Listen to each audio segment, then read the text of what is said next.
Russell. Feel like John Morant, need a triple-double. Told him check the stats, yeah, I got a couple. I don't drive the ball, nah, I never fumble.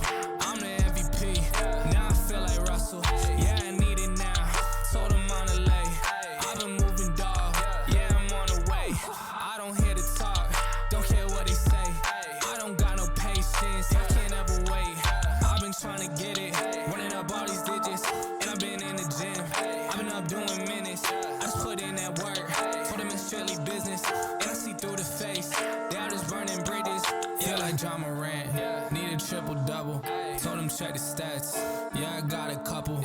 I don't drive the ball, nah, I never fumble. I'm the MVP, now I feel like Russell. Feel like John Morant, need a triple-double.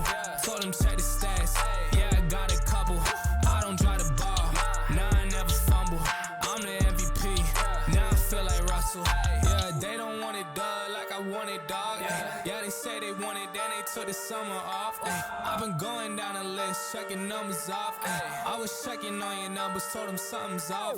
I was at the bottom, now you know I'm climbing. Now they sending deals, they know I ain't signing.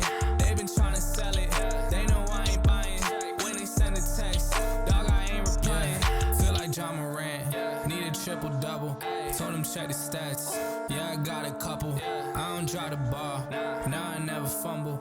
I'm the MVP, now I feel like Russell. Feel like John Morant, need a triple-double. Told him check the stats, yeah, I got a couple. I don't drive the ball, now I never fumble. I'm the MVP, now I feel like Russell.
friendin' me, any me. All these niggas just wanna be a mini me. All these niggas just wanna be a mini me. All these niggas just wanna be a mini me.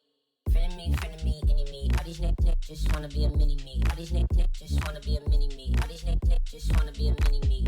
Friendin' me, any me. All these niggas just wanna be a mini me. All these niggas just wanna be a mini me. All these niggas just wanna be a mini me.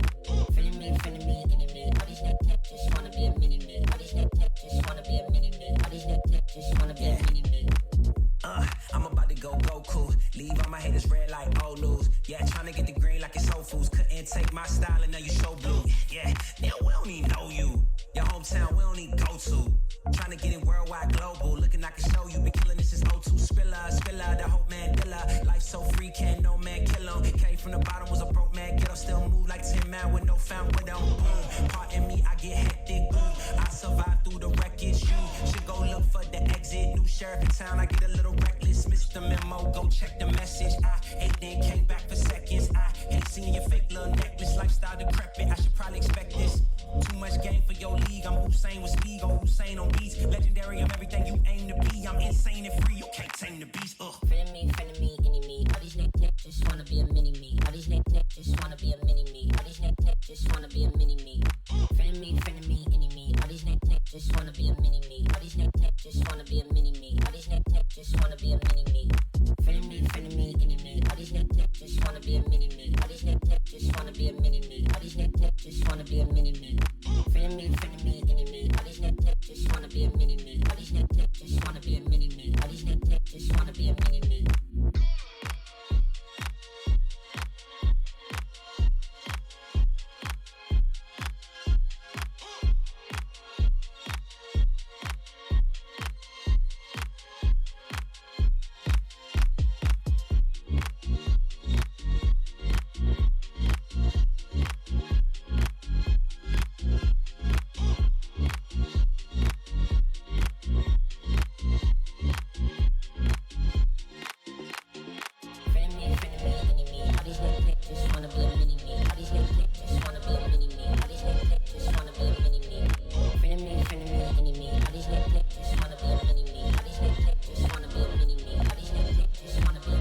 hoping he can find it, and he already has two. Two quick shots, and what was that?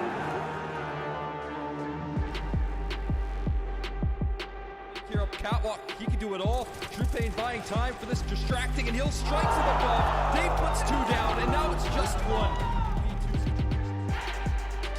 Instead, at long range with the MP9, 3 kills for him, and turns it into 4 left. 3 different duels that he's able to take, and makes it look so easy. Lesser nearly gets caught.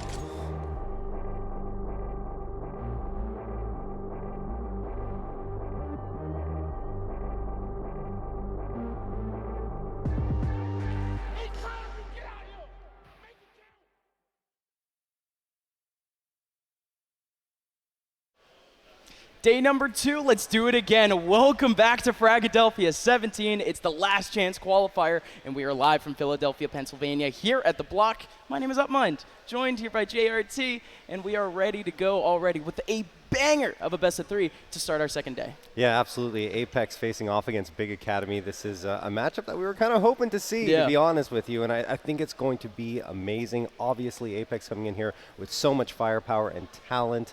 They are the favorites to take this, of course, but that's the great thing about Fragadelphia. There's always upsets that can come up, and you never know. Yeah, I mean, we saw Big Academy yesterday. I mean, speaking of upsets, getting pushed to the absolute brink by a main Brazilian team. Like that was just that put into context already. Big Academy up against the ropes. Yes, they ended up winning 2-0. Good for them. But both Apex and Big Academy, they've already proved in the last 2 days that at least one of their maps can get a little bit shaky at least. Yeah, I mean, that always happens, right? And that's what's great about it. And I mean, we saw yesterday, I think it was EG White, if I'm not mistaken, or EG Black. I can't remember EG which Black. one. Yeah, EG Black. Went to right? overtime. Overtime. Yeah. I think you might have been involved in that, or? Yeah, I was. Going into that overtime, it was Snake Den. And again, to me, I haven't been around competitive Counter-Strike, like really in about like a year and a half. Snake Den, not a team that I recognize anyone. So just going into that game, Evil Geniuses, legends on that roster, guys who have been in Fragadelphia multiple times. So you look at that and you're just like, yeah, that should be an easy game for EG. But a lot of the top teams are struggling, but not exactly the losses, though. The first day of LCQ has gone down clean. Most of the top seeds have made it here to this last round, which just means that we get some banger BO3s, which, of course, Big Academy, Apex, just happens to be one of them. But we still have some hard opponents throughout the rest of the bracket. We still have teams like Team 1, and to be honest, I mean, we still have a lot of great mid-tier representation in NA.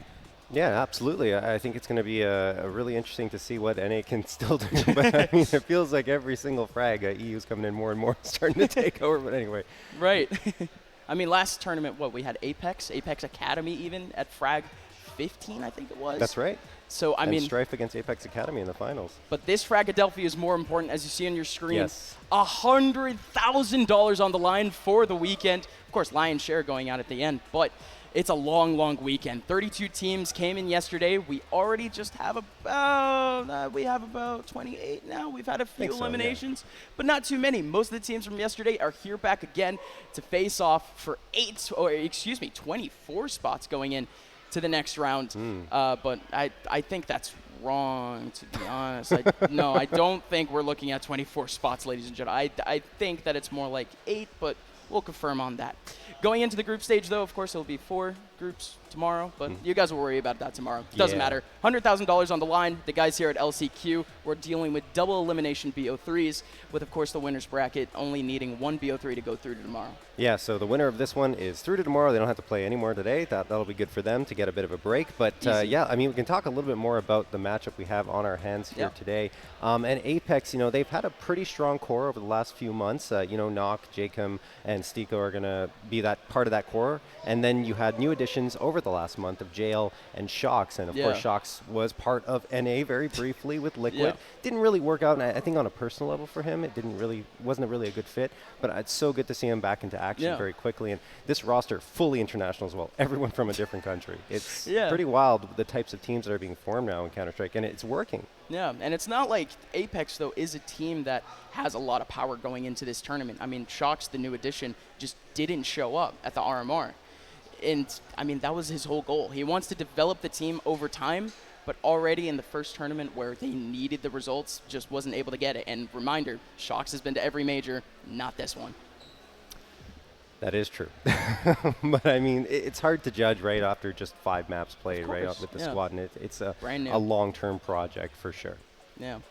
But talking about Big Academy, that team has been going, the core of this roster has been around for almost at least a year now, but some additions have been made, taking away Keto, taking him up to that main roster, which was a big graduation for this team, proving that they can develop some top talent.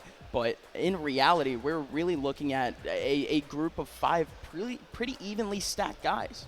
Yeah, I would say so. I still would give the edge to Apex personally, just because of how much name power they have. Of course, right? Of course. So, and I mean, these guys have played for such a long time that is, I don't know. For me, it's just Apex has that edge. But Big Academy definitely have proven a lot over the past just 2 days, right? Yeah.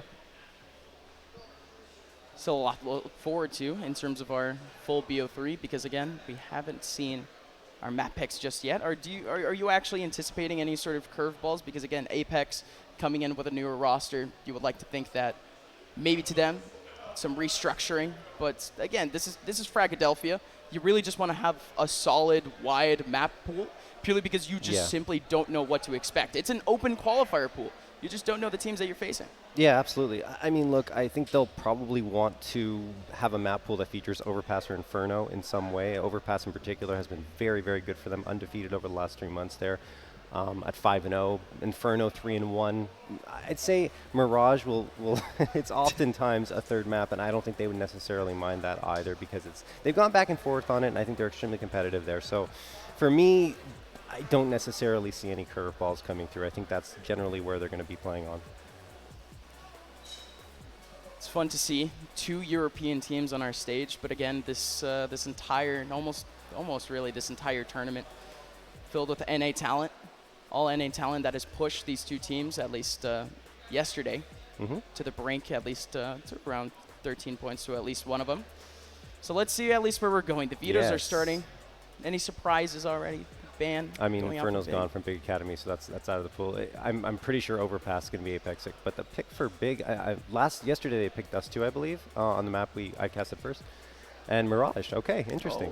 Oh, okay, going over towards Mirage for Big Academy. At least for Apex, that CT start is going to be incredibly important. But Ancient going over towards the side of Apex. Interesting pick. That I did not expect pretty much at all, but you know, Ancient has found its way into the pool a lot more often as of late, and I'm not necessarily against that. I think it's a really fun map. I still think that there's a lot of room for teams to explore different strategies there. It hasn't been fully established yet, and that's the great thing about having newer maps, because obviously it's been around for quite some time now, but yeah, I like that. Yeah, but again, still very much interesting that Ancient for Apex. I just want to see how that preparation really is. Yep. But Nuke going away, that just sounds about right, because again, Dust 2 still on the board. Both teams kind of like D2. So yeah, looks like that's where we're going for the third. Look, I mean, if you look at the stats for both teams on the maps, you'd say, oh, look at Big Academy. They're so good in all these maps. They're going to be fine. Let's keep in mind that the teams that they're playing on are very different level, right? They've been playing only Academy teams, essentially. Yes. Like, they were talking yesterday, this is their first real LAN. Like, none in Europe, none in NA, of course. Yep. Like, this really is a pretty new space for them. Of course, they have faced some pretty decent Tier 2 lineups on the online scene, but when it comes to LAN and when it comes to preparing for that map pool, you just kind of have to maybe thin it down, refine it right, but I wouldn't be too confident, just because of the fact that they did have 8 BO1s in a row at the beginning of We Play, so that's something. Yes, we'll have to wait and see how all of it plays out, but for my money, honestly, I think that Apex will still have an edge. Even if you look at their maps and say, oh, these maps don't necessarily have the best stats, they are playing at a very high level, and they have, of course, played at a very high level on LAN many times. So for me, it's good. At least Big Academy are going to be comfortable here on the maps they play, but that could also play against them, because I think they could get caught off guard by the firepower that Apex is going to bring to bear. Yeah, I mean, it mostly seems like the maps that we're playing on are just comfort picks to begin with, outside of course, Ancient. So again, should just be expecting the the normal earlier, I guess I could say interactions, the early contacts just being the most important, early map control. Yeah. Being the whole emphasis, not exactly, you know, the complicated execs and all that. I think my guess is that they're trying to pick into Ancient because it's one of the maps that Big Academy are weaker on at the level that they're playing at. So they're saying, okay, let's try and get a punish pick going through here, right? Okay. At 1 and 3 over the last 3 months. And again, the competition wasn't necessarily as high as what Apex were going up against. So for me, that's my thought there. Gotcha. And looks like we're pretty close to actually starting up our game. Just some small tech issues. Of course, it's Frag. You know, it's what we expect. Yeah, it's the whole vibe. It's a LAN period. But folks, you guys have been enjoying Fragadelphia 17 so far. Interact with us, game with us, talk to us on the socials. Hashtag FTX Frag 17 is the way that you can talk to us, and try to get at least some funnies out there. Talk to us about Fragadelphia 17. Talk to us about what you guys are seeing in the pit for those here in the venue. But of course, we have a lot of streams going on throughout the day. 8 streams for you guys to watch. And I mean, to be honest, I really haven't seen this big of a Counter-Strike tournament in a long while. So y'all just have a lot of CS to watch. No, I just love that everyone has the opportunity to watch perhaps their favorite teams or family members that might not be able to make it. Friends as well can just say, hey, what stream can I watch to catch your match? And they're all there. They're all available. Almost all. You have right. Almost all. You only have one of the UK representatives in Blackhand facing off against Rebel. But yesterday we had a very good day from 7 a.m. They ended up taking a 16-0 over an advanced roster. And yet, today for Fragadelphia, most of the teams over towards that winner's bracket. Some pretty close games. That Team 1 Victorum game, I'm pretty interested to say the least, actually. Yeah, I mean, it's been interesting to see Team 1's kind of resurgence as of late, right? Because they struggled over the past couple seasons. I know I've been saying this a lot, but over the past couple seasons of ECL, only 3 wins, 4 losses, missed the playoffs, had to fight through relegation for the first time to get back. But now, with the return of Mobs, it feels like they've been re-energized. I mean, Maluk looks more comfortable with the roster that he has on his hands, which is always great for the IGL because then he can help contribute with the fragging with that AWP. So, yeah, I'm excited for Team 1 for sure and see what they can do, but definitely that matchup is going to be interesting. Yeah, again, 8 streams to go, and I think some of them might be live. I see a couple games throughout the pits. We're going to let you guys look at the pit, though. We're going to get some B-roll, hopefully, maybe just get some panning shots because we need to go to a break for a quick second. But when we come back, we'll have our first best of 3 of day 2, ready and raring to go, here live from Frag 17. Where am I? This isn't Summer Champs. This is CSGO. Welcome to Fragadelphia. Oh, well then I guess I'll ask some gamers some hard-hitting questions.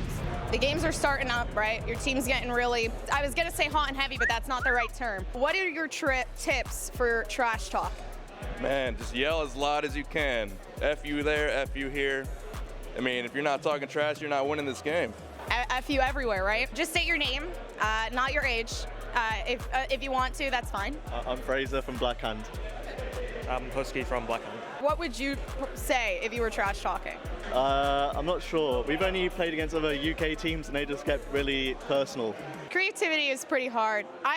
You know, even though I am the Gompers, it's like, it's not easy. All right, 5. I'm gonna ask you some questions. Too bad. Yeah, I make the calls here. So 5, Mr. Flycasts. That's his Twitter. I actually made my name my Twitter @ so more people can follow me. So, yeah. Legally, he changed it, legally. It's on his passport, on his driver's license, by Olivia Rodrigo. What is your favorite Fragadelphia memory? There was Frag 16. It's called the Mountain Dew moment. Player's name is Alpha. Came on stage and said, I'm gonna drink this whole Mountain Dew by the end of the map. And after he hit a 1v3 clutch, Aloe, our admin, takes the bottle, shows it to the camera. The whole Mountain Dew's gone. That's my frag moment, the Mountain Dew moment. Kermie, I have a question. Are you good for a small question? Yeah. Okay, I need to turn around because the wire. Wow, okay. That is, he was sitting and I was like, oh, he's not that tall. I heard you're a massive talker. I wouldn't say that I'm a massive talker. I would just say that when people mess up, I let them know. Yeah, I let them know when they mess up. That's all I gotta say. When you mess up in the game, expect to be heard from me. That's valid. You're valid. All right, you look like a top G, right? So I wanted to ask you a question. So are you a massive talker? Yeah, I feel like I kind of earned that reputation. Did you record like all of the towards the last 2 rounds? Did you see Milk almost vomit on camera? I like it better when I can see who I'm playing, but I don't know where these guys are. But I'll find them, and they'll hear me. So. Do you have any tips for the betas, I guess you could say? You know, the guys who shiver in their chair, you know, afraid to say anything. It's not something you can really like learn. You either are really good at, or maybe some people are just like quiet and enjoy just like sitting there and just beating them in game. But I just love like watching people get angry and upset, like that little kid right over there. I love yelling at that kid. So this is the Carry Esports. Okay, I know you're a massive talker. I'm a massive talker, guys. I love talking. I love talking too, right? Yeah, you know, talking, not taking. Well, I like both, but we'll talk about that later. Let's say some guy's really pissing you off. Go home. Go home. Be here. Go home. Go home. I'm so sorry. I'm so sorry. Go home, respectfully. Yeah. Yeah, I've realized it's a little scary talking on LAN because you actually see the people, so I'm gonna be respectfully mean. Respectfully. Thank you, the Carry Esports. Follow us at Carry Esports.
Welcome back to Frag, ladies and gentlemen. We have our action live already over on the stage. My name is Upmind, joined here by JRT. We're starting off with Mirage. It's Big Academy versus Apex to start off day 2. Yeah, we're starting here. Maybe. Soon? Maybe. All right. A little bit of a delayed start, we got everyone but hyped up, and now it's right. We can welcome in the folks. If you guys weren't here for the intro, it is Fragadelphia 17. We're live from the block in Philadelphia, Pennsylvania, and Big Academy, Apex, having clean days yesterday. Well, almost clean. Big Academy did get pushed to the brink by a main roster, but that's just Frag for you. Yeah, exactly. I think it just makes brings out the best in a lot of teams. Brings out the best in a lot of teams, honestly, and it's awesome to see, really. And it's just the opportunity, right? You see how much money's available. You're like, oh crap, you want to play at the top of your game, and sometimes it catches those other teams off guard. No, and it's just the fact that teams like Blackhand, 7 a.m., teams like Big Academy, you see that prize pool, you see the teams that are playing. This is possible. Yeah. Like, if you just play your cards right, if you are able to prepare right for your opponents, they play at a good level. These guys can frag. So realistically speaking, $100,000 for this open qualifier, it's a wild west out there. Yeah, I'm actually surprised it didn't garner even more attention, more teams, more right? tier 1 attention. Yeah, I mean, it's a big prize pool. I mean, the more attention you get, the harder it gets, of course, to get that prize pool. But that's I just mean, better for the teams that are here, man. Exactly. No, it's even better competition for whoever gets to go up against them. So, yeah. Yeah. Again, we're looking at Apex versus Big Academy. This game, at least, going into this best of 3, we were anticipating some fireworks from the Vetos, and indeed we did. We ended up getting Ancient for our second map, but Mirage here should be probably our more even map, except for a third. Yeah, I think Mirage is going to be a tightly contested affair. It usually is, right? It's just one of those maps that has so many big series that go to overtime and things like that, so it's just... Yeah.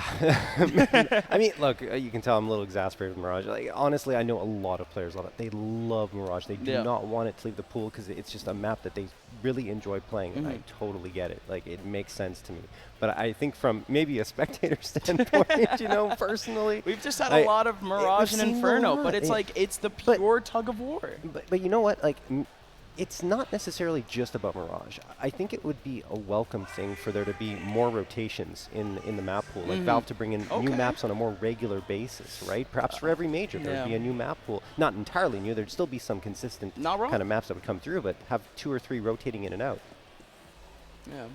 We are still dealing with server issues, by the way. We're still I think we're trying to match medic at this point because I think one round ended up going by, so we'll figure that out. But, I mean, talking about just a whole yearly system in general. I mean, we see the exact same maps. We see pretty much the exact same tactics throughout the year. It's not too much innovation. I mean, a lot of the innovation that we've seen in the last, say, 2-3 years of CS has all gone towards Ancient. And we're actually seeing like teams like Team 1 actually do really, really well on Ancient, actually innovating on that map a little bit. But, I mean, that just leads to more reason why I'm actually excited to actually see Ancient, because it's realistically one of the only maps where I could see some of that creativity. Absolutely. I mean, Vertigo too, right, which was added as well. So you have those two maps. I mean, it's been a while, though, so... No, Vertigo actually has evolved a lot. It's a lot more push and pull. Yeah, I mean, the changes that we saw on the map, especially after it was introduced, is crazy. Like, there was... I think Bomb Site A in particular looks completely... Or Bomb Site B, excuse me, looks completely different from when it was first released into the pool. So that's...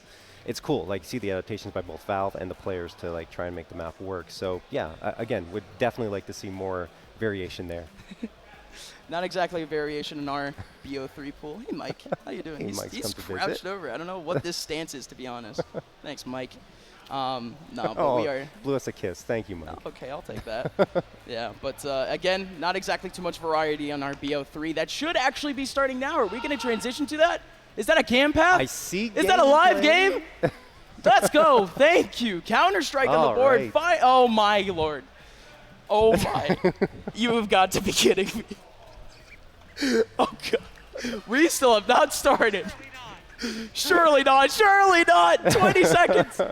Please. I don't want to say anything this time. I feel like anytime I actually say something, the game just stops. Are we starting? You have to wait until damage is done. Then then we can start Then the round is official. 3, 2, 1. We are starting our first best of 3 of day 2 of LCQ. All right, underway here. Hopefully all delays have now ended and won't come back to haunt us. 1:43 on the clock, hyped.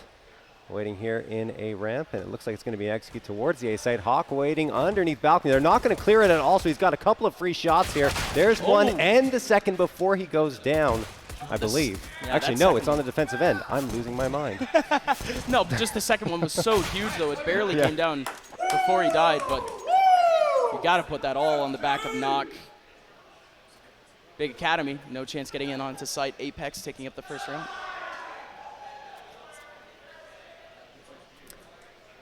All right. Yeah, quite the fast start for what was a long build-up. Yeah, no, 1-0 in favor of Apex. Good work on their side. And now we'll see Big Academy. They are going to just go for the pistols here, not forcing up because they didn't get that bomb plant. So we're going to have Deagle, PT50, and the 3 Glocks. Lots of aggression from Shocks here. They really want to take the fight to Big Academy quickly here. I like this approach here from Sky, taking away some of that pressure from that A spot, at least trying to pull a rotation or 2, but it doesn't look like that objective is exactly being achieved. Still 2 players here in the middle of site, and more importantly, so much control for Apex back over towards that mid side. 2 players in fast rotation spots. They're already going to be able to spot out Sky. They're still looking out for potentially another rotator or 2, but Big Academy are actually going to abandon. Yeah, they're really taking their time here. Rotating around on what is a very, very light buy-up. They just want to make Apex earn every inch of this round. 54 seconds remain. Shocks. Uh-oh. Oh, Shocks is in a perfect position to punish. Surely the A1S can ring out true. There goes the spray from Shocks. 4 kills under his belt in 1 clip. Apex picking up a clean second, but we're finally going to see the guns out for Big. I love the pit. I love Frag. I'm not sure if it's just perfectly synced with the rounds or they're actually cheering for the match. No, they're just really big fans. Well, could be. 2-0 for Apex as we go into round number 3 now, and it's going to be the first full-on buy-up here for Big Omen Academy. Oh. Here comes the util towards the A site, a little bit thrown by Big, but they are more so leaning towards B at this point. And you see, again, the aggression towards mid. It looks like Apex really want to challenge, at least in the early rounds, for mid, and then they're backing off from it. At least a bit of that conditioning. Yeah. If they continue to do so, always leaning Big to assume that a minute interaction is going to happen. But you do see that crunch back, or at least that reattempt for the control double coming out from underpass. Not a lot of utility, though, but it's just essential enough for them to make their way through mid. But it has to be that one attempt. It has to be clean.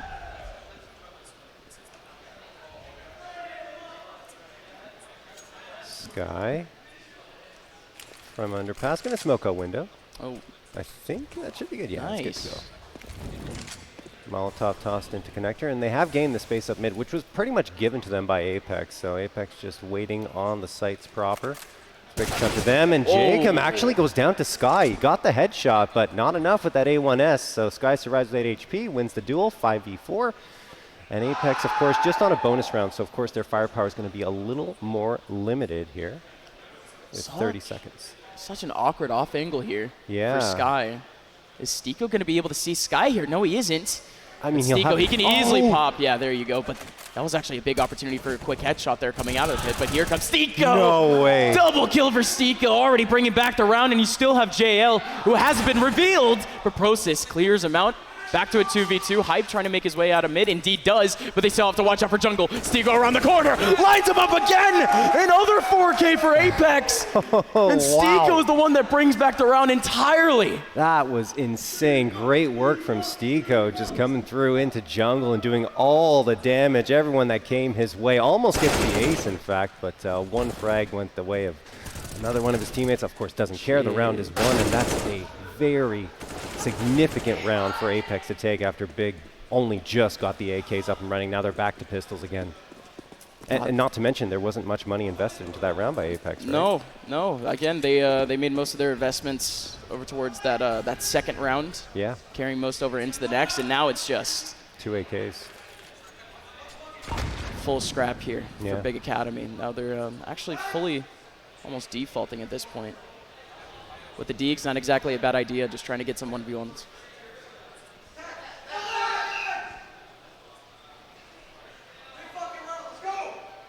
$1:19 on the clock here. JL is just hovering around in ladder room, waiting for some targets and peering back and forth, expecting someone to jump into window room. It's actually going to be JL to get the opener, and then Sin strikes back with the Wandig. Thing is, Apex are good for the trade time after time, and they still have the man advantage. Pros is trying to move up, and my goodness, the peek from Jacob. Then Stiko comes out, drops Sky. It's just one after the other. Dominoes falling, and Big Academy won't be able to do much in their eco.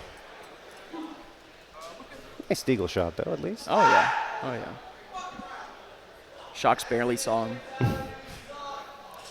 Now going on into the next Apex. I want to see if that mid pressure continues here, because we haven't really seen too much early fights from Big Academy towards that area. It really just has been like 15 seconds, 20 seconds in, trying to retake it from underpass. And indeed, they're not going to go for that contact either, and Apex is still very much pressuring.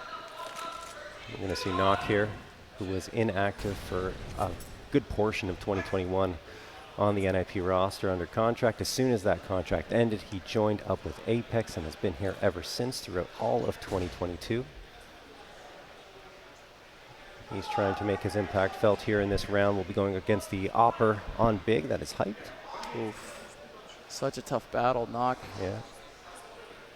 It would have to be a quick flick if that actually happens, but hyped. He actually just takes the pixel from Shocks, excuse me. Knock takes him down, but you still have, again, a very quick contact coming up from Process over towards A main. You had Jacob at least able to see, or Jacob able to see it.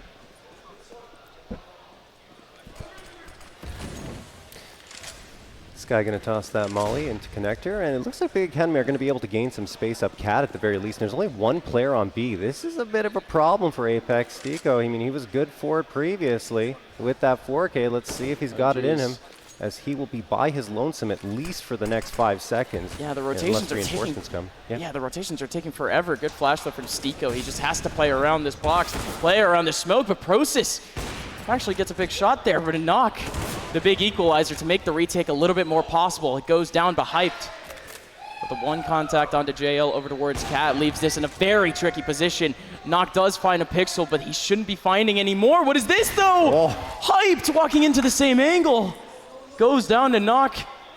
Now you find a bit of space here in apartments. Process had no chance, and now it's Sky in a 1v2, playing around the smoke. Gonna be able to get the first. Knock still with the op, but he actually pulls out the side on for a quick second, and Sky able to hold it down for Big's first round. Wow, well played from Sky. Just has to flick back and forth, knows where they are, has the information at the very least, because he knows the opera was over from Market, and then realized someone got shot from Cat. So flicks around, finds the first one, and then so good to evade visibility for long enough that Knock has to pull out the pistol, and he just cannot get the job done. So well played by Big Academy. They finally cracked the scoreboard. They get their first. It's expensive because they lose every single player, but still it's also expensive for Apex, who will be down to their last dollar in a lot of cases here.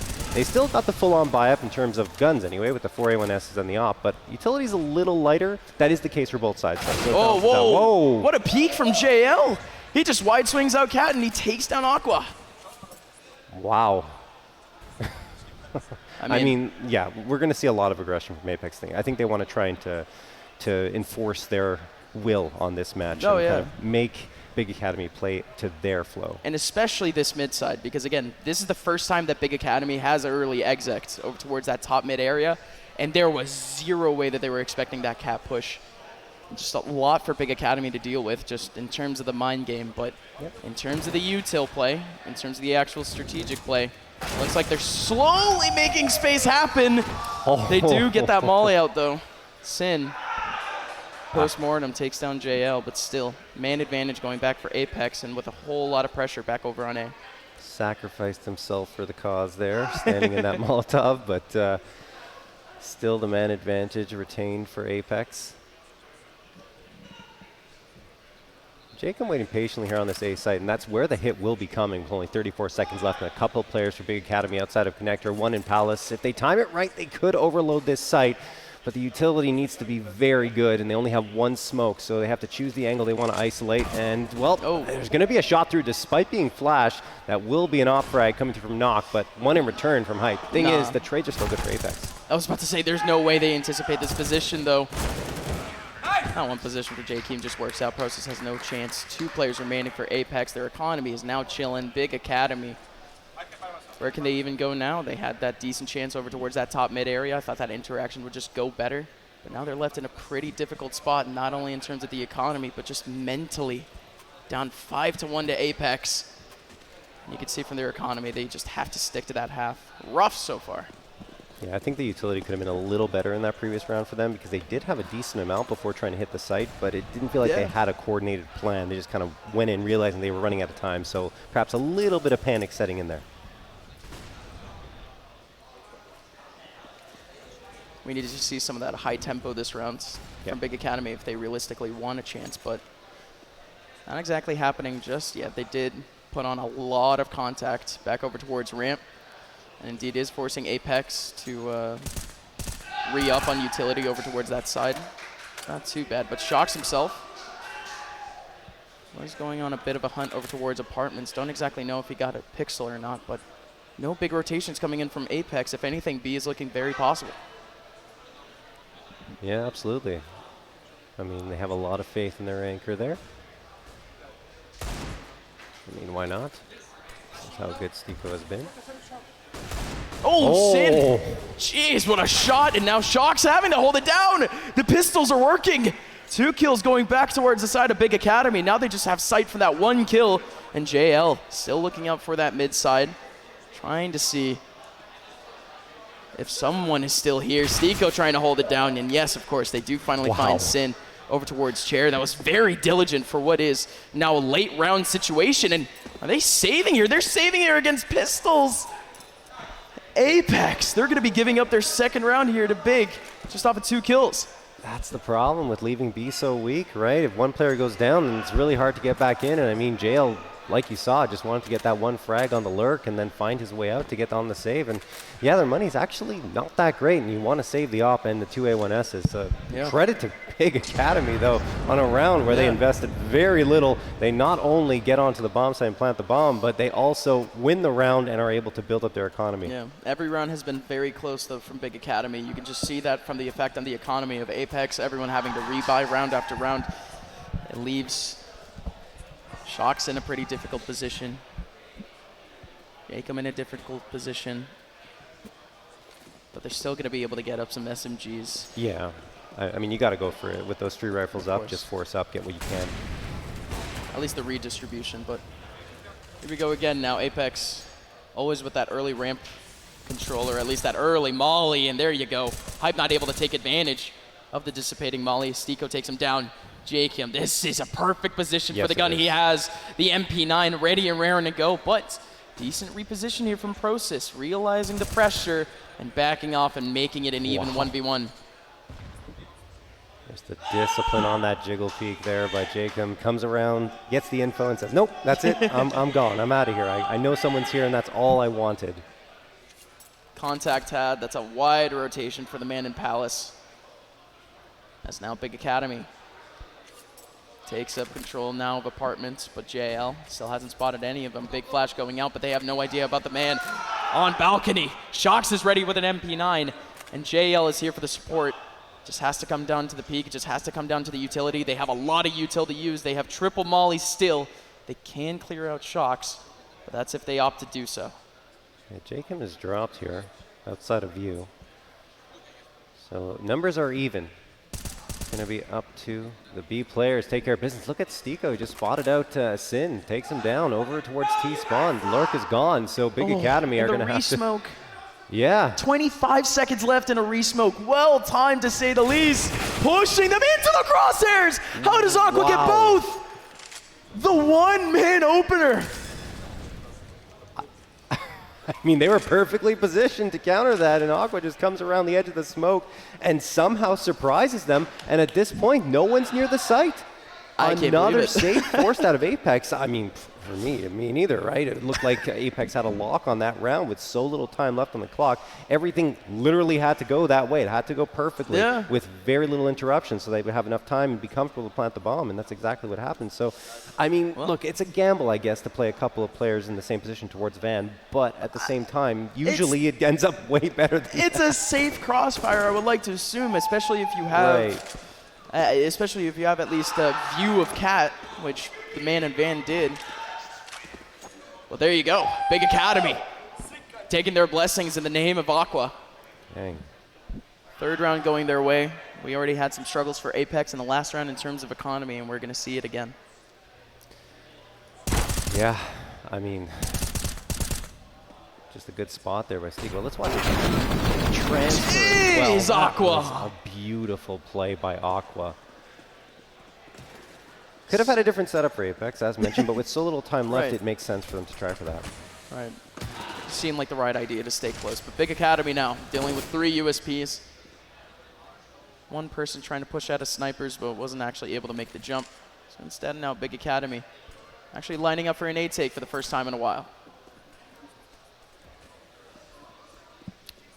All right, Apex, saw some presence was on the A side, and you see the player completely rotating off of it. Only one is left here, that's Stico. So they're gambling for a B execute at this point. They still have the presence of Stico towards window. Just makes sense, though. On a round like this, you gotta put your eggs preferably into... Well, then you can save, right, if you don't... Well, at least the op. No, exactly. Able to save up the op, maybe the A1S. Yeah, depending on the Preferably, they would just want to get some economic damage out of it. We're still kind of early into the half. There goes the first kill back for Sin. It's at least something for Big Academy as now the CTs begin to feel that pressure out from A. Don't really know, of course, if it's really worth it for Big to be hunting here. Yeah, I mean, Shocks just hightailed it over, grabbed the gun off the ground, and got the heck out of dodge. And then they take out Sin. This is actually really good for Apex. That's another rifle picked up. No! Oh, okay, Aqua. Jeez. Last 2 rounds for him, snappy. Very snappy indeed, and he does get that headshot. I mean, look, the last pistol player trying to hunt for another rifle. If they get 4, fantastic. If you die, doesn't matter. You were already full saving. So they didn't buy a damn thing this round, and they're saving 3 guns. Yeah, it's a pretty good round here for Apex. Obviously, 2 of those rifles were already brought into the previous one, but getting the AK as well is very nice. And as you mentioned, I mean, Big Academy could have hunted a little bit better, a little bit more, excuse me. But with the money that they have, but they chose not to. Good timing for attack pause, presumably. I love Frag. The sultry sounds of Fragadelphia. No, actually, does Frag ASMR exist? Good question. Has someone just like recorded like neutral sound in Frag? I'm serious. When Frag goes off for a break for like 6 months, 8 months, however long it is. You know what? Like I miss those sounds. I really do. How is that not a thing? Content team, please get on. Just get a mic. Just start recording. That's all I need. Yeah, just have even multiple mics around the whole venue. Just like have all the different angles. Like get binaural audio as well, so it like comes in both ears and exactly you have directional audio. There you go. You can hear it. You can hear the pit right. You can hear pit left. Well, this game at least not too rowdy. Apex and Big Academy though, just leaving all the battles to the server. As we are back from the TAC. We come back to a bit of a default though. Big Academy, we haven't seen too many of these. Most of them, or quote unquote defaults, have been more of a stack back over towards that mid side, but a lot more even pressure, whether it be A or B.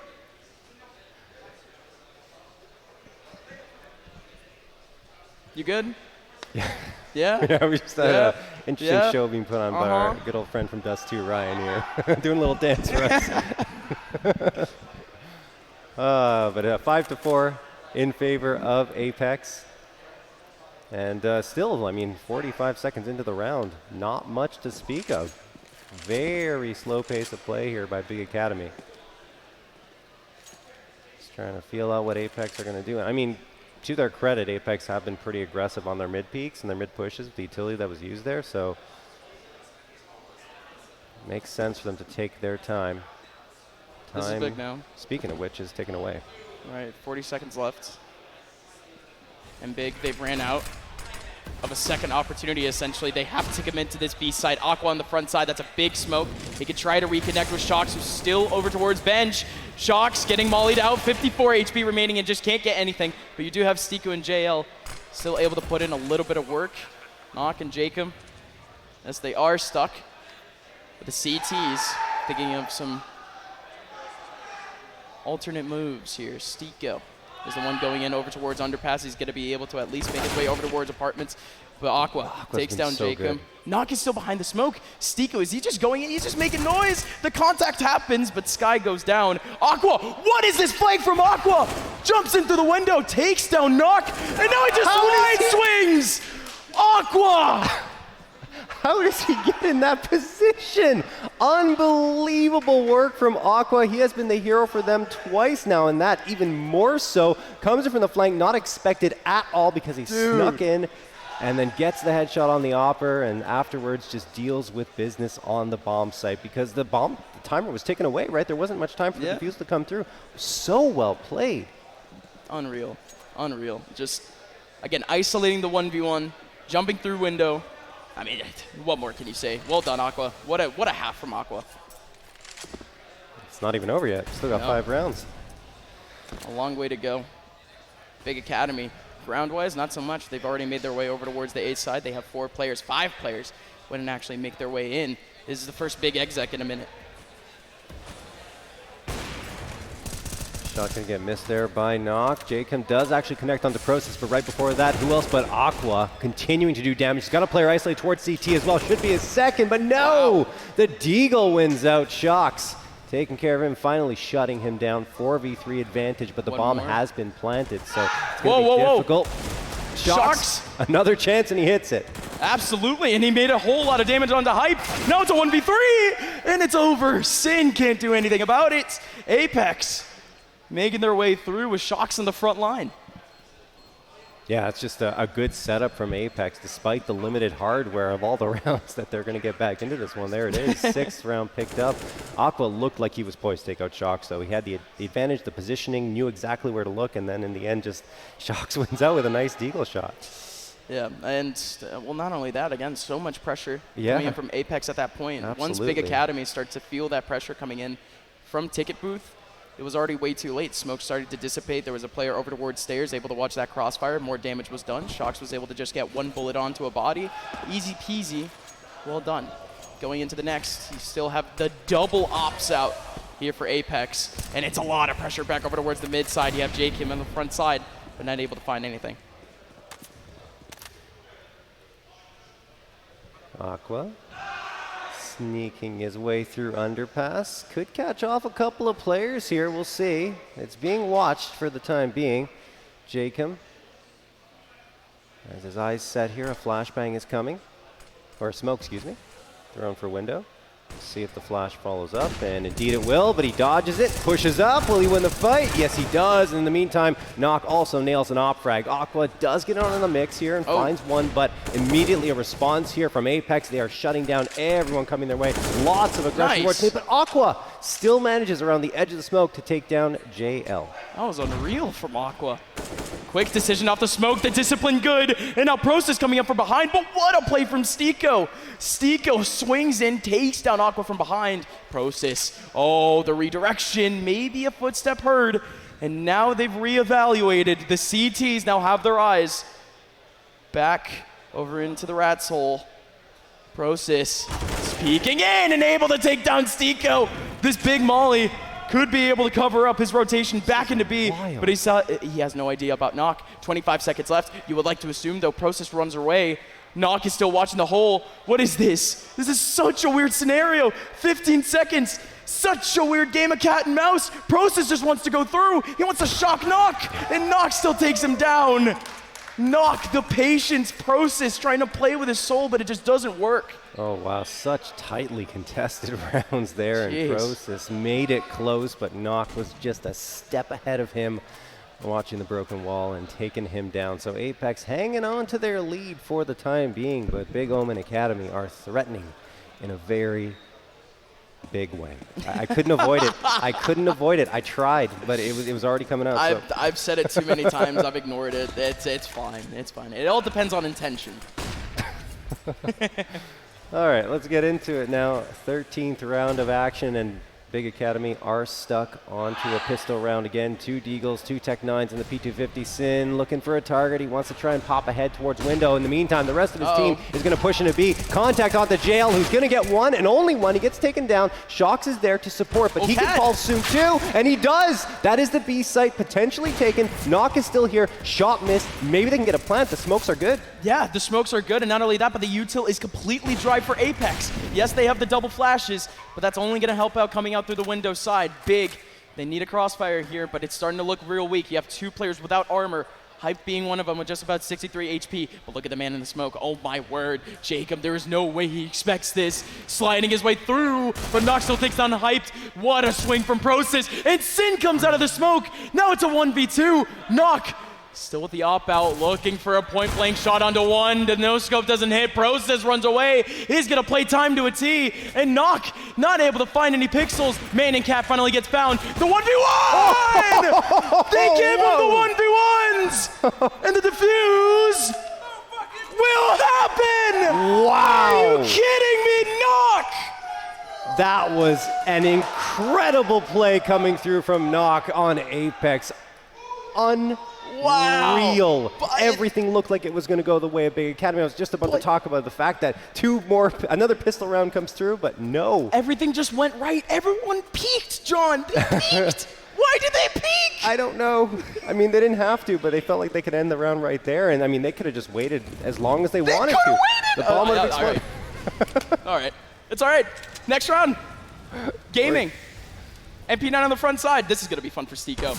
Off of the front side, Stiko does get the one he wanted, but low HP. Nade coming in, and it is going to be the kill from Sky. The trades could come in for Nock. He's in a good spot, but he gets completely exposed. 3-man swing, and he's gone. JL going to come back and get Sky. 3v2 now. Big Academy looking to strike back after that round loss, and it looks like it's going to happen. Aqua takes down JL. It's all up to Shock, so we're going to get another hero play. Or is Big Academy going to be able to close this one out? I would think they should be able to, given that Shox is behind a smoke and connector and only an MP9. And yeah, it appears as though Shox just going to settle in here and wait for potentially an exit to come through and get an upgrade. But wow, after such a huge round victory, that one's a little disappointing, right? Oh, a little. No, but this is good for Big Academy. Back on their own 2 feet. This was about to be a reset, too. They were about to go into the last round of the half with very low hardware. And instead, they're going to be able to take up a 6. And if anything, it is Apex up against the ropes. Their wallet's looking a little empty. Quite a bit. This is not going to be the greatest buy-up, and they obviously have to, since it's the last round of this first half. So we'll see what they can scrounge together. Granted, Big Academy's been able to make things work with just pistols in the past, and even there was a rough buy-up for Apex that worked out for them too. So both teams going back and forth, winning ecos, winning half. Excuse me? Did Shox just buy himself a pistol and not buy other people the pistol? And he still hasn't. I'm sorry. Go on. I mean, personal choice, right? I guess. Need all the firepower in the world. Yeah, I mean, look, to be honest with you, I think he just wanted to get a full util set, get the pistol up, and keep the AK. So he's the key piece in this round, and he's going to try and make it work. Unironically, you could have seen a lot more util from Apex if that rebuy had gone down. But still, round continues. Shock's in a very good position to make this defense happen in a pivotal spot here on B. Shock's going to get tagged down a little bit there. And now he's going to push his way up to the very edge of the smoke. Not a bad play. And obviously that angle is very often cleared, but he just wants to get that aggressive hold. Over on Big Academy, they are completely falling off the B site, though, at least for the time being. It looked like they were going to try and make their way into connector with that flashbang thrown, but for now they just want to re-smoke window, make sure that Apex doesn't have visibility there, and push their way up Cat. They got one player lurking around in the apartments. That will be a key piece for them to get an proper XQ going here. Knock just has to go big. AK still up in apartment, and it goes down, and Knock gets exposed. Big Academy. Thinks that's as clean as they can really get. Everyone getting their contacts right. And now it's just 2 remaining here for the CTs. Stico, Jacob. He's trying to find some 1v1 contacts, but this is already impossible. The off-angle crossfire from Prosis and Sin. Prosis just peeks out early. Jacob, though, with an op, you might as well try. It's a 1v3 to end off the half.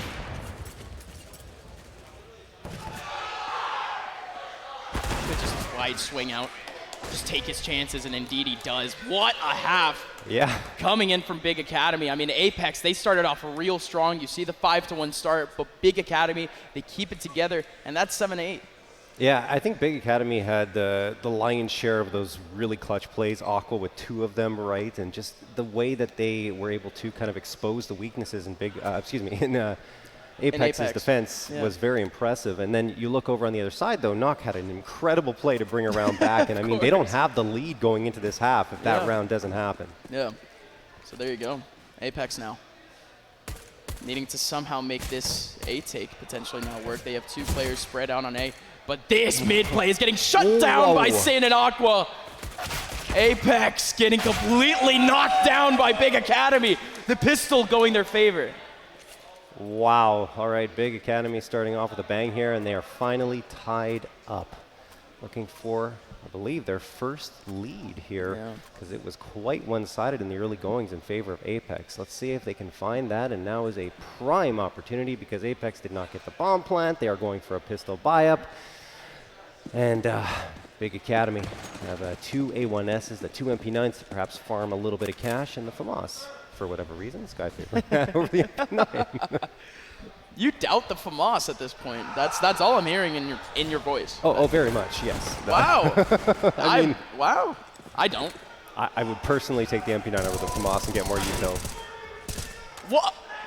Spray from Sin going completely awry, and now he's having to back out. That actually works against Shocks. That could have been very awkward.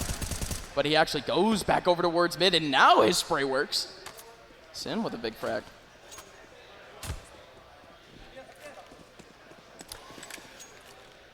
So far, Big Academy not too fussed. No rifle upgrade available for Apex. Just out of reach for the time being. See if they'll be able to grab it. Slowly but surely moving their way up mid. As most of their attention is towards that window here. 50 seconds left for them to make a play. No util, so they're going to have to go out dry regardless. And here comes an important engagement potentially against Sin. We'll see if they get the timing right, but they're still playing this so slow here, trying to make the right decision and go to the right bomb site. And in the end, I mean, both sites have 2 players defending them, so it's going to be tough no matter which way you slice. Yeah. No matter how you look at it, an impossible scenario for Apex, and over towards the mid side, Sin just ends it off early. Early pick, or early peek, back over towards Cat. And Big Academy sticks together now. Most likely not needing to reinvest, it's just hyped in Sin. Looking to potentially pick up rifles just to try to help out, but don't really want to see too deep of an investment because, to be honest, they should really take this advantage and try to run with it, but they don't really care. They're just going to dip all of their cash going into this round and not care about the reset.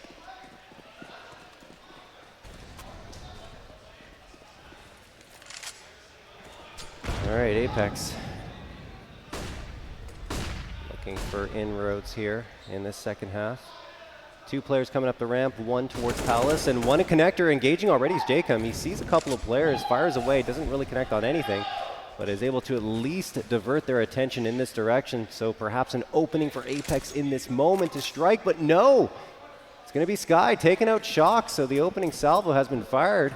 And it is by Big Academy, who are looking to get into double digits here. Flash is going to be thrown to try and deny the presence towards a ramp, but Sid is going to get the hedge on Fistico. Traded out by JL. Still the man advantage retained here for Big, so an important frag found by Sin, to say the least. And finally, the last pieces of util getting pulled out for Apex to make this A take possible. Smoke's going into jungle. No contacts currently for Big.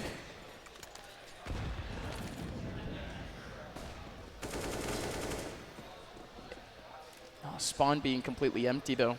This leaves a gap for JL to watch, and it's only JL. There's nobody else here on site. It's just going to be that 1v1 over towards Ticket Booth, but Knock, his shoulder gets found. Sky takes him down. JL with a swing, or excuse me, with a spray, and he's actually able to take down 2 there, making it possible for Jacob. Jacob now in a 1v1, but down to 28, dancing now around Tetris. Barely finding the angle, but Hyde finds the pixels and gets the frag to give Big Academy double digits. Yeah, Big Academy surrendering the plant, playing post-plant the whole way there, realizing that possession of the site had already been taken by Apex. Bit of a gamble, but at the end of the day, it works out just barely, surviving with 1 player. But yeah, good to see them finally hit double digits. And now we're going to head into the next round. And I mean, Apex have to be kind of scratching their heads right now. What do we do? I mean, Big Academy's really exploded. It looks like that. Yeah, sorry. No. Good. No, the CT being strong so far for Big, but again, not a lot of pressure from Apex in terms of the takes so far, but this one's a bit different. Double smokes over towards that mid side, leaving Sky a bit discombobulated. Sky, yeah, he's going through, but he didn't see Jacob. He just didn't see Jacob. Jacob has gone through. Sky is looking for him over towards Chair, but Jacob's now, yeah, at least over towards bottom mid. But this is going to be very awkward. They have no idea about Sky. Sky is going to be able to take down Jacob. Such a strong position for Sky to get there because they have no idea someone on the flank. Could have even been more patient, perhaps waited for additional contacts. Yeah, but you know what? Get the one you can, and that's it. Yeah. Got in, got out. Now the rest of Big taking full advantage. This is a rifle round for Apex, and Big not taking on any pressure whatsoever. It's just clean 1v1s going their favor, and now JL goes down. A flawless round from Big Academy to shut down Apex. This is a big turning point for Apex. I mean, we started up 4-0 in favor of Apex, and since that point, Big Academy have really started to exchange blows, and now into this second half, their CT side is starting off so very well. They are implementing aggression in a very timely way. Sky, you saw him push through that smoke, gets the top mid. No idea from Apex that he was there, gets that opening frag, and afterwards it's just everything falls apart for Apex on their attempted hit. Not even a plant out of that round, and now they're going to walk in with only pistols here. 2 Tech 9s, the 3 Deagles, looking to push into the apartments, and they're already denied that space from the Molotov, the nades, everything flying in their direction. Good utility usage by Big, but do also have to be careful they don't overdo it in the early round. Yeah, okay, that's a big molly. Now this is just easy now for Sky. Sky on the front side, gonna be able to get one through the window. Same thing with Sin, same thing with Aqua. The hold leads to 2 flawless rounds going towards Big Academy. Full loss bonus kicking in now for Apex. Still an important round for them to try and pull off here. With the full buy-up coming through. Full util for everyone except for Knock, who of course had to get into that big green. It's going to be a big battle over in mid. Hyped for the first time. He might actually face a 1v1, but he's just going into underpass instead with the op. This is going to be very fun in Apex. They actually have some players here. There's going to be a player walking into his crosshair. Will he actually nail the shot? Yes, he will, but he has some work to do now to try to escape.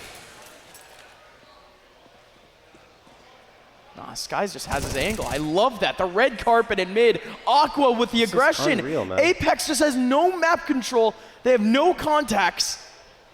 And Big, they have everything going in their favor. I mean, even going up against names like Shock, Stico, Jacob, I mean, they don't look scared at all. They're in their faces. They're giving them very little breathing room, and I love it. Yeah, it's just scary on paper, but again, Big Academy. Most of the swings that we're seeing, most of the interactions that we're seeing from this team, again, are ones that you would think you have to be a bit more respectful, right? Just a bit ballsy, but they don't care. They don't care about the names. They don't care about the situation. It is just easy holds for them. I don't think there's been any sort of high-stress scenario for Big Academy so far in this half. In fact, we might just see maybe our 3rd flawless round. Hyped, going down to 17 HP. It's still Sky getting both of the last 2 frags. Big Academy, 3 rounds, 0 deaths. Wow. That is unreal from Big Academy. Economy is just flourishing at this point. Everyone above the 6K mark, or 5K mark, excuse me. Still, I mean, everyone is looking good, and they got hyped, and of course, Sinu can support with so much cash in their pockets. Timeout going to be called because it absolutely needs to be. Big Academy are in complete control of this map, and I mean, I don't know what will stop them from getting a 14th round here. Yeah. There is the full loss bonus, so maybe they can invest. I think they should get the AKs up because they need the rounds now. Yeah, it's some pretty aggressive peaks, to say the very least, early on for Big Academy just off of that last round, but we haven't really seen most of them, to be completely honest. We ended up seeing a lot of empty mid pressure from Big, but then like the last 2 rounds completely changing up the style against Apex. I mean, you thought Apex was already struggling on this T side, but then Big Academy just starts to crunch them more and more towards their own spawn. Now it's just scary. Pistols are the only thing that Apex can actually invest into this round, and it's a lot of an investment too. Does not leave their next round being clean whatsoever, and that next round is 14. That pushes overtime at least. And they are not going to opt for the AKs, in fact. They go more conservative. They want to get pistols and then have a full proper buy-up in the next round. So we'll see. They can still pull it off here. I mean, we've seen Big Academy do it, so why not Apex? Coming through here with the pistols, firing away. Good smokes thrown, so they have some space to maneuver with, and another one going to come in for connector. So now, Big, probably on the outside looking in. This could be a post-plant. They might not even try to fight into this. Yeah. Doesn't look like it. They're actually going to try to retake this full, a 5v5 retake from Big Academy against full pistols, essentially. And again, against pistols, you would like to think that, you know, the spray of a rifle would be pretty efficient to try to take down multiple of them, but they just don't care about the first contacts. Here we go, though. The Ops might have some trouble, though. Sky on the front side, able to get one and trying to go for a no-scope at Jake. He gets another one, still has another one to deal with over in jungle, but it just goes jumping in. Apex! A round like that is the round they take, and they'll take it. Big Academy now just scratching their heads. How do we let that one slip? I don't necessarily like not taking any contacts before a bomb is planted there, because you give a chance for Apex to do some cheeky setups like they did. Players stacked on top of each other's head, Jacob on the top. And stacked in jungle of all things. It was such a good play, right? Because you would pretty much ensure a trade is going to come through, and then Jacob does even more and gets one afterwards. Yeah. So well played by Apex in that post plant with limited hardware available to them. And now Big Academy, look, they still have plenty of money to absorb that, but that hurts a lot. That was a 14th for them. Should have been. It should have been a 14th. And I was saying that the economic situation after wouldn't be the absolute best. I mean, you can already see it now. Apex, who just won a round, they are only now getting a decent buy. But Aqua, I think that one was just straight up random. Deep shot going into apartment, or deep spray going into apartments. That's right, yep. And he's actually able to get a big shot over towards Halls. The control for Apex is starting to get wider now. They have a lot of control back over towards that mid side, but they just can't get through one. That was a one tap though. JL, you absolute legend. Sky getting up 2 more. Process has to hold it down, and it's going to be Big having yet another big hold, but Apex, the only real firework they had was the one tap. It was a nice shot. It just didn't lead to anything at all, but still a nice shot from JL. Stico. Oh, man, he's dead. Yeah, no chance. They were set up for him to come around that direction, and now Sky is going to take him down. Celebration on the Big Academy side. They're clapping, they're cheering. They have good reason to be very happy with their performance here, despite a little bit of a hiccup in that round with the pistols coming through from Apex. But, yeah, 14 rounds found one way or another. Apex, with that full loss bonus, will still be able to buy up here, and it's going to be the 3 AKs, the Galil and the Op. I mean, what can they do with it? I mean, even with the rifles, they haven't really made that much noise in this round. So many rounds at Big Academy haven't lost a single player. Again, Apex have only won a single round in this half, so Big Academy, doesn't really matter how many players they've been dropping. They've been clean no matter what. But over towards the mid side, this is finally the first time that we're seeing that early Op play over towards Cat. Sky could have had a big angle, could have boosted up on top of a smoke, on top of a top mid smoke, but it doesn't come out. Instead, Sky would have to back out towards Cat to potentially watch over B, but Sin has some contacts to deal with over towards bottom mid, but Apex seriously taking their time in terms of the mid control. Sin engaging here with Jacob. He is going to win that battle, and Sky misses the op shot towards top mid, so the space has been gained by Apex. He's not even going to re-challenge that. This goes down to JL, but the trade is fantastic. Sin finding that, so man advantage retained here for Big Academy, but Apex is starting to threaten, moving towards the B side. Oh, he comes through, but Shocks will evade the fire, and now he's able to move on forward. Yeah, Aqua's been spotted, but more importantly, he got a real deep contact into apartments. There's no way Apex can commit to something like that with only 3 players. Surely Big anticipating either a wide rotation now or the commitment to B, and you can tell from that just from the man here in Connector. Stiko walking into Sin's crosshair, and it's too easy for Sin. Shocks and Knock, now the last 2 remaining, and they've been stuck in apartments. But Sky, he wasn't watching the cross. He wasn't able to get the one. Oh, okay, what a swing from Shocks again. The double clear from Shocks here on site, but he still has to get bombed. 9 seconds, still has to jump through. Oh, and he's just gonna run away instead. I guess he wasn't confident with the time. He thought the rotation was gonna come in on time. But the man with the bomb is left in apartments, and that's an unfortunate loss for Apex. That was a weird one, I'll be honest. I mean, look, there's one play that comes through. You have a player going towards the A site with less than 20 seconds left, trying to hunt for a frag or space. I don't know. Usually you'd want to have all 3 players grouped together when there's that little time left on the clock. Maybe trying to divert attention.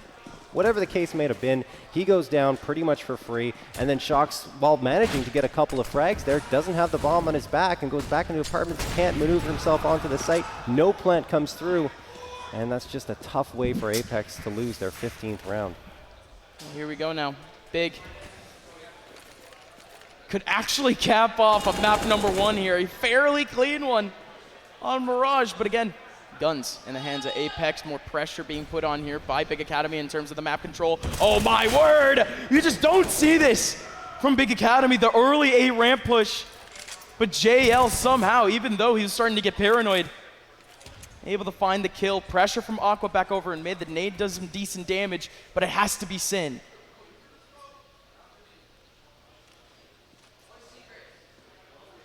Sin. Oh. Gets one, and the second. Stiko goes down. 4v3 in favor of Big Academy. No way! And he might get a third. No, he doesn't. It will be Shocks at least salvaging a frag and making this 3v3. It's still not going to be easy, though. Did JL not spot Hyped? Oh. Hyped! Barely a shoulder showing behind a ticket booth, and there was no way you could get it! And Knock! He had time to pull out his op, but he just had no clue, of course. Aqua, he fumbles a bit, leaving both to be in an awkward situation, but now it's just Shocks standing tall alone here in a 1v3 to try to keep Apex in this game. But Hyped shuts it down for Big Academy, and that is a statement from Big to start off the BO3 against Apex. What a map of play from Big Academy. It looked in the beginnings that Apex was going to have full control here. They started off so strong, so structured, and I feel like that slowly fell apart as things went on here on Mirage. And those last few rounds just looked like Apex were lost sometimes. Didn't really know where they wanted to go, what they wanted to do, and Big Academy pounced on that. Said, okay, you don't know what you want to do. We're just going to peek right out and take you down out of the map. And it's not like that sort of game plan wouldn't work against a lot of teams. Apex were playing contacts. They were playing decent positions to just have off angles and to have the optimal early interactions. It's just that you didn't have Big Academy swinging into those obvious angles. They would take a long time to actually make that happen, and they only committed to those big pushes, or at least those big recommitments to try to retake map control at least a minute into the round. So Apex, they have a little bit to deal with here in the middle of this break, because this is starting to look a little dicey. I think it's safe to say that Big Academy rattled them a little bit. I mean, they played very, very well, and suffice to say, I'm really impressed with what they were able to pull off. It is their map pick in Mirage, so they had their reasons to pick it. Probably were studying this and seeing how they could counter Apex for a couple of days even before the event, because they probably expected this type of matchup to happen. But man, oh man. What a great map of play. Now Ancient, which is a bit of a question mark, right, for Apex, because they're not necessarily the greatest Ancient team, but I don't know. I think Big Academy could surprise them there too. This one's going to be fun. Ancient coming up next. A lot of surprises already for us in the first map, but the second map is just bound to be a little bit better. Folks, we'll be right back after the break.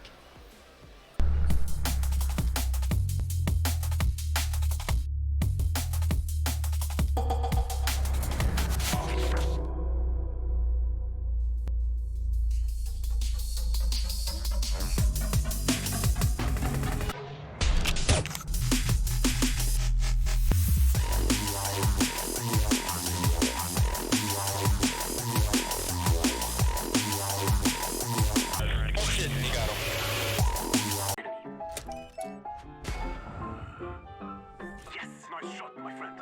Cheaters ruining your plays? I have eyes on the enemy. Bad servers stopping your shots? What you need is ESEA. Advanced anti-cheat to stop cheaters. And the best servers around, all with 128 tick rate. ESEA, the best way to play CSGO.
Welcome back to Fragadelphia 17, folks. We're live from Philly. We're live from the block here at Localhost. My name is UpMind, joined here by JRT.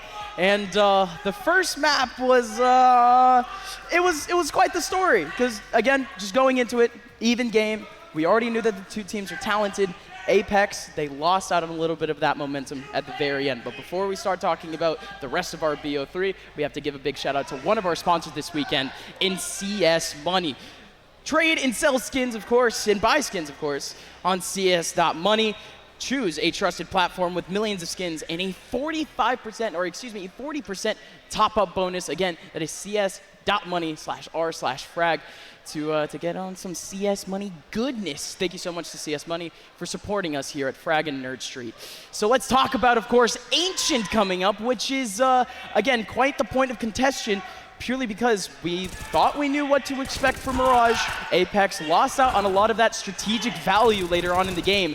So Ancient, that's a big question mark. Yeah, it's a huge question mark. Both teams combined only have 2 wins on Ancient over the last 3 months. I mean, 1 apiece. So I don't know. I don't know what we're going to get here. Obviously, Apex were trying to pick this to punish Big Academy. Punish Big. It's my only guess, given that their map pool is much deeper than that. So we'll see. We'll see. It's a question mark in my mind. Yeah, I mean, again, it's not a map that we've seen Apex be able to take out, but again, they have at least some history on it. They at least have a win on it out of the 2 times that they played it. But yeah, it's mainly looking over towards Big, because the times that other teams have been able to counterpick Big on this map, able to pull out Ancient in a best of 3, most of the times it's been a win against them. Yeah, so I mean, there is that, but I mean, anything's possible. Right, after we just saw Mirage, honestly, it was very, very well done from Big Academy to come back from that deficit, fighting tooth and nail, didn't have a lead until the second half, and they just completely pulled away. I mean, what was it, only 1 round for Apex in the second half? I believe so. Yes, one singular round. That's, I mean, and that was the miracle too, where you had Big Academy literally completely abandon the site for that to be able to happen, even though it was pistols. But, I mean, you give Apex a chance with those 1v1s, and they're going to be able to take that. But Big Academy, they've been making those situations almost completely null. They're not giving them those early opportunities. Yeah, and I think there's a lot of disappointment on the Apex side there, losing in that fashion. They expected much better from themselves. Again, they're still technically a pretty new roster, not many maps. I say pretty new, but they have those 2 pretty new additions, Shocks and JL. Right. And I mean, that also could influence the maps they're playing on as well, little bit, right? Because of course. Shocks is bringing in like more knowledge, brings in a little bit more structure, but of course, you have to evolve Stiko. Stiko, the IGL for this roster, has to bring this team to at least a cohesive unit. And Apex, I mean, for a team with the status of Apex, or at least the org of the status of Apex, you need a stellar roster, and that's exactly what they've got, at least with these names. Let's see if they can stick to it with their performance here on Ancient, as at least they stick to one side. The Academy get the start on CT side as well, which is the favorite side here on Ancient, but a good opener from JL. They just explode into B and find the 2 first frags. Good response, though, from Big Academy. Even better now as they get 3 consecutive frags, 2v2, even though it looked like Apex were in full control, Gus. Yeah, no, but JL actually shuts down the rotation entirely. Now it's only Aqua. What a position from Aqua, though. Has full spot of the bomb, but has no idea about this flank. Oh, my word. You have JL in front of him. Wow. And knocked from behind. The sandwich was going to come in at a perfect time. If JL goes down there, the trade goes in. Apex, well done to start things off. That was very overwhelming. Yeah, I mean, look, they got into that B side. To be honest with you, I thought it'd be a little more convincing with the smokes that were thrown and the spacing they had gained. But again, good on Big Academy. They're making every single round interesting here. And the trend continues from Mirage. We'll see. I mean, as I mentioned, Ancient very much CT-sided. There were some changes to try and alleviate that. And I mean, a little bit it did, but there's still that CT edge that cannot be denied here. Which puts more emphasis on, of course, the pistol round going back towards the side of Apex. They just need to keep things clean because look at the investment. Oh, my word. 4 rifles in their hands, and the rifle wasn't able to do anything. JL jumping up. Jacob, yeah, he is actually able to hold it down just a little bit, but Sky picks up the AK, and he's able to get one back onto Stiko. 3 remaining for Apex, and they're going to hold on to 3. Is Jacob actually going to be able to save a gun? Yes, he did at the very end. So all 3 AKs that Apex took into that last round. They're able to take back. They did lose a Galil alongside a Mac 10, but for now a little bit cleaner. Apex, we need things to be a little bit cleaner. I like that play from Big Academy, though. Yeah. You toss a flash, just charge right out of the smoke, and send all 4 players to the pistols. You're pretty much guaranteeing yourself a kill, and they did, but unfortunately they didn't really yield much else. Another one came through, and Apex recovered. But, you know, why not try something frisky on a round that you don't invest much into? This one's a little bit frisky. Going over towards Jaguar. That's a big smoke on the front side, but you're already seeing a little bit of that attempt from the T. But they're not going to at least attempt that position. Full control of the mid side being taken up by Big here, and that's just locking Apex to the wings. Process.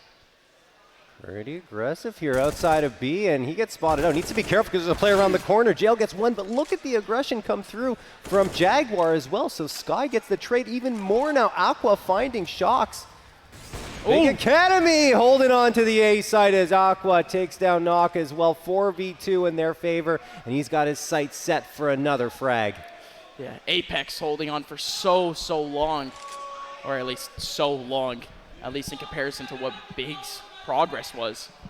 Apex, they hold on for just a few seconds too long in their positions. Big closes down on their positions. The trades goes in.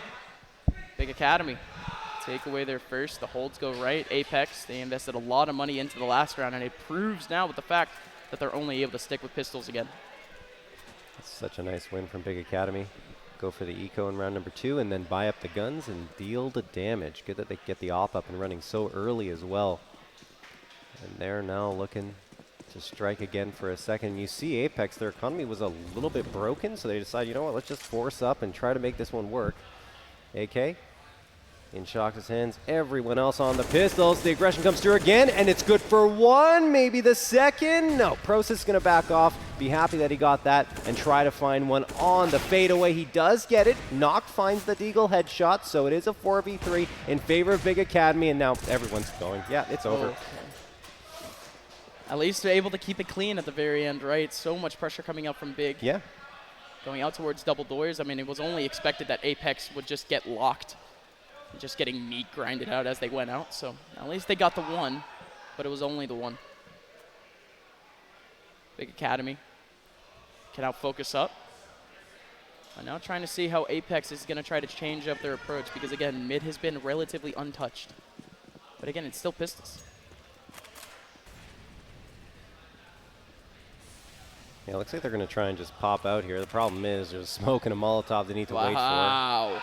Oh, that nade is chonky. Yeah, there you go. JL and Stiko taking a lot of damage from I'm it. glad we're on the same page. Yes, absolutely. 1:26 on the clock here. And Apex, I mean, after eating that nade, they just fall back and wait. You know, need to wait some more because that smoke is blinding their vision for the time being.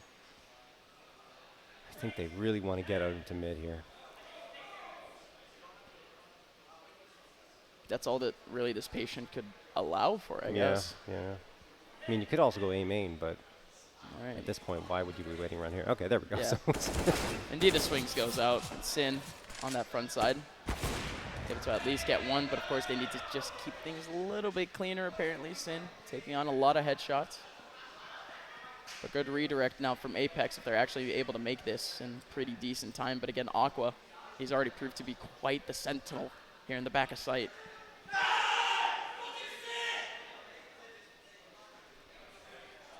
Oh my God.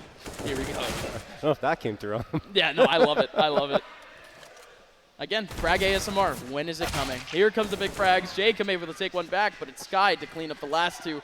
And very necessarily needing to clean up the last two because it was starting to really slip out of their hands HP and man-wise. The guns are able to stay majority in their hands, so their economy will maintain themselves relatively clean. But good stuff from Apex in the last two rounds, taking away some bodies from Big Academy and forcing them to reinvest.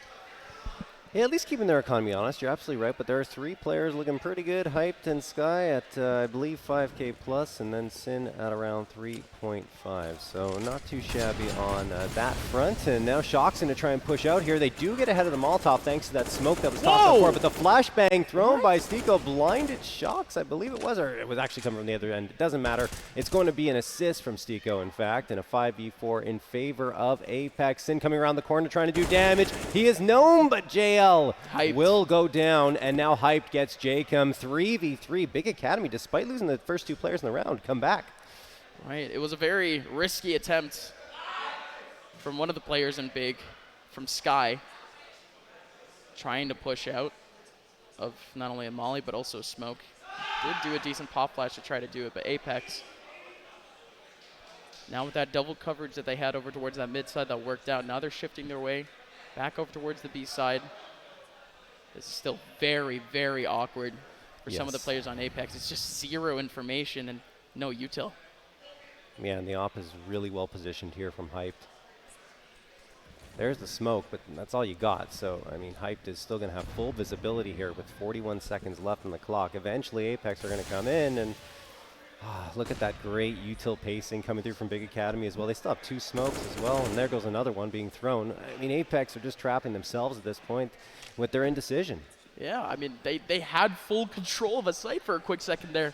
Yeah. They're still trying to reinvest now, though. A site being found out. Aqua has a smoke in front of him and has a couple of bodies trying to go through. Going to be able to get the first, make it the second. Aqua dancing, but only able to get the 2. But that's a huge hold from Aqua, and this one should be it. Not going for the plant, and the swing from Sin is down. Big Academy with a statement W. Yeah, Knock had to just kind of panic, fake plant there, trying to bait out a fight. And, I mean, at the end of the day, it's just so difficult to win in that situation, and you saw it. I mean, Big Academy clutching out the win again. Some great work from Aqua on the big green. We saw it with the rifle on Mirage. Absolutely, we did. With the sniper rifle here, as he's showing.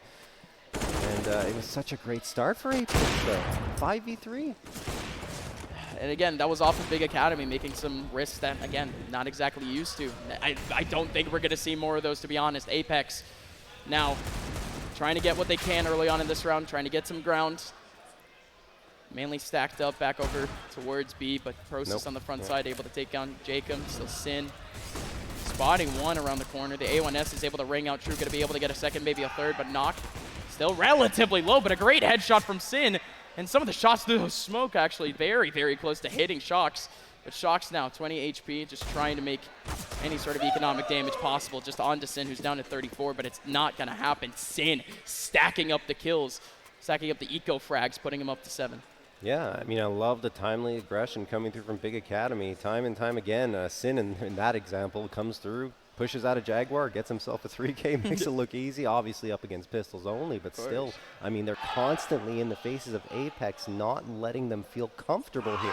And on Ancient, especially when you need those setups to be coordinated, not giving them space, not giving them time, so important. Absolutely. Get back at it now! Aqua slapping down Shocks. What a shot from Aqua. He was ready for that angle the instant he swung out of the corner, and now Apex stuck down to 4 with no attention now over towards A. I love it. First 20 seconds just takes that A main control with the op and denies Shocks any space to work with. And now you saw Apex just at a bit of a standstill saying, whoa, how's that already happening? What's going on here? So they're trying to readjust and adapt into this round and decide where they want to hit. And I mean, they've been pretty comfortable going to the B site, but it's also a danger to go with stick to your comfort zone and not try something perhaps a little bit more unorthodox. Now they're going to continue to move in towards Cave. You have Stiko with the AK right behind this smoke, so maybe he can catch someone off guard here. Only one person on the site proper, but that will be enforced by Hyped. And Hyped waiting here for first contact. And there's the flashbang. We'll see who'll win this duel of utility. This is so awkward for Process. Process is just all the way out in the open. And Sin somehow goes down 2. Big double kill coming out from Apex to clear up the site. They pull up the smokes they need. They're finally going to be able to have a clean plant. Hawk needs to be careful. He almost got caught out there and made it 3v3. If he had recommitted to that angle, that nade takes him out. Yep. Jeez, Knock. 3v4, now make it a 3v3. Sky finally coming in. Taking down at least the 1. But some decent positioning now, but look at this off angle. Yeah, there you go, JL. Good corner coverage, and there's no way that Sky's able to anticipate Stiko. All 3 players for Apex collecting kills at the very end of that round. Big Academy finally go down. And pretty clean fashion there for Apex. Yeah, and we've gotten to see the man advantage post plants from Apex. Their positioning solid, right? I mean, they had JL waiting in the corner there over in Cave, and really it's tough for an Opera to come through. And he had the information that a player was going to come through after the utility was tossed on forward. Tough for the Opera in that position because he has to try and look towards himself and maybe clear the angle if he chooses to do so. Doesn't. JL takes him down, and afterwards it's just Apex dominating the round. But we'll see if they can continue that here. There's another important opener, which hasn't necessarily yielded to success for him throughout this BO3.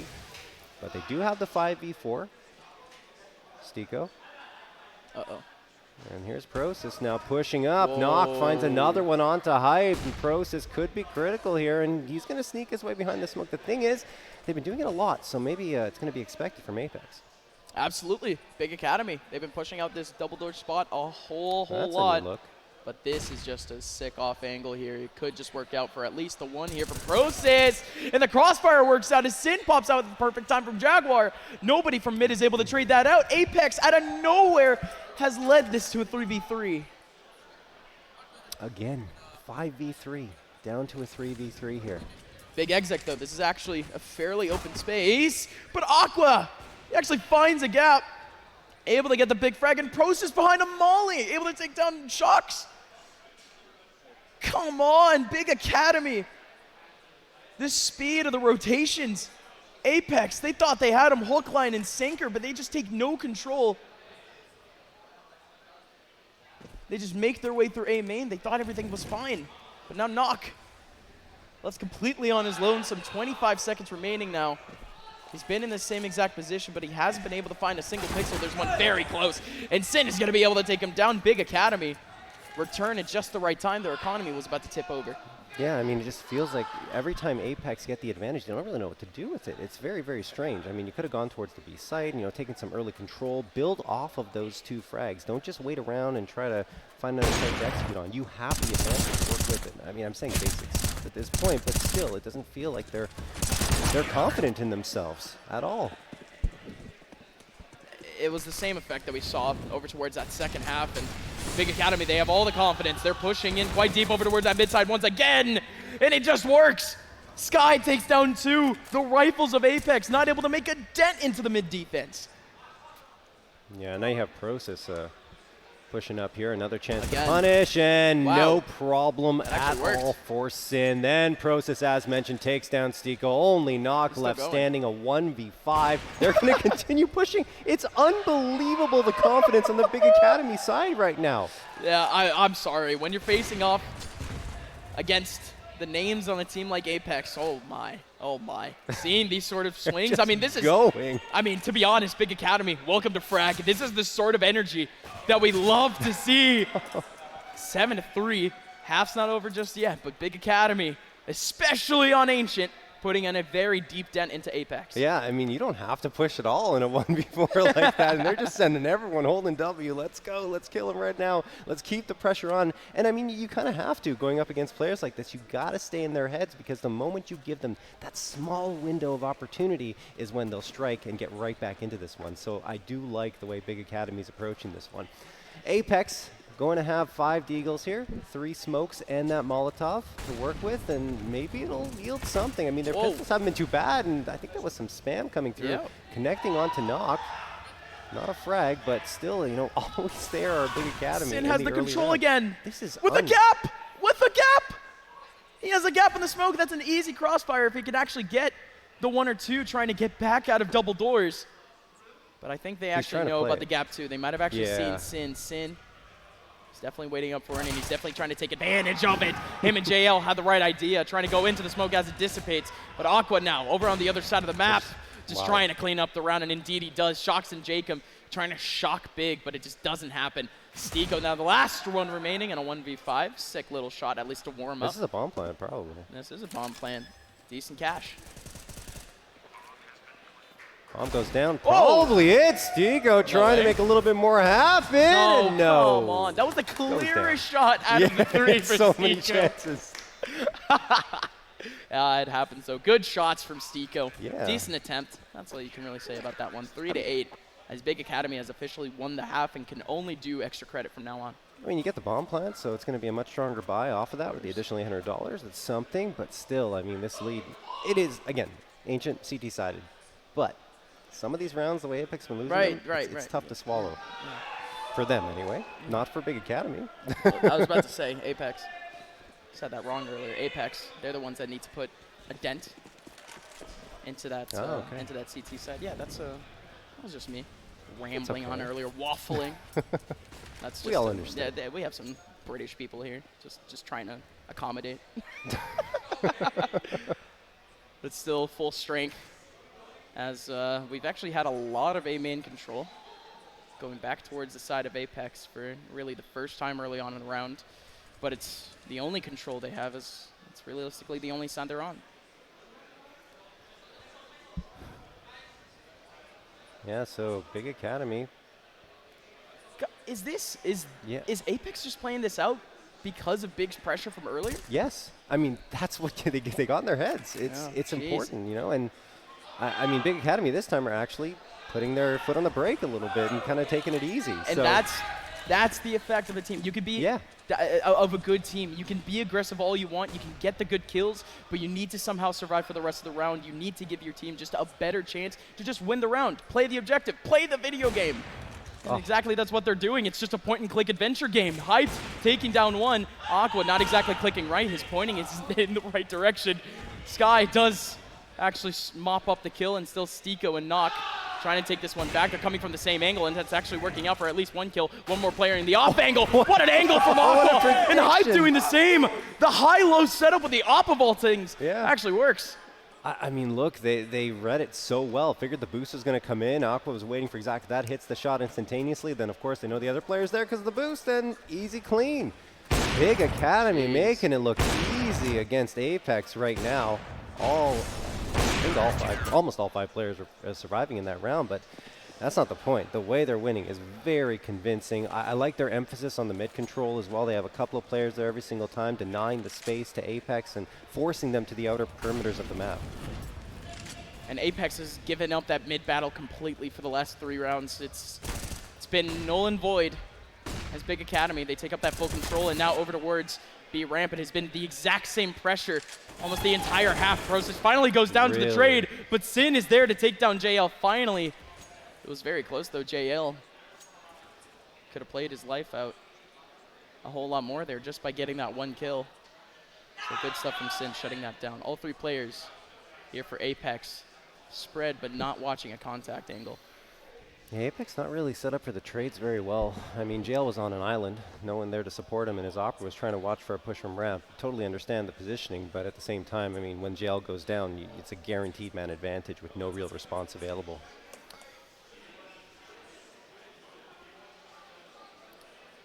Sky is just waiting. He is not moving. Everyone is just chilling, man. Big Academy, again, it's that same aggression, but it has been completely halted after they got the control they needed. And Sky maintaining the exact same angle for just about 30 seconds there. He picks up one, shifts back, gets a second.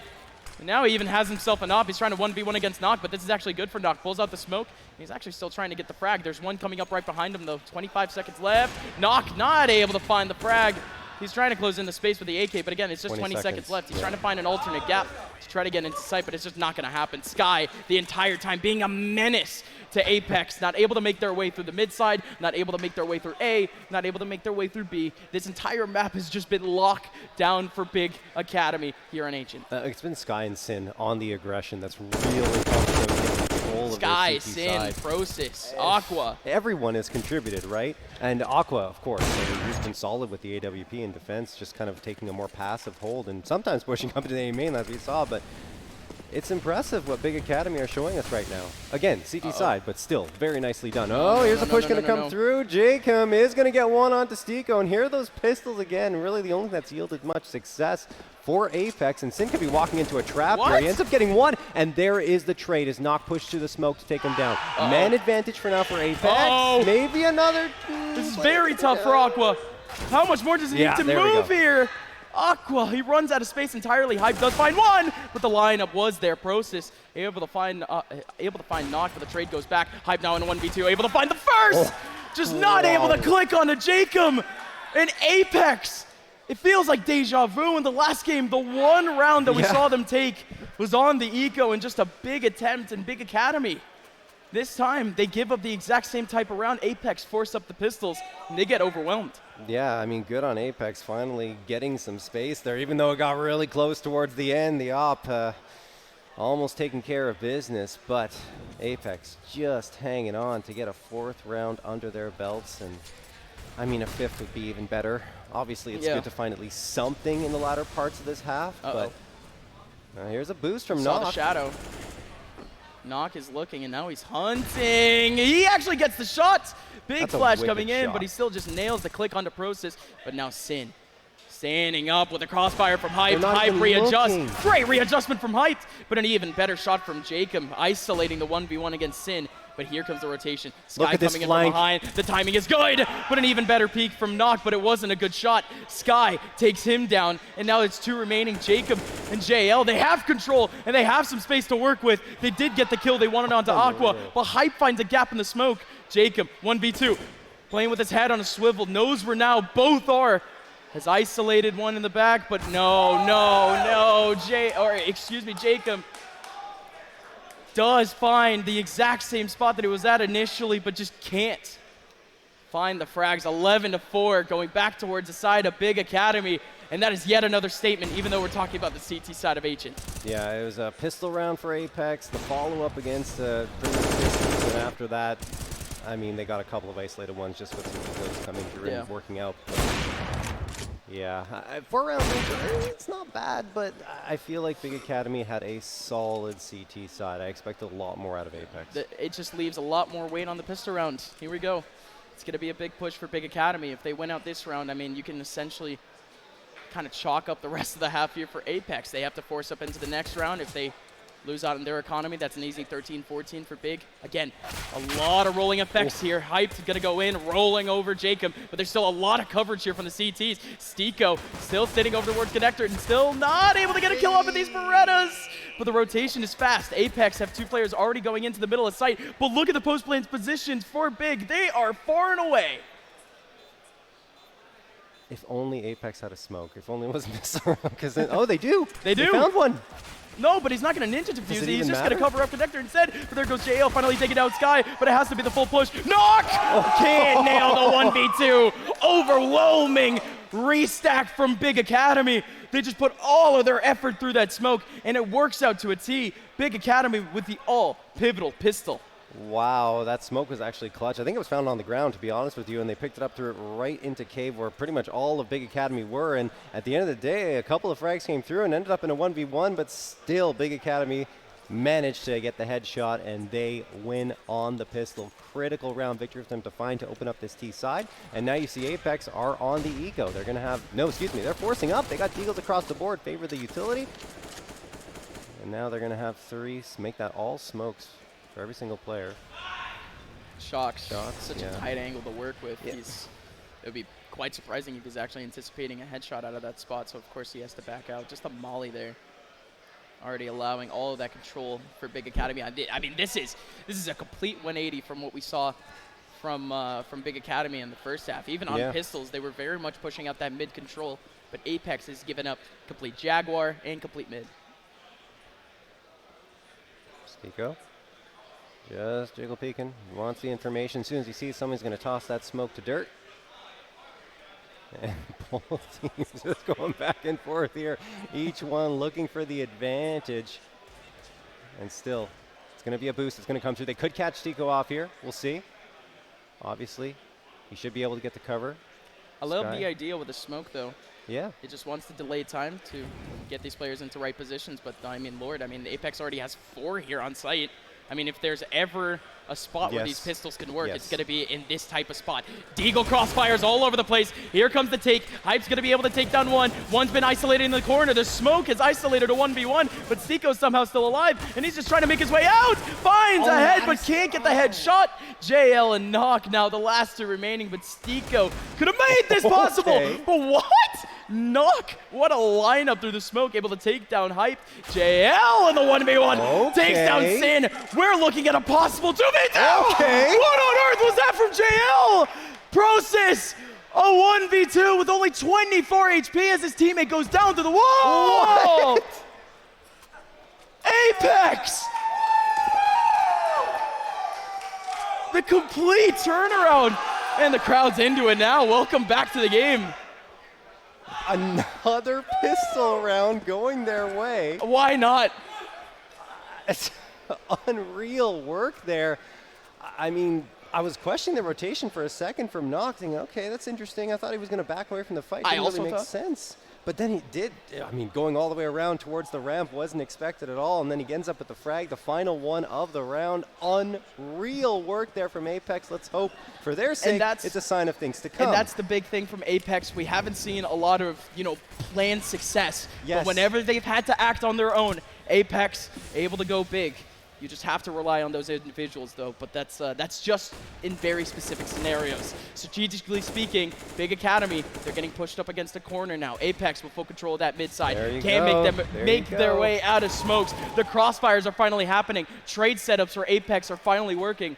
2 players now remaining here for Big, though. They only have an MP9 alongside an AK, or excuse me, a Galil. Yes. Sorry. No. Actually, no. On this side, the Galil does kind of look like an AK. It's just that we are like 30 feet away from our screen. Oh, man. Is that the window of opportunity for Apex that they were looking for to get back into this one? Maybe. Very strong afterwards as well here, 4v2. We've seen man advantages slip away from them on their T side. Will it happen here on their CT side as well? JL says no. Hyped and Process go down, and Apex find themselves a 6th. All right. Yeah, if there's ever a side where you want to get momentum like this, it has to be on the CT side, right? Absolutely. Apex with a long road to go, but to be honest, this is now all just part of the process. They just keep taking away these gun rounds. They come back to a reset the round after. It's just going to start to turn into a cycle.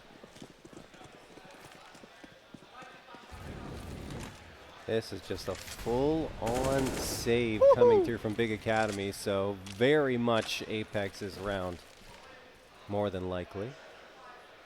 Nothing invested.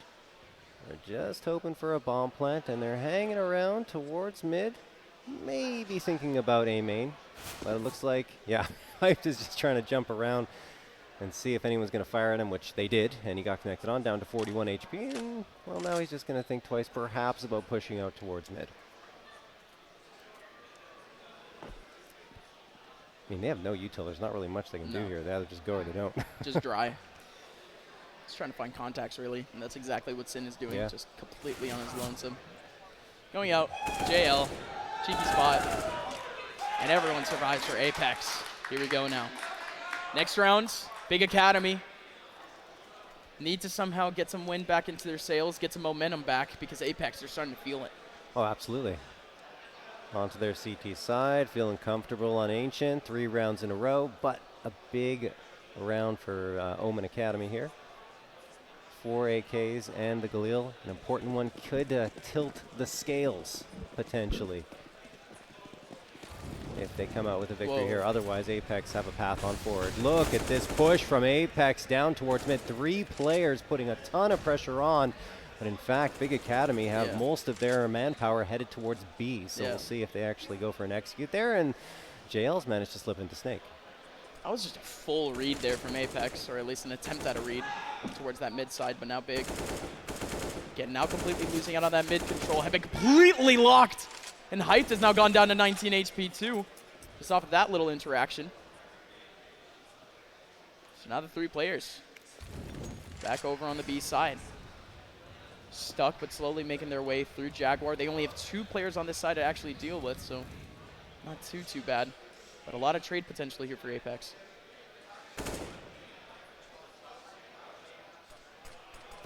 Sky gonna fire a few shots. That triggers the smoke to be thrown here into Cave, so Big gonna have to wait a little bit longer before they decide to push up, unless they just pop a flash into the smoke. That's exactly what they're doing. There's one going through. Sky, he was thinking about it. He was in the middle of the smoke, but he backs on out. Oh, Sin. But he's only down to 84. Oh, he's lucky that was through that door. It's a thick Big door. interaction mid. It's going to be the 1v1. Aqua finds Jacob. And that's a clean sight, at least for now, if they're able to find it. But they're just committing now. So much util going into the B site. And Shock's around the corner, able to take down one. Oh, the spray has to be good on the second, but it's not going to happen. Still a 3v3. And look at the damage onto Hyped and Aqua. Especially on a site like this where wall bangs are prevalent. You don't want to be in a situation like this. But they're able to stick it. Sin with the full HP. Almost full HP. Able to get the plant down. Yeah. Shock's got too locked in towards Cave, and he didn't realize it. It slipped his mind for a moment that someone could be coming up ramp, but they could still take this round. Sin is going to strike back after losing a teammate, but he's the last one standing now. What a shot from JL. Stiko trying to support as well. Sin manages to hang on a little bit longer here. Can he take down Stiko as well? Only 4 HP left. He's dancing on the pillar, and Sin, the hero for a Big Academy, coming out and clutching the 1v2. Unreal! A gust of wind, anything could have knocked him down. You start pre-fire in that corner, anything works, anything. How does he survive? That is unreal. Sin standing tall, keeping Big Academy, not only of course in the lead, but with a whole lot of momentum now. Keeps him at least even with Apex. This half is starting to get spicy. Wow. That is a huge round victory for Big Academy to find 13-7. Apex can still absorb it and keep a full buy running in terms of guns anyway, because the utility is a little bit light. So we'll see if Big Academy can exploit that. Apex thinking about going for that aggression, but Big Academy, so familiar with it, are going to toss that Molotov on forward and say, no, take a step back, JL. Guess so. Yeah. All times. JL having to rethink, but very spread pressure here from Big Academy. They are going to have maybe that early contact back over towards A main, but he's actually shifting back over towards mid. But this has been such a long battle here for Big Academy. They've lost out on all of that util advantage. Yeah, they really have. It's about even now. Knock waiting for an engagement, and they were baiting out a shot. Now they're going to push in. Shock's waiting around the corner, gets one, but only one because the trade is good from Sin. He's been so very good over the last few rounds. Now they're trying to work in towards B, but a timely smoke comes through from Apex, and then a Molotov in front of it to keep Big Academy at bay. Stiko's going to have to be very, very big here in this engagement.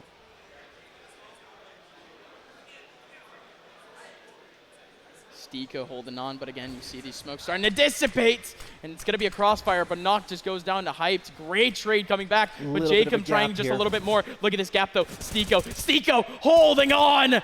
Now it's just one, and Hype just can't find an angle.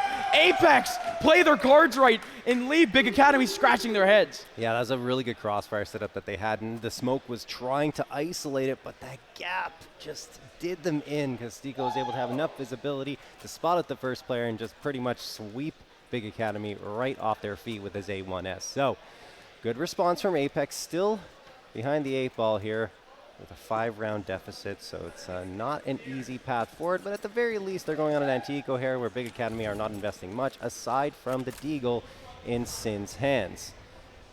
We've seen that Deagle ring true so many times before, so maybe it can sing again here for Big Academy and shock Apex in another round. Sin has been a driving force, to say the least, for Big Academy. He was an all-star in the last we play. And in terms of stats, he topped pretty much everyone throughout that league, too, topping ADR. Of course, they can fight in him. They're not able to find a kill off the Deagle, but the Glocks are actually able to find some trades. You still have the nade coming in back over towards that mid side, actually taking down Hype, but Stiko, of course, holding onto the crossfire. Takes one down. JL doing the same. So Apex cleaning it up at the end. This is yet another big round. It got interesting for a moment. A couple of Glock kills coming through, but you know, the positioning was just too good by Apex there, so they took care of business, as they should have in that round. Right. But here come the guns once more from Big Academy. Talked about Sin and We Play Academy. In fact, they've had a 3rd place finish. We're incredible in the league, but I mean, they started off 8-0. They started off 8-0 in We Play. I mean, playoffs is a whole different story, but I mean, the team that they lost to, they even won a best of 3 against. So I mean, again, this team with a lot of potential, with some top tier 2 EU wins under their belt already. Apex would just be another one. Here comes that play over towards that mid side. Jacob, he was fighting a lot towards the right side, at least the mid, but finally shifts back in the B side and gets a big kill. Sky, though, he has just found an empty gap into A. The site's empty. Oh, a nice shot from JL around the tippy top of that smoke to take down Hype. So 5v3, but the site is lost. The bomb is planted. And a chance here for Big to stun around the smoke. What a peek from Aqua. Gets the second two. Keeps going for the third. No, he will get shut down. 1v3 now for Big Academy trying clutch something. They will not. What an effort there from Aqua, though. Yeah, man. I mean, Aqua was the one that could have made that round completely possible. I mean, he hears Stiko reloading around the corner. He just has to shoot out the random bullets. But, man, Apex getting the round they absolutely needed. Because, man, they had that big push over towards that mid side earlier. They leave A completely empty. I mean, they knew the risk that they were pulling. Lucky they had the manpower advantage, Apex, there, because, like you said, the A site was completely free and clear for the taking. And, I mean, Big Academy do get the bomb plant, but they decide that they want to save up their money, being very conservative here with their economy. That said, Apex have hit double digits. Their CT side looking just as good as Big Academies did. And they are trying to send us to map 3. Otherwise, if we do not get to map 3, Big Academy will be the first team to qualify for playoffs in the last chance qualifier.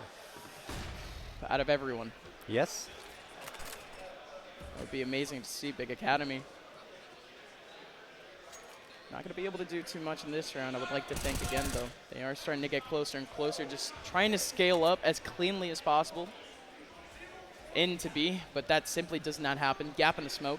Takes down one, but actually it does succeed. They've been able to scale up into Jaguar cleanly, but no. They used the one smoke they had to just go out, but a Molly in the front, not able to clear them out, and Stiko now able to hold it down with a Molly behind him. Apex, I mean, if things were to just go a slightly different direction, that's a different round, but oh my word, Stiko. That 180 was insane. Yeah, that was a really heads-up play by Stiko. Having pressure from both sides, it easily could have gone awry, right? With the Deagles pressuring him, but he's flicking back and forth, spamming a little bit, very timely, using the magazine he has at his disposal very effectively, and taking care of business for those 3 frags. So well played by Stiko in a high-pressure situation, getting that 11th round for Apex, but another test comes through as the scoreline tightens more and more and more. This is the tying point. I would just like to say that. Big Academy, their economy in shambles. Apex, one more round, and they can push it to 13-13, and Hyped, not able to get the big frag in mid. Full control taken back for Apex in the mid side once again now, in Proces. Oh, Proces, the timing. Looking away into Jaguar, but an empty Jaguar at that. If he makes it in, he has a chance to fight, but now it is Apex. Fighting now 1 by 1 with the advantage, forcing Big Academy to come to them. Apex, double control, coming out of Temple. Oh no, JL spotting one going through. That is massive for Sky. What a flash from Sin! Sin getting another one. We've equalized all of a sudden from a 5v2 to a 2v2. But Knock, he's been here forever, and he is not able to do anything. A 1v1 now, though. Stiko coming in at a good time. Has no idea about Sky. Sky sitting behind the double box. Barely a pixel of his forehead shows, and he slaps him down. Big Academy, a 5v2 into a 1v9. I'm speechless. Like we've seen 5v3s, now a 5v2 that they had full control of the round. I mean, credit to Big Academy fighting through, using the utility so effectively to find the gaps and make honestly. Life difficult for Apex and get that round out of literally nothing. But I mean, if you're Apex, you're kicking yourself for losing that round. There's no way. Every battle worked out in their favor. Every interaction going into that worked out in their favor. Even the initial hold on the site worked out in their favor. And now it's a readjustment. Apex, they are now completely up against the ropes.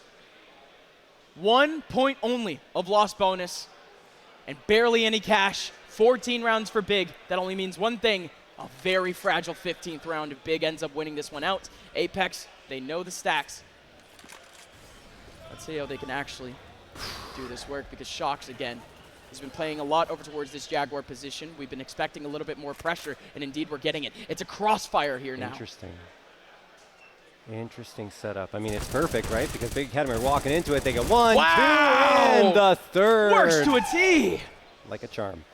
And now Hyped is going to go down as well. Knock finding him, winning the op-v-op duel, and Aqua, the last one standing. All 5 players surviving. I was about to say, before all that went down, okay, here's a frag from Aqua. That'll be it. But I was about to say, if Apex lose that round, their economy's in shambles. Like, they would have so little chance of coming out and getting back into this one. But they win that, and not only that, they have 4 players left standing, so they can build up their economy. 2 straight rounds. Incredibly, incredibly pivotal wins for both Big Academy and Apex. Just keeping this good game of Counter-Strike going. I'm loving this. Oh, yeah. This is fantastic. This is only the first game of Frag, folks. This is the big day, the end of LCQ, where all the top teams who participated in LCQ look to find a way into the main event starting tomorrow. Apex, Big Academy. High, high expectations for the entire weekend. They do not want their story to end on Friday. They will still have a chance on lower bracket should they lose here, but Jacob is thinking about map number 3 as he gets 2 frags onto Aqua and Sky. He does go down to Hype, but JL is there to support, and he's good for 2 more. Only Sin left standing. He's managed to make his way onto the A site here, but he doesn't have the bomb on his back, so it's going to be a very tough ask here for him to try to find anything, because the bomb is all the way over near Donut. And this round is pretty much over, but an expected one for Apex to take, right? Just up against those pistols. There we go. Ultra pivotal for Big Academy. Because if they lose this one, you might be looking down the barrel of overtime against Apex. Yeah. But that's, of course, with the full loss bonus. See if they can actually pull something out in that next round. But again, let's just focus up on Big Academy. How much pressure are they going to put on early in this round? They have not had map mid control at all throughout this half.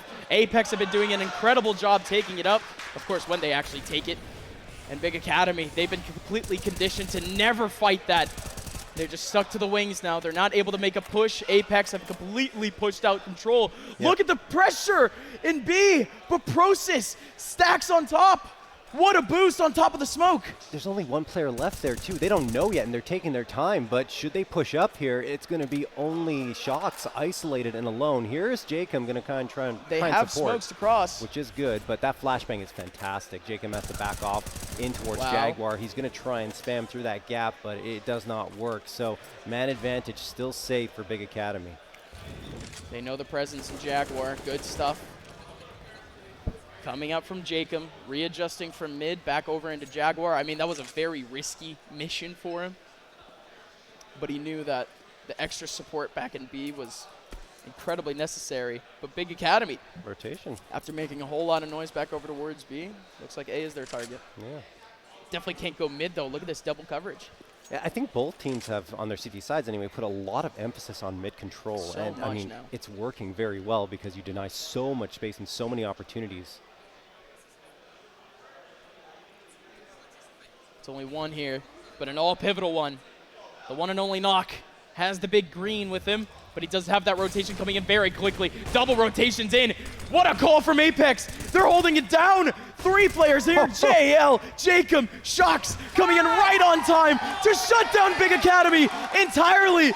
The scoreline has finally been tied. Oh my goodness. You go back and you think on that round that they won at the beginning of this half where they just had the Deagles bought up and it should have been a round victory for Big Academy, but that is that window of opportunity they needed. They powered on forward after that point and come to this point, tying it up at 14-14. One thing in that round to look back on is Big Academy didn't really pursue B that much after fighting the opening frag. No, which and there wasn't really anyone there. They could have at least sent a forward guard, something, to see if someone was there and get contact. It's just the logic of get pick, you expect to make it onto the site to begin with. But here we go now, Knock, Shocks holding it down in terms of the crossfire at least, but Shocks does end up getting overwhelmed with the Tech 9s. At least, maybe. Still have a Mac 10 alongside the Tech 9, but wow, what a spray coming in from Jacob. And Sky trying to get a boost is not going to work out. It was pistols for Big Academy. They concede the 15th. Apex, what a comeback. Yeah, read my mind, honestly. What a comeback. Honestly, it's been unbelievable work from them on their CT side, trying to outdo Big Academy by 1 round victory here and get 12 on CT side. But Big Academy decided not to go for that bomb plant, so it doesn't really impact them too much. I mean, they lose a couple of pieces of utility, but it's okay. Because they still got the 4 AKs and the big green Process, thinking about going for a quick hit to B, but eventually stops in his tracks and waits for some utility to be spent here by Apex, which means that Big Academy are going to play the slow game more than likely, try and burn out as much util before going for their hit. Here comes Shocks. 3 players in front of him. He did get that contact up. Here comes the spray. Going to be able to get the first, not the second. Things are still equalized. Process, that was close though. This positioning from JL could actually catch him off. This could actually be dangerous for JL, and indeed it is. No. Process is actually the one to take him down, but more importantly, Jacob coming back, and he runs into double coverage. He had no idea Aqua was there. That's just tragedy. Yeah. Apex, they go hunting, but instead they get hunted. Oh my goodness, coming down to the very wire here. Big Academy do have the man advantage, but they don't have any site control at all yet, which plays slightly to the advantage of Apex. Very passive here at B though. No one actually on the site proper. Hyped. Peeking around, eventually going to have to go for this. Tons of utility available for Big, that's the good news. Stico waiting around the corner. Oh, this could be so dangerous. If there's ever a position for this to go right, it has to be this one. Yeah. Stico in the off angle. Can he find the gap? He had to jump to find it, and he actually finds the kill, and he still has full HP if he wants. This is a retake evenly with his teammate, but it's not going to happen. Hyped with a huge spray through the smoke, takes down Stico. Knock has to stand tall to try to keep this away from overtime. Knock, gap in the smoke, but not able to find anything. Knows that the back of sight is at least empty, but Jaguar coverage fully up here for Big. Time running out, but smoke and flash here for Knock. He can get a kill. He can try his hardest. Big flash coming out. He's going to try to go for the smoke. He fakes it! And Big Academy able to stay alive. But again, it was 4 rounds that they needed in 1 half to push it to overtime, and they were barely able to do so. What a half from Apex, and Big Academy only able to barely stand. Ancient delivering as promised with some very strong CT sides from both teams here.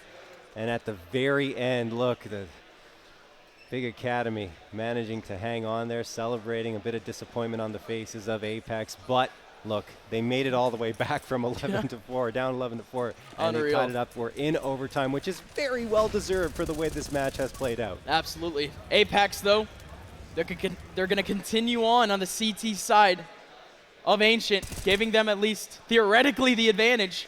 And now they have the HP advantage. That little spray there from JL doing so much damage. And look at the coverage here in B. Oh, it's unreal. 3 players covering B, 2 players over in mid, ready to fast rotate. Big Academy, do they commit to this? I mean, yes, they are for now, right? They have no idea. Sin on the front side able to take down Shocks, but JL just continues to grind. But 3 players not remaining for Apex, and they're all here waiting to pounce onto Big Academy. But this patience from Hyped, it could just save the round. It does. What a shot from Hype, take down Stico, 3v2, but the health is so very low for Hype, and these guys need to be extremely cautious about the way they go about this take, whether it be on B or A, and it looks like B because of how much forward positioning Sky has here into Cave. There's the fight won by Nox, and now at 2v2, gets a little more precarious for Big Academy, but they're already committed. They're going into B. Double smokes, almost full utility from both of these players. Again, 40 seconds left! No! What a miss shot. You could claim the readjustment, but it's not going to happen now. Aqua, well, actually, it could happen. Still, yeah, 30 seconds left, and it's Aqua, the one with the bomb. But still, what a shot. But the whiff, though, that's the only thing that actually allowed that spray to come in. But 20 seconds left. Aqua, we've seen it before. Can we see it again? To open up overtime, it's a 1v2. Oh my goodness, Aqua, he's been so very good in these situations, and now he's going to be watching this bomb very carefully. They don't know he's here at all! They've overlooked it! He's got the chance, there's the first! There's no idea! Aqua gets the 2K, another 1vx clutch for him, and Big Academy are on the board first here in overtime. Just cold-blooded from Aqua! His blood has frozen over. He's is iced up, baby. Aqua. Completely overlooked it. Didn't even check. Didn't check their corners. They got to be kicking themselves now. And I mean, after the first frag comes through, the operator just didn't know where to look. The water is frozen over. Aqua is now iced. I love it. I love it. Apex. They still maintain the exact same pressure, though. Do not step off of the gas pedal. They trap Big Academy back over towards the double doors again. This is some unbelievable Counter-Strike being played between these two squads here. Sky gonna get a flash out. Jacob waiting patiently. And he's got Stiko supporting, and Jacob gets one that triggers Stiko likely to peek, and everyone, 3 players in fact, peeking on forward for Apex. They do not want to give any forward position to Big here in this round, and it's a 3v5 for them to try and recover from.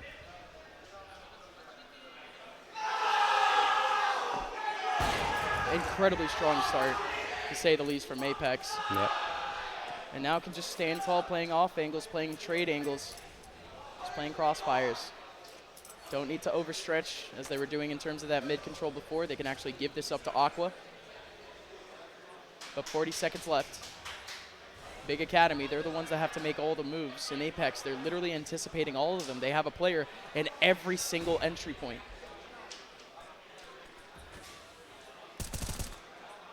Barrel spotted. Jacob not actually able to nail the spray. He is able to run away, though. JL on the off angle. Able to take down Hype. As Hype misses out in the shot, and now it's Aqua in a 1v5, and he goes down. Well done, Apex. A flawless round to come back from a massive 1v2 from Big Academy. Yeah, all 5 players surviving, right? And I mean, that 1v2 was so crazy. You'd think it would give them momentum, but I mean, there's so much experience on the Apex side. They know how to keep cool heads, and they go back in this round saying, forget about it, put it behind you, let's keep going. And wow, just great response coming through. On to the next, and it's going to be, for once, for the first time, and I want to think realistically in this entire T-half, a full A sprint now for Big Academy. Yeah. They really did work a lot. Oh, and the angle is just perfect for Knock. He can just farm from the spot. No smoke up in his area, but JL, he's playing around the smoke now. He's having to survive. He's able to get one. 3 players still remaining for Big Academy, but Apex, they've already made the rotations happen. Shocks with a spray through, not able to get the spike. Spike, what am I saying? Wrong game. Bomb planner. How could you? This is the first time in 2 days where this happened. Cut me some slack. Aqua and Hype, though, somehow need to make this happen. And now it's only Aqua. Aqua getting surrounded. Apex once again showing a masterclass on the CT side, this time through a retake. Yeah. Getting the bomb and defusing the bomb here. That's true. Wow. That's how a masterclass works. I'm just teasing you. But, we're going through here. And that first half going the way of Apex. You good? Production. Okay. Did you hear what they said? No, they have an operator player. Oh, God. Oh, Lord. All right. Familiar territory for Big Academy now. Finally shifting back over to that CT side, the CT side. Yes. Where they completely mopped up Apex. I mean, you can already see how they're starting to start off, by the way. Double ups to start off OT. They're going right into it. And it was so effective, right? In regulation, Aqua was impressive with the big green over on the CT side. So I'm excited to see him get back to it. A technical timeout being called here. I think something needs to be worked out. Perhaps a headset, who knows? I do see one getting removed there, but maybe that's just to rest the ears. We'll see. Right. Either way, look, this has been fantastic. I kind of want to see map 3. I want to see map 3. I do. But here's the thing, if Big Academy wins this, such a statement win for this entire team. Yes. They can come away from this entire tournament already happy, and it's only day 2 of 4. There's no question. I mean, looking at the star power that Apex has, they're certainly the favorite, one of the favorites, if not the favorite, to, of course, take Fragadelphia 17. They are. So coming out with a win here is like, okay, well, if we make it all the way, then if we face them again in the finals, we have all that confidence under our belts. Also shows to all the NA teams that these guys are mortal. Absolutely.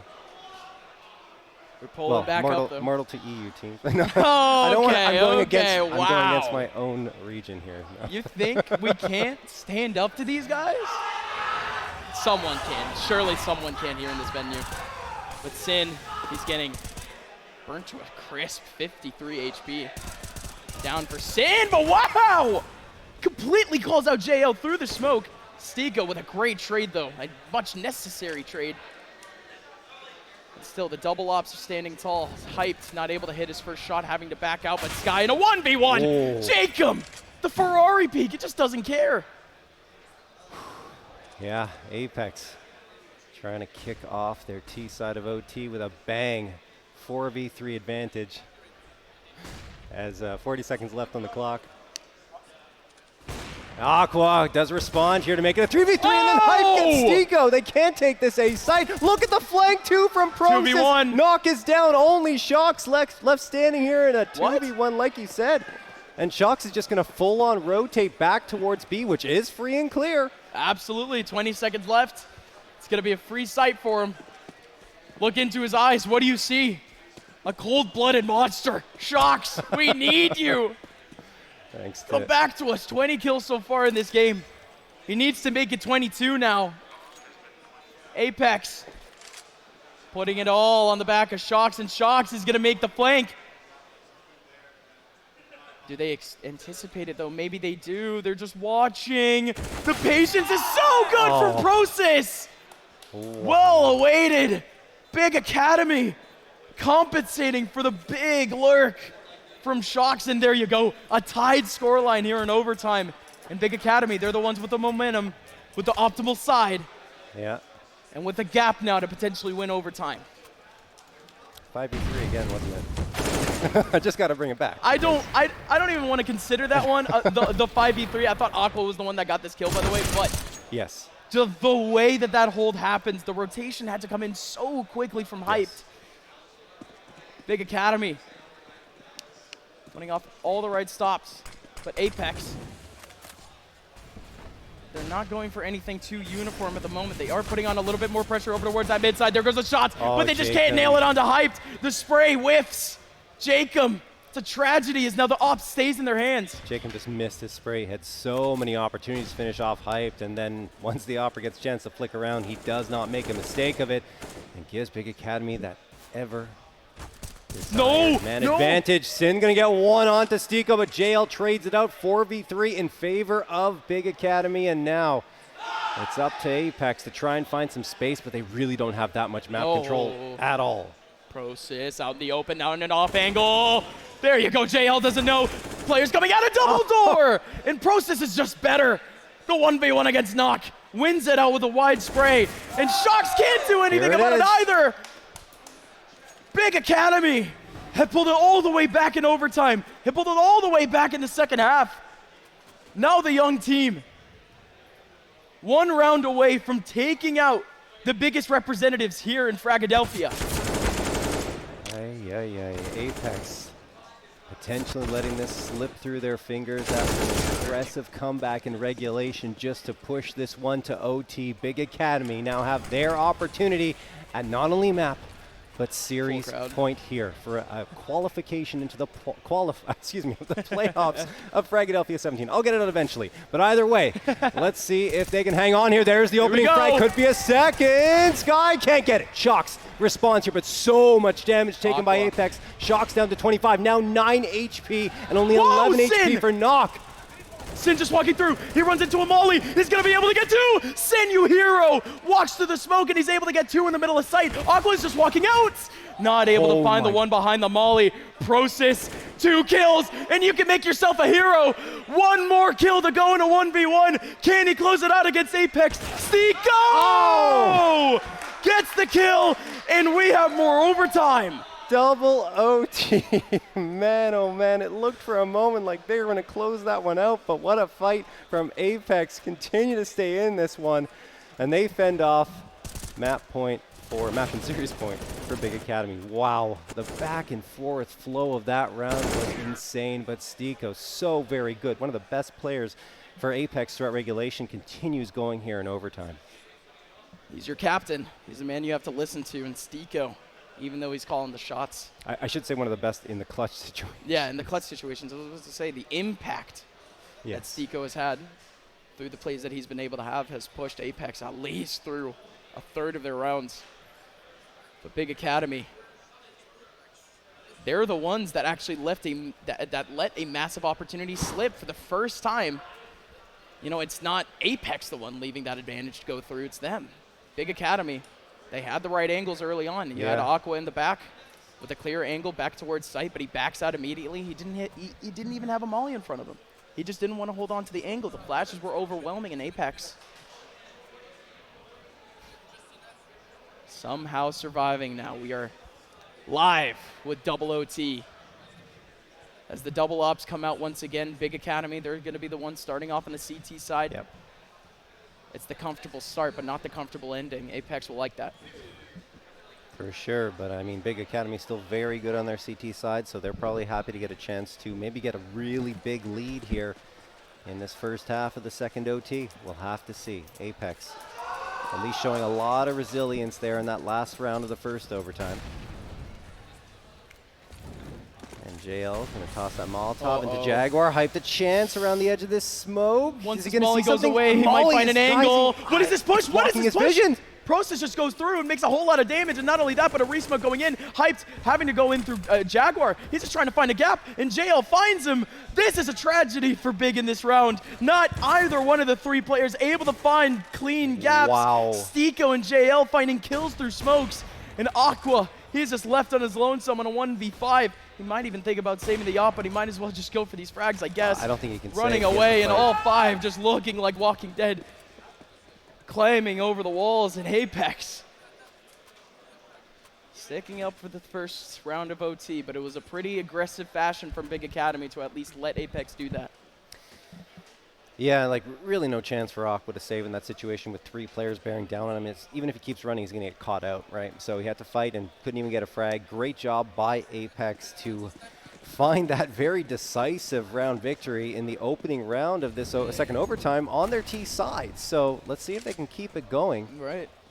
I mean, maybe just a fire lit under them, right? From that last round victory where they clutched it out. And, I mean, they're trying to carry over that momentum here and take this overtime, but there we go. Hyped connects on to Stico, a chance for Sin to help out, and he does get that second. Process with utility in his hands, gets caught out, but the trade is good. 4v2. Shocks continues to push on forward. Maybe they can come back into this, but they're going to retreat off the B hit and try to rotate around to A, which is not a bad idea. No, with 120 left, it's extremely early on in the round. There's no way that they might compensate for that rotation early, but they have someone in bottom mid. He has all the noise. What a Sky cuts him off. Big Academy has all the info, has all the contact on Apex that they could have wanted in the early round, and they make it work for such a clean round. 19-19, looking like deja vu. It's the exact way that we ended up seeing the first half of first OT go. Apex and Big Academy just trading back the T and CT rounds. Neither team can find more than one T round so far. Well, I mean, this could change here. We'll see. Yeah, could change. But Big Academy sending Sky straight out towards mid. In the meantime, Apex, three players gathering up. In fact, all five now gathering up towards the B site. This could be a key point of contact. He's going to toss that smoke into the Molotov. Now, the push from Sin! A 3K, even though he was blinded at the end of it. 5v2. Shocks gets taken down to 49. And the trend looks like it's going to continue here, but Knock perhaps has something to say about it. Gets one onto Process. But a three-man spray, yes. Essentially blind there from Sin. Come on. That's just the spark you needed. I mean, that's really everything you needed. That's the entire round done. Apex. Depending on two, now depending on one. Shocks walking into the crosshairs of Hyped once again. The first half of overtime going the exact same way we saw it once again before. The CT half staying successful, mostly successful. 2-1. But this is it now for Big. They weren't too successful on their T side. It looked like Big Academy. It looked like Apex had struck through there with that first round victory. They looked like they cracked the code of the defensive end of Big Academy, but they just could not convert for they haven't recontacted the same place that they won on anyways. Yeah, that's true. So that's very true. Apex trying to go in now with the same approach that we saw a lot earlier in terms of that mid pressure. JL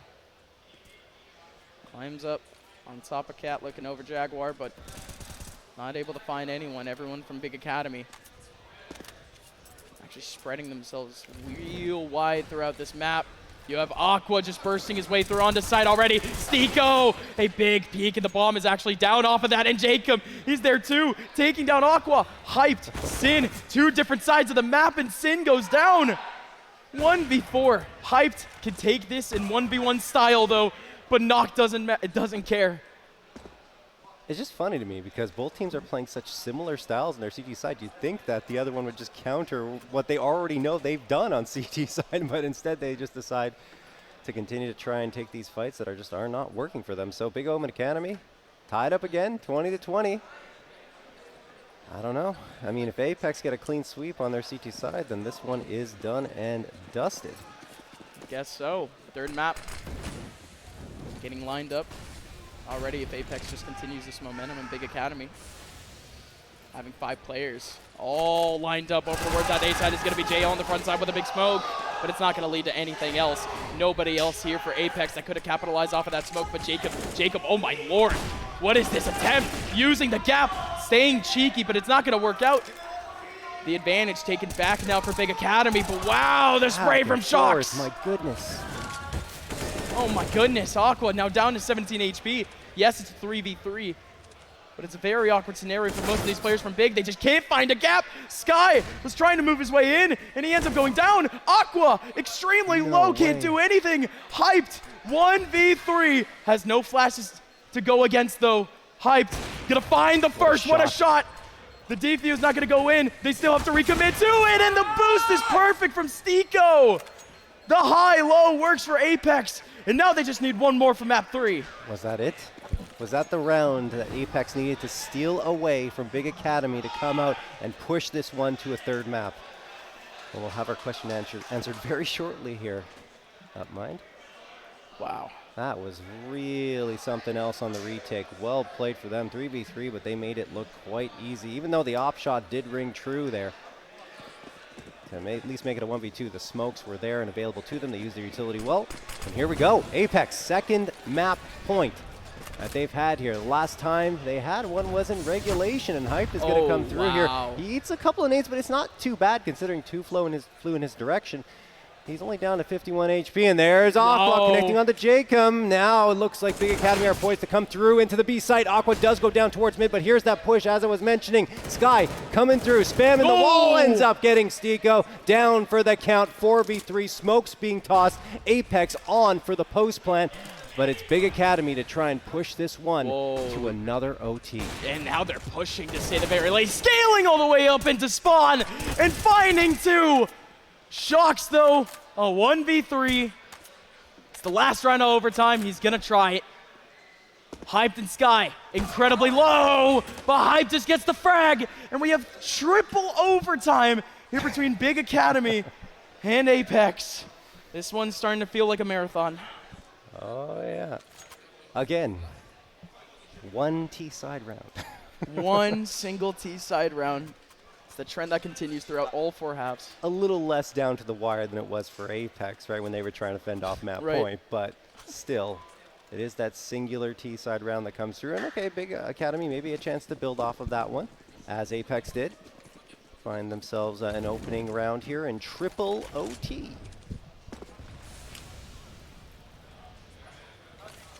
Back at it again. The same mid pressure coming out from Apex. But you really just have to knock on to the mid to Cat rotation, mid to Jaguar rotation. You have Jacob on that front side continuing to push his way up.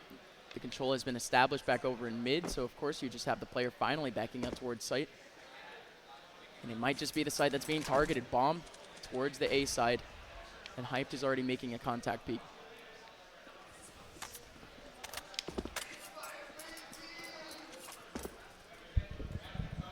.108 on the clock.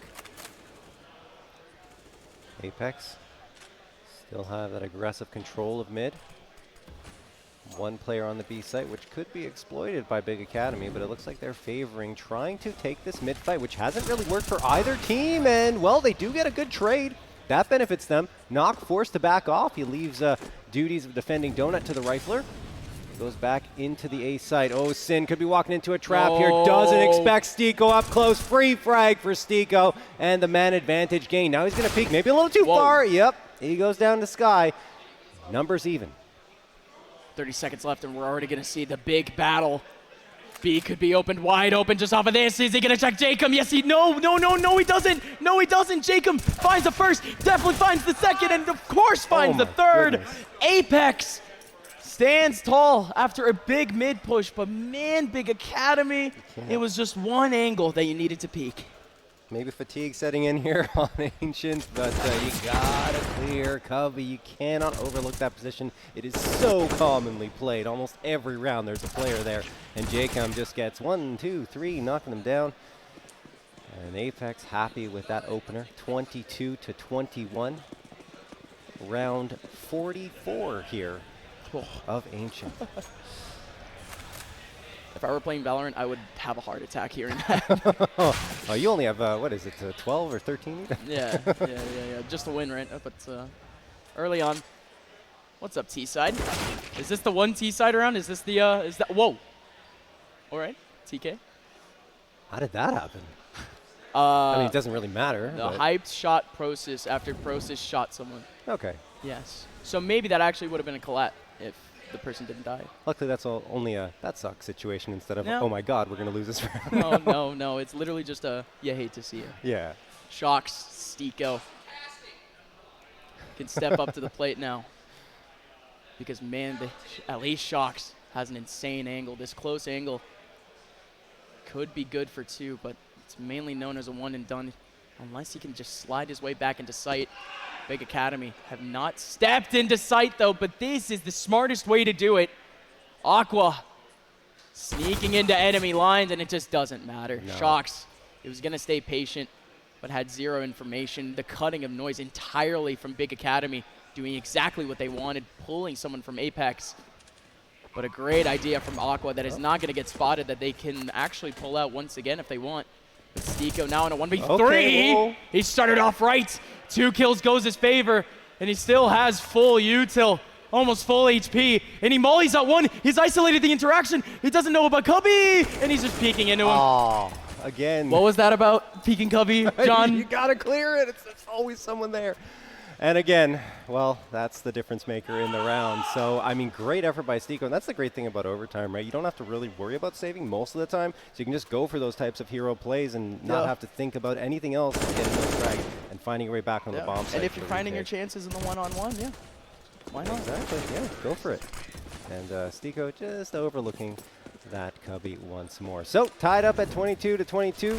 One thing that hasn't happened yet in overtime, as we mentioned a couple of times, is 2-round victories on T side. Is that the tipping point? Yeah, it is. It has to be right at this point. Yeah. The way they played their CT sides, it's the first team to get 2 T sides that will take this.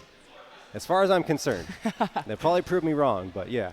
Apex has completely abandoned the mid side. That is just something that we have not seen from Apex at all throughout the entirety of their CT holds. Mid is going to be taken up by them immediately. And Aqua is able to find JL. Not only has mid been taken up, but so is potentially A. A empty. Shocks does find one, though. Aqua could get pressured out, and yes, indeed he is. Damage. The damage is so good. Stiko doesn't check under, but yes, he does. Barely the corner of his screen shows the forehead of Sky, and Stiko pulls up the smoke at the perfect time. Aqua walks right into the popping smoke, plays a game of peekaboo. That's the easy kill, and the boost doesn't matter. Stiko gets both kills off of the boost, and Apex completely shuts down the hopes of Big Academy, getting those 2 magical T rounds. Stiko up to 34 frags now. Popping off in overtime, finally above a KDR 1. And Apex hanging on there, 23 rounds picked up, and now they've got an opportunity to close it out on their T side. Can Big Omen Academy be solid on their defensive end and win all 3 rounds, which hasn't happened yet either? Or is Apex going to take this one? Sky waiting patiently behind this Molotov, going to toss a smoke. Uh-oh. Ooh, did that miss the mark? No, it was good. 65 HP though left on Sky after the molly goes in. But this is a lot of pressure from one man, JL, making a whole lot of noise back over towards Jaguar. And it might have actually held these two players here, Sin and Prosis, forced to crossfire. It's a 3-man hold towards the side of the map. If Apex play their cards right, it's exactly what they want. If they can find that gap back over in A if they want it. Sin has been really good with the aggression here out of Jaguar, and here he goes again. Looking around towards mid this time, and he does connect for a lot of damage on the JK, which is returned about at half of a return rate. With Sin at 48. JL! And JL finds Prosis. That is a fantastic opener for Apex, but again, their HP is so low. JK at 18 and JL at 9. So Sin, a chance to punish here from this position with 3 players coming up on him. They know to look here, but will they have the timing right? Sin. Oh, nope. Sin. He delivers again. Headshot onto JL. Jacob stepping up. Gonna be able to take down Sky. That's a big flank coming in now, and Sin is forced to push out. Hype now, just holding down this one spot. He's fighting up now in sight. Here comes the push in Jaguar, and it's a double push in, but he's actually able to get knocked. That leaves things just a little bit more possible here for Aqua. 10 seconds. What is this angle? What is this angle? They're not clearing at all for spawn. Oh, Aqua, almost a tragedy, but it's a 1v1 again. Stiko and Aqua, we've seen it before. Last time it was Stiko. This time, can it be Aqua to just keep Big Academy in the lead here in overtime? But it just won't happen. Big Academy on the T side, able to get the magical 2. Can they get one more? Or able to get at least the 1, but can they get the 2? 2 more map points for Apex. This is the earliest that we've seen a map point. Yes. They've only had opportunities at 1 other ends, meaning overtime, of course, or more overtime. Now they have 2 chances to close it out before we head to potentially quadruple overtime. And they'll need to do what neither team has done so far. That is 2 rounds on T side. Aqua going to get the opening blow here onto JK, and now that stops Apex in their tracks as they toss more utility onto A. This could just be a fake. They're thinking about doubling back, but as it stands, JL's still hanging around. There's a Molotov thrown. Maybe they'll leave JL here to make some noise and fall off of it. Yup. No, they're going to commit. Are they? Indeed they are. Aqua, no armor, just has to stand tall. Hyped, able to crossfire with them, and Aqua misses out in his shot. Here comes the rotation though. Sin coming in, gonna be able to take down Knock. Still one more, back in the temple position, but still Shocks playing around this box, has so many contacts to get, and indeed he gets the 1, but only the 1. Stiko in a 1v3. We've seen him in multiple 1v1s already. But Stiko trying to find an opportunity, and he just can't get Sky. Sky in the middle of the smoke takes him out. 23-4. Big Academy. They cut what was the best cushion that we've seen so far for a winning team. It's gone. Yeah. One more round separating these two, and it's a comfortable CT round to do it.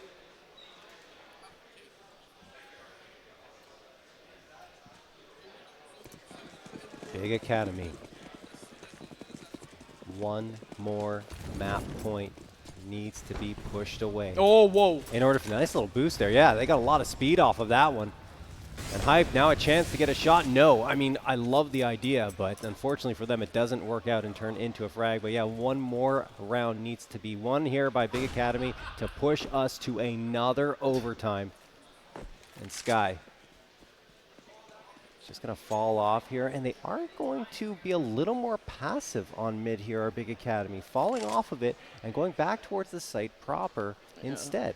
Yeah, this is, again, mixing it up. Reiterating what I said before for Apex, we just don't see Big doing that. Letting loose control of mid go by, and Sky, here's the footsteps, having to back on out. Sin doing the same.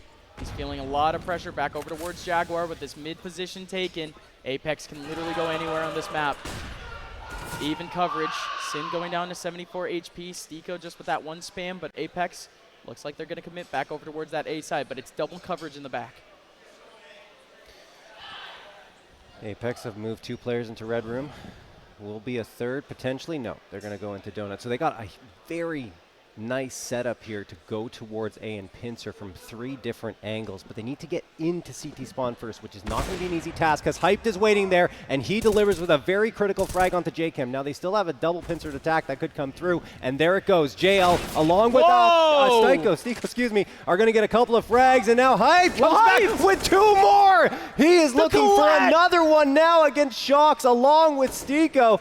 Shocks trying to fight him. He cannot isolate him, and Hype is going to get another one here. A 4K looking for the 8th, which he might need. No, he goes down 1v1, but time is up. It doesn't matter. We're going to quadruple overtime. I got to go to the bathroom. Okay. Yeah, this game has been very long. Go ahead. That's all I have to say. All you, man. Yeah. Fist bumps. Fist bumps. Yeah. I'll be right back. No worries. All right, yeah, we're heading into quadruple overtime. It's been so long that our bladders can't hold it any longer. We got to go. You got to go when you got to go. So Upmind is going to take a brief pause here as we wait for the 4th OT to get started. And maybe the teams need to fix things up too with a tech pause. Oh, okay. Well, everyone needs to go to the bathroom apparently. Tech pause coming through for the players as well. Maybe I should go too. No, we can't. Got to have someone manning the desk here. There's your empty chair. I used to have a caster there, no longer. As we're waiting for things to get going, but what a series this has been. I mean, even though Mirage seemed like a one-sided scoreline at 16-9, all those rounds were so very intense and exciting. And I mean, largely in part thanks to the way Big Academy has been playing here. They've been delivering every inch as we expected them to. Tying things up here again at 24-24 when they were called upon. 2 map points needed to be fended off, and they did exactly that. Looking at the top performers here on Apex, 40 frags for JChem, and on the other end, matching him almost blow for blow is Hyped with 42. He had that 4K in order to clutch things out for Big Academy. Even though it looked like they had a significant man advantage, it really started to slip away towards the end and ended up in a 1v1 that was secured at the end of the day by Big Academy. But it was thanks to Hype's performance, that 4K, which really gave them the breathing room they needed to stay alive here on Ancient. Big Academy still trying to close this one out with a 2-0 against Apex. And of course, Apex, they want to get to map 3. They've been fighting tooth and nail to stay in this one. Not sure if we have any updates on the other matches that were going on. I'm not sure if our B-Stream matches has wrapped up yet. I would imagine with how many rounds we've played here, it's possible that it is already done. So we're still waiting for everyone to come back. Hey, welcoming back Upmind to the caster's chair. Don't worry, you weren't the only one who needed a bathroom break. I understood. So I was actually next to Shocks. Okay. Yes, there you go. You got Listen, it was necessary, okay, folks? Absolutely. You gotta go. You gotta go. Has to happen. Right. It's called a technical timeout for a reason. We all need tune-ups. Come on. So. Yes. How about that? What is it, quad overtime now? Yes, it is. Jeez. I'm trying to think of how many overtimes I've casted in my history. The most I think I've gotten to is 7. I think the longest one I saw was here at Frag, and it was a 6-0 tier. So we could be getting there. We could be getting there. This is the place. This is the place where that magic happens. I am perfectly fine with casting the longest ever match of Counter-Strike here. So if it happens, I'm good with it. No problems. Yeah, but then what if we have a third map? More bathroom breaks. Then we have a third map. Yeah, we're going to need a little bit of a bathroom break. Oh, maybe it'll be my turn eventually. I imagine it will be. Yeah, actually, no, you get that card now because I just left you. I've earned it. Here we go. You actually do earn it. Welcome back. OT number 5 now, is it? Or this is quad? The 4th? Oh, okay, yes. Sorry. I thought we already went. We're jumping ahead. No, we did go through 3 overtime. We did not have a whole overtime while you were in the bathroom. Yes, all right. Well, I mean, that's kind of what I expected, but then again, Shocks was right next to me. So anyways, back into it. Double up setup back for Big Academy. You're already seeing the polls get absolutely, at least ran through, Hyped. trying to get that off angle back into short once again, but instead it's actually going to be just the push through the smoke for Process, and that nade was so deep. It was meant to catch Process on his way back, but it was so deep that it's just in front of him. Apex, no map control being gained. Nothing back over towards A. Still stuck towards double doors. Huge for Big.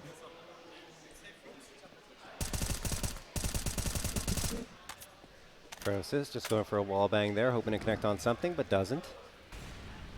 They really do like to push down this ramp. The Big Academy, even Apex, but Process, no stranger to this position here.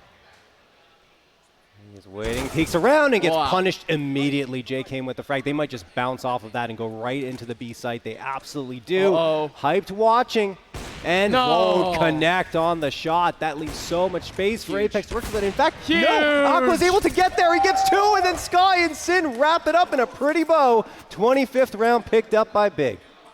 So much util being committed early on by Apex to actually make their way from that Jaguar cross. But I mean, man, once they actually make it onto site, none of the two sides are covered. The op is just able to have as much fun as it wants. And then the crossfire just works out. I mean, that's just the simple story there for Apex. Nowhere to go, just open site.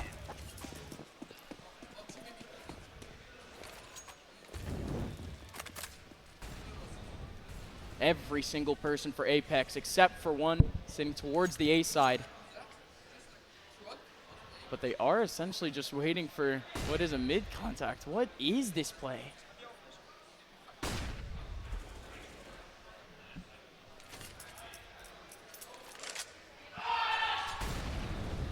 Patience. Not exactly being rewarded here for Apex either. Other than the fact that util is being wasted here by the CTs, they had to recommit a smoke. Back over towards double doors. Same thing with both mollies in the mid side being utilized. And with this now, Apex, they're actually going to be able to retake mid, but look at the hold from Big. 3 players here for Big. Will Apex even commit to this? They only have 1 player on that front side, essentially making that contact. Process finally getting the kill, but Hyped has to help out with the op. Hyped barely missing out. JL is down to 11 HP, but Shocks continuing. No, excuse me, Shocks was the one that went down. It is JL that continues to go through, but he's down to 11 HP. There goes the shot from Aqua, and this is just rolling here for Big. As JL has 0 chance of getting back into this one. Again, Big, they abandoned that mid side for a quick second. They let Apex play around with it, but it was the hold from Jaguar that makes it successful. Yeah, they closed down every chance that Big had, of Apex had, that trying to get in towards mid. A couple of players went there, and as soon as they rotated to the A site, players waiting as well for Big Academy, 3 of them in fact, and that was it. 26th round picked up by Big Omen Academy, and they're looking to sweep a CT side for the first time here in OT. That would be very significant because then they only need the one, right? Exactly that. But here we go, Shocks. He's gonna get a free frag. Hype thought that he was in the middle of the smoke, but the flashes discombobulate him. Big though, still booting on a little bit of pressure. There's only one person here in the middle of site. Process finds an angle, but not able to find the frag, and he's not able to find anything. The hold here completely breaks up, and Sin though, fantastic flash, the self-pop flash is so big in the nade. Oh, not better though. Stiko, he does get hit, but Apex, that was starting to look a little bit chunky if they continue to stay there, but they are backing out to mid. Look at the full rotation from Big 2. They completely got it. This is a really good rotate, in fact, by Apex, because they're able to get to this A site, right? And just kind of, Sin manages to catch off Stiko, perhaps getting a little too eager, trying to peek in towards mid there. And now that makes things a little bit tougher for Apex. I like the read, right? They put so much pressure on that B site and then rotate around after everyone from Big Academy was pulled over there. And now Sin trying to keep up his killing ways, gets one, and then Sky manages to get another. Knock is going to manage to find one with the deagle, but 2 frags simultaneously. Aqua and Sky end it, and there is the clean sweep on CT side. 27-24 for the first time. A team has 3 opportunities to close out this map, and in the case of Big Academy, the series. That's all you really had to say. Big Academy with 3 opportunities now to close out a massive BO3 win, if they get it, over Apex. Again, I said it before, it's the statement win that they could just come out of the weekend completely satisfied with. But if they win this one, you'll see them in the main event tomorrow. Big Academy, 3 opportunities, but it's on the T side. Apex, they have the right stack. It's going to be 3 players coming back over towards that B side, but it's more of a default here for Big. 140 on the clock. Big. Oh boy. Trying to win this one. 28 rounds is all they need. Apex on the other end, a lot of pressure on. They need to win out just to push this one to another overtime. Jacob waiting here with the ONS. Look at the aggression that Apex have here. 2 players right outside of double doors. Literally no space for Big to move around with if they set foot here. We'll see if they decide to come out. Yeah. With the no smoke, yeah, that actually leaves it a lot more dangerous here for Big. There's no coverage if they opt to peek, and that crossfire is so good. Jacobs able to get the first. Okay. Trade back from Sky. Stiko around the corner. That's a massive flash that they don't go in with. Very awkward as Stiko. They're trying to pull rotations. He was pretty much expecting to go down there, but he actually stays alive. Big. They have been making moves up towards that mid side, though, and they could finally burst out of an empty A site. That's a good read from Apex, though. They realized what was going on extremely quickly, and they sent both players back to A3, now waiting at A site. Are they actually in on A, though? They have an angle, but it's only the smokes. Shocks. Good taps in, but Aqua gets the kill back onto JL. And now Knock. Stiko looking to keep this team alive here on the winner's bracket. Knock does find a lineup, but he goes down to 16 HP. He's still alive, though, and that's all they really need. They just need the chance. They need the big green alive. Stiko, woos, he's out, and Big Academy stands tall over Apex and wins here on LAN. Absolutely unbelievable performance from Big Academy. There were so many chances for Apex to come through and push this one to map number 3, but Big Academy just would not say quit. They kept hanging in there, had to fend off 2 map points from Apex, and eventually got themselves a clean sweep on CT side. Only needed 1 round on T to get it, and well, they didn't waste any time. They got it immediately in the second half of quadruple overtime. What a way to do it, because again, the entirety of regulation was just the name of the CT game. You know what I mean? Unfortunately, we just couldn't see any sort of early pops actually going right for either Big or Apex. You know, the initial contacts, they were just going right for the CT side each time. But over towards overtime, we saw a lot of things shift. We saw a lot more aggression from the CT side, closing in on a lot of space from the T side. But we also saw the T side with not only more discipline, but finding a lot more gaps that they just simply weren't finding before. Mid side was open, a lot more opportunities, and we finally got to see some more organized takes from Apex that were so good at some points. But that was it. They only got 1 T round each one of those halves, and that's our game. Apex has gone down to Big Academy. That's incredible. It really is, and I think one thing that's to Big Academy's credit is they made some really nice adjustments, kind of getting Apex caught into a pattern of realizing, okay, the player's probably here, and then in overtime, quadruple overtime, in fact, they decided to shift it up on their mid control, right? And you saw Apex, like, they're looking everywhere. They don't know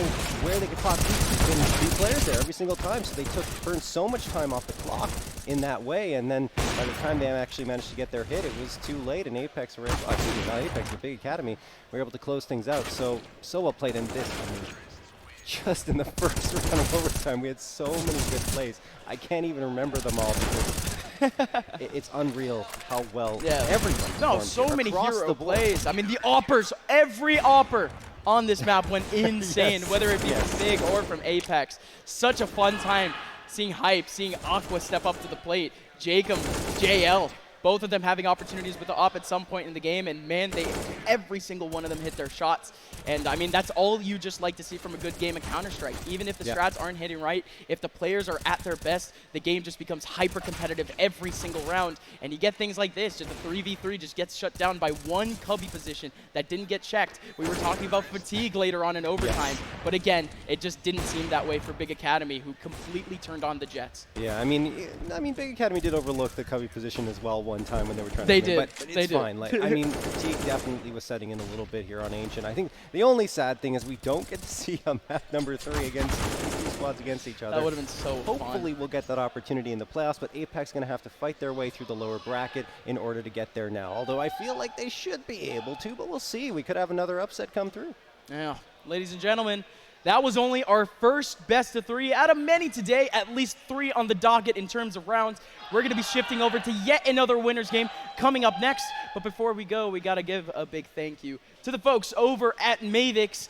You guys can keep yourselves cool with an LMAX chair, the LMAX competitive advantage you've been waiting for, featuring cooling, heat, and massaging. That's all with the LMAX chair that is currently 50% off if you purchase it, of course, with another gaming chair. But of course, you could also use and listen to this, code NSG to save $55 on a Mavix chair. That's right, that is code NSG to save $55 on your new Mavix gaming chair. Again, thank you so much to Mavix for supporting us here at Fragadelphia. And ladies and gentlemen, again, the break is about to go down. Please stay with us as we'll be back with yet another banger, best of 3 live from Frag.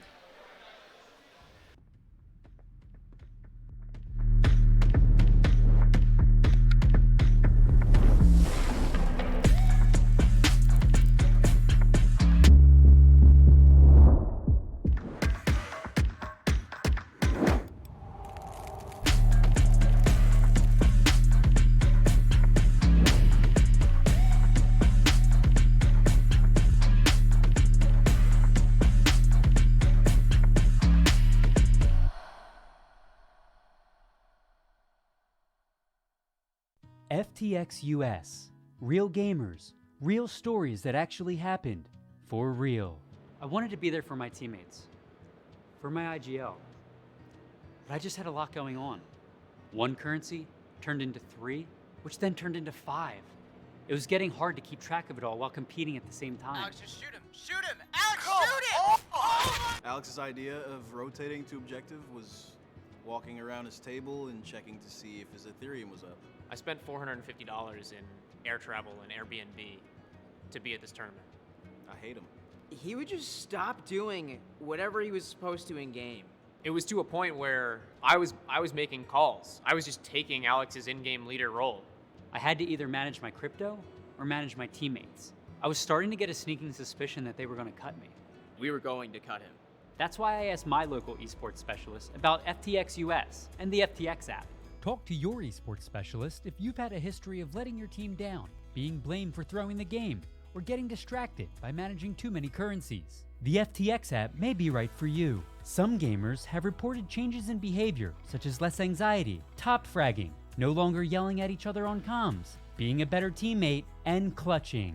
Do not use the FTX app if you like letting your teammates down, enjoy being overwhelmed and disorganized, or losing. FTX US is one of the largest, most reputable cryptocurrency exchanges in the world. The FTX app is trusted by over 6 million people and is designed to offer you a safe, convenient way to buy, sell, and track your favorite cryptocurrencies within minutes. FTX is 85% cheaper than other exchanges. Use the FTX app to buy crypto and NFTs with 0 fees in minutes. Use a crypto debit card, track your entire crypto portfolio, and get important news updates. Currencies include Bitcoin, Ethereum, Solana, and more. Ask your local esports specialist if the FTX app is right for you.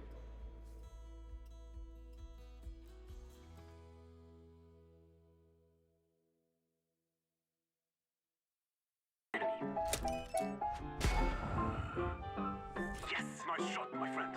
Cheaters ruining your plays? I have eyes on the enemy. Bad servers stopping your shots? What you need is ESEA. Advanced anti-cheat to stop cheaters. And the best servers around, all with 128 tick rate. ESEA, the best way to play CSGO.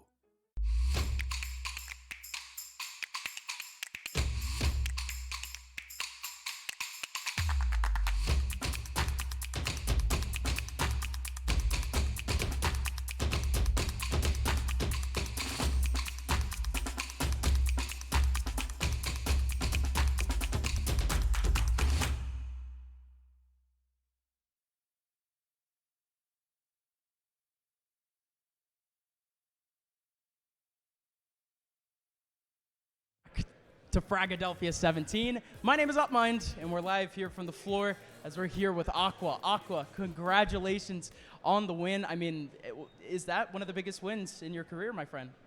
First of all, thank you. Probably yes. I mean, like, I've played some LANs before, but I'm pretty sure this one is the biggest one and also the most special one because it's on another continent. Yeah. So yeah, and also like Apex is a really good team with like legendary players like Shox and also JCam. Stuko also had many tier 1 appearances, so we're really glad that we won it, and it feels really nice. Yeah. Tell me about just Ancient in general, because going into Ancient, we were already having just a lot of question marks on how either one of you two teams were playing. So I mean, just tell me about the thought process of even having Ancient out in the pool, and what happened when you guys saw it get picked. Yeah, so like Ancient always has been a problem for us. We never really had good results on it. Always struggled to like get good games on. Often it wasn't really even competitive. So we obviously had a lot of time to put into Ancient, and so we did. And we swapped a lot of positions. For example, I was like, when we started Ancient, I was the B player, then I was the mid player, and now I'm playing A. So we swapped a lot, and also just tried to get as many practice on it as possible, because like other maps, for example, Mirage, we have enough practice already. So yeah, we just focus a lot on it. And talk to me about the preparation period going into this tournament, because you did mention some of the map pool, but you would expect something a little bit wider, or a wider map pool going into something like an open qualifier event like Frag. Tell me how hard it was to actually prepare some maps and to come into this tournament with only refined maps. Yeah. So it wasn't really that hard to like get the whole map pool done, because we already had the map pool. We just had to fix our bad maps. For example, Ancient, because like Mirage was always one of our best maps, so we knew that we just play like 2 or 3 pregs, so we don't forget anything and we just keep on playing. But on Ancient, for example, we just played like 10 or 20 pregs, like around that 10 to 20 pregs before we went to Philadelphia. And I think it showed that we improved a lot on the map, because when you compare the games we played before the LAN, we were awful on it. Just one last question. Just tell me how much it means to have this roster after you guys just lost Keto. You guys are trying to build, or excuse me, you guys are just trying to build up this roster again, and you guys get this result against Apex. I mean, tell me how much it means to your team, how much it means for the future of this tournament, and the future for the rest of your team. I mean, obviously it means a lot. Like, losing Keto is obviously hard, because he's a sick player. He played tier 1 for like 3 years already. But we didn't lose everything he gave us, because he obviously teaches us a lot. And especially Sin, who's calling now, is capable of like transitioning into this role with the experience he got from Keto while he was calling for us. And also Sky is also a really good player, and like in the future he can be as good as Keto, or maybe even better if he works properly. Okay. So obviously it means a lot. We gained a lot of confidence from this game, and we maybe will meet them at the main event, because I'm pretty sure they will qualify through the lower brackets nonetheless, and I'm sure we will meet again, and next time we will make sure it won't be like 6 overtimes. I'm happy you mentioned the main event, because we'll see you there tomorrow. Congratulations on your big win. We'll see you tomorrow. Thank you much. Ladies and gentlemen, thank you all for waiting up as we are preparing for our next best of 3 of Fragadelphia right here, right now. On the stage, I see a couple people preparing, but I'm not going to name them just yet. You'll see them right after the break, live from Frag 17. What? Oh, it's nothing forever! Relegated twice! And he's gonna get 3! Nerf, unbelievable! My name is Matthew Johnson, and I'm the art director for Nerd Street. My role in designing the rings was taking the brands that we created for each unique series and trying to translate them in this unique and stylized piece, trying to figure out how we apply the logo, the color palette, and how we determine which elements we want to incorporate on the various sizes. As a team, we decided to go with a ring as opposed to a trophy, because we wanted to make sure that every member of that team had something that they can take home and show off, and not only put on their mantle at home, but something that they could bring to future events as well. The designs for the rings go through several iterations, and it actually is dependent on which series it's a part of. So we have winter and summer series, and we try to make sure that the ring matches the style of the logo and the brand for that particular series. The key visuals that we want to include in the rings pull directly from the logos themselves. So for the winter series, you'll find cooler color palette. Sometimes the logos include elements of snow or snowflakes. And for our summer series, obviously there's a more warmer color palette. You may even find some palm trees and some other visual elements trying to pull from that. So on the top, we have the tournament logo along with bright, colorful, flashy diamonds. On one side of the ring, we have the nerd block, which obviously represents Nerd Street, and then we have the year that the tournament took place. On the other side, we wanted to dedicate that towards the team that won, so we have their logo as well as the name of the player. As a Nerd Street champion, these rings signify that you're the best of the best, similar to traditional sports because it allows you to walk around with the hardware. Similar to Tom Brady and Michael Jordan, kind of showing off all the hardware you have, and if you're lucky enough to have multiple ones and multiple iterations, you're able to showcase them all at once. The Nerd Street Champs rings symbolize victory and accomplishment for competitors. At the end of the day, we're looking to have our rings visually represent that very specific series itself. There are some unifying elements like the Nerd Street Trophy, but we want the rings as a whole to represent that series that they won in that particular year.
Who the heck?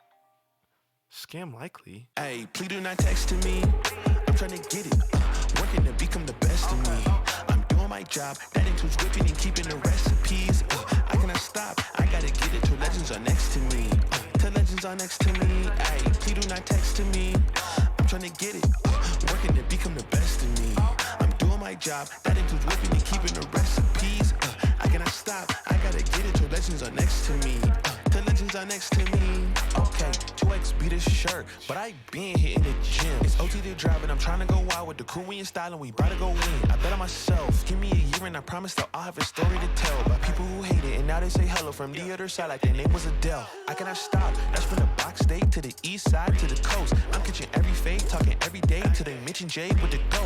I did the grave shift on the pavement when I say this. Listen close. I gotta get it when using these minutes and that's on the rain, hail, sleet, and snow. Talking it, I ain't hearing you. Just let your words move and turn it physical. Your rhetoric is cheap and very typical. Was hoping that the capping was a minimal. Jalen start to rap, he turn it spiritual. The gift internally go put some fear in you. We never worry, see, cause what the spirit do. I'm seeing hard work and you see a miracle. Ay, do not text to me. I'm trying to get it. Working to become the best of me. I'm doing my job. That includes whipping and keeping the recipes. I cannot stop. I gotta get it till legends are next to me. Till legends are next to me. Ay, please do not text to me. I'm trying to get it. Working to become the best of me.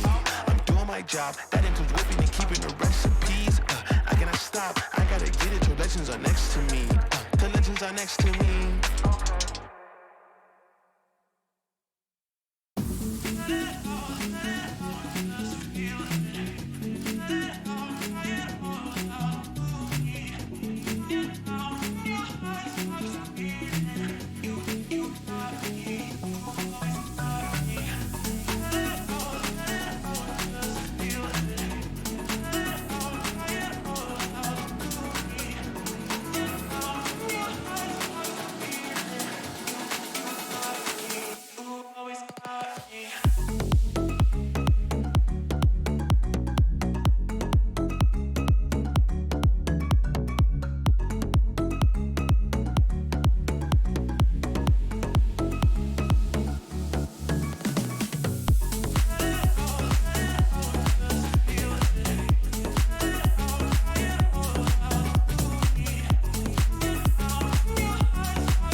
Look what's next for me, Joe. I'm gonna get that second bell. Where the f is it? They should have had them 2 bells ready. Spit shine for me. Yeah. Head up in the clouds, dog, they saying I look stressed. I've been feeling down, pray to God that I'm up next. Remember when she blew me off, that's why I can't text.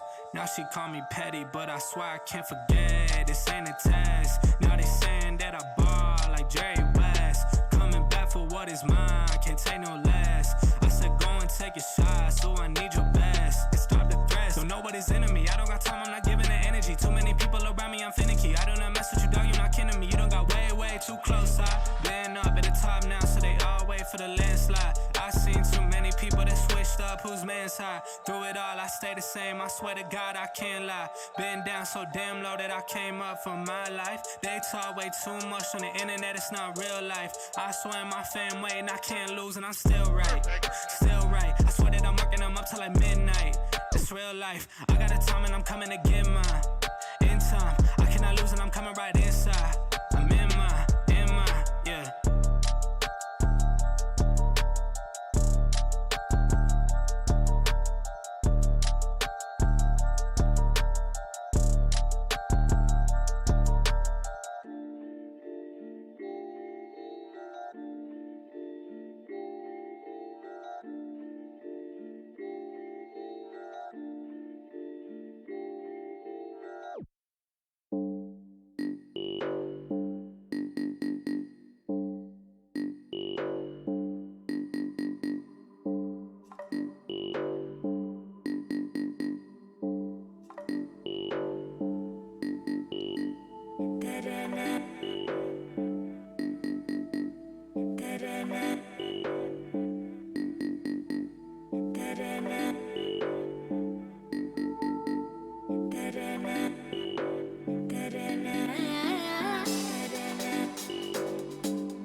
Welcome back to the Fragadelphia 17 last chance qualifier. Day number 2 is moving right on along. We have our second stage match of the day. I'm Fi, I'm joined by JRT, and we've got EG White, formerly Party Astronauts, as well as Team 7am coming from across the Atlantic joining us here. What's good? Well, I mean, this is certainly going to be an interesting matchup. We haven't seen that much from Evil Geniuses over the last little bit. Obviously, they qualified for Challenger Melbourne, and that didn't necessarily go the way they wanted it to. There's no question about that. We saw the disappointment in their tweets and the way they were reacting afterwards. They expected better of themselves, and I mean, they're a solid roster. They've been together for so very long. So, I mean, there's a lot of expectations for them. I think that gets a little bit heavy for them on their shoulders sometimes, but I think that they can certainly deliver here against 7am. But, I mean, for 7am, we don't have that much information, right? We know they played a little bit recently, well, obviously, for the most part here. And yesterday, we had an interesting match, right, against Limitless. Well, yeah, we did. I mean, okay, the glory here for North American fans everywhere is that they dropped a map to Limitless.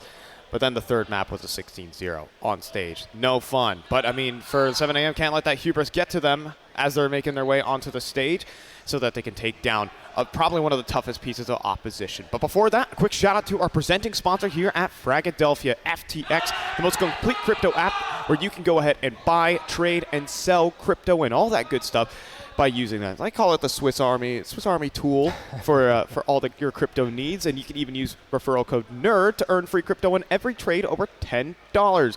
You can go ahead and hit that on the App Store, or even use the QR code on screen or the links in chat to help you out. Shout outs to FTX for presenting the Frag, all the Frag good stuff. So now heading into this match between EG White and Team 7am, we have, just a team that's come across the Atlantic and one that's gone across the Pacific here to meet here in Philadelphia. It's such an interesting, meeting of the minds. That is a really good point. I mean, there's a lot of travel for Evil Geniuses over the last little bit. I mean, coming all the way from Australia straight to Fragadelphia. I mean, the jet lag hits hard when you're coming from Australia. It's such a different time zone, almost a different day entirely sometimes, right? Right. Almost, I don't know. That's very, very difficult to recover from, and I know that some of them were getting a little rest early on and trying to get readjusted. Luckily, they had a few days, right? Oh, yeah. To adapt themselves, or a couple of days at the very least, so that's good, but it's never easy having to travel that far. Yeah, but also like the pressure is certainly on for the guys over at Team 7 AM. Yes, of just a course. little bit more. I mean, the average age of this team is 18.7. These are a bunch of young guns coming over from the UK and are here to compete in Fragadelphia. Comparatively for EG White, this is some of their players shoot 5th, 6th, Fragadelphia. They've been around the block so many times. This is light work for these guys. This is just another Friday here at a Fragadelphia event, while Team 7 AM are out here fighting for this is the opportunity of their lives to play Counter-Strike here. Yeah, and one in particular, Jonji, was here at Fragadelphia 15, and he ended up winning with the Bad News Bears, right? That was a really impressive run that they put on. So we'll see if maybe he can repeat history there and find another W. I mean, even then, the guys over at EG White, the core of that was the runners-up. So, like, all of these guys have made it so deep in these events. It's just the craziest part. So as we head over onto the stage, the players are getting ready and raring to go. But, you know, for Team 7 AM, they're looking to prove themselves here over at Frag 17. I think when we looked at these the headlines that came through, it's like, who are these group of guys? Why are the UK teams going up here and, you know, trying to make a ruckus here? And they already have, right? They've already found themselves a 16-0 on the stage. I think they're already starting to prove themselves. But this is the real test for this team. I think fighting off against one of the top regional opponents, that is what they're looking to do. Yeah, one of the best that NA has to offer, so we'll see if indeed they will deliver. I just realized I'm looking at the names for 7 AM, and it should be interesting pronunciation. Say that. Hopefully I don't butcher that too much. As we're Well, while you guys are waiting, you guys can go ahead and interact with all the odd stuff that's been happening here at Fragadelphia. You can use hashtag FTX Frag17 to go ahead and maybe see yourself up on stream if you really want to. And yeah, there's been some happenings around. I mean, you can go ahead and read that one off on screen, folks, and enjoy that. That woo was not appropriate, by the way. That was not tied in with that. Oh man, it wouldn't be a frag without a little bit of drama, wouldn't it? But yeah. Well, anyway, we got all the content running around the block, just, you know, trying to interview, trying to find the culprit. My gosh, what an event we got going on down here at the block. It's only day 2, can believe it or not. Yeah, guys, give us something a little bit more wholesome there. Hashtag FTX Frag17. There we go. And let's get some more interesting socials coming up there. We have our observer. Oh, Ches giving a shout out to himself, our observer. Come on, Ches. You're better than that. Okay. Someone's very much favoring 7 AM. I don't know. As an NA fan, we gotta support the local. I'm just watching Viz, you know, take a look at that tweet. He just gives us a look. He's like, I don't think so. I don't think so either. I think the guys over at EG White are definitely confident about what they got going. They were watching that previous series as well with, you know, in fact, they were actually kind of watching it with Team 7 AM. So I'll give it a little bit of camaraderie. I want to at least believe that these two teams definitely got the sportsmanship going. But when it comes down to the nitty-gritty, when it comes down to the clutches, you know it's about to get loud up there. So is the K silent in K Nos or not? Is it Nos or K Nos? K Nos. Look. Gamer, all right? That's the way I'm going to... Gamer. We have one gamer. I'm going to butcher all of this. I'm going to go with Izzo. Izzo, yeah. Izzo. We have Vacancy, LVN, and Emperor. So a very interesting thing about this Team 7A team, they're playing with 2 Swedes in their line, and they're 2 incredibly young players. LVN is only 16 years old. And I guess we'll call him K-Nos or Nos. I think Nos. I'll say Nos. Yeah, I'll say. I'm so sorry in advance, but for Nos, he is the age of 17, and both of these Swedes are definitely topping the charts for the Team 7 AM guys. So that's what they're really looking to power them through this victory. And we got our whole slew of Americans combined with one Jonji and a DJ on the side of EGPA. Yeah, it looks like we're still waiting for everyone to get in here. I'm not sure if we're having a technical issue or not. It looks like we're getting headsets handed to We're getting Joe Munster-Lima with some headphones on. Joe's got his headphones. Yep, Looks like we're getting all set up and ready to go. We got Jackson coming up on us here too, giving us some looks. We're being stalked. Good old El Jacko. Well, we're getting all prepped up on the stage here.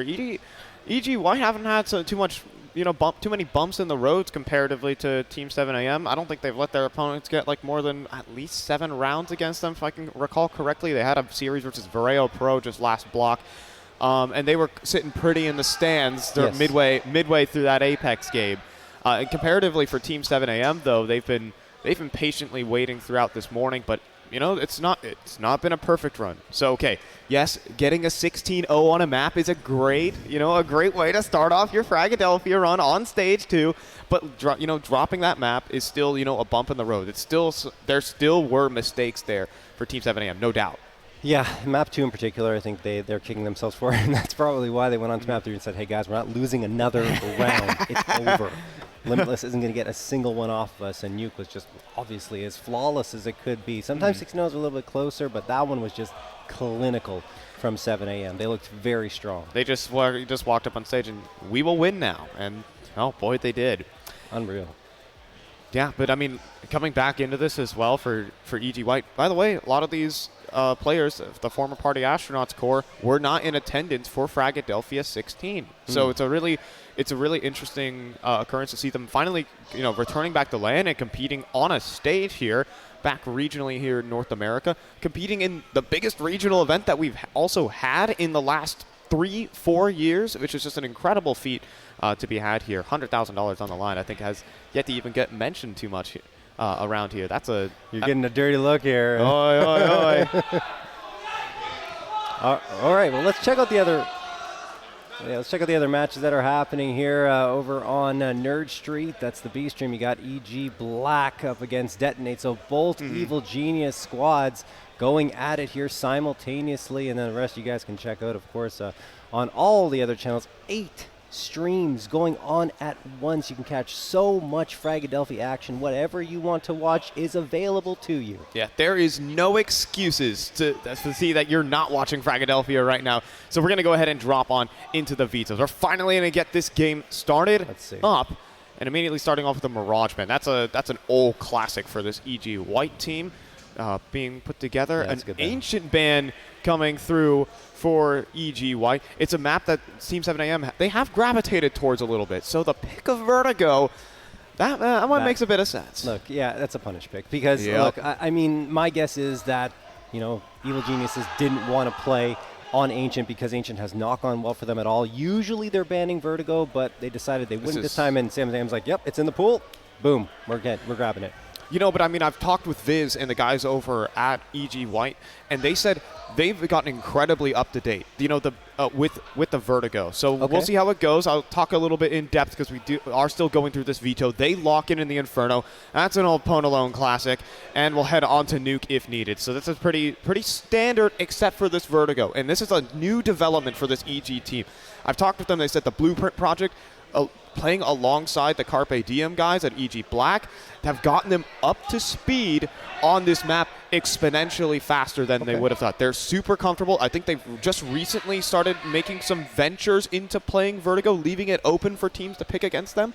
And so they have improved. Viz has had a lot to say on how this Blueprint project has helped them improve. So it's going to be really important, really interesting to see how this Vertigo is going to look against Team 7am, who are hoping to find a punish pick. Yeah, I mean, and looking at the pick, of course, for Evil Geniuses coming in at Inferno, if you look at the stats over the last 3 months before Fragadelphia, that is, they were 5-8 on the map and a -29 round differential, so it's not the greatest for them, but they're trying to work it more into their pool, and of course they've been playing a lot. It is their most played, 13 times they played it, tied with Overpass at 13 as well. I'm actually surprised they didn't pick into Overpass because they have had a decent amount of success on even banning it, right? They don't want to go there. It's pretty good for them. Again, that's their most played map, tied with Inferno. So I mean, Nuke is the map that they just 16-0'd Limitless on. So I mean, there's time to watch demos. There's time to see what the tendencies are of this team. So it's an interesting choice to let the Nuke slide in through the Veto. Yeah, so I mean, Nuke is also good for them, so I'm not going to hold it against them. I'm not gonna say anything against that either. But yeah, we'll have to wait and see. Again, Vertigo is another question mark for this Evil Geniuses squad that we don't know what we're going to see. But as you mentioned, behind the scenes, they're working really hard day after day to try and improve their map pool, expand it, and make it more difficult to pick against them. So for now, perhaps teams are thinking, oh yeah, Vertigo's a punish pick against Evil Geniuses. But moving forward, they're trying to change people's minds. Yeah, then I mean, I'm super interested to see because, you know, the development of like a very wide, expansive map pool here for EG. Maybe they're not the greatest on every map, right? Their Ancient was not great, but if they sub that in for a Vertigo, they get themselves some versatility. They give themselves some better opportunities in these Vetos to keep improving their map pool and get advantages over teams that, you know, might not want to play Ancient, or, you know, they can, you know, make teams have to pick their poison in essence in these Vetos. It gives them having that 7 map pool is so advantageous when it comes down to these games. So it'll see how it develops throughout this event. They're just experimenting now, so it's good to see it develop, and maybe we can see a deep run out of this team. Hopefully. Yeah, definitely. That's the expectations, look, 100%. For one, I mean, they're absolutely expected to qualify for playoffs. Whether it happens here or in the lower brackets is another question, but you know, technically, I would say in terms of experience, time together, they have a very big advantage over 7 AM. There's no question in my mind. And in terms of players to watch for on the Evil Geniuses side, the hot hand has been Viz as of late. Throughout ESL Challenger Melbourne Closed Qualifier and the main event, he was the top frag at 220 with a plus 25 kill to death differential and a 1.13 KDR. Right behind him, Hone Alone, another player I want to talk about. A fantastic opper. Don't let his age deceive you. He is very solid. And a formidable opponent up against any opera in any type of duel. We have a couple more tweets coming our way. What do we got? Oh, yeah. Oh, come on now. Retro cheering on his boys over there. Isn't it getting a little late for you, my friend? Like, what time is it over there? Come on, man. Bedtime's coming up soon, Retro. You gotta go, you know, night's coming soon, man. I know. It'd be so sad to end out on a loss, and we have a couple people who are stuck in the faded bathroom. That's going to be an incident, folks. That's going to be referred to as an incident. There's been a couple of incidents at Fragadelphia's. More bathroom tweets. We can't get away from them. We cannot get away from them here at Fragadelphia. Fragadelphia is being invaded by United Kingdom Counter-Strike Twitter. Are you kidding me? How are we letting this do? We're being controlled here. Aren't we in control of our own destiny, John? Like, what's happening? We need more NA support coming through here. Let's get I mean, they're trying to beat us at everything right now. Counter-Strike, the social media game, everything. They're trying to overtake us. I'm pretty sure they're just like they're running through the streets right now. It's like, come on, guys, hashtag FTX Frag 17. God. They're trying so hard. They're trying so hard. But how many UK players are here? That's the question. They are outnumbered at the end of the day, John. We do have to take solace in that. Hopefully they'll continue to be outnumbered in the playoffs. We'll see. Well, we see Blackhand down in the lower bracket, so maybe. Those guys are actually fighting for their lives. Also, it's good to mention, this is a qualification match to make it to the main stage, so make it through. You get to enjoy the rest of your lovely Friday evening. I mean, 7 AM would do it by like not tipping waiters, but sorry, I had to let that one through. And Evil Geniuses will probably be just chilling out. So we're finally ready to get back into game. Took a little while to get the players all ready and set. Headphones on, in-ears in the ear. Who would have thought? Either way, let's go ahead and get this one on the road. Yes, let us get this Vertigo, going. Baby. Yeah, looks like players are in the server and getting ready to rock here with round number 1. But yeah, Vertigo is certainly going to be interesting. There's no question. 7 AM, we're ready to play this against Evil Geniuses, and it's the right map to prep for against them. There's no question. Yeah, so Vertigo is going to be the interesting battleground. Supposedly going to be this punish pick coming in from Team 7 AM. But Evil Geniuses have definitely been working on this map behind the scenes, so it'll be kind of interesting to see how it debuts versus the European roster as well. I think they've played it against a couple of North American teams, to my knowledge, but it hasn't been like fully unleashed as a pick. I know they didn't really want to let it through during Melbourne, so this is kind of like the big reveal. So to qualify off to the main stage, to guarantee yourself at least into the top 16 and get those high seeds as well in your group is a pretty big deal, considering some of the qualifying teams that are awaiting, specifically teams like ATK and the X Gaming Gladiators are definitely some sharks in the water that are looking to find some prey. Yeah, absolutely. And speaking a little bit more about Vertigo, it was surprisingly brought through against ATK. In fact, just mentioning them in a previous BO3 between these two squads, and it was a win for Evil Geniuses, 16-11, and Viz was the one popping off. I talked about him as of late. He has been super solid at 25 and 14 on that map, and it was Ben, the IGL, top ADR at 90.3 there on Vertigo. So maybe those two players will be the ones to watch here. We'll have to wait and see. There's definitely, Viz is the one to look out for. And taking down ATK, which is no slouch on Vertigo.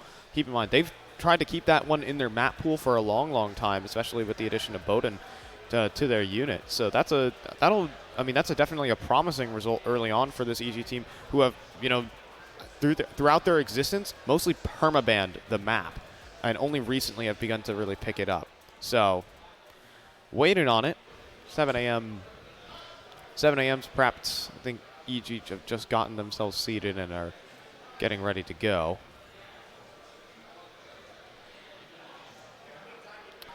Just a single player we're waiting for to go. We're watching DJ's monitor get cleaned, and I think we might just be ready to go. Oh boy! Wow! I'm telling you, I'm sure that Apex game.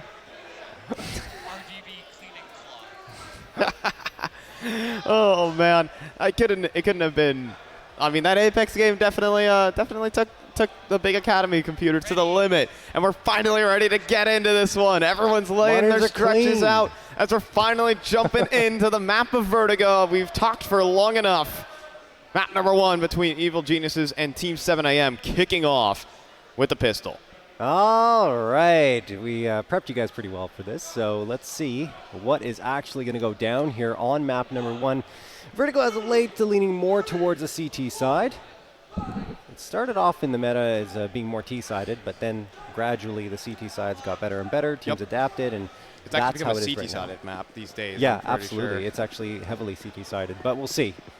It doesn't mean that Team 7 AM can't come through and do some great stuff here up against the Evil Geniuses. And here's Jonji going up for a quick peek towards ramp. And, something to watch out for are these quick ramp takes. And 7 AM already in through scaffolding into the side hall. They're going to try and put the pressure on. EG looking to get the heads cracked, and they got one. Gonna get a second from DJ. Nos does connect for one on back. No bomb planted as of yet, but they have the opportunity to do so right now. Instead, they're gonna push on through. That could be a mistake, but instead, Zix is going to make sure a trade comes through. Makes it a 2v2. They can go all the way to the B site. Oh, they can go back through spawn. But they're gonna try and hesitate. They're gonna leave a player behind maybe to cut these rotations. They'll be able to pick the kit back up at least. Zix here to just shut it all down. The plant will come through. And Zix has everything on his plate. Immediate headshot onto Viz. DJ up next. And Zix is just going to play some games with him right here. DJ just going to ignore the threat, perhaps. Returns back in, maybe for the kill. But now he needs to get closer and closer to that bomb. Reaching the halfway point. And he can start the defuse. The peek up will be good for there for Vacancy. It's going to be Team 7 AM picking up the pistol. Yeah, so Evil Geniuses, despite the fact that they had the edge in the opening moments and in fact looked like they were in control towards the A site, they allowed Team 7 AM to slip on through into CT, and once they get onto the other site there, they managed to plant the bomb and don't really have that much trouble dealing with the remaining EG members. So here we go, 1-0 in favor of Team 7 AM, just the pistol round, so you don't want to build too much off of it. As EG are going to buy up here. It's going to be a force buy, 3 Deagles, the MP9, and the FAMAS. Uzu throwing some utility up the ramp, just trying to attract attention by spamming away with the Galil as well, but the actual hit is going to come towards B. 3 players already on those B stairs, and the Molotovs primed and ready. A couple of them tossed on forward, clearing up positions methodically, and they know exactly where to look now because those Molotovs were good. And here they come onto the site, and Vacancy takes care of business for 2 players. Man advantage, but Johnson's going to jump on through, and to his death through the smoke. LVN connects. Point alone around the edge of the map, but I think this one's going to be a lock-in here for Team 7am. Just a pretty solid execute. I like when they do that against these force buys. They just put together a well thought out execute. No need to default these. Don't let these deagles get these isolated kills. You have the better utility, so you're always going to get the better play in. And Vacancy going to close it down. Team 7am getting past this force buy, and now they only have an eco in front of them. They're looking to get off to the 3-0 start. Yeah, I thought perhaps that the Evil Geniuses would try to save the Deagle and the MP9 a little bit of armor that they had, but instead, even DJ was backing off a little bit, but I guess it was called back, and they tried to go for the retake, didn't work out, and now they're going to be on an eco anyway, and it won't be that much invested. In fact, it's going to be the CZ, the 2 PT50s, and the Deagle up against 7am with 2 MAC-10s and 3 Galils. They're going to be working again near this B site, not committing just yet. And EG had 3 players present on B, but now they're going to move around and back towards A to stack there. Yeah, no commitment here from 7am. The bomb is still down inside the lower tunnels. Just kind of probing, see where the defense, the stack potentially lies, and it's about to materialize itself in towards the shelf area. At the same time, though, Bentley does get mopped up by a MAC-10 coming up towards the ramp. And it's going to put these pistols in a bit of a bind. DJ going to start pushing forward. Is being held. A dink landed nevertheless, but it'll be the frag either way. And while Izo does go down, this should be a lock-in for for 7am. LVN going to clean up with the MAC-10. Point alone. They know where his position is. He shouldn't be much longer for this world. I mean, an extra kill, I guess, would be nice. He's surviving for an extraordinarily long time. And then he's going to get run down, surely. Ring around the rosy a little bit. But he's not going to get the kills. It's going to be 7am finally picking up their 3rd round, as everyone expected. Yeah, LVN farming a little bit of money there. $1,800 built up in his bank account with those 3 SMG frags. And, well, he doesn't have to invest into this one either. They can just keep what they had. So a bonus round coming through, and not too shabby of a bonus round. I think 1 player buying up the AWP. Yeah, Zix has that in his hands, but the other 4 Galils and MAC-10s up against EG, who will have their full-on buy. Let's see if they can get things going now. 4 A1Ss and the AWP. And immediately DJ goes down, trying to engage towards the B stairs. A trade does come through, though, and we're even at a 4v4. Bentley, though, finds one back just over the top of the smoke. It's only the 2 remaining MAC-10s from that previous round. Maybe some guns definitely to be retrieved to at least work back into this round, but a lot of information's being given away. The scope definitely heard by the players on top of the A site, so that might draw an extra rotation or potentially make you play a bit more tentatively. EG are not biting on this ramp control, though. It's only Ben Lead here. Yeah, Bentley's waiting. Mentioned that he did have the most damage of any other EG player last time they were on Vertigo up against ATK. Ben talking himself in here to boost spot. Now he's going to have a peek over the box, and, well, the smoke is good. 7am should get a plant out of this, and indeed they will. No nades have sailed on through yet. There's one, but it doesn't do any damage for EG, and now they're on the outside looking in despite the man advantage. This is a very tough spot for EG to be in. Those flashbangs have to be solid. They'll likely tosses on forward soon, but Zix connects onto John G. Post plant, first frag goes the way of 7am. Now EG are exploding on forward to the site. Only 1 player left, Zix, who fires away, misses the shot. Bomb is being defused. This round is over. EG take it. Gonna pick it up via the Ninja Defuse and able to work the retake well. You know, despite it only being Bentley there, he knew the right time when to let go of that site and said, okay, they're going to get the plant, but we have the utility to go ahead and start that retake, get a smoke on the bomb, flash ourselves into the angle, and take the proper fight. Like that from EG. Just stay measured. Despite being, relatively, competitively speaking, new to this map, they're still able to work themselves out of these sticky situations. So, good to see early on. 7am, though, are here on the crackback. They still got the guns in their hands, and Zix still very much on this AWP. So still posing quite the threat over towards his A ranch. Dangerous game always to be played by these rifles when they try to go for this smoke spam.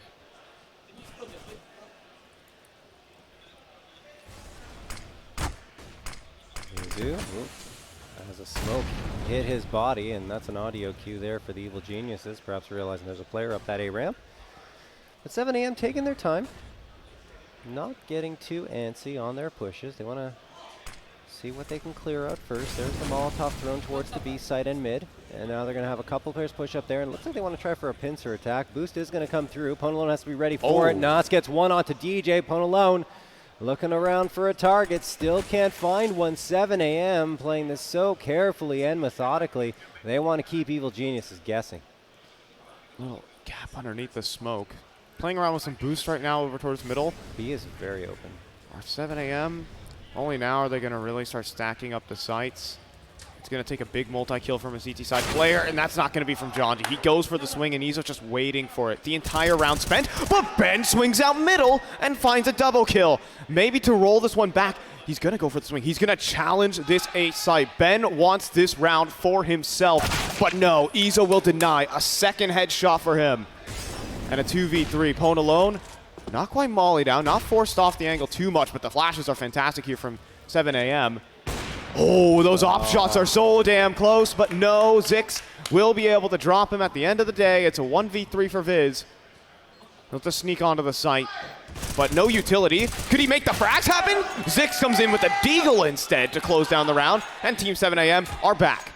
Yeah, good effort there from Viz. Thought for a moment he'd be able to connect with a double kill, but only good for one and then goes down. So speaking of being only good for one, that's a one-round win isolated for the Evil Geniuses. As that was the shot? Yeah. Ben was really solid. I like the idea for him to push forward and try to get another one and give them team the man advantage. The problem is not having any support behind him for a trade potential is a bit tough. So maybe it would have been better for him to stay back and wait for 7 AM to come to him, but I understand the risk taking in that situation. That said, Evil Geniuses, ooh, that's a nice nade, a little chunky there. Zix goes down to 47.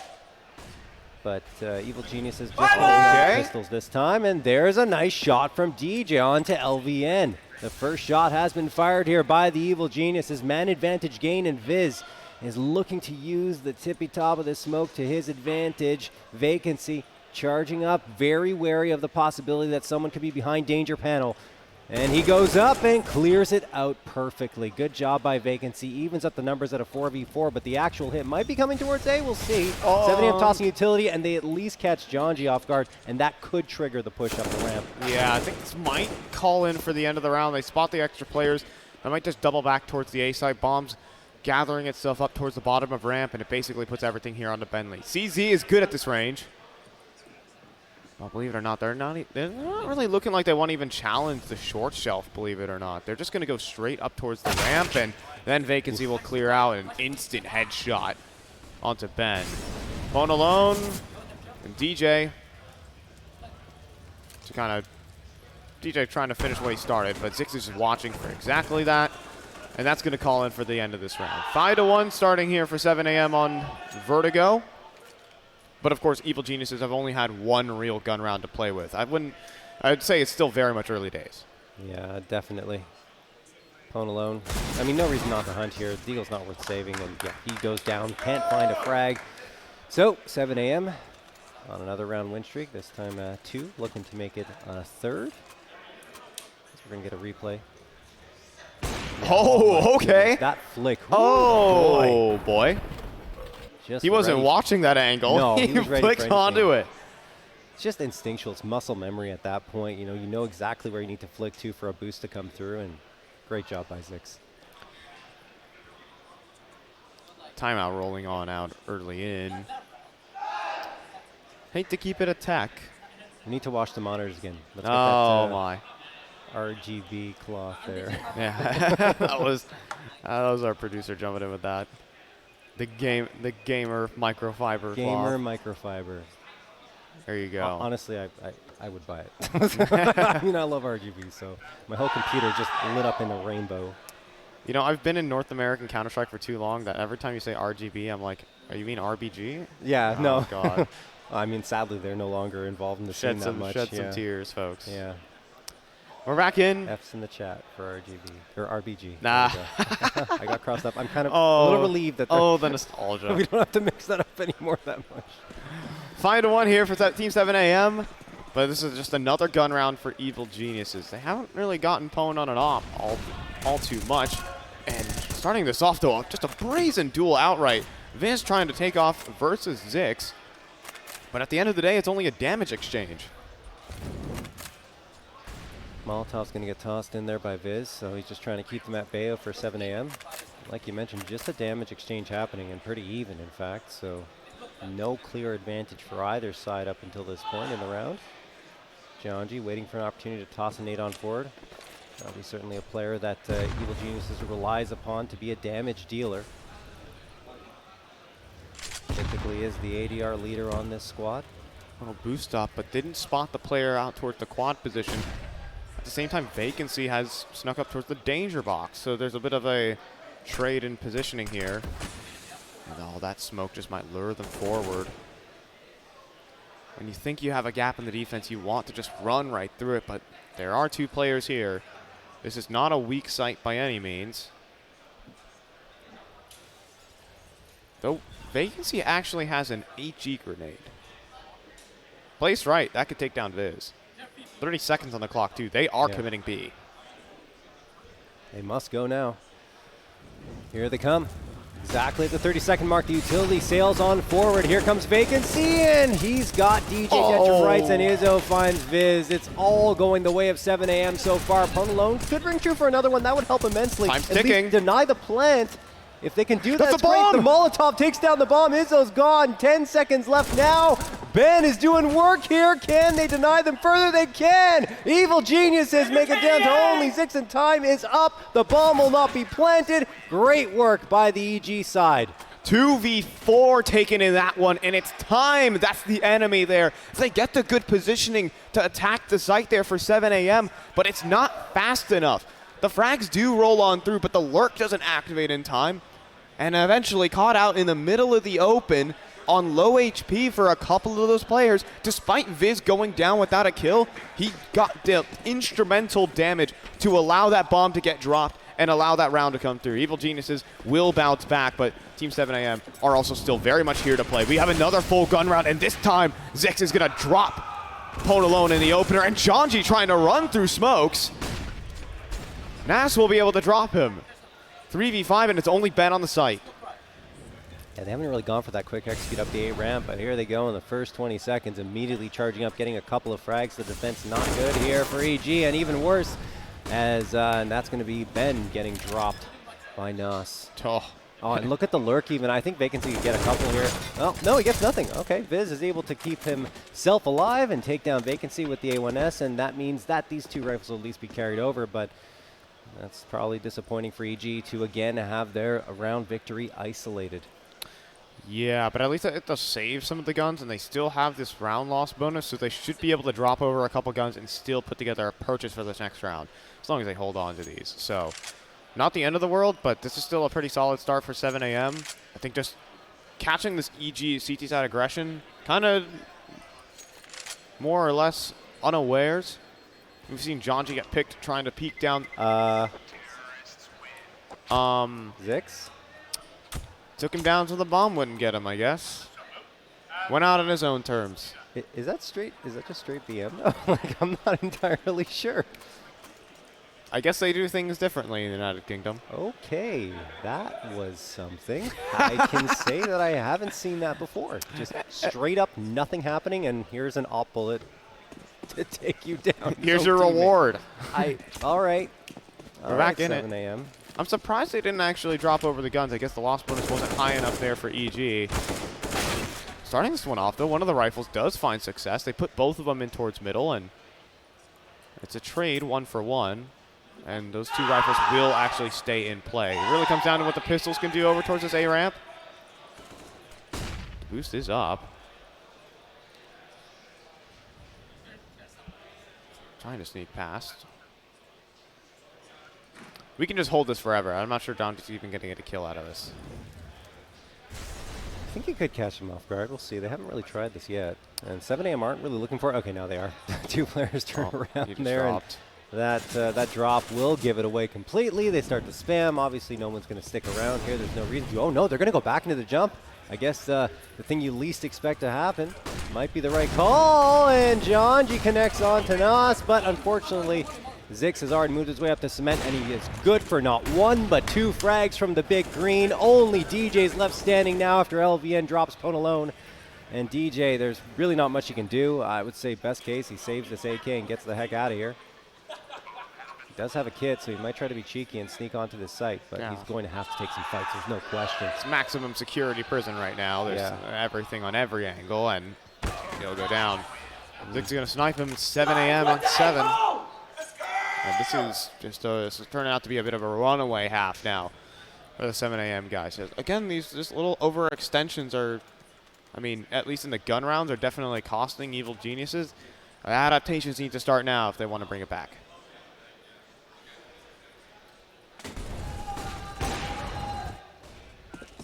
Zix there just working his magic with the AWP, a 3K for him. 7 a.m. Calm, cool, collected. Celebrating, smiles across their faces, but they know the job is not done yet as we're going back into the action very shortly. Hearing some shots fired, and there we go. It's up the A-ramp once more, and it's going to be Ben Lee getting the opening frag, which Evil Geniuses have had for a few rounds. They just haven't really been able to use them to their advantage. Back to mid, too though. much. Yeah, and they are going to go back to mid. DJ waiting here. Important contact, and he will go down again. Nos delivering the killing blow from the AK. Ponalone strikes back, gets LVN, so the man advantage at least retains the Evil Geniuses. But look at this work that 7 a.m. are doing onto the B site. Another frag comes through. Viz drop this time.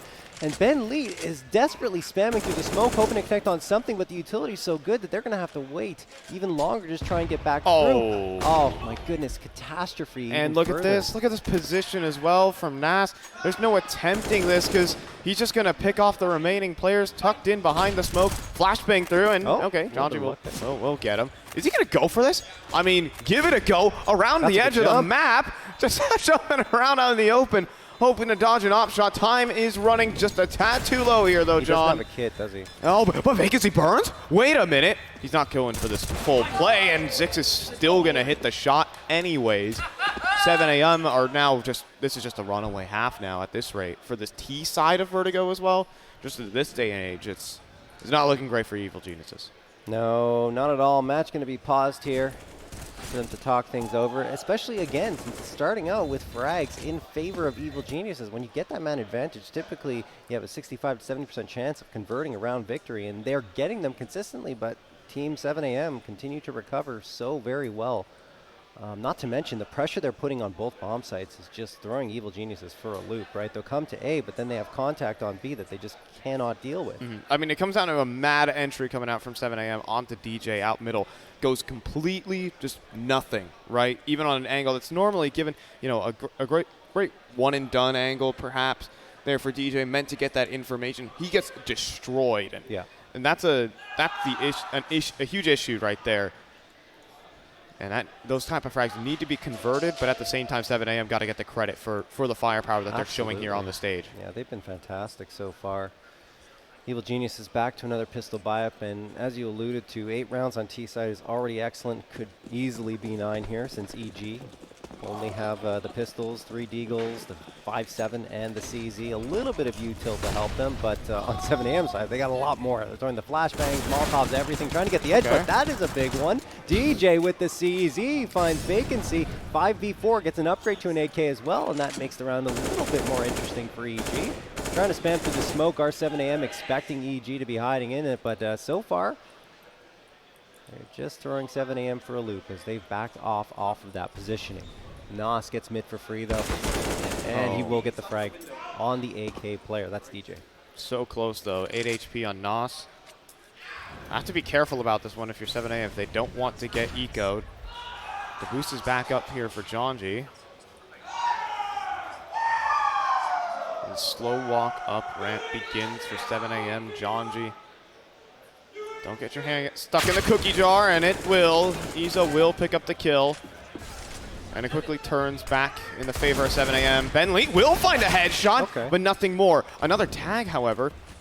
Can that be capitalized on is a big question. Something needs to be found through these smokes. The smoke goes on the site, and Pwn alone crosses, but Izo good for it, and Nas is going to pick it up. I mean, another chance there for Evil Geniuses, but it doesn't materialize.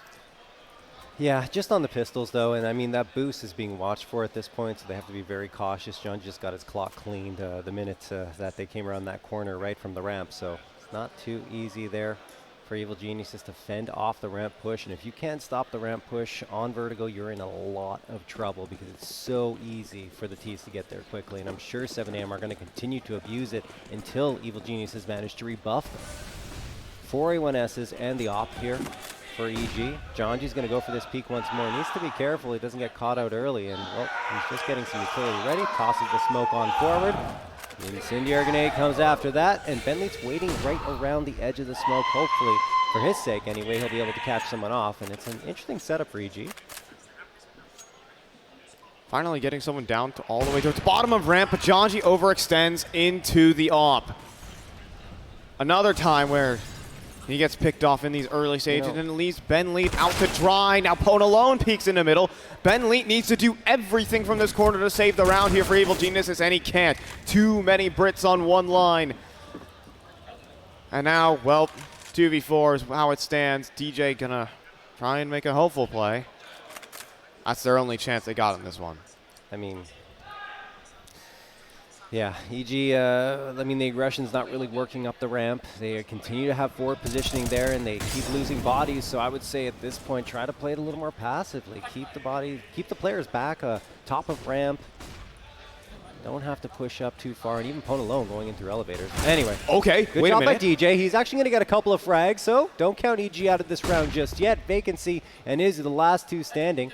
26 seconds left for them to try and get this bomb planted. Great Molotov thrown. That forced DJ around the other end, but they have to be wary of the flank. In the meantime, though, they take care of the second to last player, and then Izzo finds DJ. That is so well played. Molotov thrown. They have the positioning confirmed that one player. They know he has to rotate all the way around their flank and instead focus on the forward positioning of the other player and take him down. So well executed by 7am for their 10th round. And again, we're seeing a little bit more mistakes out from the EG camp. Falling into... Too aggressive.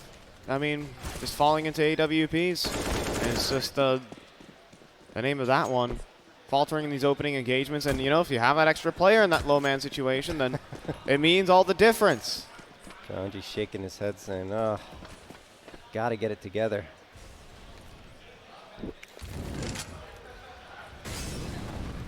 Everything goes punished here. I mean, 7am are just abusing at this point on all corners. They continue to come up the B stairs. Flashes are going to be thrown. Not much visibility for EG. DJ tries to connect on one. Deegan doesn't happen, but continuing to throw the flashes and util our 7am, and then the timely peek from Zix. Just overkill from the op to the skull of DJ. 5v4 advantage for them once more, and even when the peeks come through for EG, the shots are not connecting. It is all 7am. Flash, though. Flash is great even. Pone and Jonji bring it back, but now it's only Jonji. He has control of the bomb. He needs this kill onto Zix. The pistols are out for both players, and Jonji will hit the headshot. He needs to get a gun, though. He's struggling to pick one up. It's now him and Nasty. He's just revealed his position. It's a one-dimensional angle, a one-dimensional fight. They're trying to hunt him down. Jonji inside of the smoke. This is his element. Dancing around to the 1v1. Nas right inside of it, does get his hands on the bomb. Jonji, though, drops all the way down. He makes every sound cue, and Nas is trying to book it the other way, but oh, he's playing just a wonderful game. Goodbye, Jonji. That's not even attempted. It's not even an attempt, it feels like. He just waits with open arms, and Jonji just has his knife out. That's it. It's 11-2. That is very well played again in that closing moment. Jonji, though, I mean, managing to make it close at the very least, but 7am outwitting him, forcing him into the rotation around towards the site, and at the end of the day, once he loses visibility of that bomb, the round is done. Technical timeout being called here, so perhaps an issue coming through. Either way, look, 7am are dominating 11-2 at this point. It's tough. It's tough for EG. Again, you know, there were some question marks about Vertigo coming into this match, and maybe they're using Fragadelphia as an opportunity to experiment on Vertigo. So far the experiment's not going exactly the way they planned at all, but, you know, got to give them the benefit of the doubt.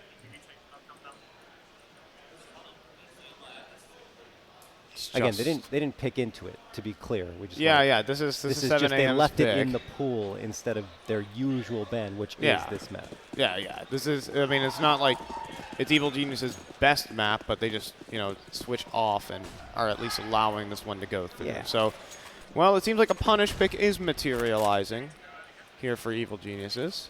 At the same time, Nas is busy lining up utility as there are players about to come knocking on his door. This will be a bit of an awkward engagement as the spam does come through and DJ will actually pick up Nas. Bit of a blunder there, but Janji now out from the sandbags and he's just going to make that the double and he would have fallen off the map. Oh, man. You know what? At that point, it doesn't matter if you fall off the map. He got 2 frags, even though the pressure was on and the Molotov was tossed at his feet. That is a huge play from Janji. This is almost certainly a third round, right? Certainly a third round here for Evil Geniuses, but Zix connects onto DJ. And now he's going to come around this corner. Oh connects my. on another one, 1v2. It's winnable and so much time left for him to work with. This man is fast. This man is 19-3. He is towering over EG right now as he's just found another one 1v4. 7 a.m. silencing EG. Oh my goodness. 4v1. Janji doing great work in that round, and just Zix pops off for 4 fantastic frags, isolating the 1v1s.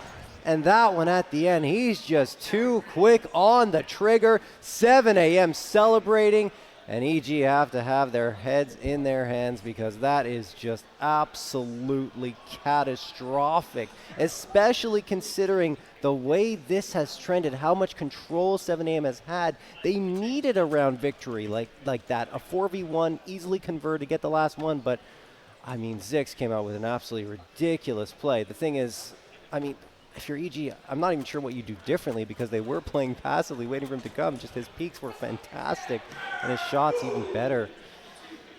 21-3. He's only died 3 times in 14 rounds. He is a monster right now. And that's opping on T side of Vertigo, which isn't always the easiest task, right? Unreal. 17-year-old Swede. That's about all we know about him. Yeah. And he's quickly making a name for himself here at Frag 17. Viz is going to find that opener, though, on a vacancy, but this is just a runaway half, and this would just be, a small train car in the way of this runaway train. 3v4, though, I mean, it's one of the better situations EG have found themselves in, but this 7 a.m. team, Zix in particular, unbelievable. One thing I love about their T side is they make it so difficult to read where they're going to go, and they're not afraid of making those rotations. The utility guises their advance, and well, here anyway, EG is going to get the frag. That's Zix going down finally, only for the 4th time in this half. LVN, last one standing, another 4v1. Cannot go wrong. I don't think it's meant to be, unfortunately. He's trapped. If he goes back to B, there are 3 players waiting for him. I mean, just for EG's sake. Just for EG's sake. Their psychological state right now. They must convert this. I mean, I know what it's... Oh, okay, there's the first. There we that's go, it. okay. Take a little bit of time to, you're going to get about 5 seconds before the side swaps. 5, 3, 2, 1, and side swaps are back in the game. This has been just a complete runaway game from Team 7 a.m. I mean, we kind of see what the energy was when they 16-0'd Limitless yesterday. Admittedly, yeah, they dropped the map that series. It wasn't like complete utter domination throughout that one, but that 16-0, I guess this is the type of form that 16-0's teams, doesn't it? I mean, I can see why there was so much excitement around this 7 a.m. team on the UK side. They were really interested in the roster that was put together, and man, they are definitely showing why here at Fragadelphia. They are certainly a team to watch. Zix in particular, saying 17-year-old talent, 22-4 at the half, and that impressive 1v4 to even get them to that point. I mean, just unreal stuff. It's got to hurt if you're EG because you could have had more rounds. At least something in the latter part of the half, right? Even then, a lot of these rounds have just been sheer dominance out of 7 a.m. I'm not going to lie. It's not that really coming down to these clutches too much, and even when it does come down to the clutches, it just looks effortless. It does. I mean, it looked very easy for Zix. I got to say, you're right. Unbelievable. Yeah. The expectations to run it back on this map are pretty low. And yes, this is the pick of 7 a.m. Sure, go ahead and put it as you want. But just individually speaking, that kind of play is terrifying if you're cheering on EG. Yeah, you got to feel for them. There's no question. Only 3 rounds there. You can see on their faces that morale is certainly not very high right now. Hopefully they can build it back here heading into the second half, but it's going to be so tough. I mean, we talked about it. Vertigo now very CT-sided and only get 3 rounds on your CT side. Look, it's not out of the realm of possibility. Did Ponolone even like get an op kill? He got like 1 op kill that entire half. One. Yeah, it was. Yeah, I think the whole team. We don't need to. Yeah, I know. But it's considering. Yeah, and it's not like an individual performance thing. You know, it's being an opper is not just hitting shots. It's about being in the right position at the right time. But you know, on a map like Vertigo, the op dominates the angles. It shuts down all form of CT side information gathering on this map, and it's part of your opening kill machine that stops the T side from taking their map control. And if he's just not in the right place, not in the right position, there are problems as well. As well as I don't even think he had the op out for a lot of these rounds. A lot of them are just like straight rifle rounds. Well, and also a lot of eco rounds because they just can't afford to get the op up and running. So I think it's a lot of different reasons why we didn't necessarily see it too much. And when he did have it, we saw some over-aggression come through, right, towards elevator, right, in mid. And he tried to get through, and unfortunately, you know, it didn't work out for him. And I can't necessarily blame him for trying something different. The way that half was going for EG, you want to try and find a spark, but would like to see him with the op more so towards A ramp because that's where 7am were really abusing them. But it was hard to read 7am in general because it's not like they would overcommit to either side. They would push up A ramp, use a lot of smokes, a lot of Molotovs, and they weren't afraid, even with less utility, to rotate all the way back to the other bomb sites. So EG just had a tough time getting a read on what was happening in every single round. And 7am just, I mean, they played a pretty impressive T side of Vertigo, I have to say. We got some Bob Cam going on as well all the 7am guys just getting themselves fixed up, maybe some audio issues for Ezo, but headsets going back on is always a good sign to get us back into this one, but it might be a quick one, all things said. Perhaps. Next map coming up is Inferno, and that is much more in the wheelhouse of what was Party Astronauts and now is Evil Geniuses. It's definitely favored them. Even internationally, they posted up more competitive maps against the eventual playoff team in Wings Up. I know everyone who was watching that game said this was an awful upset from Wings Up, but they then proceeded to beat OG following that one up. So Evil Genius is definitely a bit more comfortable on that map of Inferno, for sure. Yeah, there's no question. They played it a lot, like I mentioned earlier. So it's more of an unknown, of course, for 7am. We don't have any official stats on HLTV for the squad. I believe even on ESEA, they don't even have an official match logged on Inferno. I believe it's consisting of Nuke, Ancient, and if I get it right, Vertigo. So essentially, I mean, well, assuming 7am win here, which is very possible given the scoreline, it's going to be EG's turn to get their punish pick and convert it, right? So yeah, it might go back and forth for sure. That'll definitely be the case. Of course, yeah. I mean, just generally said, yeah. Of course, it's not over here. We'll see what the pistol round has in store. See, of course, getting the ball rolling into this next map is going to be quite important, but Ezo wants to put an immediate stop to that. He flicks up onto Janji as well. Individual ability shining here for 7am, and he still wants to fight. Out from the white box. Just needs to swing out and find Ben, but he's been spotted, and he will go down to Pone. Vacancy next in line on the site will go down next, but the flank has also come through as well. It's just Ben Lee, a 1v2, but he does have the bomb. If he wants to play this one on the rotates, that is a question, but LVN is going to hit the shot. 7am are loving it on the stage right now, 13-3. I mean, they should. They're in full control here. That was a great defense there. Izu starting things off with 2 perfect headshots coming from the USP, and then the rest of his team pitching in and getting the job done. I love that flank that came through. No hesitation from 7am, pushing their play up. They said, look, the play is towards B, rotate around and get anyone you can on that flank, and they did. So even though the flank does get red, it's just too late because it was a trade at that point and Bentley was isolated. 17th round of play.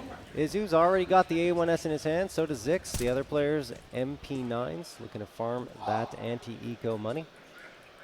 And on the EG side, despite the fact that they're down 13-3 because they could not get the bomb planted, they are opting for a full-on save, aside from a flashbang that was bought up here. I know LVN could get all 5 if he plays his cards right. LVN waiting patiently. They got 2 here. Yeah, there's a man to steal the ace, unfortunately, but I think it's going to be all 5 going down nevertheless. Okay, that's pretty good. That is actually incredible. They have this B-site player isolated. Vacancy has to maybe find out from the stairs position. This is not a great position for him, and he gets double dinked up by DJ. The Glocks have found themselves a B-site.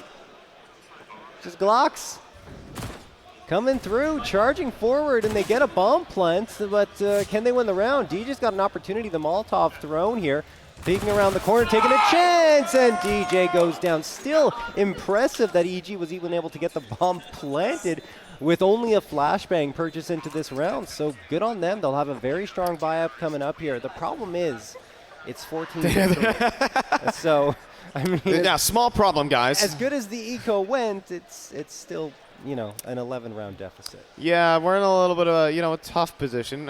Great damage from the Glocks, guys. It's 14-3. Yeah. Well, they'll get a buy-in, they'll get Ponan up, but, I mean, it's important to get just a couple rounds to get the ball rolling. It does mean a lot to teams going into that next match to at least, you know, get a breath of fresh air from just getting beat down so often. I mean, I know from that Zix 1v4, it is just dead silence in the EG comms. Oh, this hurts. And that's an opper down via smoke spam.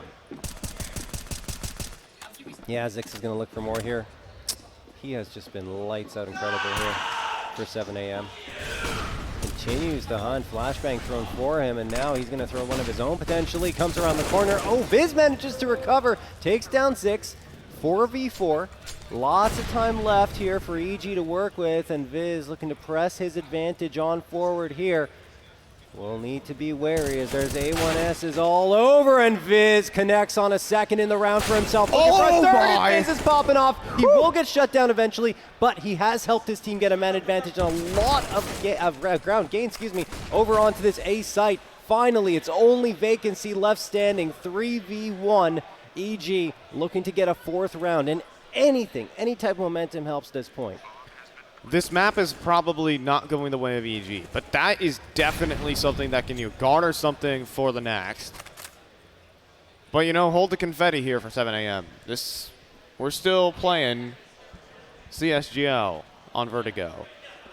Vacancy without a kit is probably better off saving, unless he really just wants to rub it in and try for the ninja defuse, but I think he's more looking for an AK on the exit. I think there's a kit on the ground. There are a couple of kits available, but I don't think he's going to have any part of it. He will save, but if I'm Viz, I am ultra happy with that triple kill. I mean, you have to be. I mean, Viz opened up the space, what we expect to see from him. And he's the reason why the Evil Geniuses are not staring down at a 15-3 deficit. So they get their 4th round. They reset the economy here of 7 a.m. But 7 a.m. they've been really good. They have the A1S. They could opt to force up here and try to get a 15th right away, but I think they'll be more disciplined. They have been pretty structured here so far, and that's exactly what's going to happen. Just going to go for the save. Aside from the A1S, nothing else invested into this round.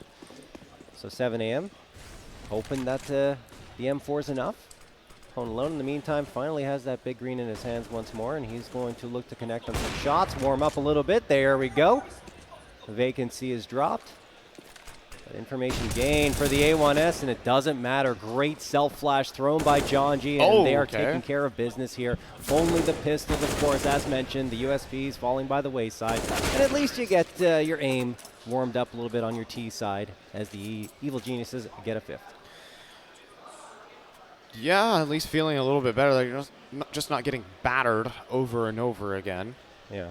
That's the one, you know, saving grace, silver lining here for Evil Geniuses. At least that's what it is so far. It hasn't quite materialized into a full-blown comeback yet.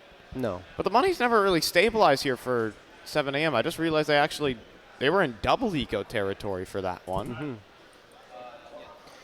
So granted. Yeah. I mean, they have of course, there's always I think they're going to buy here, yeah. You think? That's actually a very interesting call.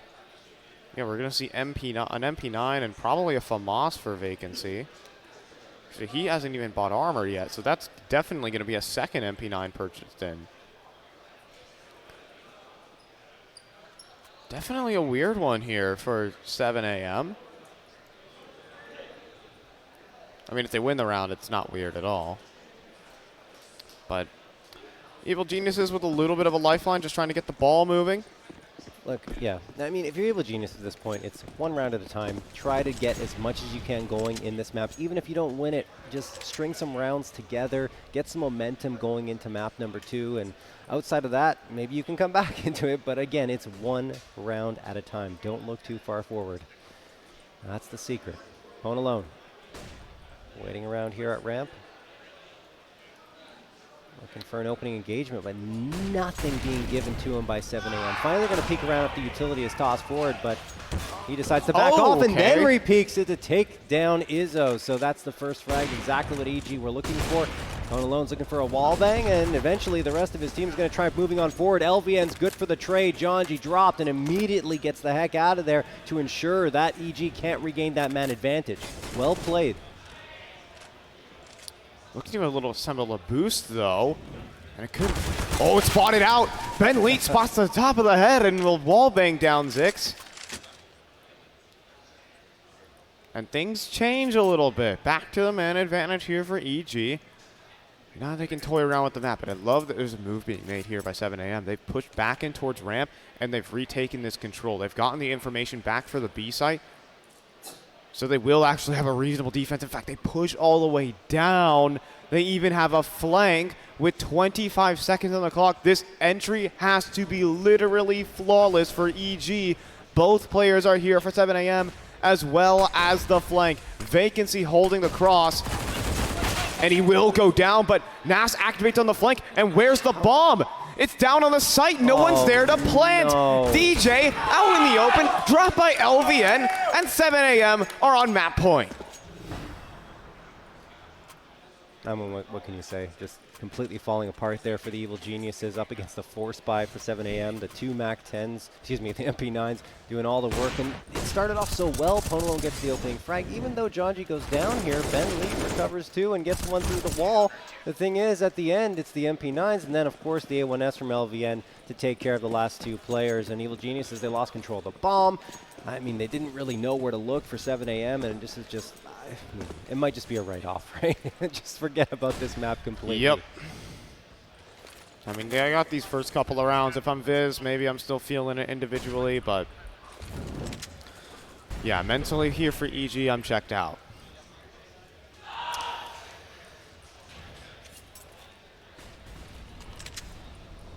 Nas, MP9 in hand.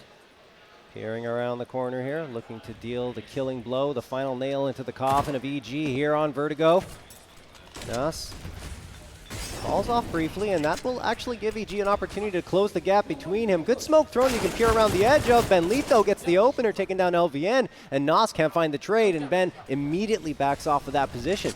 EG moving into CT now, and I don't think that they're aware of this. All over the map are EG as Ben Lee gets that frag towards A. Yeah, and Jonji just completely cutting off the rotations right now. Zix, despite this, is actually right behind Jonji and will take the Thorn out of the side, but in the meantime, they've already planted on A. And I don't think 7 a.m. actually have the facilities to retake. A distinct lack of utility, and, well, they will pick up some of the weaponry, but yeah, this is going to be heading on out. You do not have to rush things here. If you're 7 a.m., you have 10 opportunities to close out this map. Just keep your economy in good shape. 2 A1Ss and AK, it's great. And I mean, if you're Evil Geniuses, also don't want to hunt too aggressively. Sure, it would give you a bit of an advantage in the following round, but their economy is not exactly built up at all. Sure, it's easier to recover from that on T side, so maybe they'll continue to chase. And, well, there goes Ben. Might just wait over at T stairs, trying to have a peek around. They gets one, Viz gets another, so only one gun going to be saved through. Okay, it was absolutely worth it, no question. Yeah, I mean, finally, 7 a.m. are kind of put up against the ropes a little bit, and Evil Geniuses will start to put together a couple of rounds towards the tail end of this. It's not said and well. I'm not gonna say it's not said and done just yet, but I'll wait for a particular scoreline. But of course, it's all about the momentum rolling into this next map. Yeah, exactly. And I mean, the morale. That's something that's great about Counter-Strike is no scoreline is insurmountable. All right. It's hey, look, it's true. That's I mean, yeah, it's true, but I think I could count the amount of 14 threes there have been in on a couple of fingers. Yeah. And 14 threes on LAN even less. So it's always possible. There's always that glimmer of hope, even if it's just a 1% chance. John, we're coping a little too hard. We're hearing again Fragadelphia come through with those sultry tones, screams. Wonderful. Everyone's celebrating. Lots of different matches going on simultaneously, folks, as of course you can check out the multi-streams. There's tons of streams happening, 8 to be precise, one of them right here, other one on the B stream, and then 6 others covering all, or almost all of the matches that are happening right now. Vacancy, looking for the boost here. He's just going to keep himself tucked in here, ensuring that he's not giving away the position too soon, especially with that long barrel on the A1S. But in the meantime, EG don't want much to do with that A site. They have 3 players postured over towards the B stairs. They want to try and take this site once more. Success has been pretty good for them here, so they're going to try it again, and up against only pistols for the most part. There is vacancy with the saved A1S. Nos at least making his presence felt here, but I'm not sure he'll be able to do much once these AKs come barreling down towards him. Yeah, it's going to be mostly down to a vacancy who had the rifle and no longer has the rifle, and the nade. All right, we're going to see a pretty fast round out of this one for EG. As they just systematically go from 5-0 on the side of 7am in the span of 5 seconds. All right, 15-7, another gun round coming in for 7am. Win this round, and we're starting to see like momentum here. We're not just seeing these one-off rounds. We're really starting to see momentum for Evil Geniuses. That's what they're hunting for in this round. And we're not actually going to get a buy out of Team 7am here. I mean, rounds are rounds. You give it or take it. Viz looking to open up some space early on. Charges right on through that smoke thrown by his teammates, and he's in a pretty prime position. I don't think 7am are aware of the fact that he's pushed out here. Definitely not. He's just going to hold here, wait for someone to potentially peek around the corner. It was a double save situation for 7am. So again, you're going to be on pistols. Might be able to make things work. They've got an upgrade to a Deagle, 5.7, P250. No real utility to work with though, and only vacancy with the body armor, and of course one piece of utility with the flashbang. Vacancy's going to come around the corner here, have a peek towards mid, where he might get some engagement shortly. Ben has already worked his way up into scaffolding. Izu, along with Nas, trying to flank him, and they will be successful in taking him down, even though he gets a couple of frags before that. But hey, look, they're on an eco round, and AK upgrade's fantastic for them. Probably going to hold on to that for the save. Maybe see what Vacancy can do.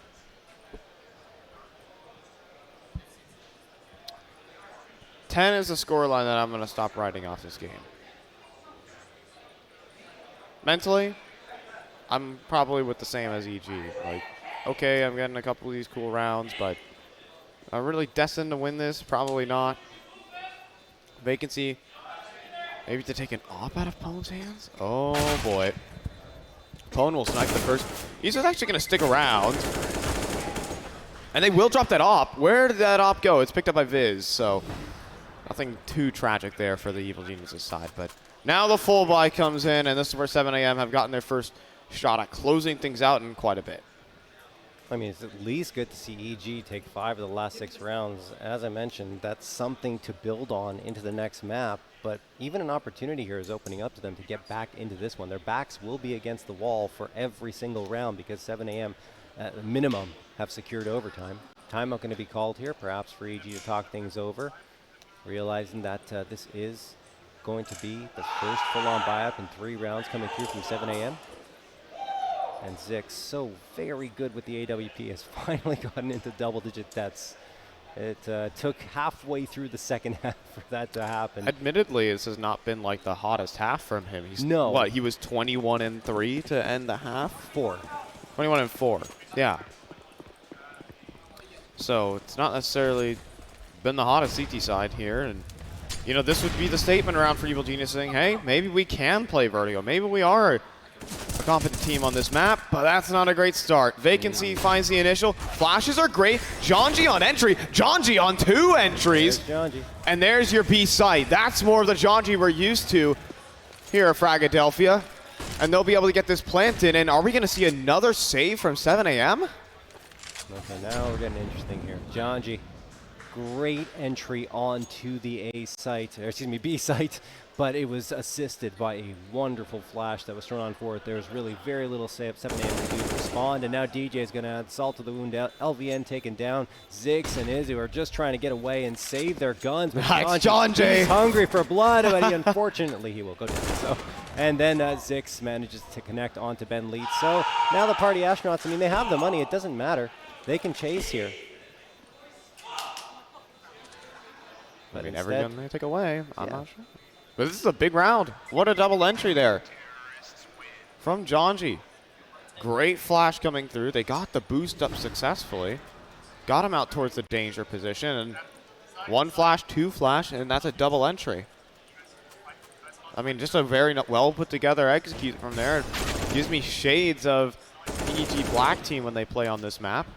They love making that kind of maneuver.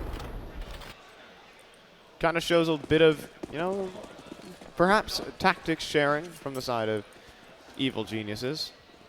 I mean, honestly, when I look at the EG White guys, that is a T-sided team in nature when they were using Hexed.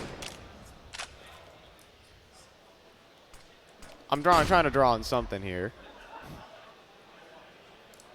Good damage to kick this one off onto Zix, however. Down to 7. Forcing that off to play passive. Could go with, I mean, they are rocking Bogdan's Law, or could move it to someone who has higher HP. A couple decisions to be made here for 7 a.m. Instead, that op is going to return back in towards middle. That could stop this split coming into this B site where there are 3 players here. This round is not said and done, John. Still a lot for 7 a.m. to save potentially, but no, Ben Lead and Jonji get a couple to 1 from Jonji. More critical. Oh, the pistols come back. Boy. They ring true. Ben Lead and Jonji go down. Ponalone as well. It's up to Viz and DJ. Now in a 2v2 and a 1v1 thanks to LVN. There should be some guns for him to pick up. There are an AK in his hands. It could end right here despite EG having the advantage up against 3 pistols and 2 rifles. And it wasn't even the rifles that did the damage. It was the pistols. And Viz will save the day. Some celebrations coming through there on the EG side. They're feeling good. Double digits secure. An expensive round, but again, it doesn't matter because their backs against the wall. Their economy's built up enough. They can go for those plays, can be down to 1v1. Their T-side economy will still be sustainable. Now there's a timeout being called in here by 7 a.m. Now they have to start talking things over because this game is starting to get out of hand. This is the gun round that they probably want to turn it around and maybe end this one on. As they do actually have the ops out and ready to go here for 7 a.m. All right. But they have just won 5 rounds in a row. They are halfway there for the comeback. Double digits for EG. They're down 15-6. And they've come all the way back here and made this a very respectable scoreline, not to mention giving 7 a.m. a lot to think about coming on their T side. So both these teams, I mean, it happens sometimes, right? Even on a CT-sided map, both teams can just have better T sides, and the tables are flipped. Yeah, this is going to, you know, I mean, we're seeing at least some good signs out of Evil Geniuses, good utility on their B-site plays so far, and they're going to bring it back, and this time Ponalone wins an op duel against Zix. I mean, what a massive kill. You were talking about the op not really coming into play that much on their CT side, but Ponalone has really started to awaken here. I think that's his 3rd opening frag with the AWP, and it just opens up so much space for Evil Geniuses, who are now going to rotate around away from where that pick was found towards the A ramp with Jonji at the tip of the spear. Jonji, so very effective. A big element in this string of rounds that EG has found. DJ's going to get a couple now, and 7 a.m. have to be shaken a little bit. A little bit of nervousness setting in because it could be EG coming back here and potentially sending us to overtime. Oh, we still have a couple more rounds to go. I know, Still a couple more rounds to excited. go. But this is definitely a change in the tides for this game. I mean, it's just vacancy, and they can just afford to hunt him down, and they will. No gun saved again for 7 a.m. They have to take another eco. We're looking at a comeback potential here for Evil Geniuses.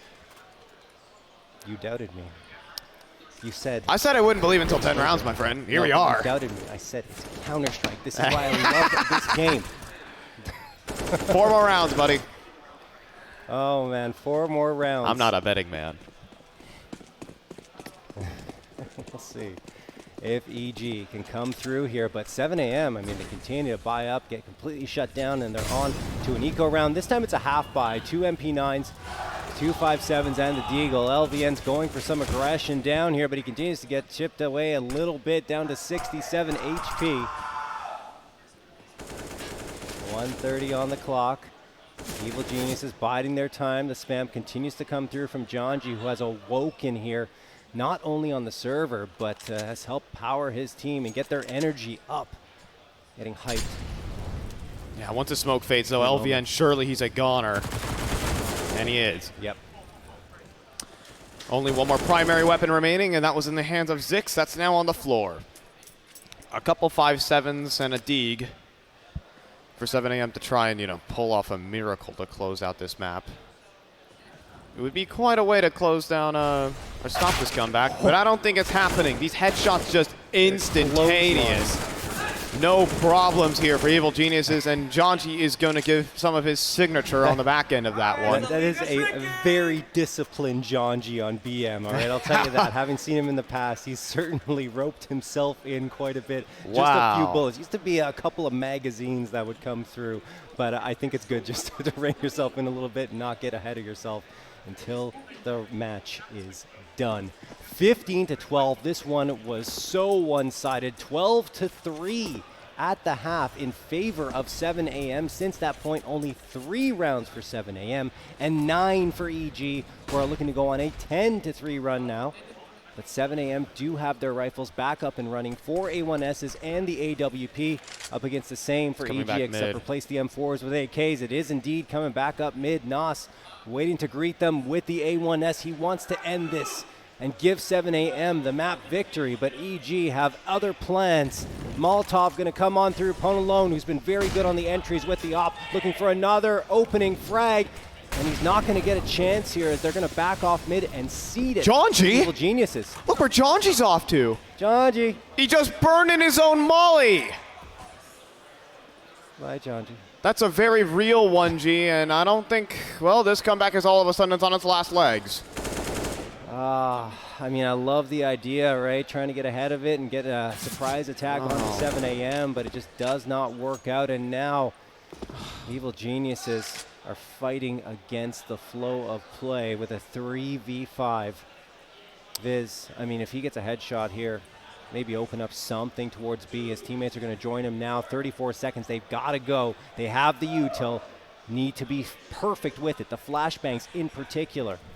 Here comes a Molotov. Nos going to have to move out of here. Here's the flashbang. Nos turns away from it. Another one comes through from Ponalone, and it connects. Now Vacancy goes down as well. 3v3. They could be able to get the bomb plant out of this. Ben, an engagement is looming for him right next to the ventilation shaft. Zix going boosting up over the top of that smoke, getting information for his squad, but time is ticking away on this bomb. They have to find the frags, and it's likely going to be up to the riflers of Izu and LVN. And Paul alone finds one, gets traded out, though. It's not over yet. Time is on the side of the Evil Geniuses. They just need to wait for 7 a.m. to come to them. Zix and Izzo, last two standing. They tap the bomb. They bait Ben to spray the smoke. That leaves it all up to Viz, and Viz goes down. The bomb should be defused.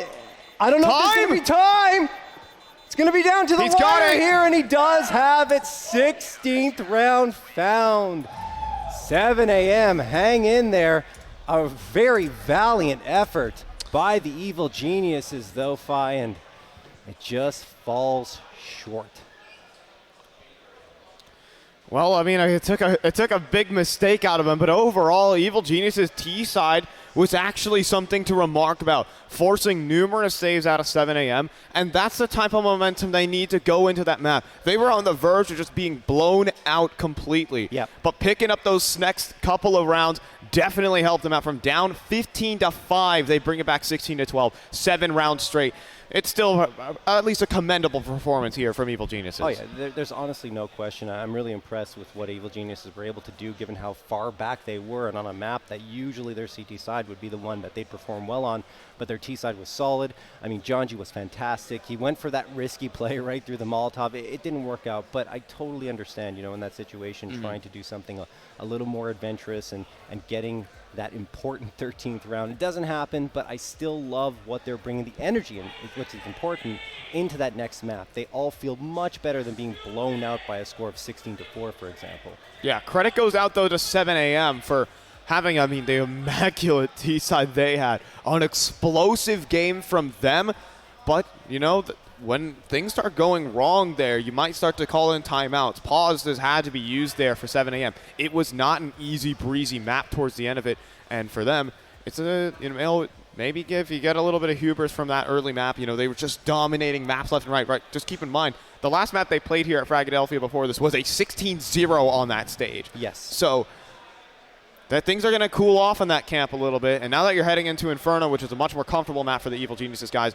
you'd expect things to change. Yeah, I think as opposed to the map number 1 dictating the flow of play of this BO3, instead it's kind of going to be Inferno, right? Yeah. That's going to determine what happens here. And I think Evil Geniuses, having it be a punish pick for them, if they come out with it, I have a feeling like this could potentially end up being Evil Geniuses coming back from what was a very rough start. But we'll see. Yeah, we'll see, though. So we're going to go ahead and toss this one off to a break. And on the other side, Inferno, the pick of the Evil Geniuses, is coming up. You don't want to miss this, I guess, inter-Atlantic brawl. We'll go ahead and see you guys for more Frag 17.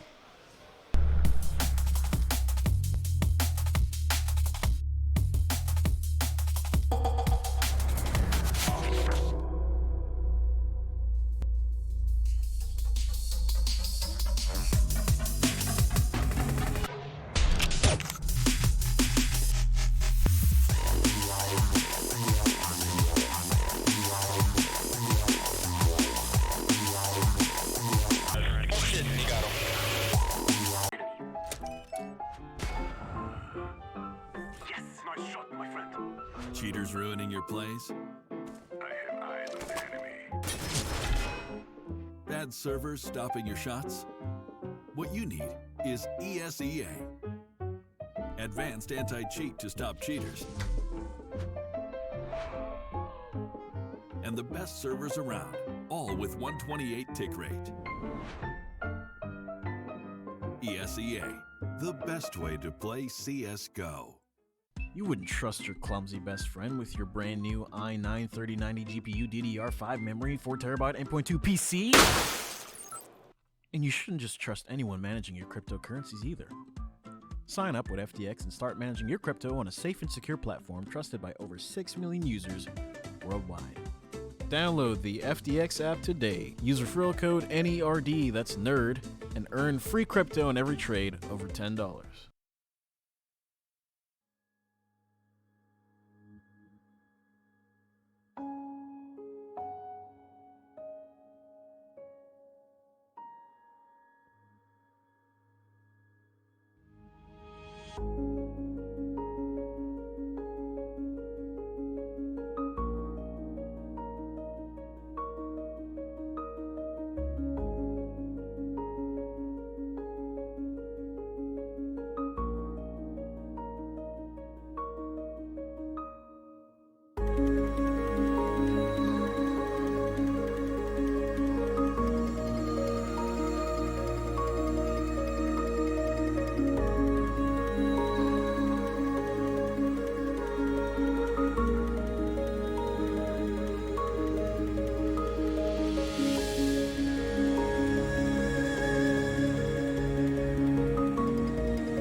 And welcome back to Fragadelphia 17's Last Chance Qualifier. We have Evil Geniuses White taking on 7 a.m. And while that should have been a blowout map for 7 a.m., Evil Geniuses White ran it back and made that one a 16-12 scoreline. Yeah, I mean, really impressive stuff from them. Very resilient, right? Especially considering the 15th was found so very early. They had to fight back again, round after round after round, and eventually almost were able to bring it back to overtime, but they fell a little bit short. And, well, I mean, still, credit to them, right? Yeah, we're ready to jump into game, but before we do, a shout out to CS Money, where you can get your skins and prep yourself for your own games. So you can buy skins easy peasy with millions of skins on their catalog, and even a 40% top-up bonus to get yourself some extras on the side. Shout out to CS Money for bringing us the Fragadelphia 17 and the circuit as a whole. Jumping into this map of Inferno, though, we're looking at just, you know, an Evil Geniuses who is supposed to be comfortable in this map, right? We're expecting them to be comfortable. At least that's I expect that. I hope you do as well. Yeah, absolutely. They should be comfortable here. They play it a lot versus 7 a.m. who don't really play it at all. It's very much an unknown map for them, so we'll see how they respond here. But so far, I mean, every single time we've seen them play, they have delivered quite well.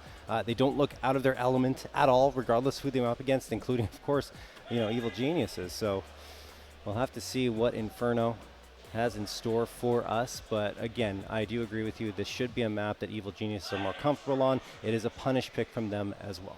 Yeah, that is for darn sure.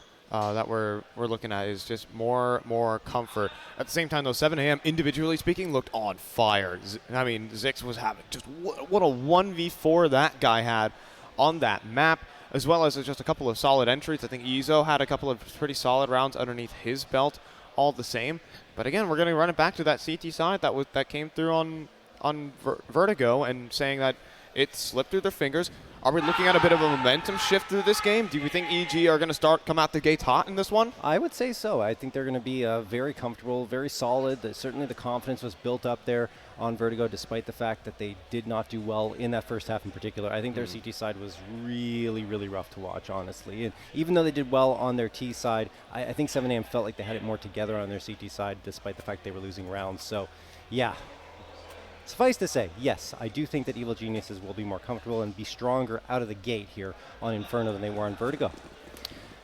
Well, we're going to go ahead and jump into the pistol round here on Inferno. Evil Geniuses do have to start on that T side, but maybe that's where they thrive. We'll see. Zix going for the jump across, hunting, but just gets that little bit of information. He's going to back on off. Yeah, one thing to watch out for here is probably John G up banana. He loves playing down there. It's his home turf. Let's see if he can make some noise early on here. Nas going to have the dualies out. I think the only dualies. Or no, two players having dualies. He's been super soldiered up. They both have armor to work with as well, yeah. So see what the dualies can do. Just a very standard setup. 7 a.m. are just holding static positions. They're not going to bite down on anything until it's really time to go.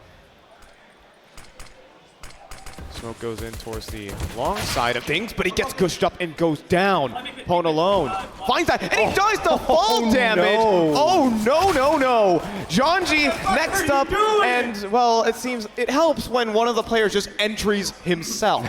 Yes, no doubt about it. Vacancy not realizing how little health he had left, and he just jumps down to his death, breaking his ankles on his fall.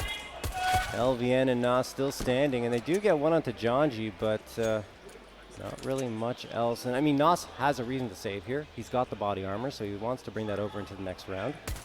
LVN in the meantime, he just wants to fight, and he's continuing to get some headshots. Eventually will go down to Ben Leet, and the first round goes the way of Evil Geniuses. So that momentum they built up in the previous map, so far, continuing on forward here in this pistol round. But it is a good pistol. Well, good job by Nas to at least save the armor and the dualies as DJ gets dropped. Yeah, I mean, I guess some kill reward is actually, not bad. And why I say that is because every single dollar is going to matter for this coming round. It depends and I do actually see it coming through, 7 a.m. are going to go in for that force buy. Those little kills are going to be an extra smoke, an extra flash, something that's going to help them out in this round. No doubt about it. Mag 7, the Scout, the MP9, and Deagle. I think dualies again for Nas. He's just going to carry those on forward. Why not? Over on the Evil Geniuses side, 3 Galils, Mac 10, and a Scout. Pone alone, pretty solid with this. See can do. Just going to keep his eye on top mid. Then lead. This is the lethal setup. Yeah, it is. It's very dangerous if EG come around this corner. A mag 7 at half wall. Mag 7. I'm surprised he's not trying for a jump shot here. If he was Pwn alone, however. Yes, Pwn alone is the master of the mag 7 here on CT side Inferno. LVN up close. And he's just going to get mauled immediately. Ben Leet and will mop up both him and Ezo. And that should just call the end of the round. Typically, you just save here. Finally, some good results coming through for EG White. As DJ will also look to pick up some ones on the back end. Try to make that extra money on the way out. This next round's going to be the full eco from the CT side. And the T side will looking to start off nicely again. A fantastic shot, though, from Vacancy. If he can steal a rifle away here, that would be dangerous. But Jonji's not going to let that happen. And taking all these guns away from 7 a.m. just going to make life a bit easier come the near future. Zix just hanging around CT spawn, tucked into a corner. I think he's going to have an engagement in just a moment. He doesn't realize it. Yep, he's done. Jonji takes care of him. No scout saved on over. A few extra bullets added to the mix there by Jonji. And a 2-0 score line for the Evil Geniuses. Look at that 7 a.m. because they forced up in that previous round. For sure an eco is going to come in here, and it is. Believe a P250 is bought up. Maybe some util will come through, perhaps some pistol Pwn alone has picked up the enemy's mag 7. That is very appropriate. That is absolutely something Pwn alone's going to do. So let's see where he actually decides to posture himself. I would guess banana. No way. My assumption is that he's just going to push up. You never thought it possible. You never thought that of all the things, the mag 7 Messiah himself would get the mag 7 on the T side, but he's just that good. Okay, now DJ's just going to use a Tech 9. it's the only gun he has. He's not even using a primary in this round, and he still gets 2 kills out of it. Here's some laughing there. I think from the Evil Genius's side. This mag 7 got to get a kill. Come on.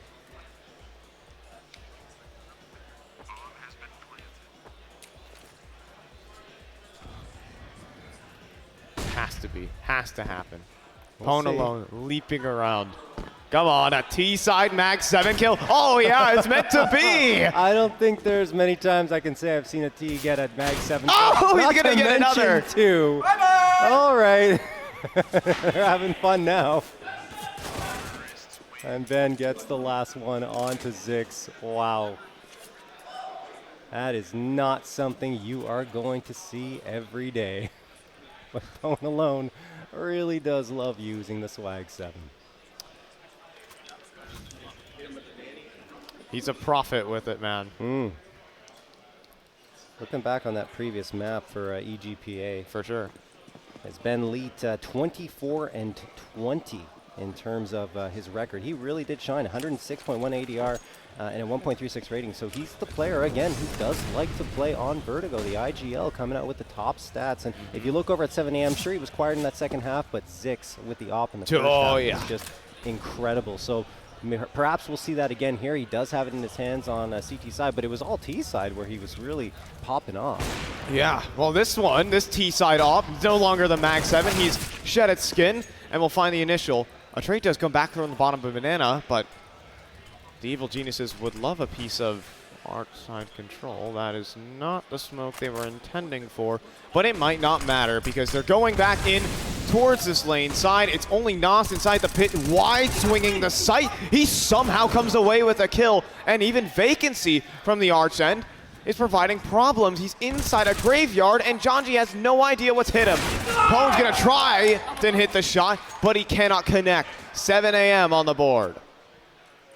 All right, 7 a.m. just hiding in the smokes all around the site, and Evil Geniuses just couldn't get a beat on. Jonji even walking out of pit completely unaware of the fact that someone was waiting in that smoke, even though, excuse me, not in the smoke, around graveyard, and, you know, I believe Vacancy had a frag before that. Either way, good job by 7 a.m. to strike back for their first Perhaps Evil Genius has an opportunity to isolate that round victory, though. They've got the op, the 3 AK, excuse me, and a Galil coming through once more. Bentley. Nade meets him right in front of him, in fact, and doesn't really do that much damage. Now he gets connected on with a little bit of damage down to 67, but he's not too worse for the wear, as Evil Genius is not going to cede any of the position they've gained here up Banana. They continue to hold firm, and they got 2 other players on the other side into the apartments. Nass almost goes down. Just via the spam. And Hone alone almost has a chance onto Ezo.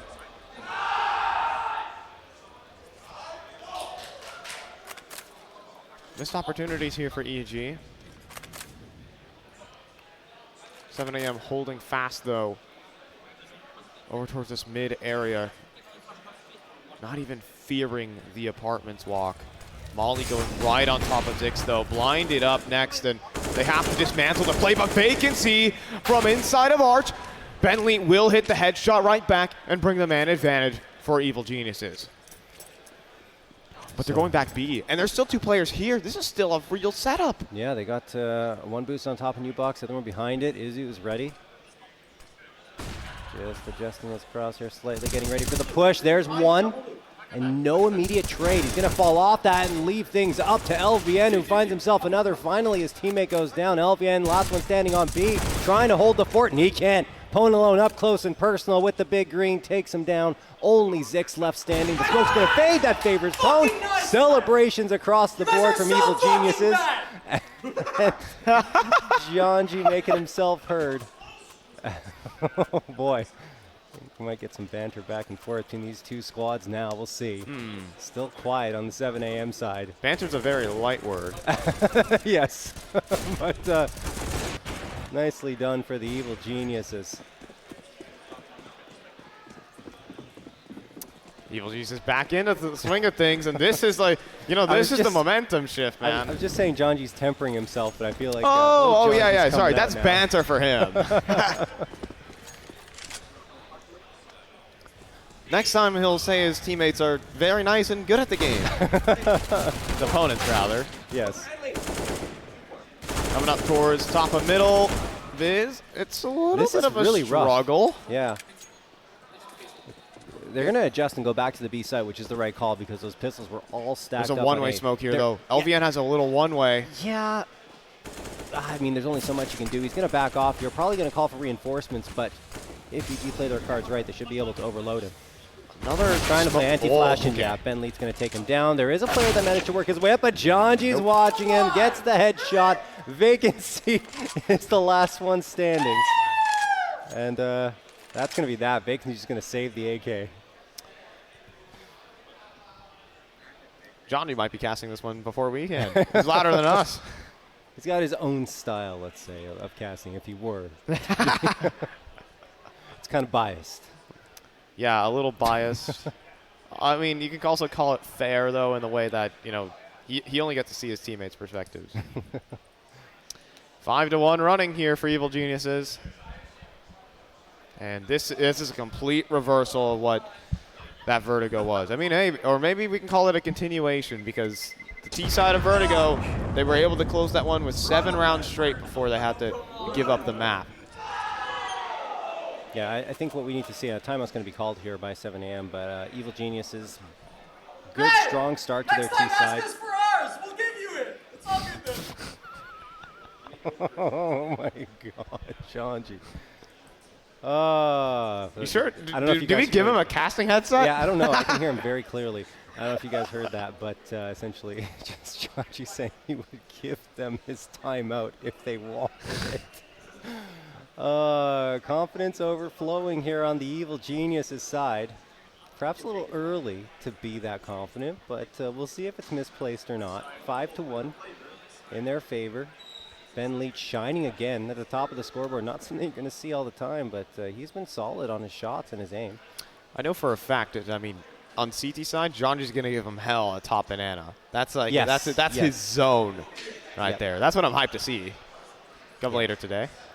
Definitely. Well, I mean, they still have to worry about their T side, right? Far from over, and yes, you know, they were able to convert off the pistol round quite well, but still, a lot of rounds left to be played here, and they haven't yet dealt with the rifles here of 7am on a consistent basis, not to mention Zix is off. Leave it out. See where Zix goes ahead and positions himself. He's mostly out towards the lane side, and these lane setups have consistently left apartments open, and we're seeing Jonji kind of knocking on the front door of that. If things go wrong here, we'll see. Jonji burning just a tad bit. He does have to use the smoke, and right now they're going to try and go back up towards middle, but the double lane setup is still intact here. And Molly, team side Molly goes right in towards Boiler, so this play is going to have to be called off. I mean, not a bad idea. You're going to technically the weaker side, only 2 players on B here. But 7am. A lot of flashbangs. This smoke could be huge, though. Yeah. Fades and no frags to speak of yet. That's going to give EG a chance to close the gap, and Ben Lead gets one. Maybe the second will go his way as well. It does. IGL, Ben Lead coming through with another 2K. 4v3 in favor of EG, and you have everyone from 7am that was left on the A site. You see Zix has already made his way here, but there's not much you can do. They're on the outside looking in. They might even call for the save here because no one's moving a muscle towards A, and indeed, it is a save being called. Perhaps EG getting under the skin of this 7am squad.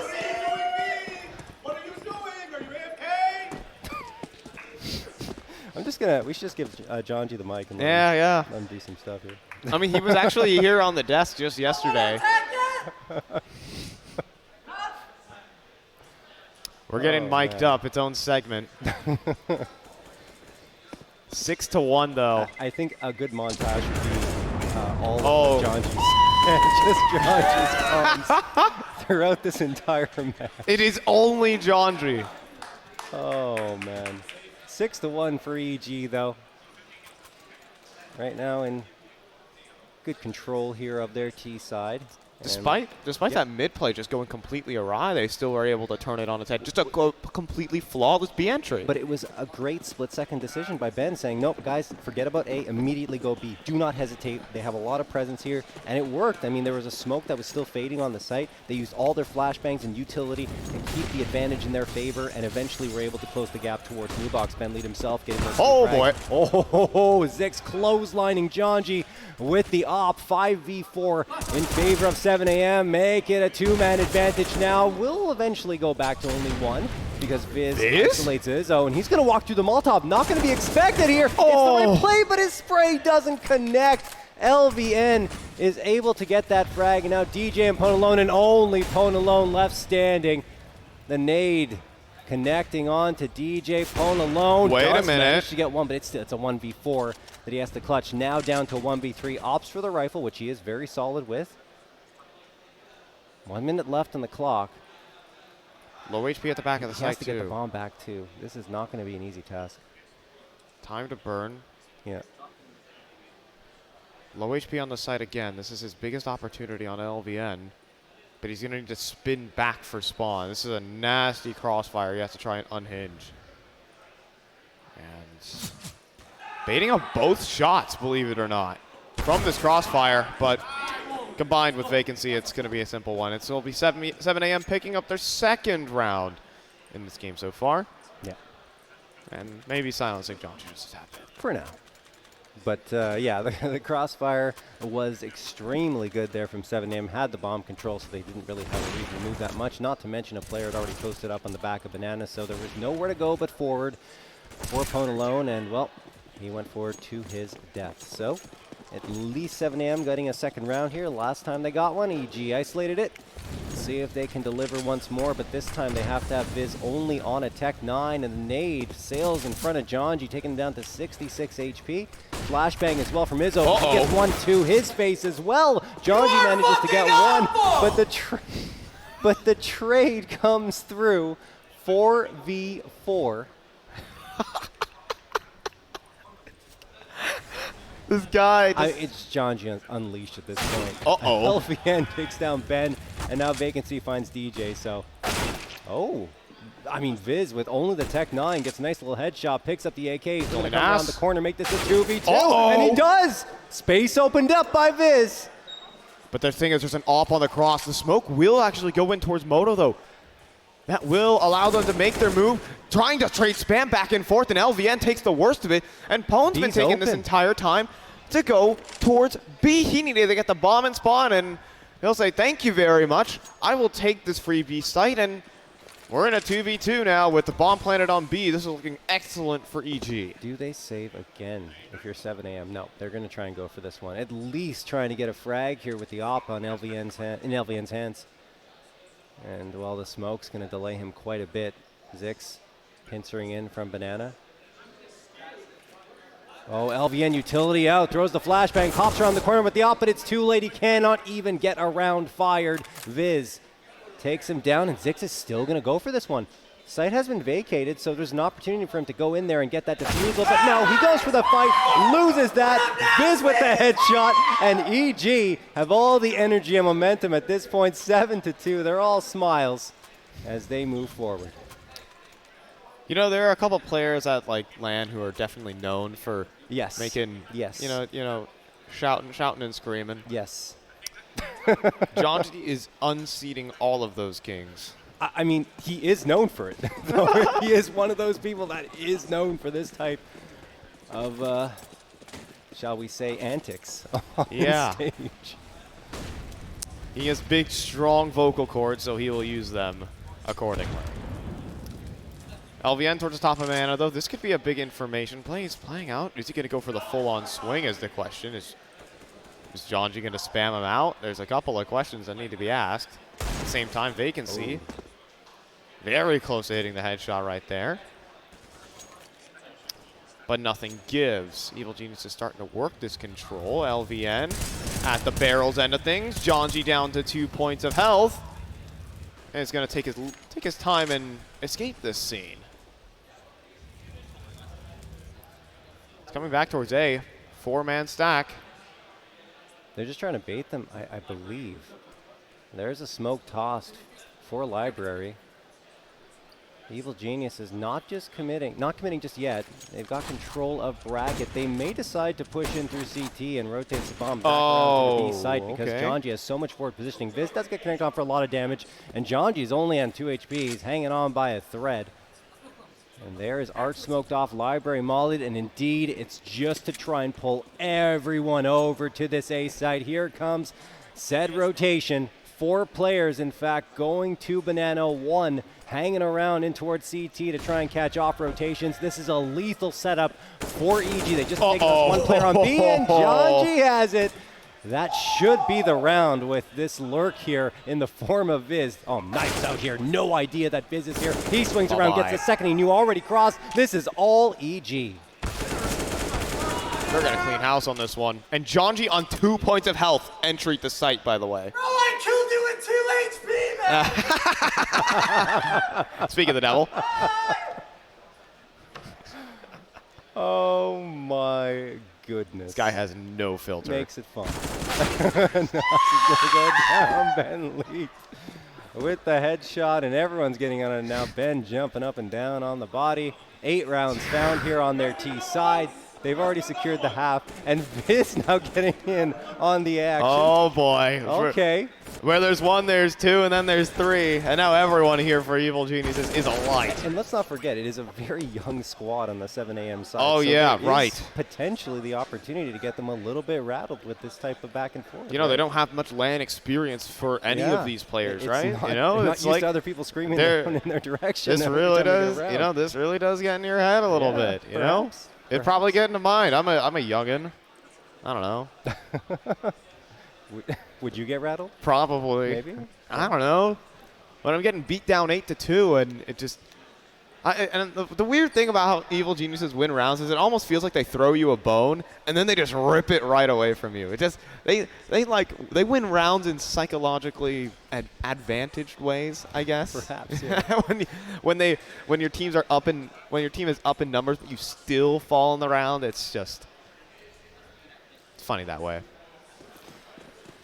Well, it's another critical one here coming through for 7 a.m. I mean, they do have the full loss bonus, but it doesn't mean as much here on that CT side, especially when 2 players are at 0 and Nas walking this round with 100. So an important round. This could determine if Evil Geniuses are able to cruise on over the double digits. Bone alone clocks LVN with the AWP. 5v4 in favor of EG, and he's looking for more now, peering around the gap in this smoke. No one else wants to challenge him at this point. 7 a.m. are tucked into the sights. 2 towards A, 2 towards B. Mid is free and clear for the taking. Double swing coming through, though, and there, Vacancy will actually find the double kill. But that's just going to bring him back to this A side. They know, okay, you have a 2-man apartment setup. That's probably just the gamble. And so they're going to begin to make their way up, and Vacancy is going to have no help here from his teammates. The rotate is far, far away from Zix. Yeah. So the full execute's going to come in. Vacancy inside a mini pit, and he gets Bentley literally just Goomba stomping him. Yeah. 9's on the cards as this is a save coming through for 7 a.m. And there's so little Vacancy can do, right? Because he has no information as to whether they're a bracket, as to whether they got arch side, and they're going to come out moto. So he's trying to watch everything at once, and eventually they just, like you said, they Goomba stomp down, and they take care of business. No problem at all, because he just didn't know where to predict, and he had to guess, and he guessed wrong. So Zix and Izzo are the last 2 standing, and they will just be on a save again. Y'all are hella quiet now, boys.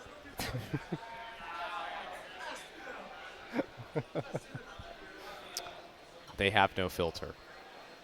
None at all. But it is Fragadelphia, and you don't need a filter here. Of course. 9-2 in favor of Evil Geniuses. North America's largest open event. That means anyone can play. Anyone. No From matter around how the big your world. filter is. Yeah. Whether you're on Evil Geniuses. There we go. John D's getting in their heads. Perhaps a bit. Perhaps a bit. Especially when you can't silence him. That's the biggest problem. When you continue to lose rounds, he has no reason to quiet down. You know, he was such a kind-spirited guy when it came down to that interview up here on the Fragadelphia desk. Oh, yeah, you know what? I mean, great guy. But when it comes down to playing this game and playing at a competitive level, man, it gets loud and, well, it's getting quite hot at the top of Banana. It's honestly part of any pro sport. You know, you don't hear it when you're watching a lot of the pro sports, but it happens way more than you know.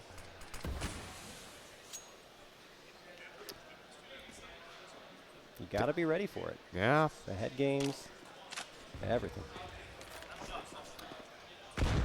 Going back towards brackets, another lane setup awaiting them, but it's only 2 players this time around. Can they handle all 5 is the question. Or maybe, how about we just toss in a lane smoke? Oh, but wow, full blind. Flashed. Okay. Vacancy gets a double kill. That kind of stuff is going to gift you around.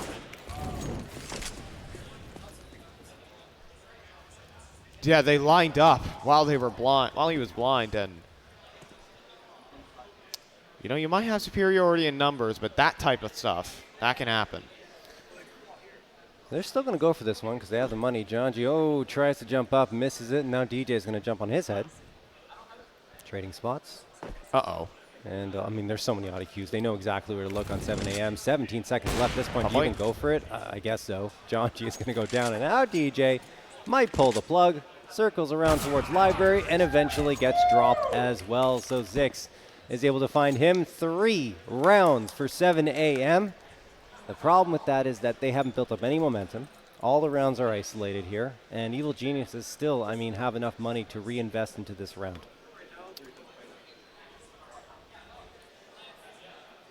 And 7 a.m.'s money is still at a bit of an odd point. Still have some loss bonus to work with, but it's Evil Geniuses already hitting 9 rounds. It's just, you know, the breathing space that they need. And we haven't seen like a incredible pop-off performance outside of the fully blinded up double kill. And Zix was about a couple millimeters away from instant death. That would have been handed out by Pone alone. Even DJ playing this one patiently, not just swinging around the corner. Zix does fire off the shot, has to fall back. And play the patience game. Is going to get smoked out over towards the arch side. And they're going to come back in towards the apartments just as they arrive, though. They've come up from the balcony and they crunch in upon the play. That's going to be 7AM's defense unraveling, and it's only Zix here. Can he post such an incredible highlight like he did on Vertigo? Trapped in behind the smoke. Molly's at his feet as well, being forced out into the open. A solid flick, but a great trade.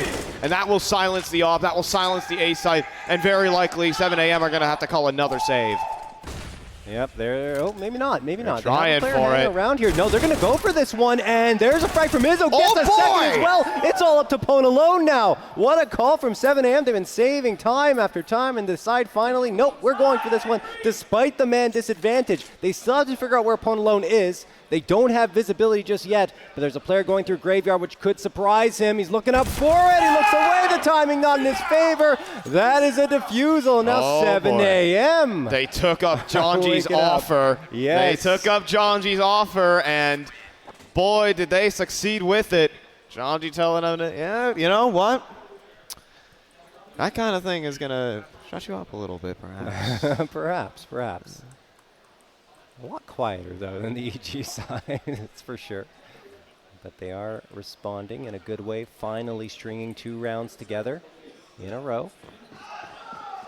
And fending off the Evil Geniuses from finding their double-digit rounds in the first half, at least for now. Still 2 more opportunities for EG to get that, but probably going to have to wait until the next round to see it because it's just pistols coming through here. 3 Tech 9s and a couple of P250s. Yeah, going up towards the mid angle. Maybe a little bit of a move in through the apartments. Already getting themselves actually out towards Boiler. And this position from Nas is actually quite risky because we could get peeked from both angles of the apartments. In the meantime, they're going to come back in towards middle. Vacancy unblinded. DJ does find the kill on a Nas. And Vacancy will take his time and fall back. Man advantage working here for 7AM. And just a couple pistols remaining here for EG. Yeah. Pone alone. Going to move in with the rest of his squad here into brackets. Some utility going to get tossed in as they charge forward with it. Viz trying to clear out pit by his lonesome, but no one is here. In fact, there is a player on boost spot on site. And then there's the op of Zix. They could get a couple of frags here on the EG side if they play everything correctly. And there's one. The second one, will it come through? Vacancy. Already has the 3K finally dropped, but there's a player coming in from the flank. That's LVN. Will they expect that too? They don't, but LVN whiffs on the sprays. He can't connect. Pone alone finds it, and now a 2v1. It's all falling apart. A round that should have been nothing for EG is turning into a potential 10th. Izzo fighting through, trying to find something. He will not. Denied in the round. R7AM and Evil Geniuses get into double digits. Oh boy, Evil Geniuses. You know, 7AM took them up on their offer, but you can't beat them at their own game twice. Coming into the site, the shots being hit were just immaculate. Yeah. And the coordination too, wrapping the entire site as a unit. Zix has too many people to shoot at, and he can't hit any of them. Yeah, and just the way they went right into pit, methodically clearing it, going around with that Tech 9, Viz in particular, just made sure that no one was there, and then they were able to realize, okay, they're on the site, they're behind the smoke. Oh, they took care of them. Now Jonji's going to be on his home ground towards Banana. We already talked about it. Gets one, but is immediately traded out. Oh, boy. And there is Ben Lee to get another. The thing is, it's been back and forth once more. Zix, his op has been activated, and a 3v3 on our hands in the first 30 seconds. Oh, the timing, but Viz not ready for the third man. Now Trouble enters into the Evil Geniuses camp. They found the double entry towards Banana, but it's been coughed up. The entry into the B site. One player on the site alone and another in towards Spawn. The molly in towards Oranges. He's just standing in the flames! He's standing in the flames! Where are you going? What happened? Zix trying to stop the plant. Shots are awful close. It's a tag on Opone, but the digits are punched in. But what has happened? This should never have been a possibility towards the end of the half. I mean, was he flashbanged? What happened there? Anyway. Well, Pone alone, it doesn't matter, it seems. Because 7AM will still pull off the retake, but there are some question marks. Questionable Counter-Strike being played here. But at the end of the day, it's 10-5. 7AM at least will collect the final round, but we see Evil Geniuses with a pretty solid lead. Yeah, it's a great T side coming through from the Evil Geniuses, going on to their CT side, which they're very effective on as well. We're likely going to see Open-LAN challenging from mid.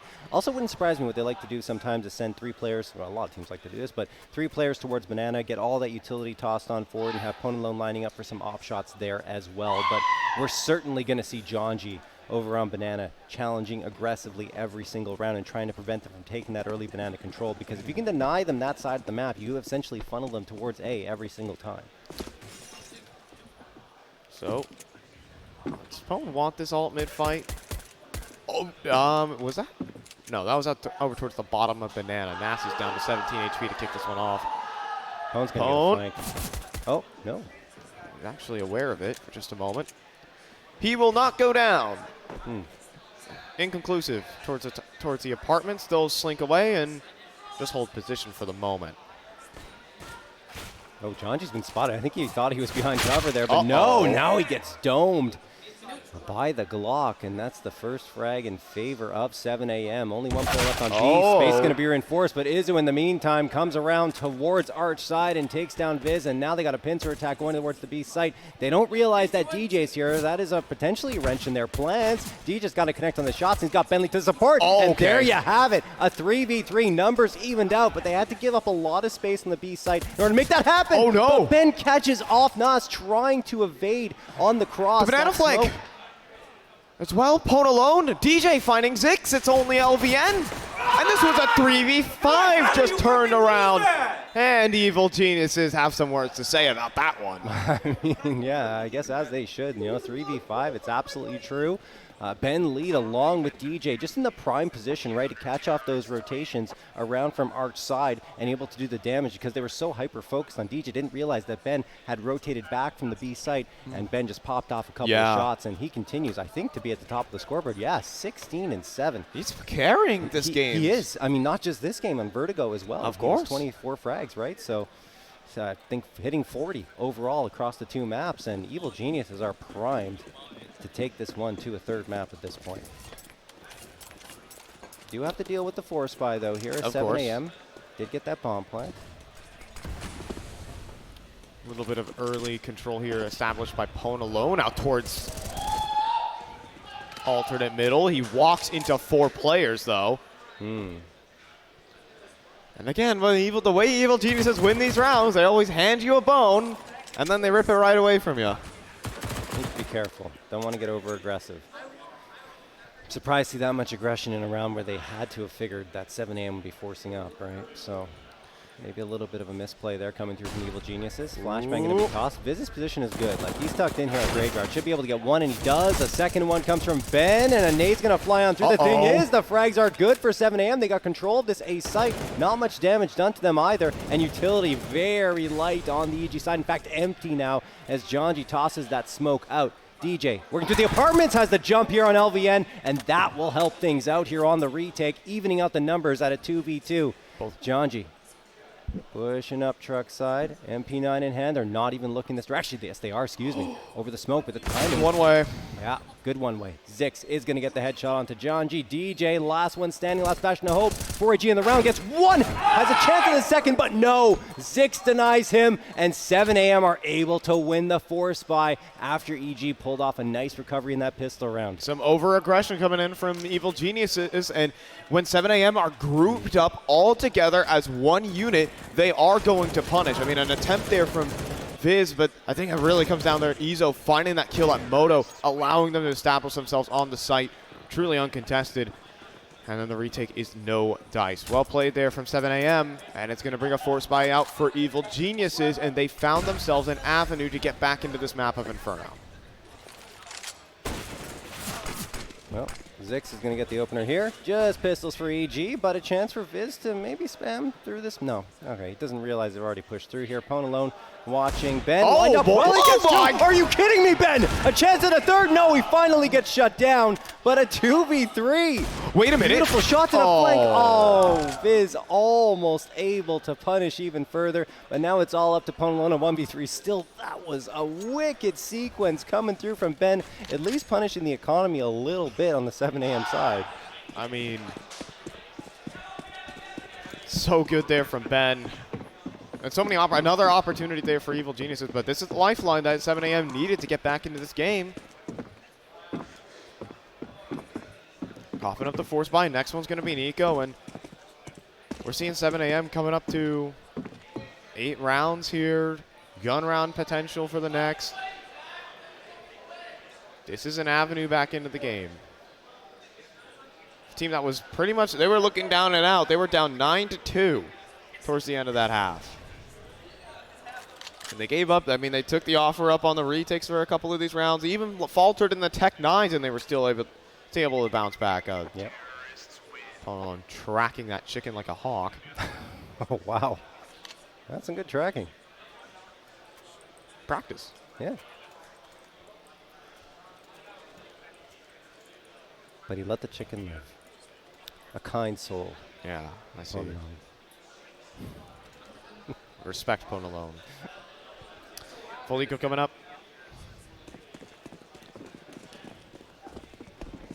I'm not riding 7 a.m. out of this one. No, not at all. It'd be so odd to say a 2-0 is what's on the cards for this one. What an achievement it would be already to come out here and hand a 2 over to Evil Geniuses. Of course, they're down in rounds, but that could quickly change. Funny way to block that smoke there for Ben Lee. Yeah, it worked out. And Molotov turned to clear up sandbags here. Eco coming through for the Evil Geniuses. Ben, very solid with that deagle and pretty much any gun he's had in his hands throughout the entirety of this BO3. Smoke primed and ready. And he's just waiting for 7 a.m. to show their hand. All 5 players come down banana. He tossed the smoke. I believe he heard an audio cue there from a pin being pulled off utility. Either way, Ben not going to get anything here. Izzo takes him down. And a 5v4, I mean, at this point, should be the round for 7 a.m.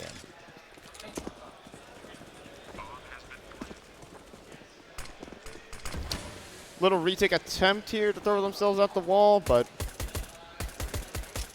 now up to 8. You get to see these full gun rounds really come into play for both sides here. Can't really get the true assessment of the tactics, so this next round is going to dictate the tempo of the half. See what people's game plans are, the positions that they play. Talking with Jonji yesterday, and this is a completely new team that they're really facing off against in 7 a.m. They didn't have the chance to scrim against them at all or anything of that sort. So this is kind of like the first look at them on their T side of Inferno, what their tendencies are, what they like to do.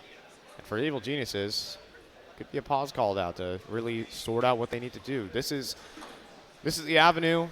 This is the completion of the avenue to get back in the game here for 7 a.m. Get this first gun round.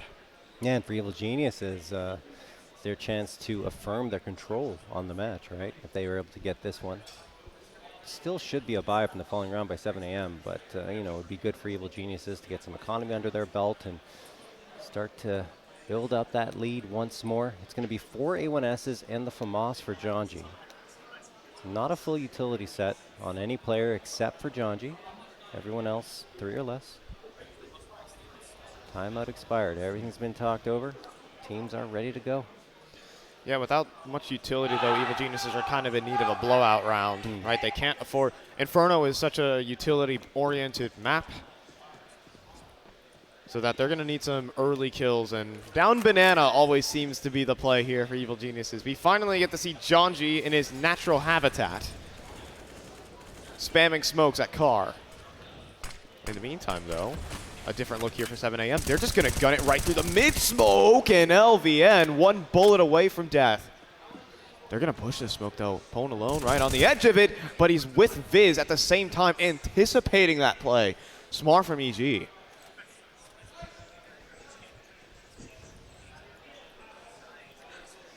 DJ waiting here on balcony, on the railing, in fact. Spots out a player over at Boiler and decides, you know what, I don't want to be up here anymore. Someone might try to catch me off guard from the apartment. So he falls down into pit, and they got a crossfire set up towards the A site. Thing is, 7 a.m. thinks I'm falling back of their own. They've regrouped towards mid, One player is lurking at apartments, but it appears as though they might want to go to the B site. They're going to grab the bomb now. No. They are posturing for A now. 43 seconds left on the clock. This is going to have to be the hit, more than likely. Vacancy is going to try and open up that space. I think it's Evil Genius to have 2 players committed towards this Arch play. They could just shut down Vacancy, but that's a huge entry. Now this play is really on. The lane and Arch wrap is starting, but Viz from Library will be able to pick up the kill. DJ falls, though, without a fight. We're going to have a 3v3 retake here. But they're already up lane. The rotates are here so fast for Evil Geniuses.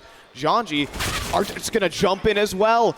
But Ben Lee falls, and Team 7am have picked up the first gun round of the second half. Now they're getting loud. They are hyped up. 9 rounds found. That's a critical one, too, because the economy of EG is not really in a position to recover from that big of a loss here in this next round. So we could see double digits coming through for the 7am side. UK squad coming to life here.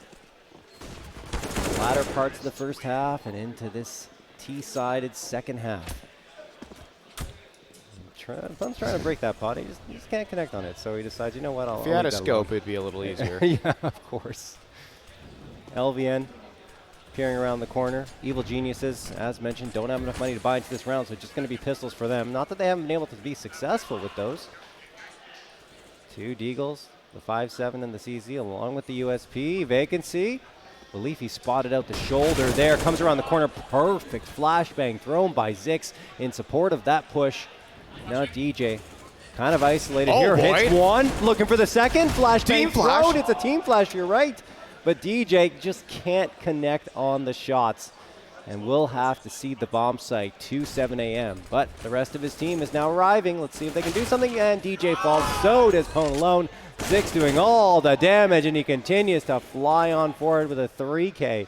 Ben Leet, the last one standing here with only a CZ to his name, and now nothing to his name. LVN finds him 10-11. The lead has been cut to only 1.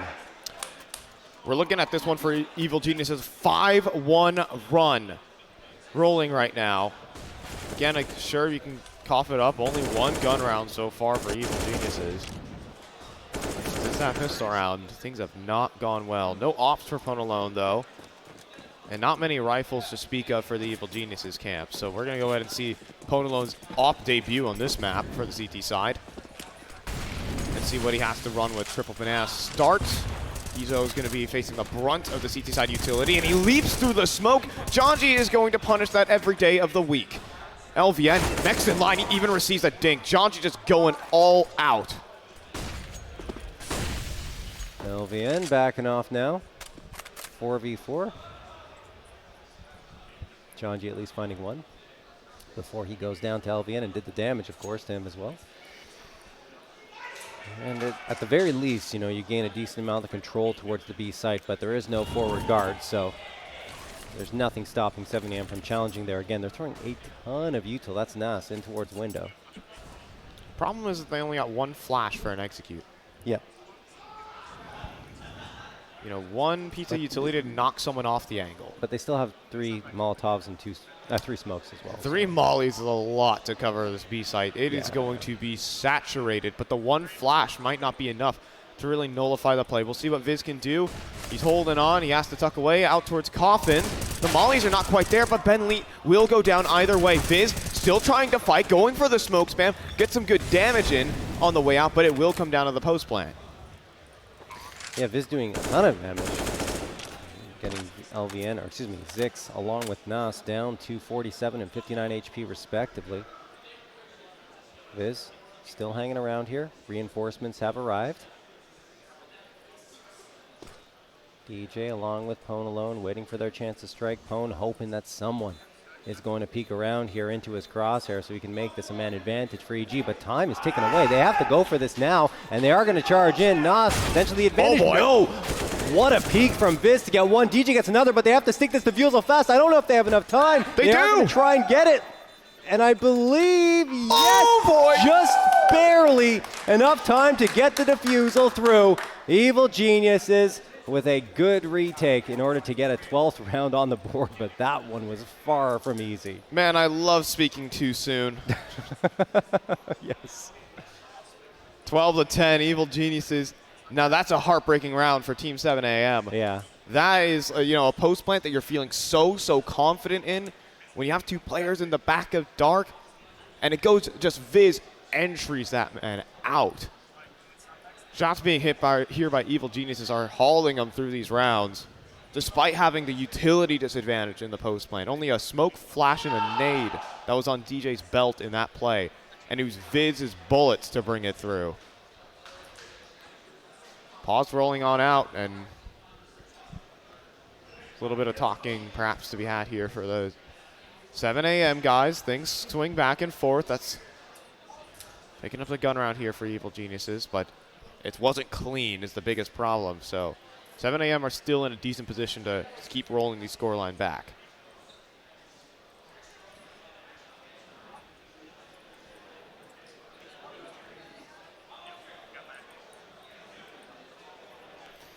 Timeout has now expired as we get ready to jump right into round number 23. Both teams have ideal buy-ups coming through. Off on each side. Pone alone versus Zix. Pone, so far, quite solid here on Inferno, but Zix is starting to awaken. A big piece and reason why 7 AM are able to get into double digits in the first place. And there's Izzo. Boy. Rifle frag onto Jonji. They know he's going to be aggressive down Banana, and, well, they've punished him immediately. 5v4 in favor of 7 AM. And they're just going to fall back and play some defaults still. Wait for EG to make another mistake.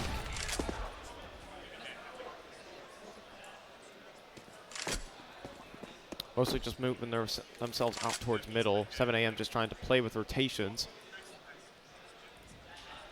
And it's going to come down to a big individual play. They're leaving Arch completely open here for the Evil Geniuses team. Eventually, someone's going to have to go attend for it. It might leave Pone alone on a bit of a problem, but he does find the pick out towards Apps. That's just going to funnel them even further in towards this Arch play, and they've made their way in towards spawn. Viz is the only defender, but he knows. And what an angle it is. It's a double kill for him. And now LVN even falls at the front side of the B site. Bentley versus Zix to try and break this open, and he can hit the shot. It's Evil Geniuses up to 13, knocking on a decider. Wow, unreal hold there by the Evil Geniuses. Despite losing Jonji early in the round, they keep their cool, and I mean, Viz again, he continues to have impactful plays here. Positioned himself perfectly around the well and was able to get 2 frags, almost a third, but it was more than enough to help his team come out with that 13th round. And now the economy is starting to run dry for 7 AM. They will have a strong buy here with 3 AKs and a good chunky utility, but Nas, whatever. All right, I'll get it. I'm getting a little tired. Nas going to get the Mac 10, so he has to settle for that. Jonji spamming through the smoke. A1S in hand. And he won't connect with much of anything. 1:27 left on the clock here. Nos going to gain a little bit of space to the apartments, but EG very quick to smoke off that angle.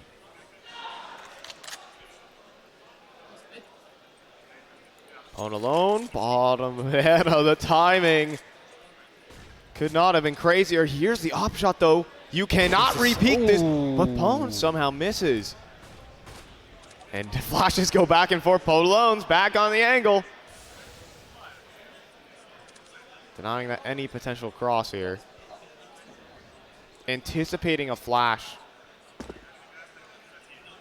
from the side of 7 AM. 45 seconds on the clock. Time is really starting to tick here, John. It really is. 40 seconds now. 7 AM are going to have to make a move soon. They want to drop the op shot. They do. But they don't follow it up because Jonji's right up close and personal, takes down LVN. Now only 30 seconds left for the execute to come through. It is going to be towards the B site. Excuse me, the A site, as they charge on forward. Nas is going to go down. Izzo gets only one before getting ventilated by the AK of DJ. And now it's all up to Zix, and no longer Jonji finally awakens here in this second half for a critical 3K. And now a 14th round found for Evil Geniuses. Holy, we're running it down the stretch here for Evil Geniuses. Now they're starting to rack up the rounds in a row. 3 on the trot. And courtesy of a very nice setup towards the banana angle. I love the kind of, cat and mouse that's being played by the CT side and the T side. When opponent sees the flash and sees the jump across, Janji is prepared to swing and capitalize on the jumping player. And at that, just forces 7am right into the trap that is that A site. Everyone is tucked away on that A site. And when you play the crossfires on the A site, when there's no splits coming in from the apartments and from the arch side, it's so perfect. So the read was there for Evil Geniuses, and they were able just to hold down the fort. Yeah, and I mean, you talked about that play. I loved it, right? Having Janji pushed up so up close and personal, predicting, of course, that they would try to bait out the op shot, and even if they did, he knew he would get one dead to rights on a jump. So, well played.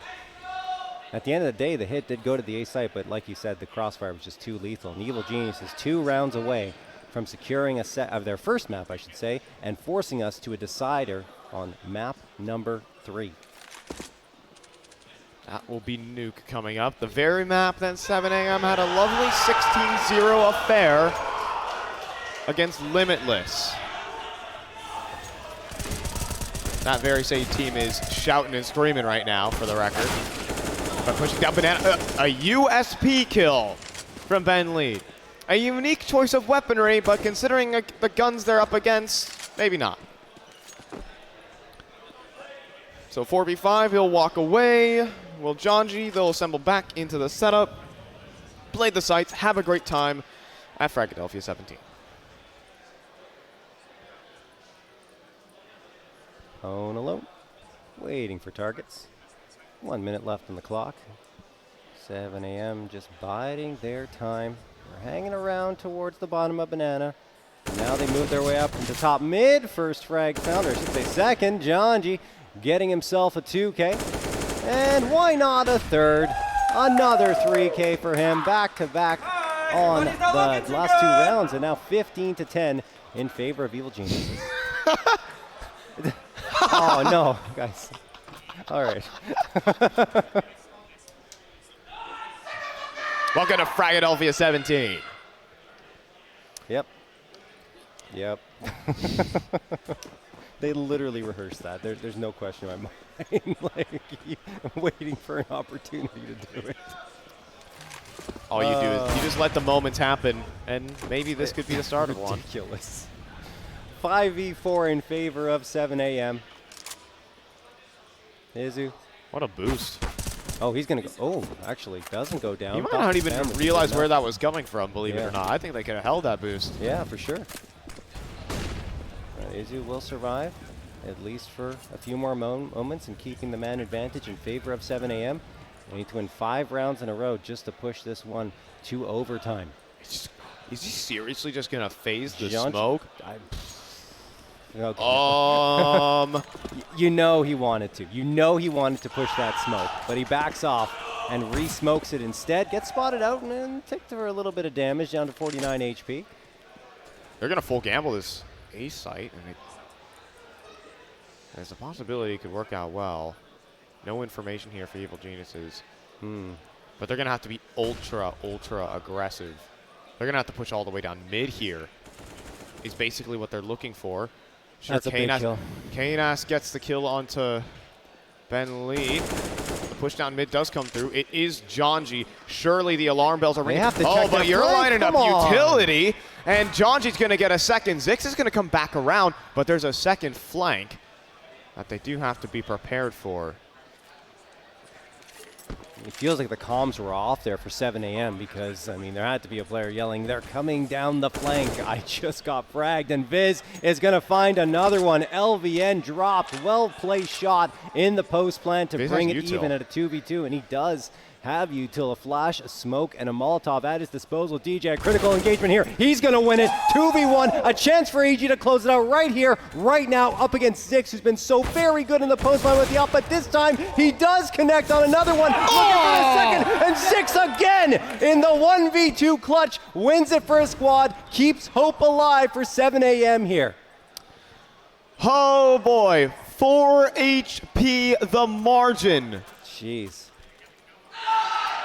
And 7am will have you know, something that can start some momentum that goes in this next map. Just something to get excited about. They were getting battered on this map. They did make a comeback happen. They've brought it to this 11 point, but they've struggled to pick up the gun rounds. That's a start. That gets your individuals alight. That has the comms waking up again for the 7 a.m. camp. And they're back in play. Still guns out for EG. This is still a very deadly round. MAC-10 leading out for Nas. But for now, they'll just be satisfied with the mid-brackets control, and Evil Geniuses, John G's always spamming smokes over towards Banana. Yes, he is. And speaking of which, Evil Geniuses have a lot of forward control here down Banana.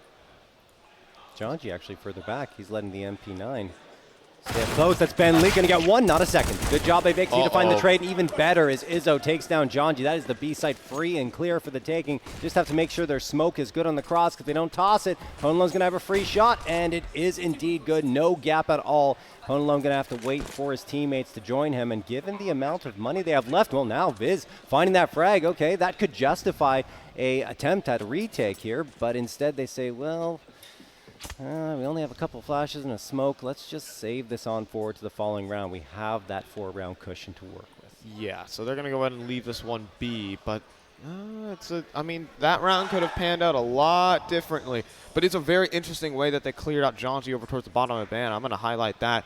Snuck close to the angle so that they wouldn't be spotted from car, so Bentley actually had no say in what John G could do in that battle.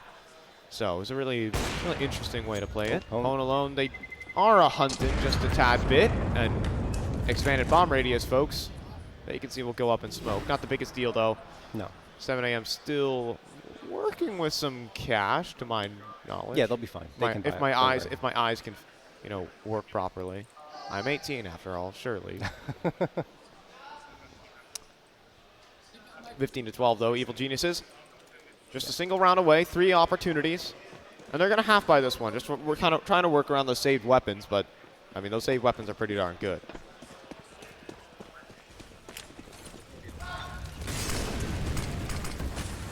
Molotov's flying in. Oh, boy. I think John G meant to extinguish it, and it missed, so he's kind of trapped at the half wall now. Izzo. Oh, boost comes through. Oh, and the tag? a wall bang and a tag coming through from Ponalone. 6. I think they spotted him on the jump. Ponalone just desperately firing away. DJ gets one. Izzo manages to trade it out immediately towards Banana. That's John G, was trying to get some forward positioning. 4v4, 119 on the clock. Vacancy charging through. He's already made his way up into Arch. And Ben expecting this. Only a P250 to his name, but he's trying to play a clever angle, so he'll have the advantage once the player comes around here. Op shot missed by Ponalone. Ben Lee gets away. Oh man, he should have been dead to rights, but instead he survives, and there's a thought in the minds of 7 a.m. as Viz finds the frag with the FAMAS. That's a FAMAS to pick up for Ben Lead as well. Should he be able to get back to it? 4v3 advantage, making a 4v2. This could be it now. LVN and 6, only 131 HP combined, and LVN goes into the Molotov. Just try and get the space. There's Ben Lead. Only the P250 required. There it is. 2 more frags for him. The frag leader on both maps so far, as we are destined for a third and decisive map number 3. Yeah, Evil Geniuses take that momentum that they garnered at the end of Vertigo and bring it here on Inferno. They bring it 9-2 lead to start off this game, and then when it came down to these gun rounds on the CT side, that is where they took advantage of it, and they were able to bring it home. 7 a.m. are going to have to fight this one out on Nuke now in this series.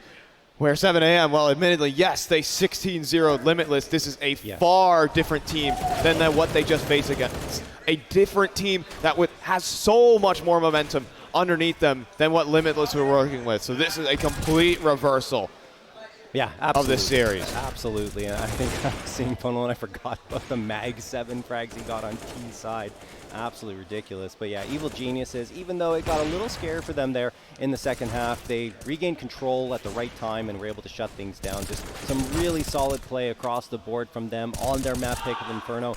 Clearly a good decision to go for it as a punish pick. And now they go on to Nuke, which they are also very comfortable on. You talked already about the 16-0 coming through from 7 a.m. yesterday against Limitless, but I mean, there's no way on this earth I don't want to curse it.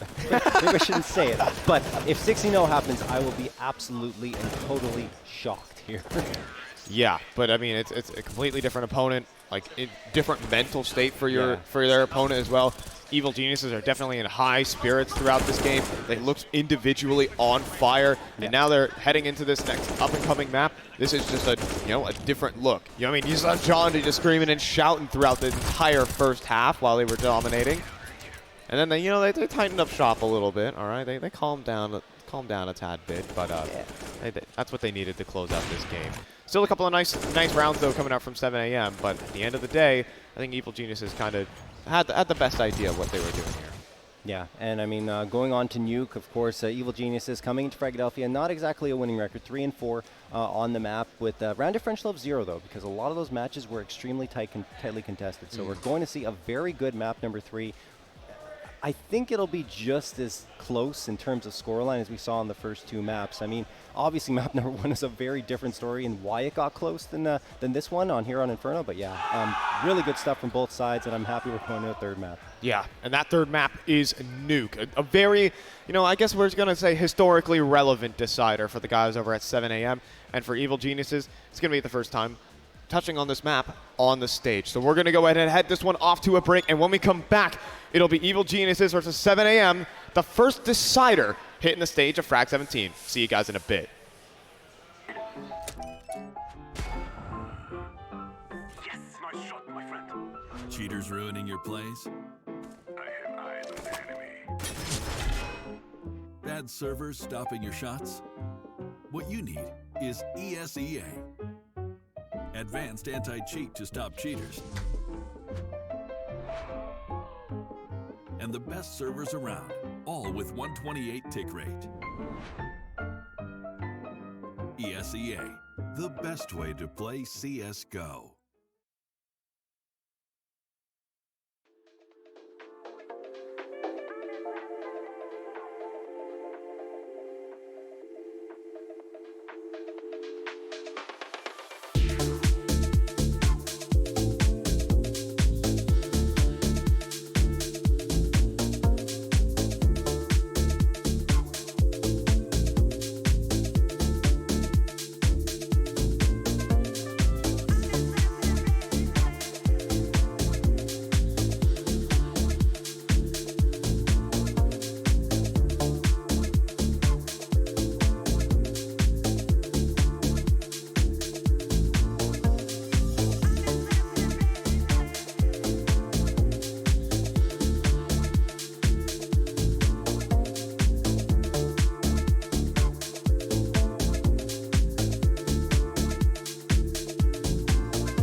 And welcome back to Fragadelphia 17's last chance qualifier. Our first decider on stage is about to be going down on the map of Nuke.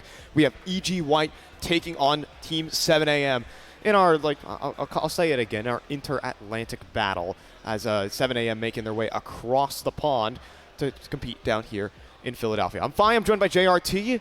We got a banger second game. I'll say that. Evil Geniuses definitely came back to play. Yeah, absolutely. And just to see what's at stake here, if Evil Geniuses win this one, they of course qualify for the playoffs, but 7 AM will have to go to the lower bracket and face off against guess who? It's Black Hands. So that means that a UK team will be eliminated in the lower bracket should that happen. I think that's pretty heart-wrenching for all the UK fans out there, there's no question. But if they win here, it's all good, assuming that Black Hand will be able to deal with, of course, the Evil Geniuses, which is a very tall order. Yeah, so that'll be a battle for sure. To make it to the main stage, which will be going down tomorrow, and then the playoffs taking away on Sunday. All that good stuff coming on in the coming days, but we could be seeing a British team going home today if they falter. That's what's on the line here for these teams. We're trying to lock in everyone in towards the main stage, and Evil Geniuses, well, it's taken a third map to try and get this job done.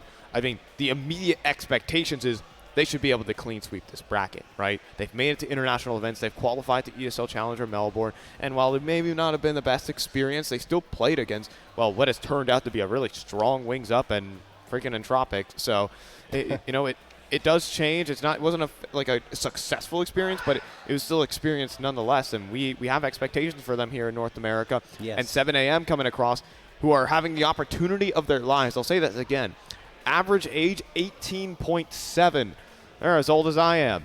So that is a massive opportunity for them to fly across the Atlantic and compete for a video game, for goodness sakes. So it's a huge deal for these guys. No question. So we'll have to see who's going to come out victorious. It would certainly be good, I think, as you were alluding to, for the Evil Geniuses to come out with a win here in this BO3, and probably their most challenging BO3. I say probably, definitely their most challenging BO3 of Fragadelphia yet. Yeah.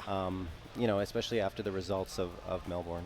It did not go well for them in the least. And they always have high expectations of themselves, and you see how much pressure they put on their shoulders. I think that was showing on Vertigo. They were just so a little shaky, a little nervous coming out on their CT side, but they've really settled in well now. And heading on to Nuke, I mean, it's technically anyone's game. And, well, here we go, jumping into the action. I believe into pistol round very shortly. Knife round, baby. Oh, okay, yes, knife round. Let's go. Deciding the sides. Who gets CT side, basically? Yeah, that's kind of the... You don't have to spoil it for everyone. Come on. Let's be honest here. Everyone knows. And getting the CT side, we have Vacancy in a 1 versus 2, and he'll be taken out from the back of the shed, and there'll be done. Evil Genius is probably going to be able to start on this CT side, and we're going to get this pistol round underway shortly. Now, this is an exciting one. First decider on the stage. Now, finally, the pressure's really on for 7 AM. When you get off to a nice, excuse me, not the first decider. I kind of ignored the fact that 7 AM 16-0 Limitless as a decider. I forgot to mention that, but yeah, let's say that again. 7 AM 16-0 Limitless on this map yesterday. I'm expecting some good form out of them. It's a map that they've played throughout their ESEA season over there in Europe, taking on, teams of all nationalities here, and this is a map that Evil Geniuses have played locally here in North America to a consistent degree. We'll see how they fare. It's already getting into this one, a lobby push on the cards. Yeah, I think EG has momentum right now.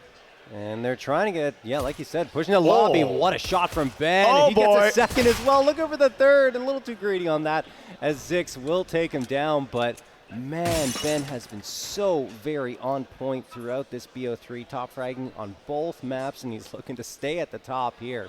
Certainly unfamiliar territory for him. And, well, they want to find this round, and they absolutely are posturing well as Viz spots out LVN trying to make his way into secret.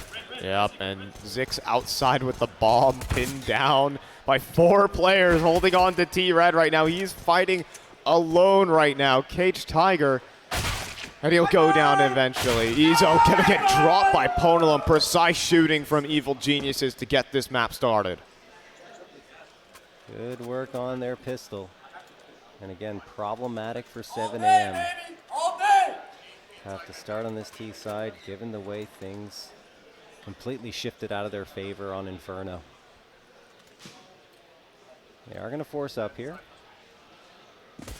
Going to be 3 Tech 9s, make that 4 Tech 9s, and the Galil didn't get the bomb plant, but still opted for the force up.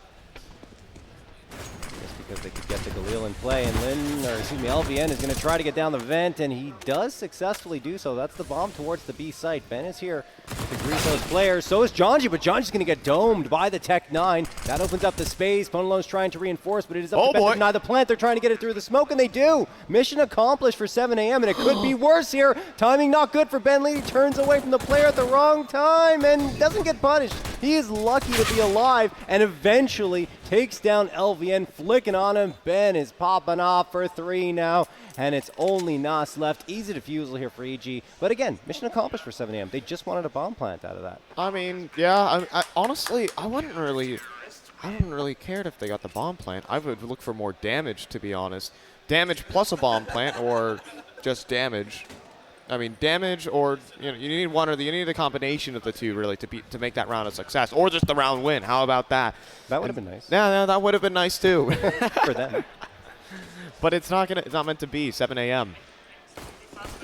Starting this map off, down on the back foot already. Force buy not quite panning out. At least the bomb plant will let them get some extra utility come a future round. So we'll leave it to them just for now. But outside, mostly looking to be the play. 4 players on the way, and we have Janji looking to just spam a couple smokes alongside Ponalone with his A1Fs.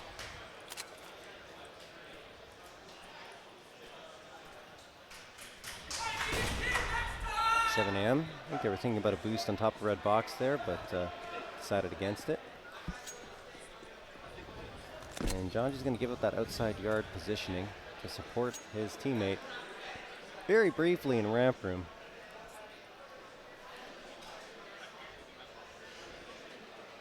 Nothing really doing from 7 a.m. Just kind of stalled out here at the outer yard finally. Some utility getting tossed on forward, and they do sneak on through to Secret. Obviously making a lot of noise, so will be the audio cues for EG to play off of. There's only, oh, shit, there are 2 players here. Okay, easy peasy. Ben Lee takes care of business again. Another 3K. He is just playing out of his mind right now. Hold on. I mean, he's at least has something to say. Whoa, okay. Pistols have gotten a couple kills. Guns are going to start being retrieved. Mag swapped out, but surely Viz has got this. He's taking his time with this. But yeah, 1, 2, and done. Evil Geniuses get past the eco, and we're seeing 3-0. 3-0. 7 a.m. will have a buy-up coming through here, though. AKs across the board. Full util. Need to crack this scoreboard early and often if you're 7 a.m. on the T side of Nuke, because if you let the CTs build up their economy under their feet too quickly, then you could be staring down at a lot of round losses in a row. Viz tossing that flashbang on forward. Janji. Inside the smoke. Here's one pass, and is going to be flashed out in towards the angle, but did he get stuck on something inside the smoke? Maybe he wasn't actually trying to push all the way through it, and his leg just popped out. So now they have to panic rotate down towards this B site. That's where Ponalone resides. And a big opportunity. Shot doesn't connect. Smoke down onto the stairs. That will deny them the space for the moment and leave this one 4v5. Yeah, good Molotov thrown ahead of that smoke. It kind of forces Ponalone out of position. So now 7 a.m. have gained even more ground for themselves. They got a lot of time left to work with in this round still. 55 seconds on the clock. B will almost certainly be the hit. Ponalone tucking into Cubby. Not a bad position for him to hold with this op. That door is almost certainly going to open, but I'm assuming it's going to be a pincer attack from 7 AM simultaneously here. Smoke gets tossed in front of Squeaky, but it's going to be Ben again! 2 more frags, perhaps a third. Nobody does a little bit of damage onto Izzo. Ponalone finishes the job. Viz gets vacancy. It is the Ben Leach show right now on CT side. LBN does look around and find a head here. It's not done yet. He could get a plant as well. 23 seconds left, and he sticks it. Bomb to dirt. $800 gain here for 7 AM, and perhaps the round possible? No! Denied by DJ. 4-0 for EG. And I think Viz channeling a little bit of Janji's energy here, unloading a few magazines. Ben, Ben, another incredible round, and Evil Geniuses salvaging what was looking just to be a done and dusted occurrence. But Ben up top catches them running behind the smoke. Is the last angle they expect as they lead the single doors. He picks off first the player inside of control and then just catches them as they move out. Squeaky, if that gun had more bullets in it, that is a couple more players hitting the deck. It's 4-0 now for Evil Geniuses, and that actually turned out to be a pretty clean round, all things considered. But we're talking bomb plans here for Team 7 AM. They're still able to buy back, and maybe they can hit Evil Geniuses where it hurts here. So yeah, as long as they get the bomb plant with that full loss bonus, certainly can buy up comfortably, and that's exactly what's going to happen here. Vacancy just hasn't purchased up yet because they're talking things over, seeing how they're going to approach this next round. Over on the EG side, though, I mean, I don't know what Ben ate for breakfast today, perhaps for lunch, but man, is he playing some insane CS right now. His aim is solid. He's not just taking care of the IGL duties, but also the fragging duties for his squad, already into double digits at 10-2. I mean, he's been having a game. He's been having a series so far for this Evil Geniuses team. Nearly top of the board of Inferno and Vertigo, no less, even in the losing effort. And starting off, Janji, smoke spam is the name of the game. Yeah, first frag of the map for him, actually. Back goes ramp. Pone, though, is in trouble. Molly deployed. He needs to get this kill before they run right through, and he'll get spammed up. But Ben, of course, is here to save the day. He does it every time for this team. Zix, though, coming through, and nearly a spray down, but not close enough. Evil Genius is up 5-zip. Ben has had 2 or more frags in every single round so far. Let's see if that trend breaks ever here. 7 AM. Perhaps memories of yesterday, but more so memories of Limitless, who were on the other side. Yeah. Of that 16-0. I don't know. It ain't happening again, folks. It's not happening for 7 AM, that's for sure. Wouldn't that be just pure irony, John? Yeah. I can only imagine. All right, Janji's going to get that frag onto us. He tried to get through a huge gap in the smoke. Someone would say 0 is all they get.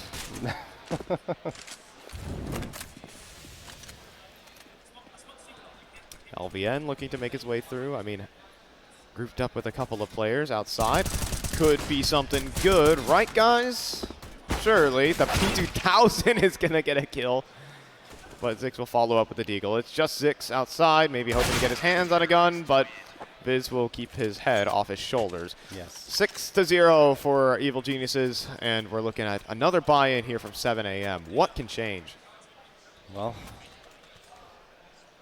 I mean, finding a way to shut down Ben, honestly. That's a start. That's the first round that he didn't get a frag and didn't have to, of course, because Janji did the brunt of the work, but he has been so very lethal, constantly pushing up, getting in the face of 7 AM, and when he's not pushing, holding down the fort at the B site, anchoring it for his squad. Molotov's going to get tossed in for Hut immediately. That's top of Hut. Now it's going to follow it up with an HE.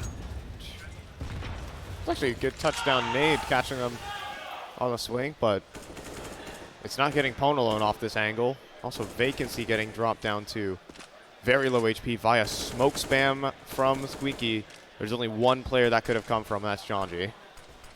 And Ponalone is going to start it off onto Vacancy, finishing the job that Viz started. And leaping through the smoke outside, Janji is a lunatic! What is going on here? 7 a.m. are just getting flattened by evil geniuses at this point. LVN does manage to salvage one frag, but all the damage done towards the outing arc for the most part. They just couldn't gain any ground, and Jonji is the last person you want to light a fire under because, man, he has been performing well over these last couple of rounds now, and everyone's pitching in at some point or another. Evil Genius is looking to already take this first half, only 8 rounds in. Smokes are not walls, folks, and Jonji, you know, smokes apparently just don't block his vision either because they don't. He just did a flash. He just got a flash from a teammate, and just ran right through the cross smokes without a care in the world, and somehow got a double kill. And I will tell you, the way Evil Geniuses win rounds is psychological. It hurts you psychologically when you're the opposing team, when you're 7 a.m. and losing to Jonji like this. Surprisingly quiet, this map in Nude. But maybe that's just because their mics have been turned down. I'm not sure. Bentley, oh boy, we've seen some of this before already. Another 2K for him. He goes down to Vacancy, who will charge into the bomb site. A potential for a plant here, but look where DJ is in perfect position to deny from observation. Gets one, Vacancy challenges, DJ says sit down. Vacancy is out of play, and so is 7 a.m. in the round. 8-0 in favor of the Evil Geniuses. Again, already taken this half. 8 rounds in, nothing. A big goose egg for 7 a.m. Bentley is having the time of his life here in Philly. Just farming in this series so far. Definitely had some words to give over to the Brits, and I'm fairly sure this is the best fragging performance from Bentley at a series, anyway. In a series, yeah. At a frag event. For all 3 maps of top frag, it's so rare to see for him. But, I mean, good on him. Here's Jonji. Absolutely key in this performance. Usual antics, he gets a double kill. Oh, and he even lands the dink. And now the P2000's out. And now Jonji is off and away. And 7 a.m. are sent reeling again. Maybe Vacancy can bring something back, but the HP just gets so low. Jonji is still alive, and if there's a smoke, it's getting spammed. You're not sitting behind any smokes here if you're 7 a.m. Jonji. The impossible angle to clear. Yeah, it's just so very difficult. There's very little, Vacancy and 7 a.m. can do into this round. I mean, because Vacancy down to 19 HP, Zix at 9. Now Pwn alone finds Zix, so his 9 HP is irrelevant after taking a shot from the AWP. And I mean, yeah, there you go. I mean, Jonji, perfect position for Vacancy, and now it's all up to LVN, but for all intents and purposes, this round probably over, even though LVN does have the bomb on his back. Everyone is in such a good position to deny him. And even though he's expecting a player there, it doesn't matter. Bentley on the board again. He is up to a total of 17 frags, only 3 deaths. 9-0 for Evil Geniuses. And also, DJ hasn't died yet. Yeah. 6-3-0, and Bentley 17-3. By the way, just for comparison, towards the end of the half, on Vertigo, where the Zix hard carry came through on the T side, he was only 21-4. Bentley in hot pursuit and no signs of slowing down.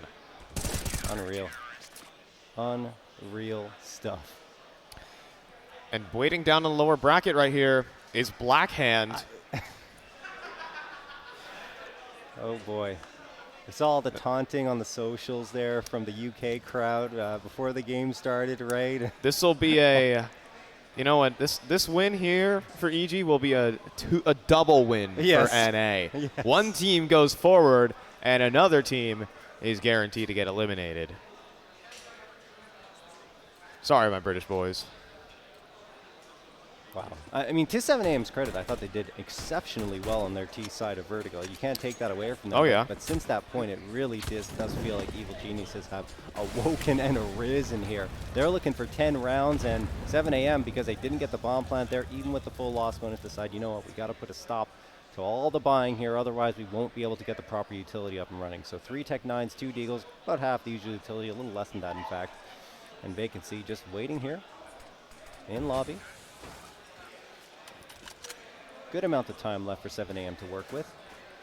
Just looking for first contact at this point. Peering around towards Odegaard, where we look for Open-LAN's playing from in secret on the stairs. And he's in prime position to punish as soon as the player comes around from red box. Janji waiting for the red player. Open-LAN has spotted him, and I don't think this has sold anything the way of EG. Just spotting one player out towards red, underhanding a flash. Yep, Open-LAN's gonna take that. And the rest of the players go towards ramp. Oh, Bentley on more kills for him. Oh, he'll take that. Almost. No 2K. Not a 2K. A rarity for Bentley, but he's done plenty enough in this round because DJ is here just to clean house. Double digits looking likely with 30 seconds on the clock, but hey, maybe the heaven route is open, and it's only Viz on the site who can remotely contest. Top hut, though, is a pretty strong position to stop the heaven play, and I mean, it wasn't even Viz there. It was just DJ coming up the vents to help out, and that's 10 to zip. 10-0. I'm not going to say anything about this. No, let's not. Yeah. Let's say nothing. Viz doing good work there. DJ still not going down 8-0 in 10 rounds of play. I'm not even going to allude to it. Evil Geniuses already getting a stranglehold here on the series. And Viz jumps down a little bit ambitious. I guess the audio cue gave it away, and I believe Zik saw him drop down, so he fired through the smoke, and he's able to get the opening frag for 7 AM, which we honestly have not seen much, if at all, throughout this first half so far. But the thing is here, despite this opener, Open-LAN has the deep angle in towards outside. Smoke going in, but it does not block Pone. Instant headshot on the knob. No trade. And DJ is even up close. The double setup is nasty.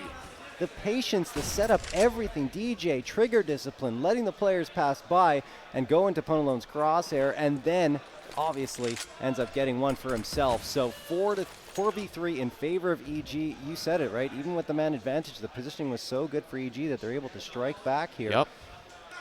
And LVN hoping for some space. Open-LAN wants his second, but misses the chance at it, but still quick on the utility, pulls at the Molotov, and they're still going to push through it. Ben lead, position unknown, and he's going to get one, but only one. Vacancy, will go down, but there's a TK. Open-LAN burns his own teammate, Janji, to a crisp. Now it's up to Zix to try and clutch this one out. We'll see if that TK even matters. Zix, some great movement to evade fire here and get through from hut all the way around to the ramp. And he should be able to plant on the B site. That is some quick thinking from Zicht, who's already clutched his fair share of 1v2s and 1v3s. Yep. And 1v4s. And 1v4s. He's done it all for this 7 AM team. And we'll see what he can bring to the table. Up, out. If he makes the reposition towards ramp, he can cut off both players' crosses. But instead, he's going to fight out from control. And he has to be aware of so many angles. And Poe's just going to walk up and no-scope him to deny the clutch. Wow. Make that 11 and some service to his teammate on the back end. A little bit of a love tap there for DJ from Open-LAN. Goes in for the frag. Style points with the no-scope, even more so because it was a wall bang. And even though 7 AM got so very close, I mean, who goes for the no-scope in that there? situation? He had the time to quick scope. Says, nope, I'm going to go for the no-scope and add salt into the wound here. 11-0. Evil Geniuses looking for a 12th now, and 7 AM with that bomb plant will at least be able to buy up here again. 4 AKs and the Galil. Izzo, Molotov in hand, lining that up to be tossed towards the A site. DJ's waiting in the rafters. Alvin's going to drop down. Will they even expect him to be here? Great repositioning from him. He gets a second, finally goes down. That's DJ's first death of this half. But at least he gets 2 frags for his squad before dropping. Zix and Izzo, the last 2 standing. Only 105 HP combined. Zix, the one on notice. Just one bullet will take him down, and now he's the last one standing. What a shot from Janji. And Zix. But a hope and a prayer of pulling this one off without the bomb on his back. Janji just running around with the CZ. 12 for Evil Geniuses. And every single one of them are giggling their way to a victory. How can you not be happy with Yeah. this type of scoreline? I mean, it's just fantastic. If you're not smiling up 12-0, I mean, you got veins of steel. Yeah. You are just. Well, if you're 7 a.m., you got to sympathize with their position. We'll call this a double win for NA, if it happens. I ain't saying anything yet. Janji spamming through. LVN gets connected on for a little bit of damage, and I mean, 7 a.m. are still going to force up here. I mean, you kind of have to at this point just go with the loss bonus because you only have 3 rounds left in the half. Right. Just buy up, get whatever you can, and try to get something, anything out of this first half. Oh, Janji is just pushing outside again, dude. He will not give them a break. Why not? It's been working, and look, he should get a freebie. He should. It is a rifle. It is holding. Biz inside. Oh, he just dropped the bomb. He'll get a second. He'll make it 3. And then maybe the rest of the round should follow suit. LVN has just run and gun through, found a double, but the round's over. That is 13. The rounds keep stacking up here. Evil Genius is 3 away from winning this, and the first half isn't even over.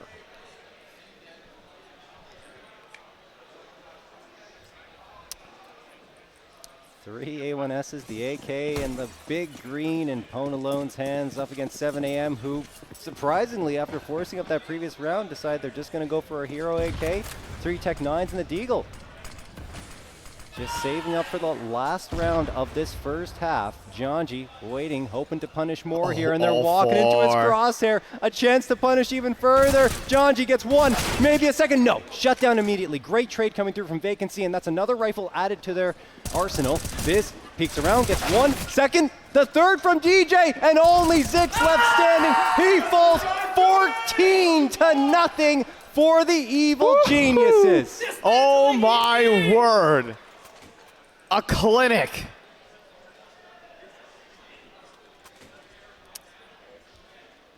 Pure irony.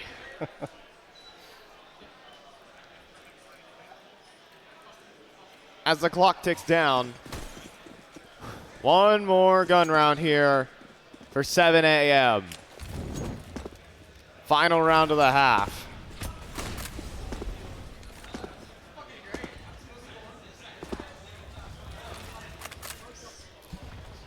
Last chance for 7 a.m. to get a round on the board here in this first half. So he's going to come through, and Janji the touchdown with the nade. LVN drop just like that in the mistake. They're getting everything. 1 HP. They're going to come back to ramp. They're going to test Papa Benleet. Another headshot for him. Janji will hit the floor, sure, but it's Pod alone who could hit the shot, but he does have to fall back out in the open, but he gets himself down towards single. Power position for Pod. Then DJ walks out, and we're talking 15 rounds for EG in 15 rounds total. Unbelievable.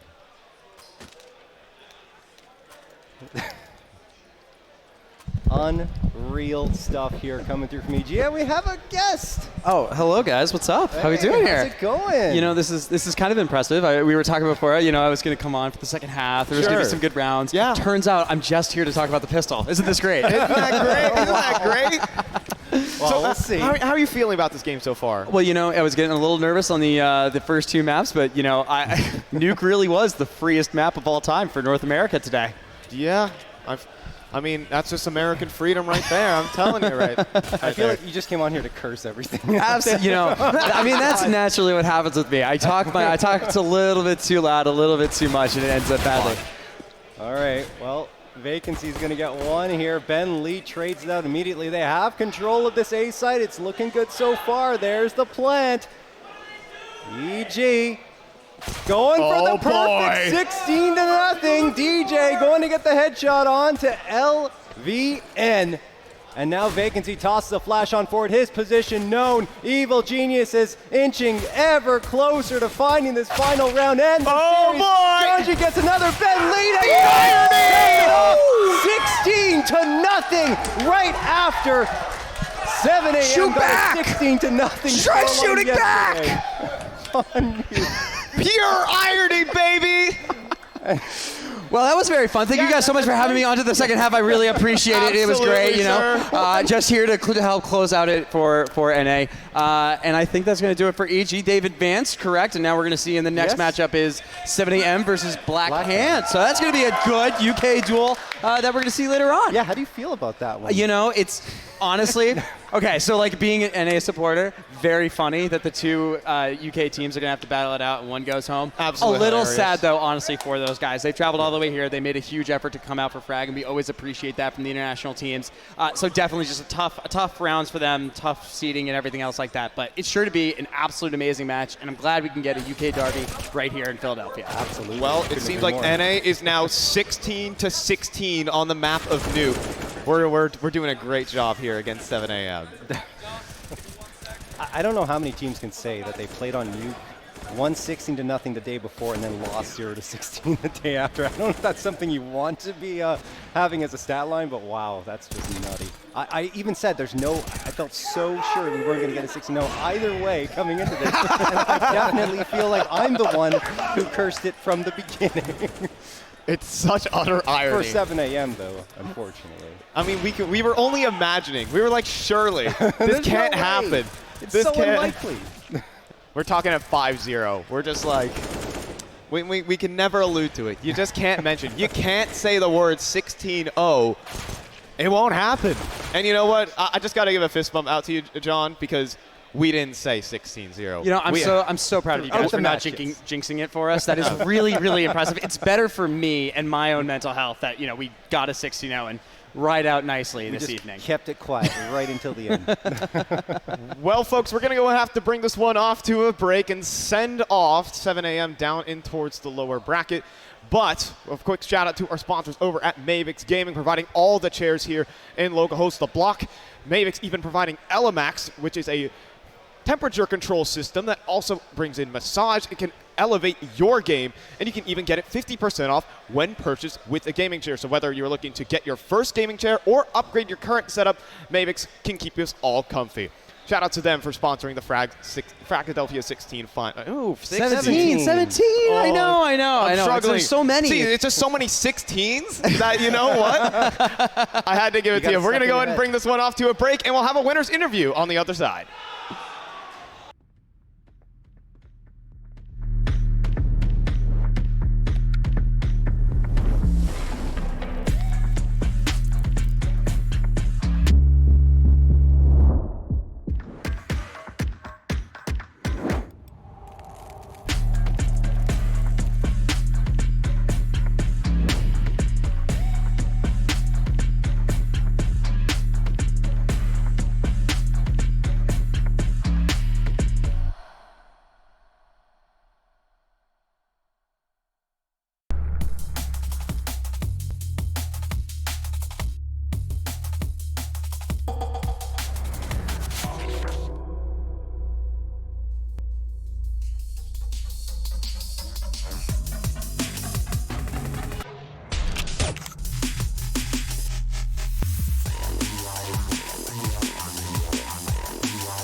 Cheaters ruining your plays? I have eyes on the enemy. Bad servers stopping your shots?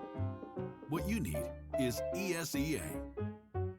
Advanced anti-cheat to stop cheaters. And the best servers around, all with 128 tick rate. ESEA, the best way to play CSGO.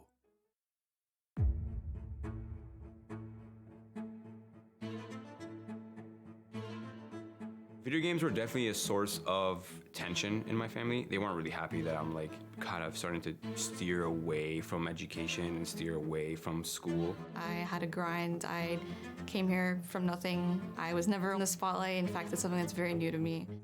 Esports isn't for now. Esports is for 100 years from now. Just like the NFL 100 years ago when the NFL was starting up, like what is this? People hitting each other for fun, and look at it now. Anything worth doing in life is always going to be hard. So I knew that this was going to be difficult. I just didn't know to what extent. 27 seconds to go. This round is I was dealing with all these things, and I had to keep a facade of everything is fine, and there came a point where the facade just cracked. Quitting esports was the easiest option. That year was probably like the worst year in like a very long time. There was like a huge falling out with like gaming in general. Everything was going great, and one day I had gotten a call from my sister, and she was crying, and she was just saying, "Mom can't walk. Like, get over here. Like, Mom's not walking. Like, she can't walk." I'm sorry. And then my dad asked me, he says, "So what are you gonna do about it? Why do you gotta tell me that? Why can't you just tell me to give up?" But he didn't, so I didn't. Through all like the lows, it's knowing like this is something I've always wanted since I was young, and I've been a gamer my whole life. I've been in esports since I was like 15, and knowing that everything I do now is like culminating to like this person that I've kind of always wanted to become, it makes everything worth it. Esports. Esports is home. It's everything I've ever known.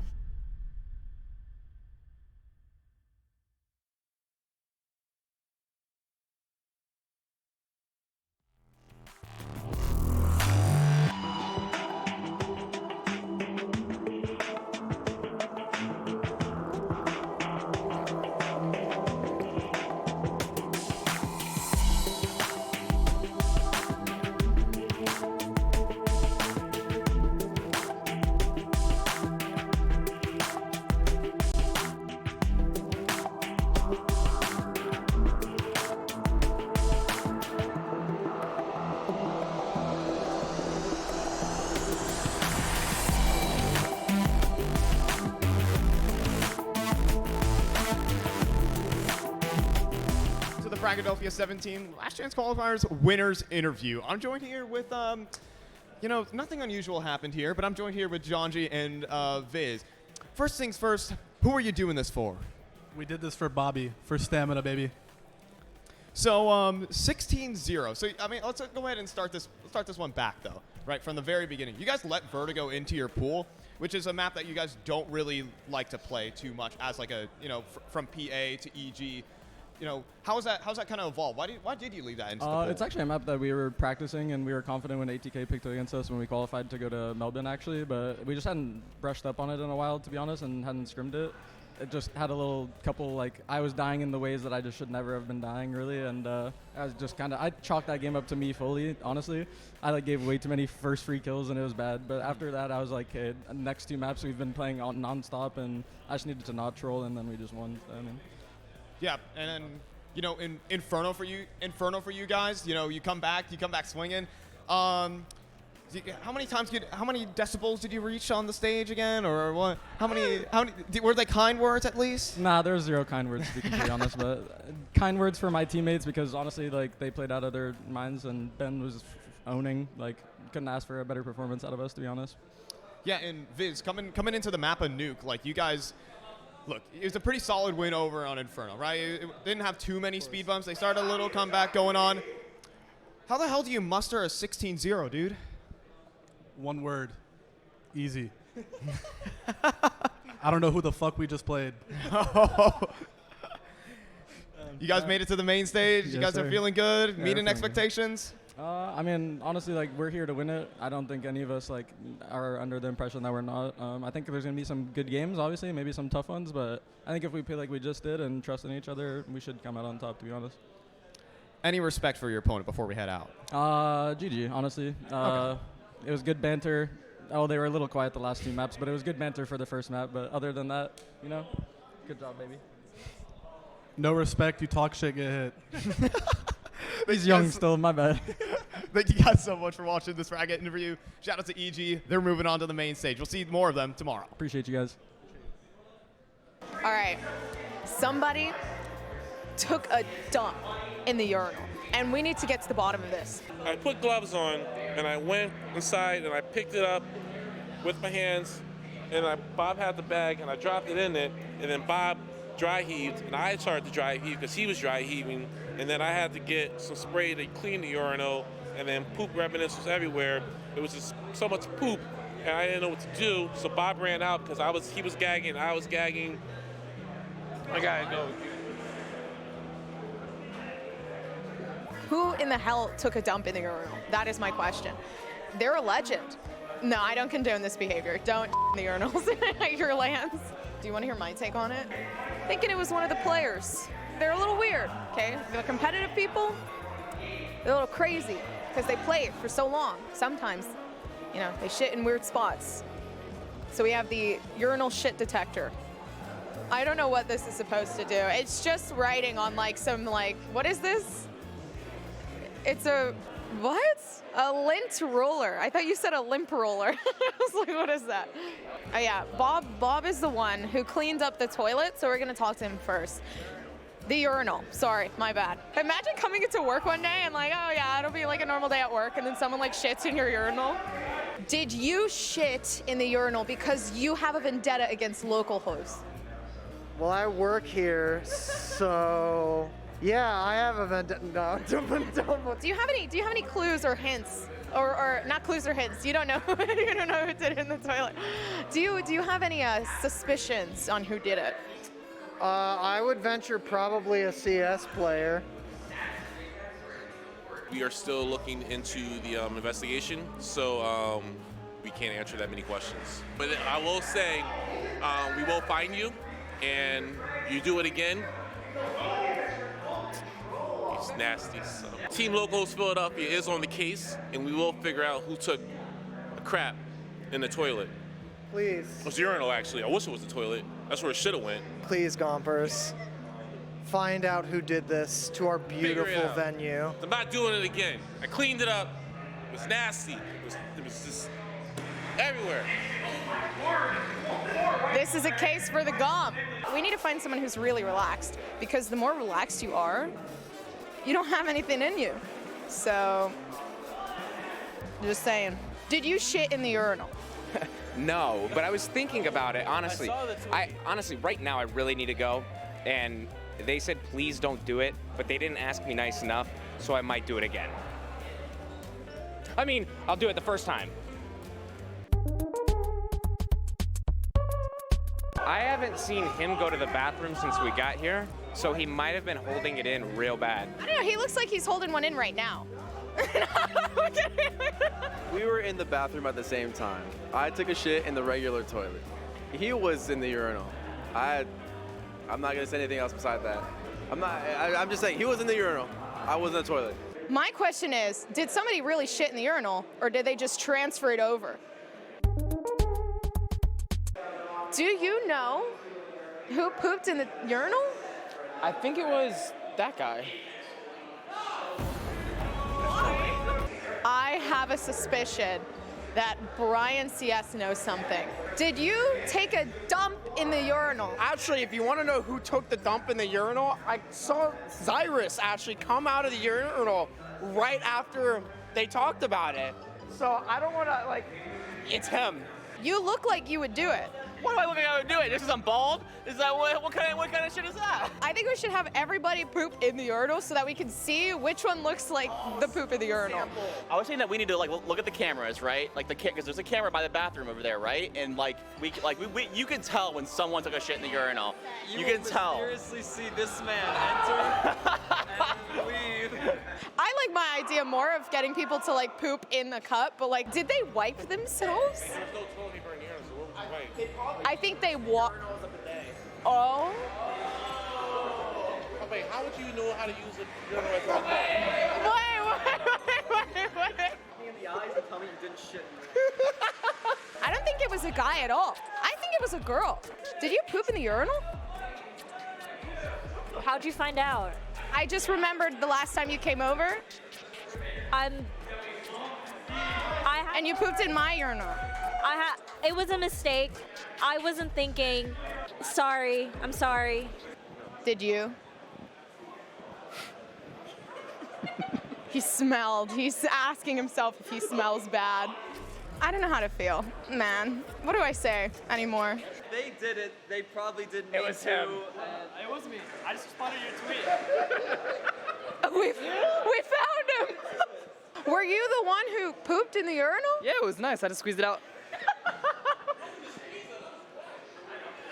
It really was you. Well, damn. What's going on? I think this is like a case of Radio Rebel, right? Everybody's gonna say they shit in the urinal. I don't know who shit in the urinal. I did it. Maybe it was me at this point. You pooped in the urinal? Yeah, it was good. I didn't. Why didn't you wipe? Why would I? It gets caked up. It's so nice. Ew! Do you like it when it gets All right, let's cut that out. Thank you for holding my shit detector. Oh, for real? Are you for real? Wait, who are you? BG12. Why are you laughing so hard? Here's my theory of the day. I don't know who did it. I feel like everybody's gonna tell me yes no matter what I say. This is basically Radio Rebel at this point, but please don't poop in the urinals. And if I see somebody poop in the urinal tomorrow, not see, because I'm not allowed in there, but if I hear somebody pooped in the urinal tomorrow, I am gonna go back home. Hey guys, you shit in the urinal? They look suspicious. See, I told you. Thank you guys so much for coming with me. I'm not a very good detector. I mean, detective? Wait, I think I found him. What's your name? Yeah, no, I'm good, thanks. He did it.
Team 3D takes him out.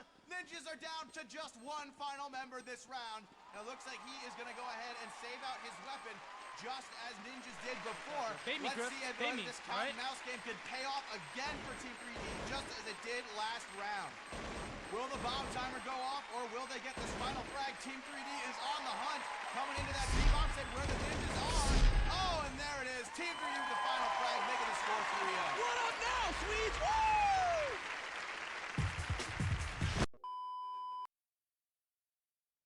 Might have been a brutal brawl of firepower and aim on the stage. Now it's the battle of the brains. We have Ben Lee taking on LVN from 7 a.m. He's looking for revenge here today. Look, it wasn't a fun series, I'm going to be honest, all right?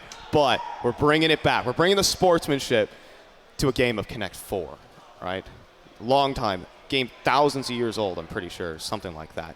But now we're bringing it to you guys, the battle of the brains here at Fragadelphia 17. I'm ready. Can we get a handshake before we get this one going? Yeah. Oh, whoa. All right. Just thinking things. We need to keep things civil here on stage. Ben, would you like to take the first? Drop? I'll be black. Oh, okay. Going right in the middle. Evil color. Starting this one off right down the middle. Bold play coming out from Ben.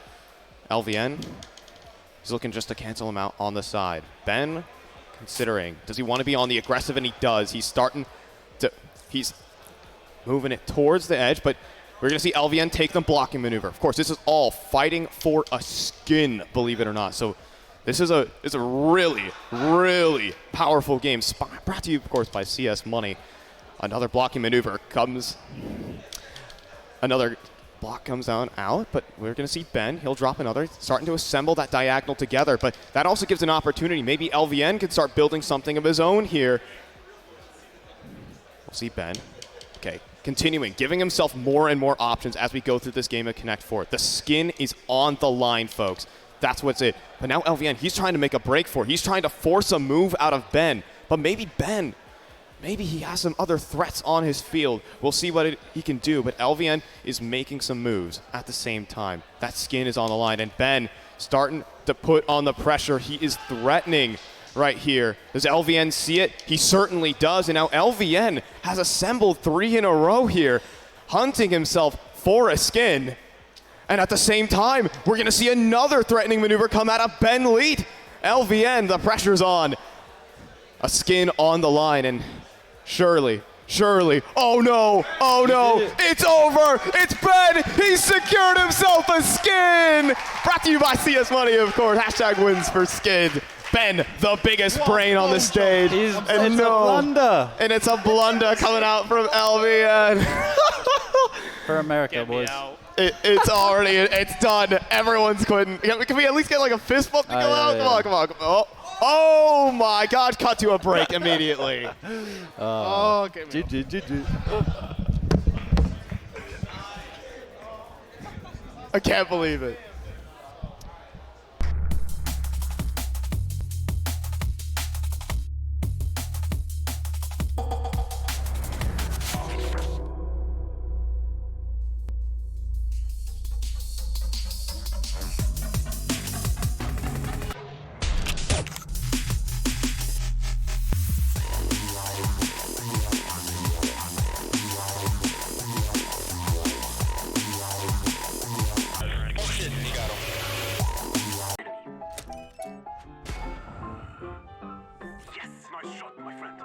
Cheaters ruining your plays? I have eyes on the enemy. Bad servers stopping your shots? What you need is ESEA. Advanced anti-cheat to stop cheaters. And the best servers around, all with 128 tick rate. ESEA, the best way to play CSGO.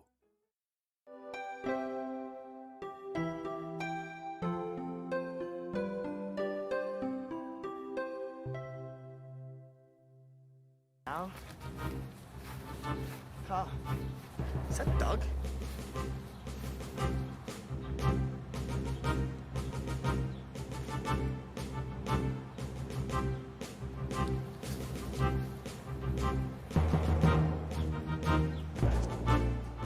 No, I've known Doug for like a pretty long time, right?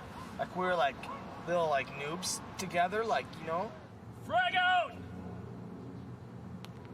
Doug, he's kind of weird that way. I don't know if his brain works too good. It's like I just like to play with people. It's fun. I can dance all day. I can try hitting it. Come on, try. Boom, headshot. Boom, headshot. Boom, headshot. Dancing. You see me dancing? You know, he's just has lots of energy and always talking about killing people and stuff. Boom, headshot. It's like I can dance all day. Coming down, it's like.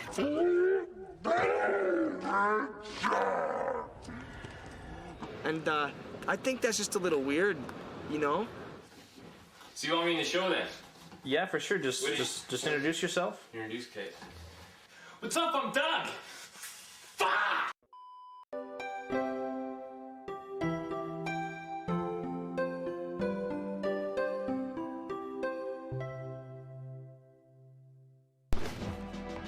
I mean, Counter-Strike changed everything. Rainbow Six players weren't forced to rely on their team anymore, and it stopped all that respawn monotony of games like Quake or Unreal Tournament. That's right, and when the league sprung up, the skill gap widened and the better of you started playing differently. Yeah, taking big risks, probing for weaknesses, the thrill was in the gamble. It was what I could get away with.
Veto is safe. Oh, check it out.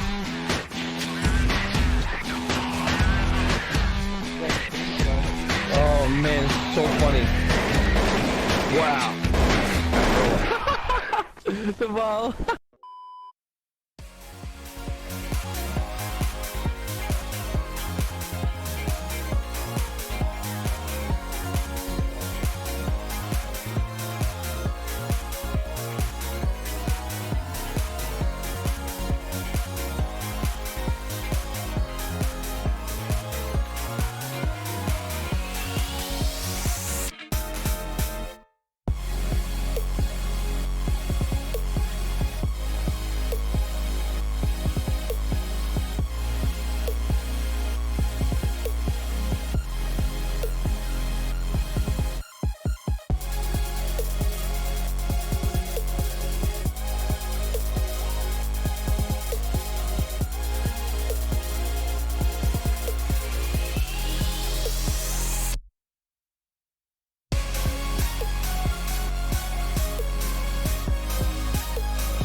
take a drive.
Who the heck?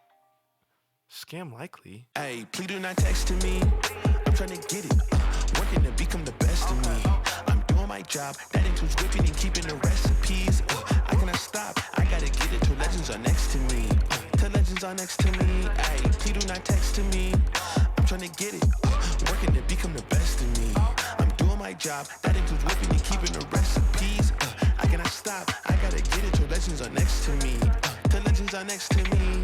Okay, 2X beat a shirt, but I been hitting the gym. It's OT to drive and I'm trying to go wild with the Korean style and we about to go win. I bet on myself. Give me a year and I promise that I'll have a story to tell about people who hate it and now they say hello from the other side like their name was Adele. I cannot stop. That's from the box state to the east side to the coast. I'm catching every fade, talking every day till they mention Jay with the go. I did the grave shift on the pavement. When I say this, listen close. I gotta get it when using these minutes, and that's on the rain, hail, sleet, and snow. Talking in it, I ain't hearing you. Just let your words move and turn it physical. Your rhetoric is cheap and very typical. Was hoping that the capping was a minimal. Jalen start to rap, he turn it spiritual. The gift internally go put some fear in you. We never worry, see, cause what the spirit do. I'm seeing hard work and you see a miracle. You do not text to me. I'm trying to get it. Working to be job. That includes whipping and keeping the recipes. I cannot stop. I gotta get it till legends are next to me. Till legends are next to me. Ay, please do not text to me. I'm trying to get it. Working to become the best of me. I'm doing my job. That includes whipping and keeping the recipes. I cannot stop. I gotta get it till legends are next to me. Till legends are next to me.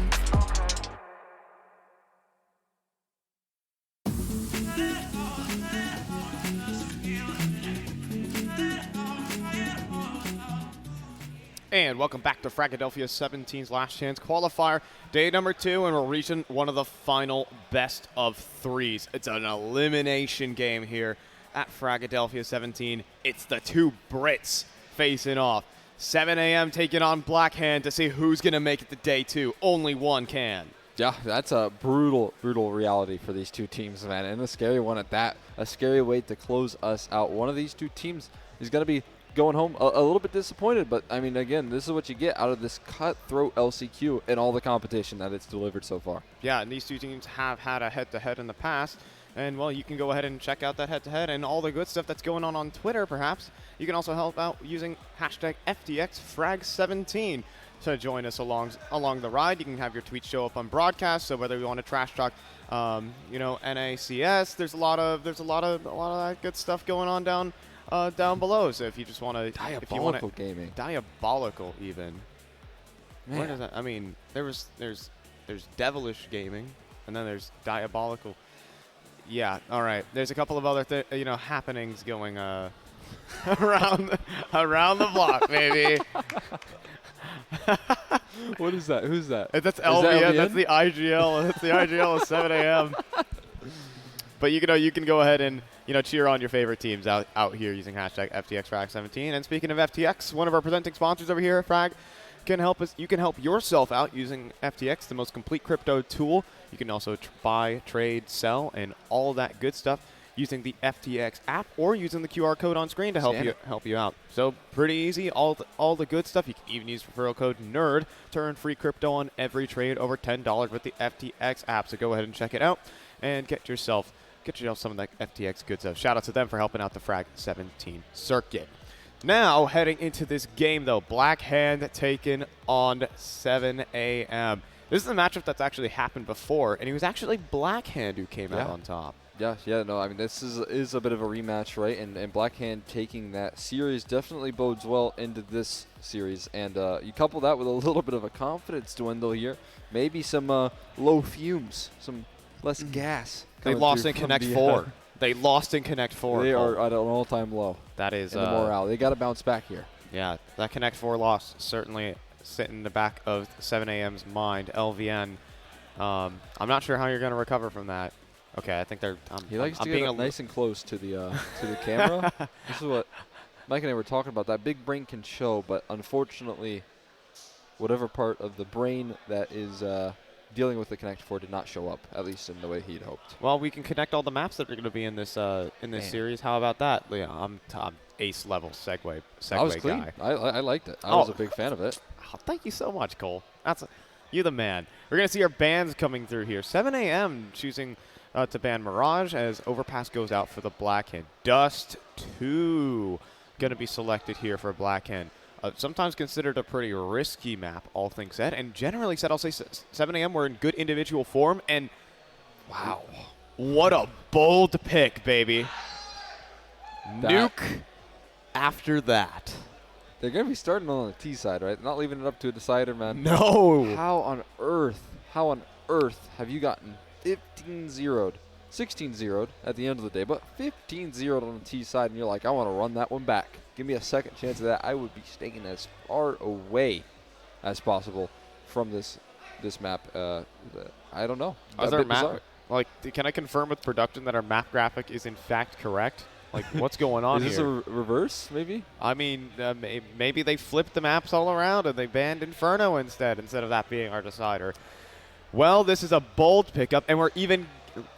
Yep, and that's a confirmation. They've actually picked into the map of Nuke. These lunatics. I would never do that in my life, but if they win on it, they can prove us all wrong here, Cole. Do you think it's an in neutral that they've 16-0'd this event on this map? and got 16-0'd. So technically, we 16-0's on the cards. We are on complete level playing. Yeah, they've lost 16. Yeah, again, NA is 16-16 against 7 a.m. That's not bad. It's a good result right there for both sides. So they'll happily take that again. I still think that's just as bold as ever. Like, kind of coming into this as a rematch as well with less confidence. You would ideally like to catch them off guard. I don't think that Nuke is going to be doing too much of that. At least from the T side that I saw, it was pretty lackluster. They had a couple of good opportunities to win some clutches here and there. Didn't go their way. So now they're heading into it. They're trying to run it back, man.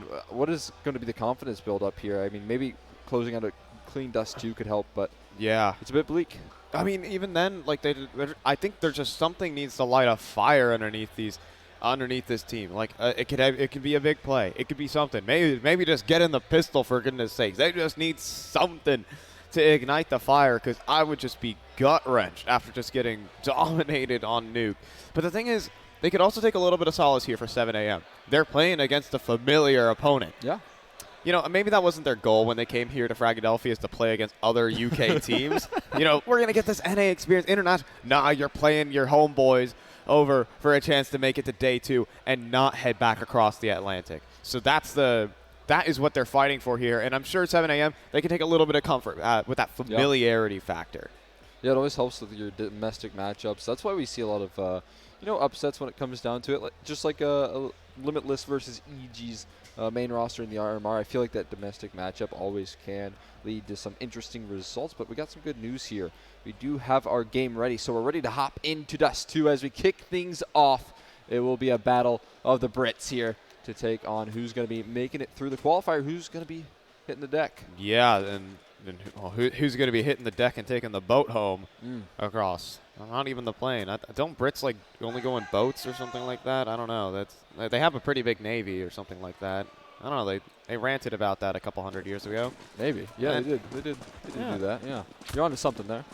There's no doubt about it. Something like that. I don't know. Historical references. There's a lot of history with the Brits. Let's see if they can bring some and make some here over at Frag 17. Starting things off. Come on, let's break the 16-0 streak. I don't want to keep counting up to 17, 18, and whatever is past that. But they're all just holding outside of the tunnels. And still, though, Black can take the worst of it. Husky hoping for something to fight back with, but instead 7 a.m., they're going to cool off with their man advantage. Yeah, this is a much more tame approach here. I was hoping they would not overstep through towards that T-spawn, and they do hit the brakes there a little bit, and that's crucial. They don't want to give up that man advantage that they've created. They don't want to give up that massive HP advantage that they have going on. So right now they are looking pretty solid here in their current positions. They just got to hold things down. They got full control of this B side here. Zix is going to be tested, and he will go down to it. One more around the corner. Husky, is he prepared for it? Not quite. Will be taken by the second here, out towards mid. Last man standing, 7 a.m. Could get off to a hot start, but looking to change the tides there. 1 HP. Not the best of margins here, but the headshot angle could favor him. First is out. I don't think that's happening. Yeah, now, I mean, he had I'm pretty sure Just there had a pretty decent series against Team 1. That's what sent Blackhand down towards this lower bracket. It was a 2-0 loss against an on-fire Team 1, I'll say, just yesterday. So we'll see if they can bring it to the table. It's going to have to take a long range. Oh, and he'll find it at long range. 1 HP clutch potential here for Just Air. That timing favoring him so much here. He's got this 1v1 vacancy, trying to make his move up, but he has slipped a bit of a gap here. He's got the toolies right around the corner, and that fast fire rate's definitely going to favor him. But he's holding his line. He's being very patient about this one. A quick headshot needs to be landed. This timing is going to be so critical here, but he still lands a shot. He'll still close out the clutch, and Blackhand recover a near recoverable round right there. That's beautiful. That is so nice. And I also like the angle choice coming in from Just Air. Not just walking up Cat is a headshot angle in its own right. So that 1 HP doesn't matter. He makes that 1 HP mean as little as possible within that clutch. And I even thought he got timing there towards the end. But man, he just spins around at the perfect time and hits the headshot. Does everything he needs to, and 17-0 in the last 17 rounds. Oh, don't remind me. That was such a winnable round, right? That's a brutal way to lose right there. I wonder if the comm came over that he was 1 HP as well, because that lack of confidence was certainly there in the peak. But if we're talking about a 7 a.m. camp, we're probably talking about a bit of a lack of confidence. That 17-0 scoreline still haunting them at the moment. that's currently haunting them here. It shouldn't continue that round count. A little bit of funny business down in towards the lower tunnels. I think now 7 a.m. kind of know the whole strat. They know it's coming long. I'm just saying, I mean, a firing squad of pistols can potentially do something here. We'll see. Josh there to leap across. Not going to make it, though, successfully here. There's a bit of damage being done. A couple of kills coming through. You might be exactly right here. And still they're finding more success. Smokes are finally put down. I'm sure they wish they would have put it down earlier, but 3 USPs looking to recover. Fast flank, creating some chaos here. They cannot seem to find the kills. And look at the HP bars of the 2 remaining. Kills coming through here. It's just Husky left, last man standing in another clutch. How has it come to this? 5 USPs could finally find 7 a.m. their first round in so long, and it does. How on earth has he hit that? A firing squad of USPs have just brought the round home for Blackhand. Excuse me, for 7 a.m. And they've broken the streak. That's all they need. 17-1. There you go. And who needs a force buy these days? Just buy 5 USPs and stack the right site. It's actually insane. I haven't seen a round with 5 USPs be won in forever. Yeah, and a couple of blunders in the mix is definitely going to help out. A missed cross smoke, improper flashes, flanks coming through, taking too long to get on the site. Yeah, it was a messy one from Blackhand. Yeah, I mean, I was almost going to guarantee that, you know, the lack of utility being thrown right there and all the presence that 7 a.m. were put in was not going to matter at all, but that's just not the case. They still made it work with what little they had, and that's got to be refreshing. That's got to be a good feeling there to answer back swiftly on this map, right? We need a little bit of motivation, some pep in this step here for 7 a.m. They got to wake up a little bit, and they just have with that round here. Ooh. Oh, but there is still some fighting words here for Blackhand. A hero AK from Fraga could definitely pose some problems for the guys over at 7 a.m. It's already found the opening kill. That rifle not up for retrieval, but still could be powerful. Okay, great bit of utility used from Nas. He's going to keep them at bay, not allow for their way to be made in towards B. Perfectly buying that time. Spotting that contact here. It's going to buy some time, but we'll see if it's enough. They can wait that out. They still got a minute left on the clock, so it's no big deal if they hold on to their nerve. What was that? Oh, is that that was the rifle that just got tossed out towards the middle? Yeah. Just getting rid of the fallen players. Getting rid of the rifles, and maybe that'll work out here as nicely done here from 7 a.m. Fighting back from that 4v5. They'll meet Nas, and they're probably just going to try and bounce on out as quick as they possibly can. Husky hunting for something out middle, but sees a molly. Well timed here from 7 a.m. And Blackhand have to gun it out long with 25 seconds. All the utility really well placed so far from 7 a.m. in this round. Super promising, but there is a slight gap here on the A side. Not quite. Elvian's going to shut that one down pretty quickly here. Husky does have something to say about this round. Not going to be a winner, but at the very least, you can do some damage there. And nice shots from Elvian to close that one out. Very tidy coming through from him to win on the anti-force buy. And now we're going to see Blackhand come with a lot less to the table. It's worth mentioning that this is 7 a.m.'s third stage game coming into today. They've played against Limitless. They just finished up their game against EG. They have a lot more experience up on stage. Blackhand, this is their first trip up on front of the big cameras here on the big lights. Okay. So, but they've had to play against arguably the harder team in Team 1.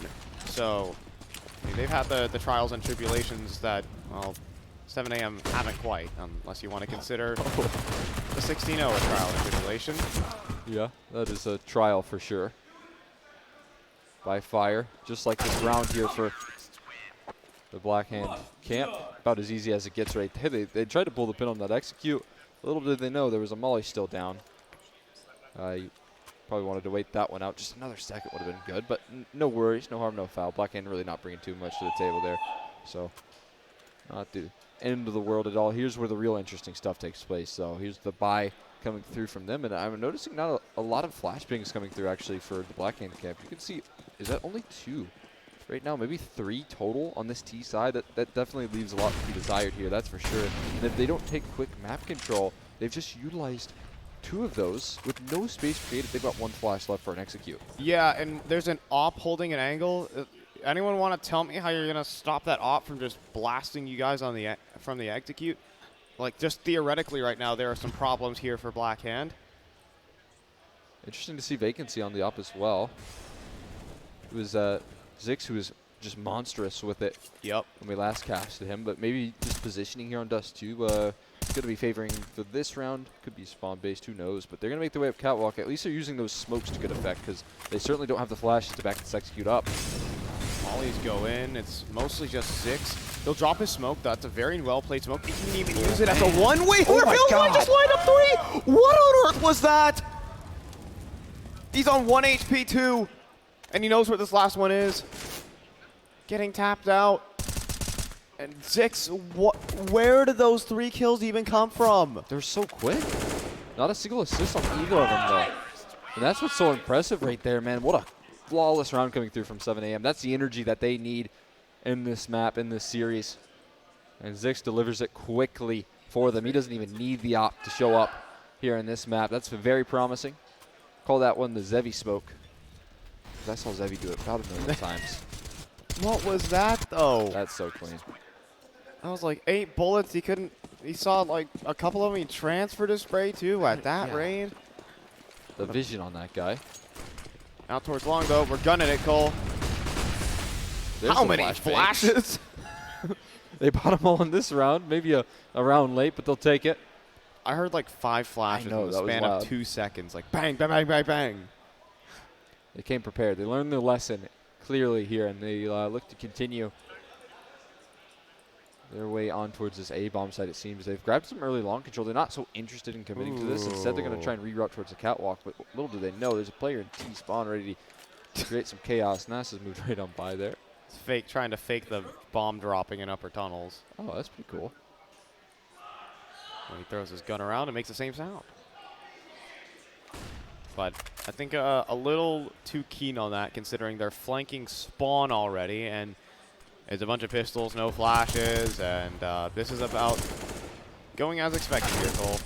Just Husky, gunning out middle. It's a dink, admittedly.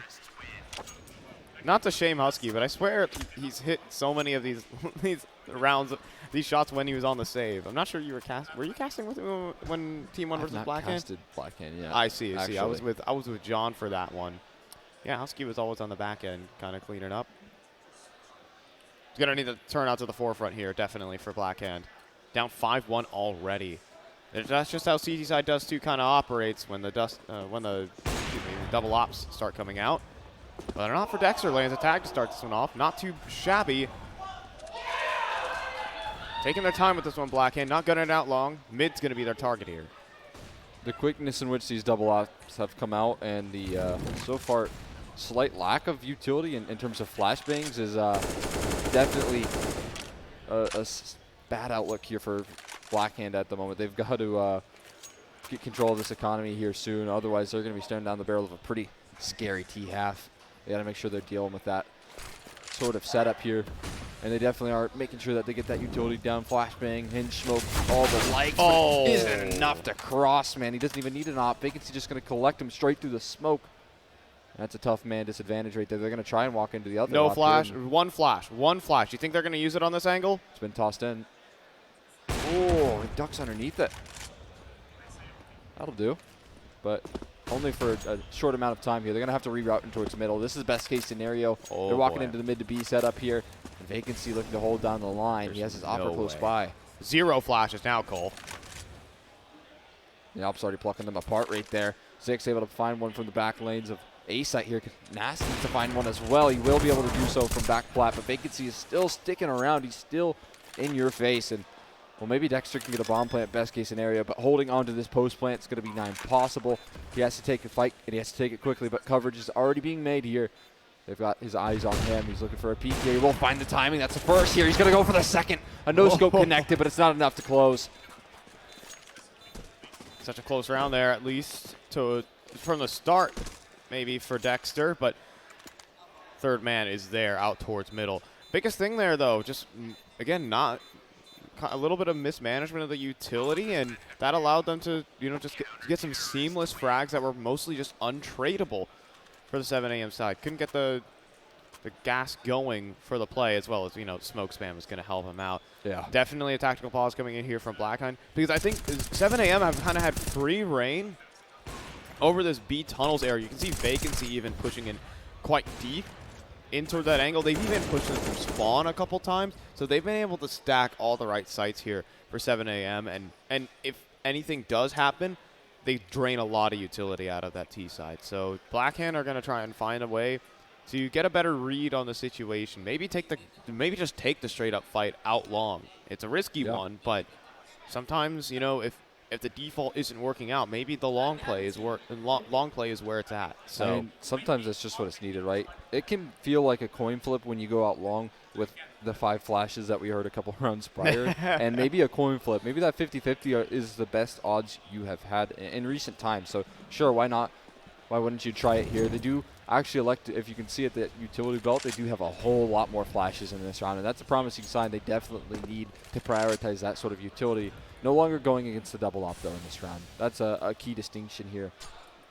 We'll see how that plays against them or for them here. Husky taking some flack, but looking to activate early. One to be last alive here, it seems, but maybe going to be a... Oh. Later. What on earth was that? What? I've never seen a misnade like that. Wow. Lucky that they don't pop B. If there were 4 players behind that B side's gone, baby. You were saying goodbye. It's toast. But I don't think it'll get punished here. Luckily for 7 a.m. No worries in their camp here. They're going for a very similar strategy again, though. There's this slight extra bit of flashbangs that they have going on for this cat execute. That can help them out here, but they've just used 2 to regain control. They got 1 left, and look who's standing right around the corner, ready to op them down. And now towards middle, though. Vacancy does actually overextend, though. Just there picks him off. And now they can really threaten this B site play. This time around, there's only 1 player in position, and he will go down. Nas wanted to take the duel, but traded out by Zulu. And this 3v3 is going to be assembled. Fraga will cross. And now that mid's clear, it's going to be 7 a.m. Their retaking ability on this map is about to be tested. A couple smokes, a couple kits. Sorry, only a single smoke. A molly may be more useful, but with Dexter finding this kill, I think save is what's on the mind here for 7 a.m. Ezo will drop in the molly, but it's time to back out, boys, or is it? Cole, they're going to go for this? Wow. Okay, no, just flashbang to get out here. That safety isn't secure, though. Frez is going to peek out for 1. Zix isn't going to get away with his op, though. That's a big couple of pickups right there from Frez. That's a nice finish, and Blackhand needing a round after long last will claim it. Picking that one up. Yeah, I mean, taking all the guns away now. Blackhand giving a backhand, perhaps? Makes sense. I worked very hard on that one. But this is a good one. Yeah, thank you, Goal. A little bit of a pause called in very early on. I would hope it's not a tech. We would see our engineer Bob make his way to the stage. Bob be helping with the tech pauses. Bob is legendary, and yes, he is called Bob. He's the guy with headphones on. that narrows it down. Thank you. For all you can know, I could be Bob. We could all be Bob if we wanted to. Bob Cast. Bob Casts. Bob Fixes. Bob Fixed. We're back. Yeah. I think I might considering the length, I think it was a tactical pause. In this case, Bob talked over what the issues were. Maybe in the 7 a.m. camp. Yeah, and they can solve their issues and continue this dominant run on the season. How smart of you, Cole. Because all of us have headphones. You guessed the right Bob. Thank you very much, Bob. Now we get back into some Dust 2 action here. Again, it seems like they're really favoring some of this mid to B setups here. We see them try and claim some of these controls pretty early on. And it's worked out well for them, at least in the last round here. That seems to be the same idea that they're going with once again. There's a lot of defaulting presence here at the moment. They're looking to test the waters here into the B-bomb site. There's only one to defend. He's showing face as well. Nass has to be careful. Yeah, it's only 30 HP to his name. I mean, a headshot angle, sure, but now he's lost his teammate. Now he's really all on his own. It's going to take a superhuman play, and that's not happening as he's just leaping around the smoke on top of the barrel. Joster's going to get it, and that's going to be this round cooked. 7 a.m. One kill leads to another, and it just falls apart. This one's going to be a save. Easy call right there. They don't want to try their luck at all with another B retake. You know how those go. They learned their lesson in the last round. Wisely so. 7 a.m. backing up. Yeah, 6. Not quite in like the same positioning, like not quite in the proper positioning perhaps to get active, because that's what he was doing on the map of Vertigo against EG. Yeah.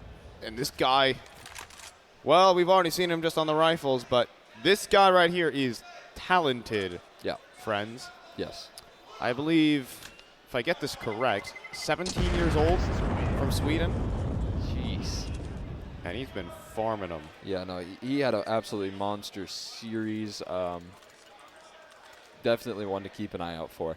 The guy was killing it with the op. It was versus Limitless when we casted him. That CT side, I think he was like 18-2 at one point. Yeah. Versus Limitless, and obviously those 16-0s can go good, but it was going good specifically because he was everywhere on that map. Oftentimes what people fear the most on maps is exactly what Zix brings to the table here. But bringing to the table another B-rush, man. Black Hand have clearly identified a weakness, and they're going to look to exploit it once again. But this time there's a whole lot more utility damage being thrown downrange. Nash finds one, but he needs a whole lot more than just a singular. Ooh, boy. He finds himself a second. More around the corner here. More utility damage rolling on in. Nash is still able to dive in between the flames before it gets taken down finally. But it seems like their woes on the B side might just become no more here. Dexter on the op in a 1v3. He's already shown some nice attempts with the clutch, but this one far too fetched here. They're going to dive on in. Still a no-scope connected, man. He's always good for one, but then done. I mean, what a hold there coming out from Nass. By the way, he's a 16-year-old Swede. All right. And he had an incredible, that was an incredibly well-placed hold. Stalling out for so long behind his smokes, and then still able to come away with a double kill, still staying alive for so long. That's everything you could have ever wanted from the anchor. Not a mistake being made by the 16-year-old. And that is going to boost 7 a.m. to a 7th. I mean, that's not even just one molly thrown his way, but 2 mollies. So imagine the discomfort in that position. Mm-hmm. You know, the need, you want to swing sometimes, right? And you give yourself up. Something to give, right? You just need to alleviate that pressure. And Nass seems to turn to a diamond underneath it. That's absolutely fantastic. Vacancy, making sure that this underpass side is absolutely filled up right there. No vacancies in this hold. But I guess it just goes both ways, I suppose. Yeah, they trade it back. Okay. That was like the sickest 2K from Vacancy I had seen in a while, and it just, I guess it's for naught. A site's open. I mean, Nass could deny the bomb cross. Oh, and he will. There's no one on the site to plant. They have to cross out in the open. Dexter's found the kill, but they don't know about Nass. It's a one-way for Nass. The 16-year-old. And it seems like he knows how to play around utility like no other, man. This guy is an absolute monster. What a heroic round right there. When everything was going wrong, man, Vacancy just cracked that round open. That shouldn't have been even close in theory. Blackhand were able to recover that quite nicely. But then that shutdown, a bit heartbreaking, man. The roller coaster of emotions right there for these two teams definitely taking place, but it's favoring at the end of the day, 7 a.m., and that's the issue here. Blackhand dealing with a bit of a deficit on their map pick. They got to recover. And so on their own map pick, they're down 8-3. And that's why Dust 2 is such a risk. You know, sometimes you just can't control your own destiny. It's rounds like that that just keep the gas pedal floored here for 7 a.m. Yeah, it's not a fun round to drop either. Had so much going their way, so much going right. All for Nass to just pull that from right underneath them. So a bit problematic here. Again, the roller coaster of emotions definitely taking place here. Blackhand and 7 a.m. have gone through a bit of a gauntlet today. Sure have. a gauntlet of not just rounds, but maybe less so on rounds. I'm sorry. Oh my, but that kind of gauntlet. Bye-bye. But wait, Zix is still here. You can't keep running through. It's not an open site. A fast rotation was in play here for 7 a.m. So, I mean, they've stabilized this situation. It's gotten weird, but it comes down to LVN here at long. That it does here, and he's been able to find a good multi-kill once before. This is a really forward angle, though. Super committed, and he's going to find one. Can't transfer for the second, though. That's a bit of an issue here. It's going to leave Zai high and dry, but he still finds one. More around the corner, Lion, but he's not so interested in taking the re-aggression here. Neither are Blackcan. They do have time to reposition if they so choose. In fact, they got plenty of time, so why not work the clock a little bit, cause some discomfort in the 7 a.m. camp here around the phone turning. No luck, though. Zai continues his hot streak, and it'll be Frez having to pick up the pieces here in the 1-on-2, but a workable clutch at that. Definitely could make his move, moving up towards long, slowly but surely. How's the CT fight first things first, and now that won't go his way. The dynamic duo here of Zix and Zai to close it out, and that's 9. And now we're looking at just the complete bounce back here from 7 a.m. The last map they played was a 16-0. And you know what? Go ahead and pick Nuke again when I see this form. Yeah, you're free to go ahead and do this. This is looking fantastic. Could have even been a little bit more dominant at certain turns, but we're seeing so many individuals start firing off, not making mistakes specifically. Is Nas and Zix just hitting the shots required. All's looking good here for 7 a.m. Up 9-3. Come on now, don't be staying around that long. That is so insane from Zix. A little jump spot, showing some shoulder here, but it doesn't matter. What a lovely opener from Frez.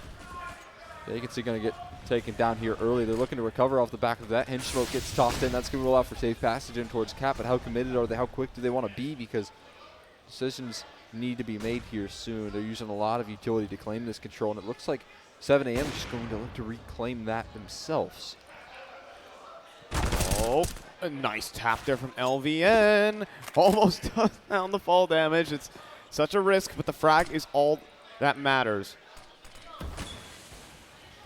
Ezo down low and LVN up top, but they both go down.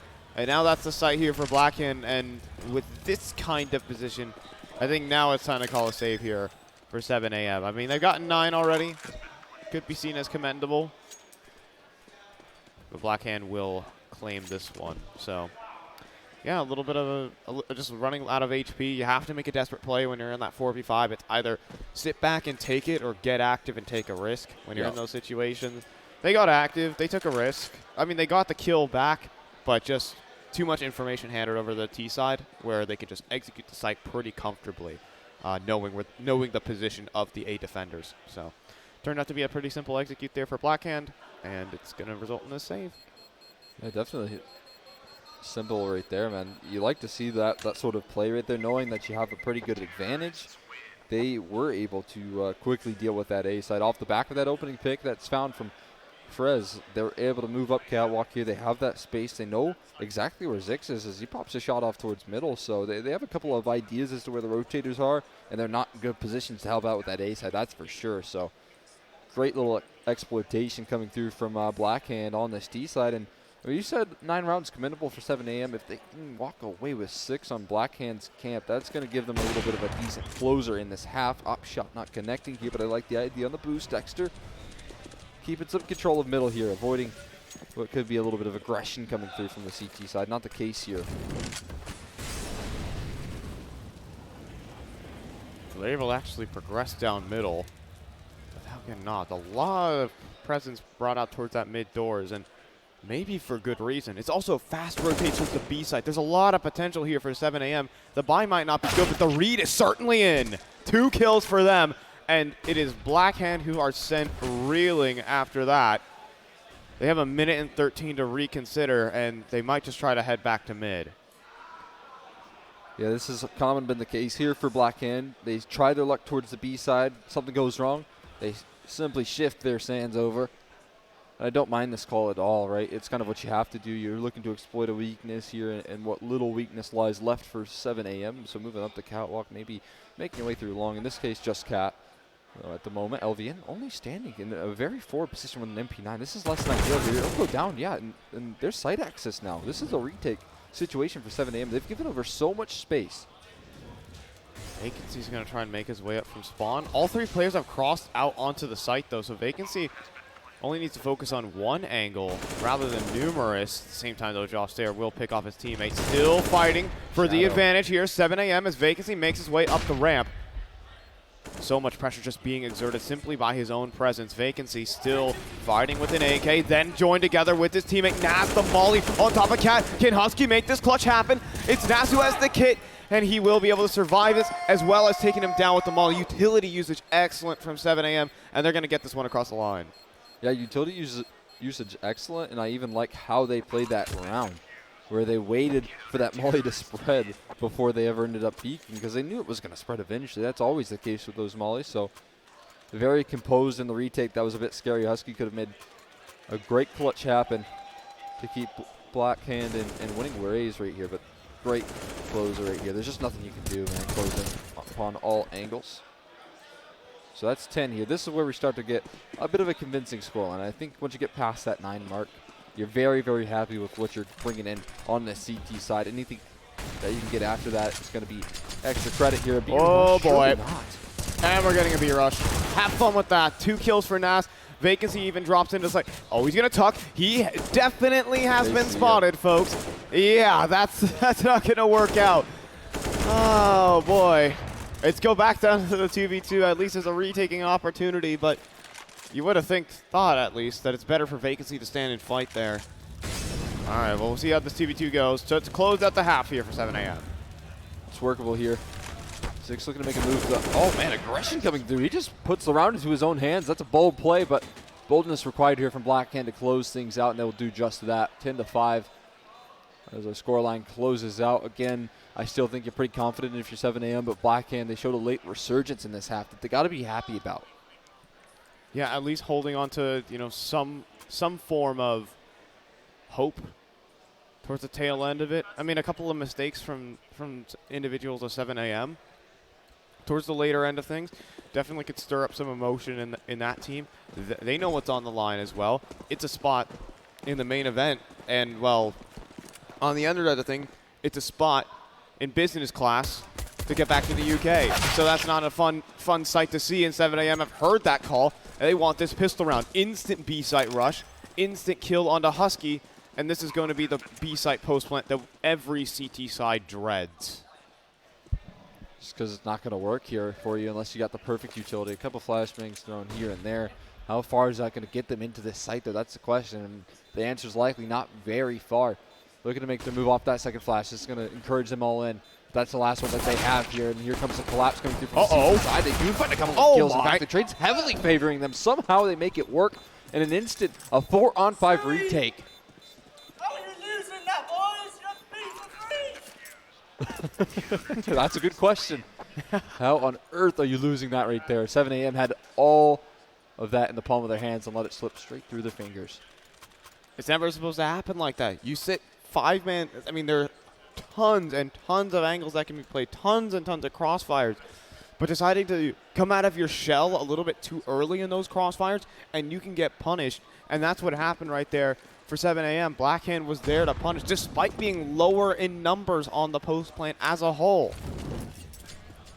7am, okay, they can take solids and they had a bomb plant, but they realistically should have punched their ticket in that round.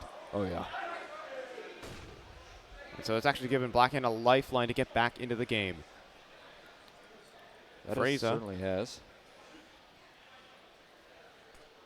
Gunning towards middle. He's going to have the whole host of T's coming his way. Oh, man.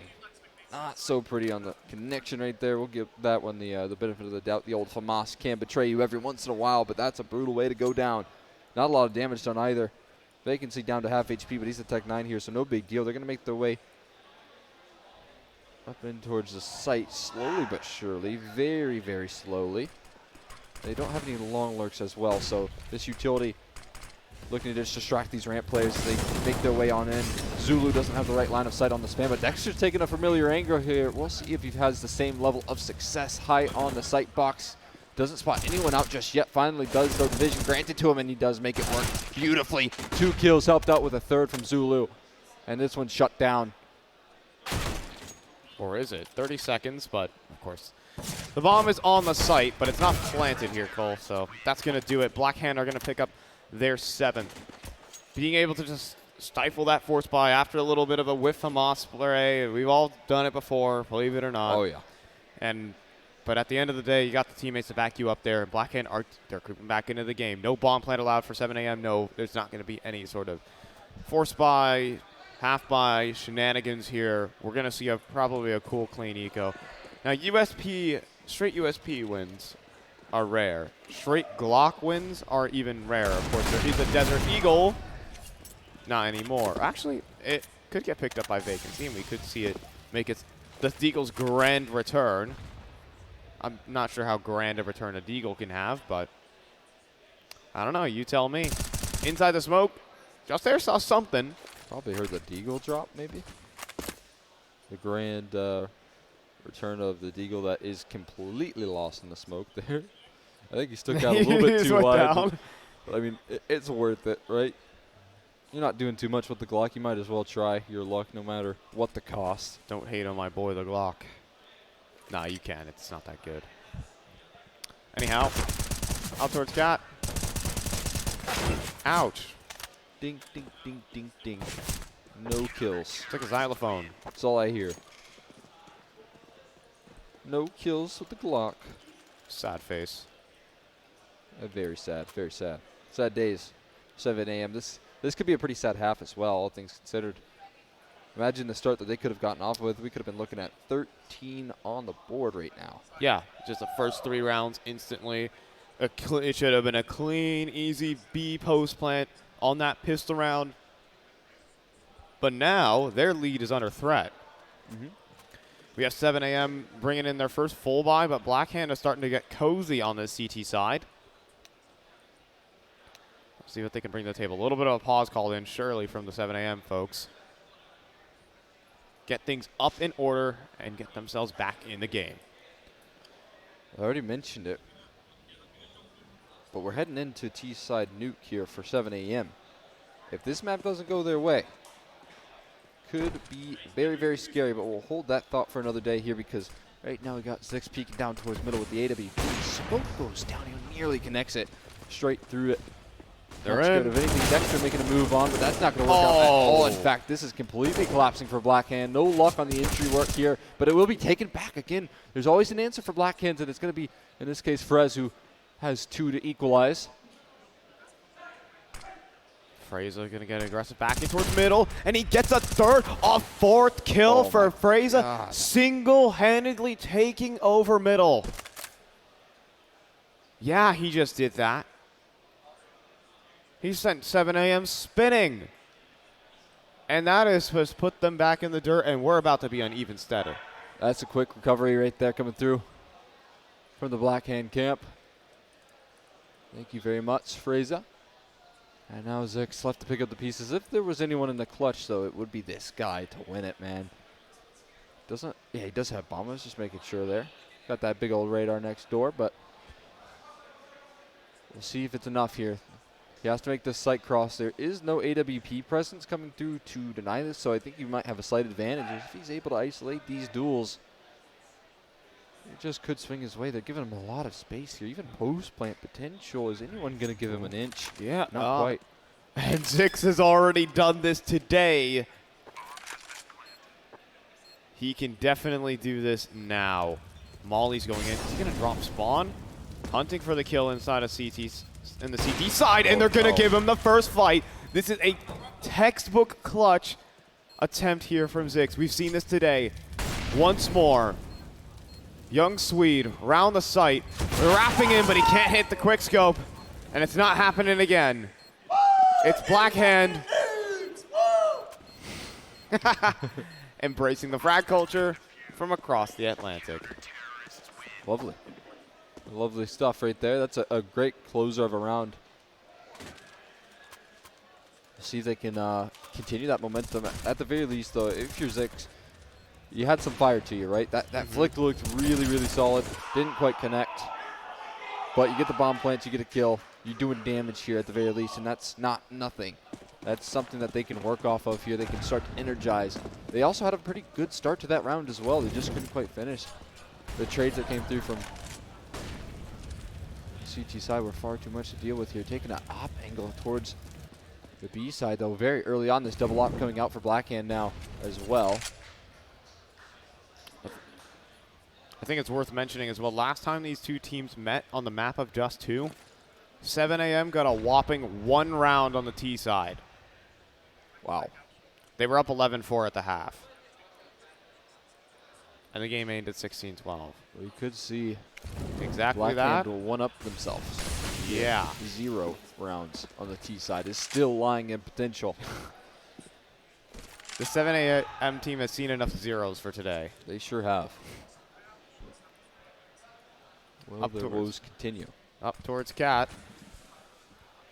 3 players grouped up. At least ready and primed for this Cat play, and mostly conceding the space. Trying to pose a gauntlet in front of 7 a.m. our Blackhand. No AWPs holding against this Cat play. It's just the rifles here on the A site.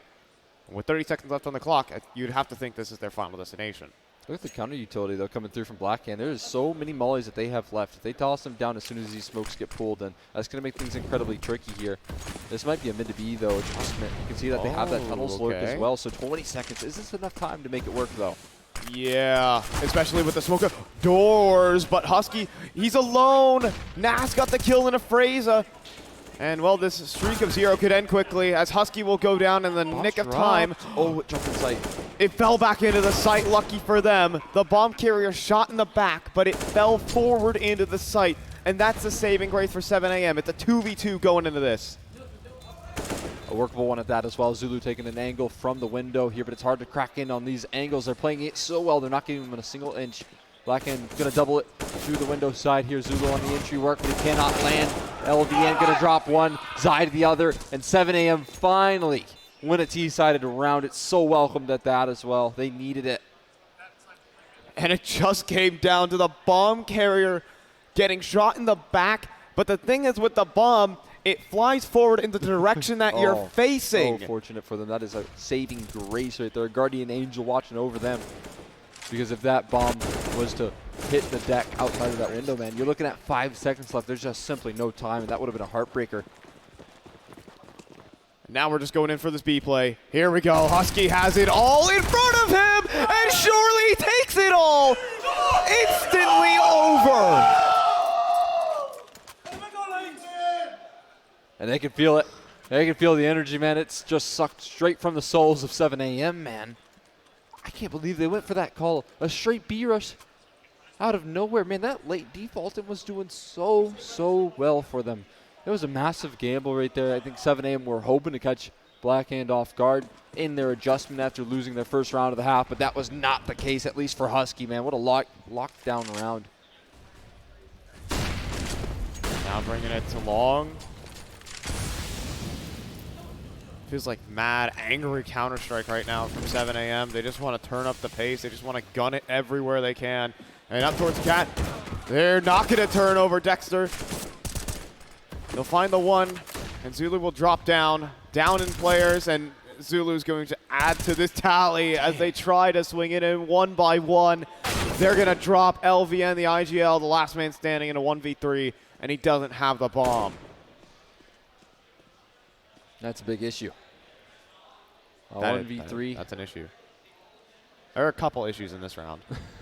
Yeah, there are. A couple issues in this T side from 7-Up, man. They're definitely feeling the pressure right now. They're feeling the heat again, man. You're taking a look at this map coming up, and it is not looking pretty, to say the least, man.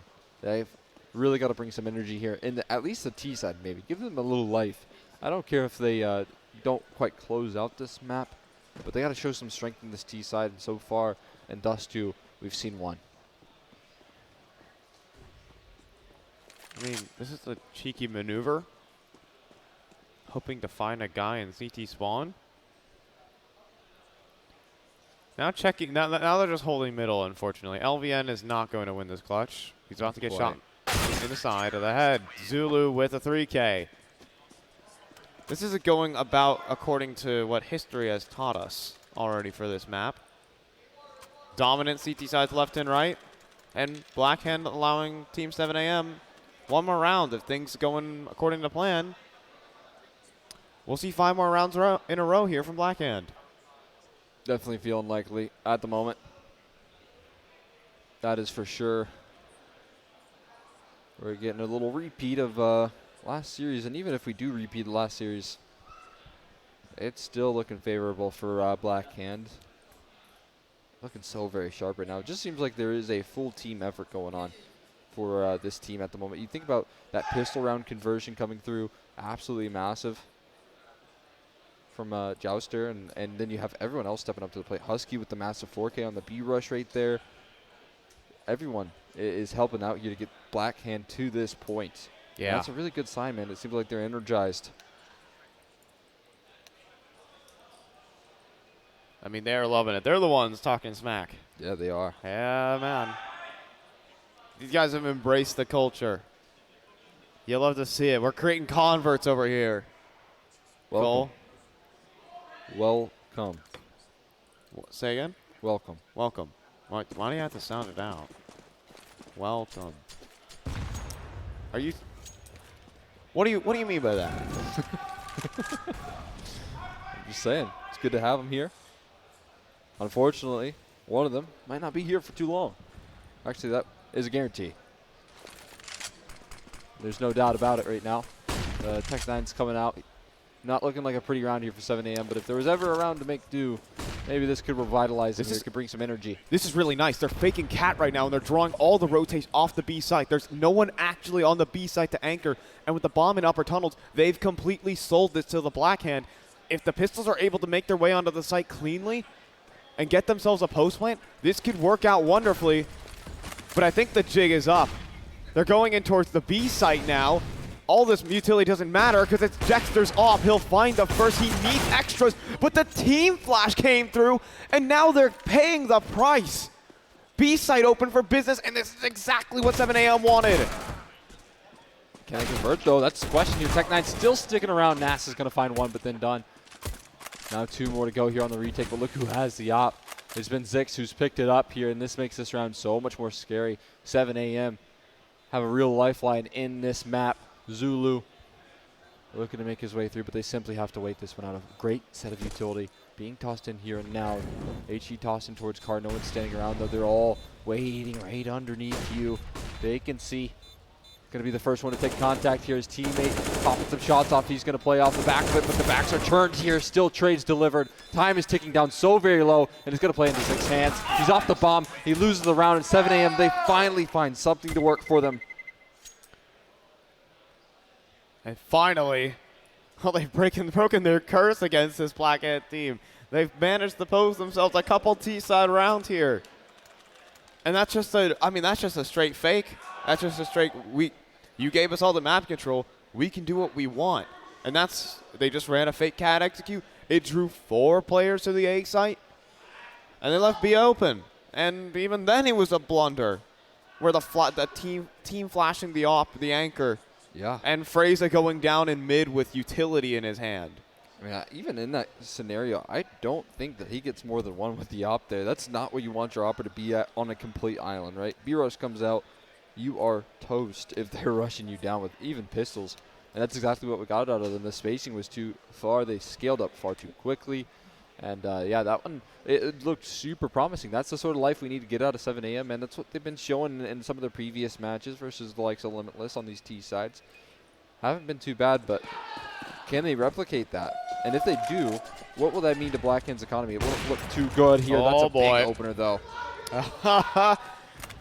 Well, right back to the ways Blackhand run. You know, we saw them win a very clutch round out in towards the middle of this half, and then immediately threw a B rush in and just got washed. Not again, is what I'm saying. Long control at least established here for 7 AM. It could be used as a bit of a staging ground. Maybe LVN can attempt to run a fake from this area, and I'm going to say this once again. Blackhand, again, are stacking up. They're trying to retake long here. But this isn't only having one player here in LVN could actually prove quite useful. He gets the kill. He draws more attention his way. All of Blackhand are completely focused on LVN. And see where they can try and reposition there for 7 a.m., but he does fall at the end of the day. They're coming up Cat, but there's a 3-man stack here. There's no getting past this, friends. I hate to break it to you. There you go. Dexter's going to be able to add this one. Just positionally said, Blackhand had that one won.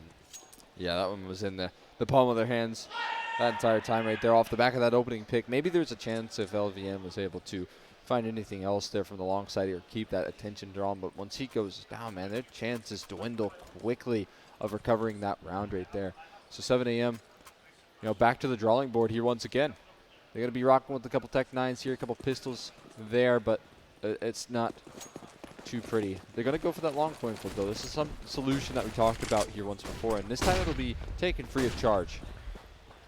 Yeah, instead putting more of the focus towards Cat, but they're the ones who have the op, folks. They can be happy to leave long open. And Fraga will always be looking for a bit of a pick to come his way.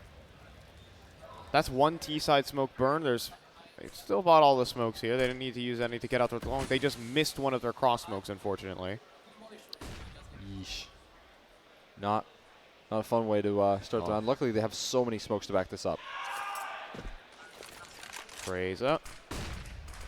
Flash goes in, even stalling out further. Joss there, looking for something through the smoke, but it's no tag. And now Fraga's in a really tough position. He's on an island here on the site. He's actually linked up with his teammate now in Zulu, and he'll find the first flick. Can't hit the second, though. Out in the open, but he gets a second chance. In Zulu as well around the site, and they've just mopped everyone up. Blackhand are in full control. Yeah, reclaimed it instantly. Weren't happy with losing their grip on the lead. They want to take it right back. Blackhand with a nice response, and that does leave them in pretty dire territory here. It's another one of those pistol buys, which they've proven to be a bit deadly on once before, but it's hard to replicate that level of success. Are you going to be able to find those same sort of gaps coming through in the defense that Blackhand looking to probably fill up here? But now that I look at it, I mean, they're keeping consistent. It is Husky once again alone on this B side on a complete island. The difference is he has a rifle, and he's already proven to be good for a spray down. No one's mid right now for Blackhand. In fact, this mid to B split is so vulnerable. Did they miss their smokes? They might have. They peaked before their smokes bloomed, and they're all going to get mowed down under the gold. So I think the ideas here for 7 a.m., they're good. They've actually outpositioned Blackhand in a couple of these rounds. Yeah. You got to let your smokes bloom first, though. You do. That's critical right there. They actually doubled down their smokes even. They threw 2 smokes, but they peaked before both of them. And that's not a fun way to lose a Tech 9 round. I know in the heat of the moment, though, with the Tech 9s, man, you are hungry for a kill. You're hungry to be the hero. And around like that, where you do feel like you kind of have nothing to lose, it definitely can be tempting to go for a pick there. And that's probably what 7 a.m. got caught in. Nonetheless, here, we could see the last chance for 7 a.m. with a decent buy to actually give themselves some life here. They've doubled the round count in the previous head-to-head here. We'll see if they can keep it up. Testing the water zone. Dexter's going to be first at bat here. There's going to be flashes to force him off, though, and it's perfect. Oh, he's in a tough position now. Flashbangs are good. He's completely blinded, and now he's battle-opping around the site, and he'll get ran down by Vacancy. Molly in towards the window. The ops are going to be null and void here for the Blackhand, but they're jumping up. They'll get the bomb planted, sure, but risks being taken. But now that they've lost Zulu, it's time to back away here for the Blackhand. And we're seeing 7 a.m. They're still keeping level here. That they are. Man, these B rushes, when only an Opper is here, is a bit bizarre. You almost never see an Opper solo on that B side, especially an Opper that doesn't have a lot of space. Hunt's on. Man, LVN, though, was on the hunt, not for long.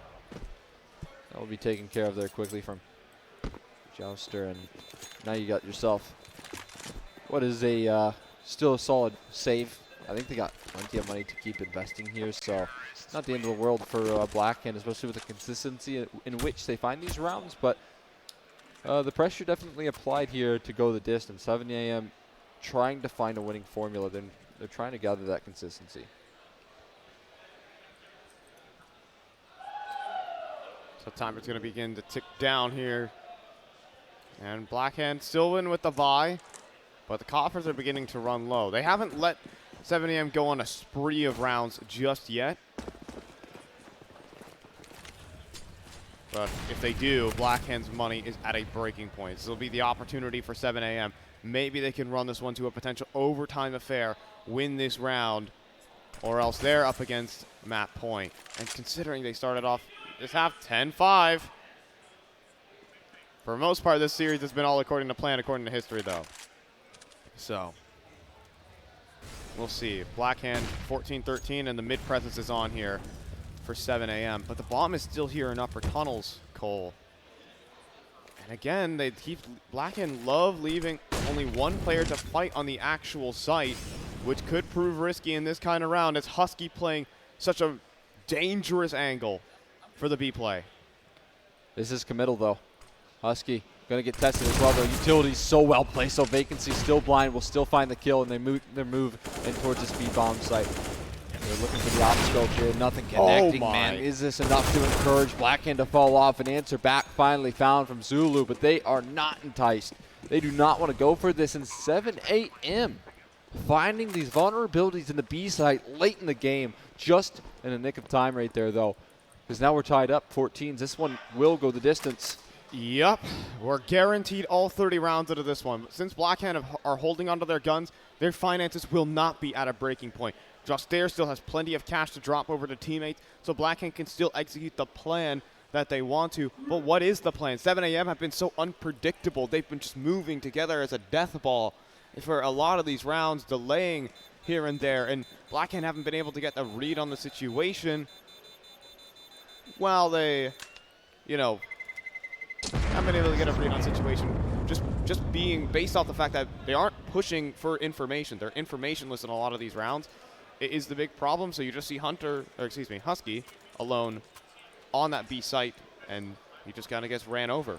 They're just in general leaving the B players out high and dry, and that has to be a hole that they handle in time. Blackhand, if they continue this, they'll be in a scary position here. One more round, and that'll be a at least overtime guaranteed for 7am. That'll give them a massive cushion, a little bit of safety, it seems. Dexter is looking for some success here with the AWP trying to take space, and they have bolstered up this B side quite a bit. So a couple of those holes being filled, but in this, it looks like 7am looking to take a different approach, though, in this round. Again, all this conditioning being made in towards the mid and B side.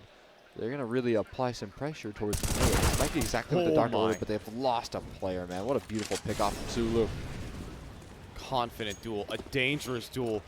Who takes that angle at round 29? That's wild. That's a bold move right there, but it works. Yeah. And now, well, they get full cat control. Now this is the information game that Blackhand are winning. They get eyes on towards top middle as well. And Blackhand are beginning to prepare the defenses. 2 players on towards the catwalk here, Cole. And they're walking right up into that off of Dexter. First shot lands. Next player in line as well. You want to try and push this? You want to try and push this at round 29? Gobbling grenades, utility, fire, all that stuff. 7am take it all. But Zulu caught with throwing utility. And Kados is going to run through and find the double kill, giving 7am a chance for a map point. Oh my god, and somehow they're pulling this one back. It's Nas and Zix, the only 2 left standing in a 2-on-5 that have made this round possible. The numbers being punched in and they're being planted for long here. He gets the plant down as well. This is going to make this round near impossible. They're making their way up the catwalk here, but Nas is still standing. He has coverage from the long side, but he cannot get the kill. Now, wait, they smoked it for him? Tapped it here. Does he have the line here? Zick can't connect. He lands a flick, but the bomb's already been defused. And Blackhand closes out 15 first. They smoked it for him. Blackhand laughing to the bank. They had no smoke. And Zix had the perfect plant. If Nas stays alive there for an extra second, he'll have eyes on that diffuser, but forced to flick down to stop the play. Blackhand have just robbed a map point. It ain't over, though. The final round of regulation between the Brits to see who's making it off to day 3, or who's going back across the Atlantic? Six is not happy with that last round either, man. Kicking off proceedings there with a lovely pick on the catwalk. He needs to take things back under his wing here, and he does have another to deal with here. Dexter far forward, has a good angle, but I think I turn the corner. They will, rocking right into their scope. NASA's going to hit the deck. The heavy hitter in this map, the heavy hitter in that last round to save them, is now down early, forced to watch from the sidelines here in the last round of regulation. And they're going to go back to kind of what worked here for 7 a.m. B-site plays, but there's a difference. Blackhand are playing with 2 players on the site. Are you going to try and run through this one? Fraga blinded up, but there's still Husky out towards Carr. He will get opted out by Zix, though, and it will work again here for 7 a.m. Zulu gets dinked up, and we're geared up for OT. This looks locked in here. Dexter, unless he has something to say about it, a 1v3 with some utility being thrown out in the mix as well. Needs to make his move, and he needs to make it quick here. He's got an angle in through the window. Somehow he's found a slight gap here, but surely it's going to be patched up. Yeah, someone's going to get suspicious, and that's going to be all tied up. 15s, we're going the extra mile here. Overtime required, and I mean, I wouldn't believe it. I thought Blackhand had the game locked in. But 7 a.m. have found themselves a way to get themselves an extra set of rounds. They got 1 round last time on the T side against Blackhand. Last time they faced. Now we're seeing overtime here, as Blackhand were so darn close. Looked like we were going to get the same out of them, though. I mean, until there was that life in the late stages of this half, man, 7 a.m. we're looking a bit slim. That's to say the least here in the second half. So the fact that they managed to take it into overtime, you got to give them so much credit. That's a bit of resilience being shown right there from 7 a.m. to close this one out, take it into overtime. An accomplishment they are looking for more, though. They've already found a decent adjustment as well, right? This B-side has been working out quite well for them in a rather consistent fashion, so why not? Why wouldn't you just keep up the same attempts? You found a vulnerability here in the Blackhand defense. At least it seems that way. So are they going to continue to abuse it in overtime? Yeah, the B-side just not holding on as intended. Also, the Carr position is such a, again, you want to play that crossfire between the site. I mean, when you lose Fraga, the team over at 7 a.m. are like, we didn't just take down Husky, who's the B-side anchor, the permanent B-side anchor, right? It was the problem with that play. They see they took down Fraga, and they're still suspicious. Yeah. Maybe if that's Husky holding that kind of angle on that side, they're like, okay, wait, we have the B-side. He's probably the mid player spamming mid doors or something along those lines. Then maybe there's a chance. But just completely ready, gunning it out of the B tunnels. And they get 2 for 1. That's something you rarely ever see. Blackhand a little bit of a blunder in a spot where they should have been able to pick that one up. They had the superior positioning, but 7 a.m. just surpassed that seamlessly. Yeah, they were in winning position right there, man. They had all the confidence in the world. They had everything at their disposal. I mean, what a string of rounds they were able to claim there. Blackhand looking like they were going to close things out relatively quickly on this map with the comeback taking place. But looks like 7 a.m. had just enough energy left for this this series to go the distance, and that's a good sign from them, man. I said it, it doesn't even matter if they don't close out Dust. They got to show some sort of strength on this T side, heading into a nuke T side. That will be their map pick. The boldness in which they've gone for that has to be proven here on Dust. So the timer's ticking down, but I'm always going to favor the one who's been on the CT side. Both these teams incredibly CT-sided on this map. But keep in mind, it's 10K overtime, so it's not auto snipers and the rest.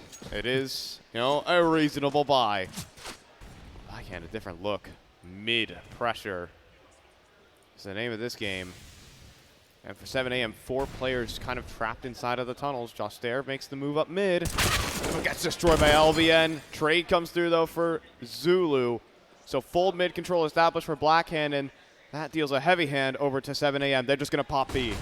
Yeah, this is exactly what they were hoping for. Another vulnerability on this B side here. 7 a.m. making their moves in, but this time it's reinforced. They got multiples, and it will be just 1 kill before Nas steps up for a second. They're making the way in towards the site. 2 more to go, and Nas is on such low margins, but 7 a.m. have made rounds like these work before. They need another miracle to come their way, and with 1 minute and 5 left on the clock, there's so much time for Nas to work with here. He has all the time in the world. He can make some adjustments. He can try and find the holes in this defense. There aren't many, but there are some here. He's going to make a slow crawl up the catwalk, spotted out now, showing some presence at the moment, but yeah, that's not going to last for too long. And Blackhand, they shut things down in overtime. First round goes their way, and this time around, it's not the double players out towards car. It's a player in window and a player in the site. Crosshairs being diverted every which way, as well as good counter utility came in there as well. Just scattering the play. No one's coordinated. Everyone's blind. It's just a mess there for 7 a.m., and that's where Blackhand clean up. Close attempt there from Nas. 8 HP. He made the snap decision to run back through spawn, but it's not meant to be. Blackhand up the first round in OT, and again, more of these B leans for 7 a.m. And this time around, we might be seeing a boost up from Cat for the side of Blackhand. Instead, it's just a Cat aggression trying to contend with this lower play, and they've already lost 6 in the upper tunnels. Yeah, this isn't going well here. That's one of the heavy hitters. This Opera has been so absolutely deadly, so dropping him early is not promising. And Husky, the flashbang, it looked like it was self-inflicted from the same team here. They're going to overstay. No, not quite. Zai going to go down and lower.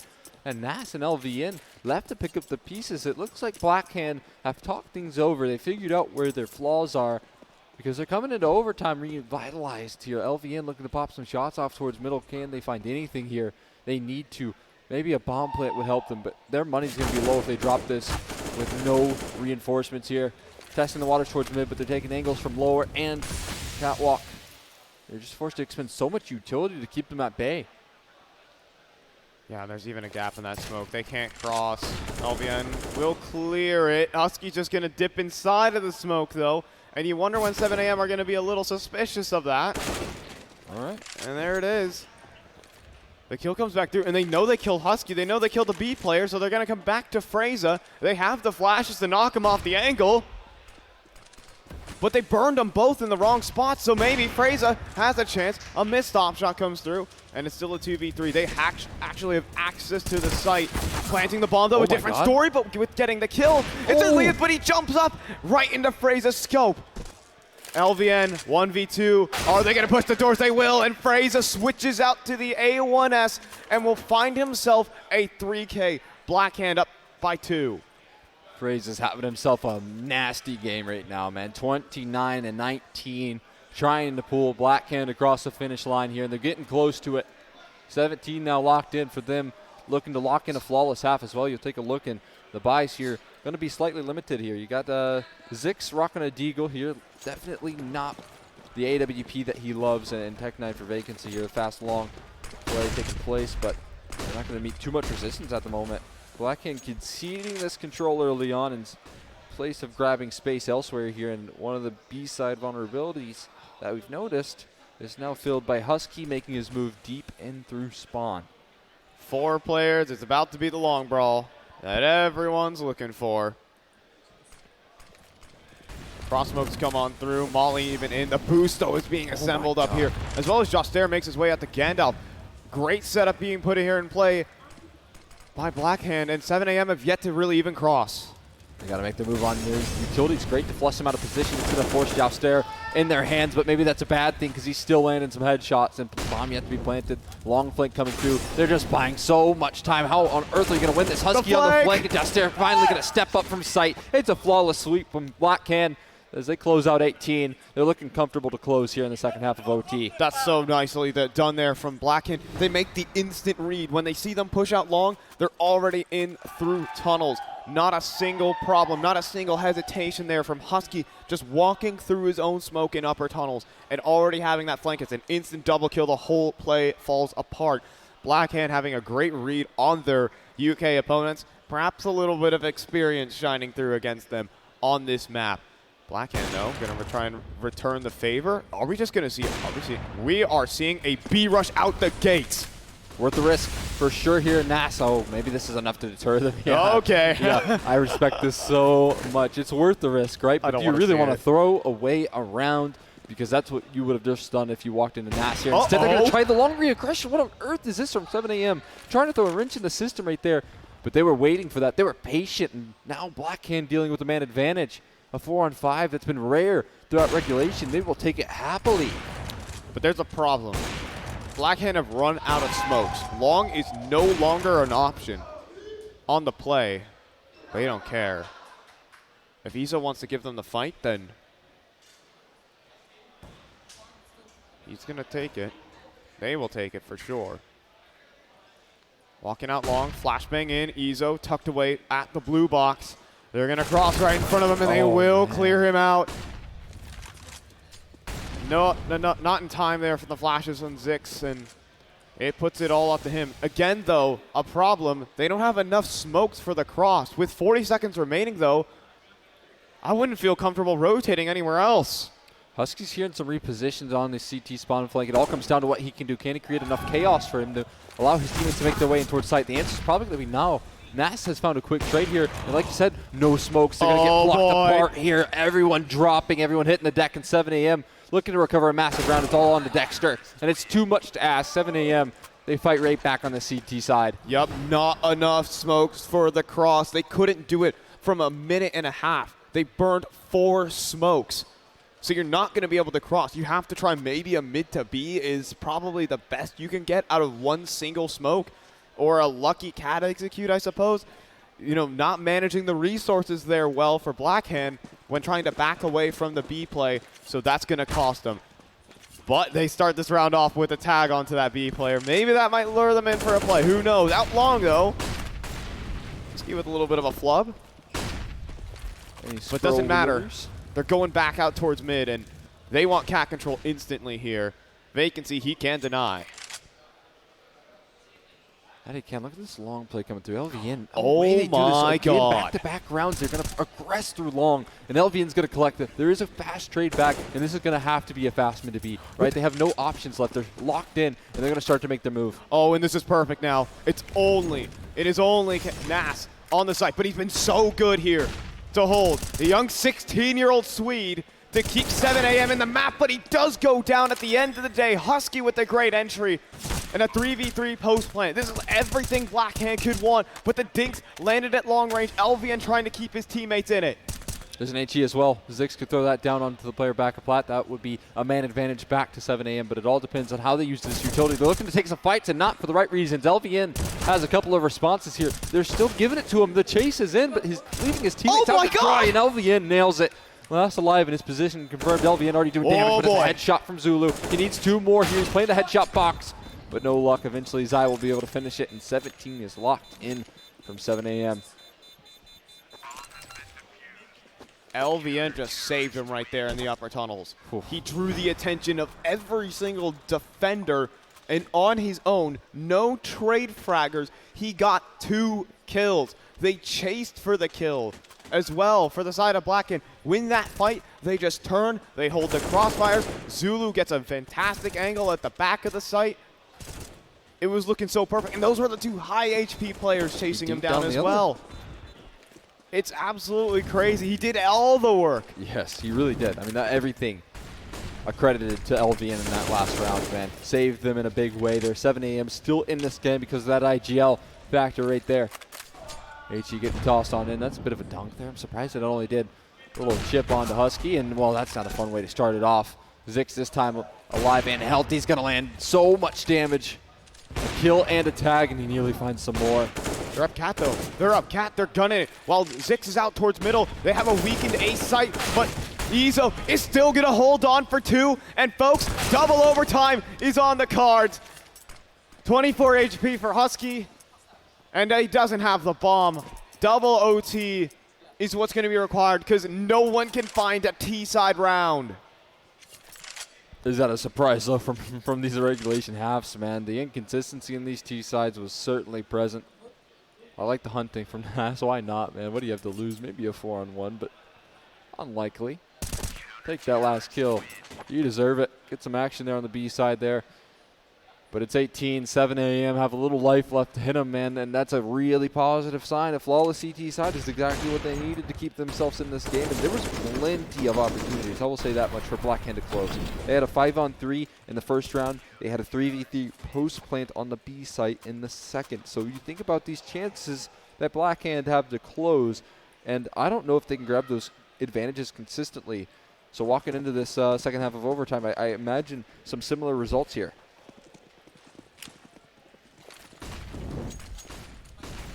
Gunning for it. Out longest time here for Blackhand. It's the first time we've kind of seen this maneuver. Just there out towards the blue box.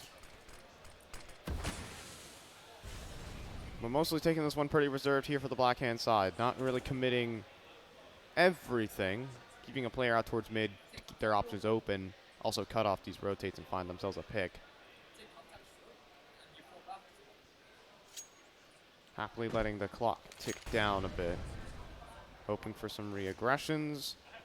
Seeing what the defense is up to. 7 a.m. are not really fighting aggressively for map control. Mostly just posting up Zix and ready to receive that play. Holding on to their utility more importantly as well. So when that execute does come through, they'll have all the smokes and mollies to delay. Yeah, that is oh so key. And this time it looks like 7 a.m. They have a very solid setup towards this B side. Multiple members here. That counter utility is going to be present. But a forward angle from Nas. Is he ready for it? They've lost their A-Lurk in the meantime here. They're losing players on the B side. They lose 2 in fact. Oh boy. That's the B side access that they were so desperate for. And they claim it with relative ease here. They still have a mid-lurk as well.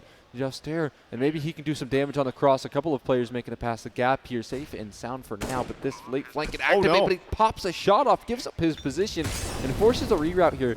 Maybe this is when 7 a.m. look to take that advantage, because they know that site is less bolstered up here. Still patience paying off, man. There's another molly picked up from Jouster. He's going to toss that in through window. This is so much time potentially being bought here. They have to wait it out. The molly! It's about half ticked.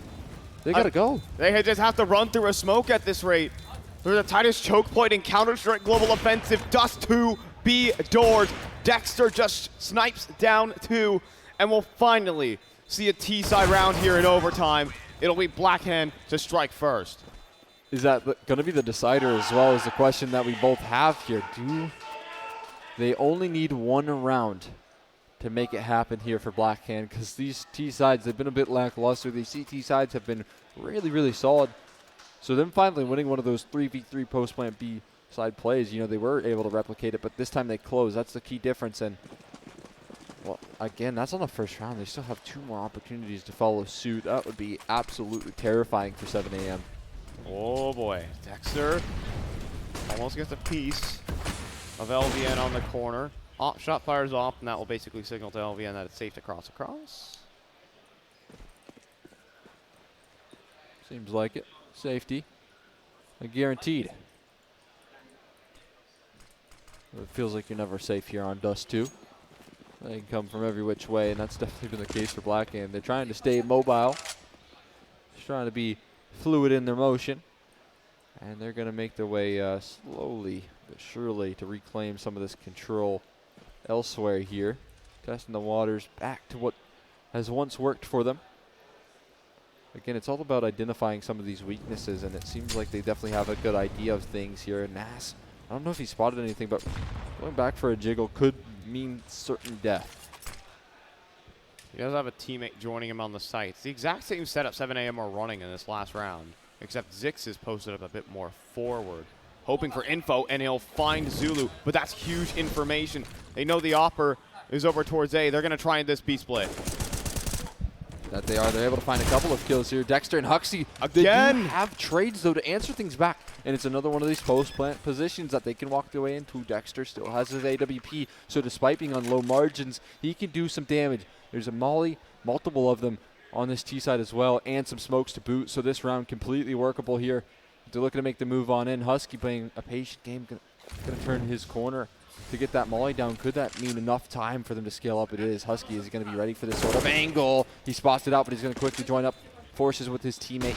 Dexter has to take an aggressive angle here. They've heard the flashbang nail Husky to the wall there. He's going to dive through the smoke. Is this expected? He's playing it so cheeky. Flashbang out, though. He can't get it off, and this bomb already being defused. It's going to be a closer from 7 a.m. 7 a.m. There you go, another B-side post play. It felt like it could have been so dangerous considering the utility that was there on the belts of the guys at Blackhand. I'm pretty sure they had 2 mollies, a smoke, a bucket load of flashes as well for those 2 remaining players. They could have held them at bay for so long and maybe even considered playing time. But lucky that they came through in the tunnels and actually were able to deal with Dexter. So LVN and co still fighting on for the final round of, I guess, the first half of double overtime. I always struggle with those numbers. Looks about right, yeah. First half of double overtime. That checks out to me. Control checks out. I mean, Blackhands are the one who got the 1 T-side round so far. Is that the key to victory? Couldn't tell you. Couldn't say. Could be, though, very well. T-sides have been few and far between in terms of the round count, so maybe that is the answer, right? Maybe you just need your 1 here. Big chance for a double. And Zai looking to deny that. Yeah, that's a great setup there. Beautiful work from him. Patience paying off. And they've enforced an op right behind him. They thought that was so comfortable, so clear. But it will be Zix to step up as soon as his teammate drops off. That's when you like to turn the corner. That's when you try and reclaim some of that space. Little do they know they're walking into the AWP of Zix, and that is not a friendly target. Husky turning the corner again into Zix, who's been lighting up the server, and these last 2 players, a desperation play, to say the least here. Nas going to avoid the flashbang, and we'll be able to mow down 2. In fact, it's going to be Vacancy helping out as well, and they do close out the rest of the half, but again, it's that 1 round that is the anomaly. Yep. So 7 a.m. have to replicate exactly that. 1 round, or 2 to win it. 2 would do. To steal the map pick away from, you know, a team who formerly only had a single T-side round last time they faced. Pressure applied. I mean, we'll see how much 7 a.m. have left in the tank, man. Boy. They have been through the gauntlet, but that is a nice start, man. Blackhand kicking things off on a repeat from Zix. Will claim the first kill of second overtime second half.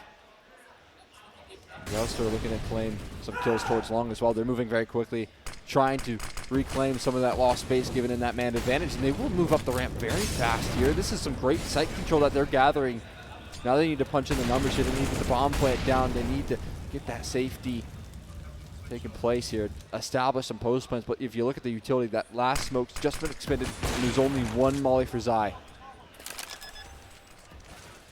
Oh no, and Vacancy has also gone down as well, just getting shot through the car. LVN holding out, but it's just a slow peek in from Fraga. That's gonna get it done. It's a 2v5 post plant, make that 1. Isa, no good, and that's gonna be 20 all. And Blackhand, oh, that's the start that they needed, and now that they're on the CT side, it requires a flawless half to close, but that might be all they need. Well, it's been what we've gotten out of them on the CT side so far, 100% success rate on the CT side of overtime. Blackhand quite happy with that statistic, but they need to make it stay true here if they want to close this one out, take it into the map pick coming up of 7 a.m. Yeah, that's a wild one right there. You'll take that any day of the week. That's definitely going to be a hard round to recover from once you're getting plucked down through the car. Never any fun to be had here on the T sides, it seems.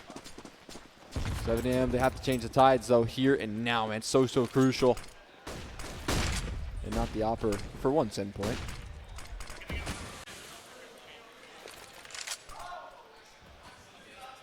See Dexter make his way out towards middle. Xbox smoke obscuring. Actually, he has Fraga right underneath that's also holding in towards lower dark, but they're going to break apart the setup. They realize no one's lower.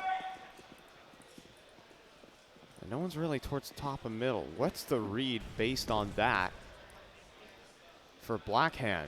they left them high and dry towards B here once again. And how many times have we seen this issue arise for them? This is exactly what 7 AM are hoping for here. They have some sort of help inside of middle, but again, this B side could really use some reinforcements here. Husky's good, but is he good enough to deal with 5? Yeah, with, well, we'll say 4, and he's blinded up. And they're running through the smoke, though, but it's only a 1-for-1. It's not the proper trade. And again, they leave him high and dry out on the B site. And we're out into another one of what some would call the impossible post plant. Admittedly, though, the play is coming in quick, but Zix is able to pick off a rotator. Dexter just walking back into the tunnel. What was that from Fraga? And now the retake is on. It's only Ezo on the site. He's the only one who could deny it. The B retake is in. Zix coming back in from tunnels, and there's no time to stop the defuse. It's going to be Blackhand hitting map point in OT. Tell me we got to replay that one. I have got to see what that was. Timeout being called on the exit of the round, man. What was that shot? A no-scope wall bang from Fraga dropping into the site. How are you supposed to win around like that, man? Sure, you can talk about the impossible retakes, but that's where the impossible becomes possible right there when you hit disgusting shots like that, man. What on earth? Unreal. And Blackhand with a map point. Finally, I paused a lot of typing. I don't think sad. Probably an NS in chat, I have to imagine. Whatever's gone wrong right there for 7 AM is going to be hard to bounce back here, because think about this now. You are 1 round away from closing this one out. Blackhand have been in this position before. They get another chance here on the CT side. Do they have it flawless, though? Can they keep that consistency on the CT side? They've been granted a Guardian Angel in that closer. Oh, boy. Start, man. What is this jump peak? It's a dangerous game they're going for. And it's not going to be a pretty start for them. 1 player on 1 HP, and that's Nas as well, who's been such a heavy opener for them. Nas has been just the glue for this team so far in the game. And now they lose Zix. Now they lose their win condition. Fraga has dealt all the damage this round, and now Zulu, he's up in manpower. There's no need to stay around and take the risky 1v1. He'll back away, and Blackhand inch ever closer to taking their map pick. I wonder if they know how close they are right now. The player on 3 HP and a 4 on 5. This doesn't get much better than this, and we've already seen the lights out defense that this team has offered up, so they are setting themselves nicely to close this one out. Utility being tossed in towards long here. Looking to take a dry fight. His Jouster's got to be very, very careful with this one, though. 1 smoke crossing in, a second one to follow it up, and he does have not only an HE, but a Molotov as well to buy time. Looking to drop a molly in. Maybe save it for the post plant. Don't know where Jouster wants to put that, but they will cross either way. Bomb has made it, but he's on 2 HP. You would think an HE could do it. And well, it'll be the headshot from just there. Now the flash doesn't even matter. It wasn't even a flash. They don't care. But then they're going to get punished for it. Ezo trying to hold on, but it's LVN coming on the late flank, and the bomb. It's not quite planted for him. It's not meant to be. It's going to be Blackhand at long last picking up their map pick, and we're heading off to nuke. And they're very happy about it, deservingly so, man. An absolute gauntlet of a map right there on Dust 2, and it definitely delivered. Double overtime required to separate these two, but it's Blackhand that take the map here. Their map pick, and crucially so, we're heading into nuke. We're heading into T-side nuke specifically for 7 AM, and that has seen better days as of today. Yeah, how would I say it? 0 T-side rounds on nuke today. I mean, in the past, they only got 1 against Blackhand on this map, so maybe things can change. But, I mean, you can see the highlights were all 7 AM to start, and then follow that up with all the Blackhand highlights to start. Yes. This game has been brutally CT-sided. Yes. And 7 AM can't afford to let that happen on this next map. It really has been a tale of the CT sides, man. Whoever's heading into that side of the map, it seems like, is the one that's going to be converting the rounds. That was definitely the case in overtime. We didn't see Blackhand lose a single CT round in that direction. So it did come down to that team that could find a T round first was going to close, and it ended up being Blackhand. That's a very comforting map win, a close one at that. But again, I feel like this roster has to be feeling a lot of confidence. They got nuke on the cards here. Yep. I think they played their cards quite nicely given the current history. Like 7 AM, they've shown some strength on this map, right? Flawless against the likes of Limitless, who are no small feat. You see that they've taken EG to the brink, right? So it's not like they're a bad new team, but it's just worrying given the recent history. It's a bold call to make, and again, we'll see if it works out. Well, we're going to go ahead and bring this one to a bit of a break over here on towards the desk as this British banger continues. But during this break, we'll have a bit of fun content for you UK folk watching. So go ahead and keep spamming the chat or whatever you guys do for fun or all that good stuff. Enjoy this piece of content. I say, you people there. Now pay attention. There's good people.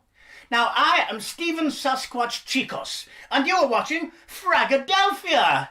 Good show. Carry on. My name is Herman, and also known as Knas in the scene, or Nas for the English people. I'm a 16-year-old from Sweden. What led us here was like our org owner. He was gonna do something big. He didn't want to send us to like the European small lands. He just wanted to go all in, like first. And they said, we can go to Frag maybe. We're going here to get the experience for the young players. So that's me. I'm young, everybody's very young. We have like an average age of 18.1 or something, so it's just for the experience.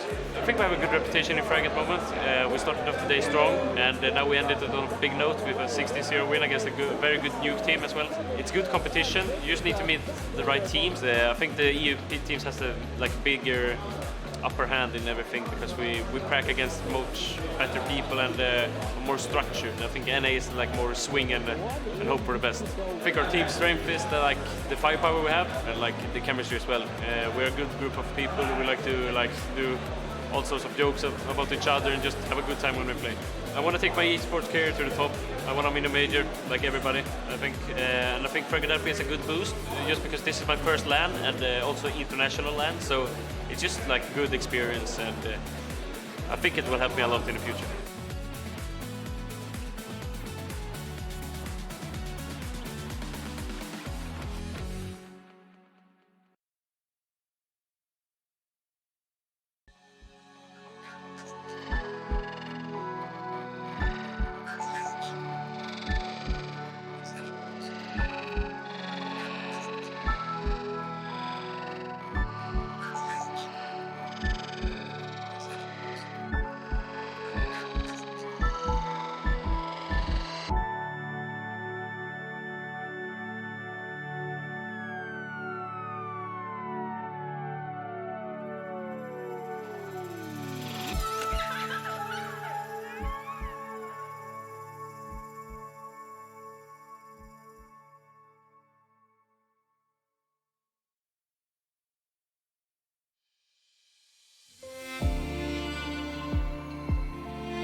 And welcome back to Fragadelphia 17's last chance qualifiers. We're taking away the Battle of Britain, supposedly, and taking place in Philadelphia, though. It's a bit of a weird one. Not very historical, are we now? But this one is pretty darn intense as we've gone down map number 1, double overtime, 22-20, and Blackhand are up a map and are on, I guess we can call it Philadelphia point, because the other team losing this one will not be in Philadelphia anymore. That they will not. Yeah, that's a good point, and a great way to call this one out, right? I mean, it's a lot on the line here, a lot of pressure applied to these two teams. Neither one wants to be making this early exit, and that's just going to be the reality at the end of the day here. So, I mean, we'll see if they can come through, if they're going to be looking good doing it. I mean, that's definitely what we got out of the Blackhand camp. They were looking so good throughout that entire map. So they close it out. They take the win. We'll see if you can be looking good too. Yeah, and you can keep yourself looking good with CS Money, of course, one of our sponsors over here at the Frag 17 circuit, where you can go ahead and buy skins easy peasy with millions of skins on their catalog. It's fast and safe, and you can even get a 40% top-up bonus to get some extra guns on the side to keep you looking nice and fresh. Even if you're a player here at Fragadelphia, you can go ahead and pick some up and compete with those. One of the most trusted platforms to trade CSGO skins, that is CS Money. Shout out to them for bringing the Frag 17 circuit to us. Now, though, we're hopping into Nuke. So far today, on this map, 7 a.m. have won 0 rounds on this map. It was a brutal match against EG. Now, I don't expect the same against the guys over at Blackhand. There's a difference. These two teams play against each other often. They know how each other play on this map. So, I mean, and just generally said, it's been close between these two teams. 7 a.m. have just barely gotten on top. Yeah, I just don't know what we're going to get out of this T-side. Are we going to see a team that is haunted by their past, or are we going to get a team that more so is looking like the roster that we got versus the likes of Limitless, where they got their 16-0? Again, here's the issue with me seeing them pick into this map, right? It's that they are going to guarantee a T-side start. That's not where you want to be kicking this one off. You just got swept aside, and you did look good on your CT sides. You did have a lot of that clutch factor taking place. You did have the firepower. Zix was working that up like an absolute mastermind on the CT side here of Nuke, but you probably won't get that same level of success. I mean, not a lot of teams can on this map. And that, I mean, at the same time, you have Blackhand getting the start on the CT side, where they have just, Fraga was just everywhere on the map. Whether be it opping, be it rifling as well out towards middle. He's just such an aggressive, active rifler, and and successful at that. Right? He was picking his duels perfectly out towards Dust 2 middle, and if he's allowed to run around like he was on that CT side Dust 2 on this map of Nuke, well, we could be getting a similar scene here from the guys at Blackhand. So Team 7 a.m. coming into this they're battered for sure, and I'm hoping that I see them post at least their first round here on Nuke today. Yeah, it is promising at the end of the day that we did see some fight there on that T side from 7 a.m. If we would have walked into this this map and as you mentioned, got 0 rounds on that T side from them on Dust, I would have been feeling terrified for an early exit from 7 a.m. We would have been saying goodbye. They would have been taken down with ease. But the fact that we did see that adaptability there, that little identification of that B-side weakness that Blackhand were giving them, it gives me some hope for this team despite some of the middling results here as of today. And again, like you said, this is a different team than EG is, that's for sure. Not only are they bringing in the familiarity in the matchup, but they're also bringing in some history between the two. So we'll see if history repeats itself or if we get a different look 7 a.m. because we got this T-side starting things off for them as well. Let's get it started. It is Blackhand who are at least first in line to be staying in Philadelphia, and 7 a.m. are up against the ropes on a map they choose against Blackhand. A bold pick considering the history today. Let's start off with this pistol round. They have to start off on the CT side to 7 a.m. and Blackhand will be getting the CT side. It's out towards outside to begin. The bomb as well joined up with that unit. If things don't go well, the round could just be over, and that's the start that Blackhand wanted, and you hate to see it for 7 a.m. Good start there. That flash peek working wonders there, but Just there is going to have to hold down this ramp room. He's completely alone. No support, no one on that ramp side, but they don't know that. They're going to start to take some shots, take some space here. They're going to move in towards Hell, and that is a bit of a trap that they're waiting for here, but still Nass is going to find one. Zix is going to find another. There's no way you want to go up this ladder, though. Playing very elusive as ever, but he will send him right back down the ramp, and Husky finds himself a double. More hanging around the site here in this 2-on-2. It's going to be Dexter to make his way slowly but surely up the vents here, making no noise about this one, but the numbers have been punched in. Dexter nails the headshot on LVN, and now it's up to Vacancy to find the first round of the day for 7 a.m. on this T side of Nuke, but it will not start yet. I'm going to start counting. 17-0 on the map of Nuke. Oh, boy. Well, I just do this for fun at this rate. Blackhand get their pistol round. This is what we expect. We're expecting a solid CT side out of this team. 7 a.m.'s T sides have, well, they didn't get a round against EG. And generally said, even in the past, it hasn't been good for the 7 a.m. team, even against teams like Blackhand, that is. So we'll see if they can at least maneuver themselves to a round. Like a force buy victory here for Team 7 a.m. would be a monumental achievement. Just being able to collect themselves maybe a couple freebies on this T side will be such a huge breath of fresh air. That it would. It would definitely be a little a lifeline granted to them here. They've kind of got a slight advantage here maybe in the weaponry department. There's still plenty of A1s, in fact. This is a pretty impressive buy granted. You know, the bomb plant coming through from 7-Up. 7 a.m. Did this yesterday. I think you did it once this series, but I wasn't 100% sure you actually said that, so I didn't want to like, jump in and correct you. That is the NA brain. It's coming out. Soda. Nothing like it. Nass is going to drop one. There's some trades that are actually favoring the T side, but it's short-lived success here. The answers are Swift. Man, what a shot from the MP9. Taking that long range here. It's going to be Zhao and Zix to hold this one down. And taking a peek there, Dexter going to collect the bomb planter there. It was a bit dodgy, but as long as you recover, that's what matters at the end of the day. And so now you leave Zai into a 1-on-4. A workable one at that. A couple of low HP bars and a distinct lack of kits. Husky the only one with it, but oh, look at this patience. That's just beautiful from Husky. They start to clear out that site. He knows where he needs to be, and he makes sure to zone in on that. That's beautiful. And that makes 2-0. And it's just, you know, patience pays here for Blackhand. Sure, they're on the force buy. They can get all the plants that they want. But as long as you guys are going to be concerted on the retake, that's all that matters. And coordination pays off. 7 a.m.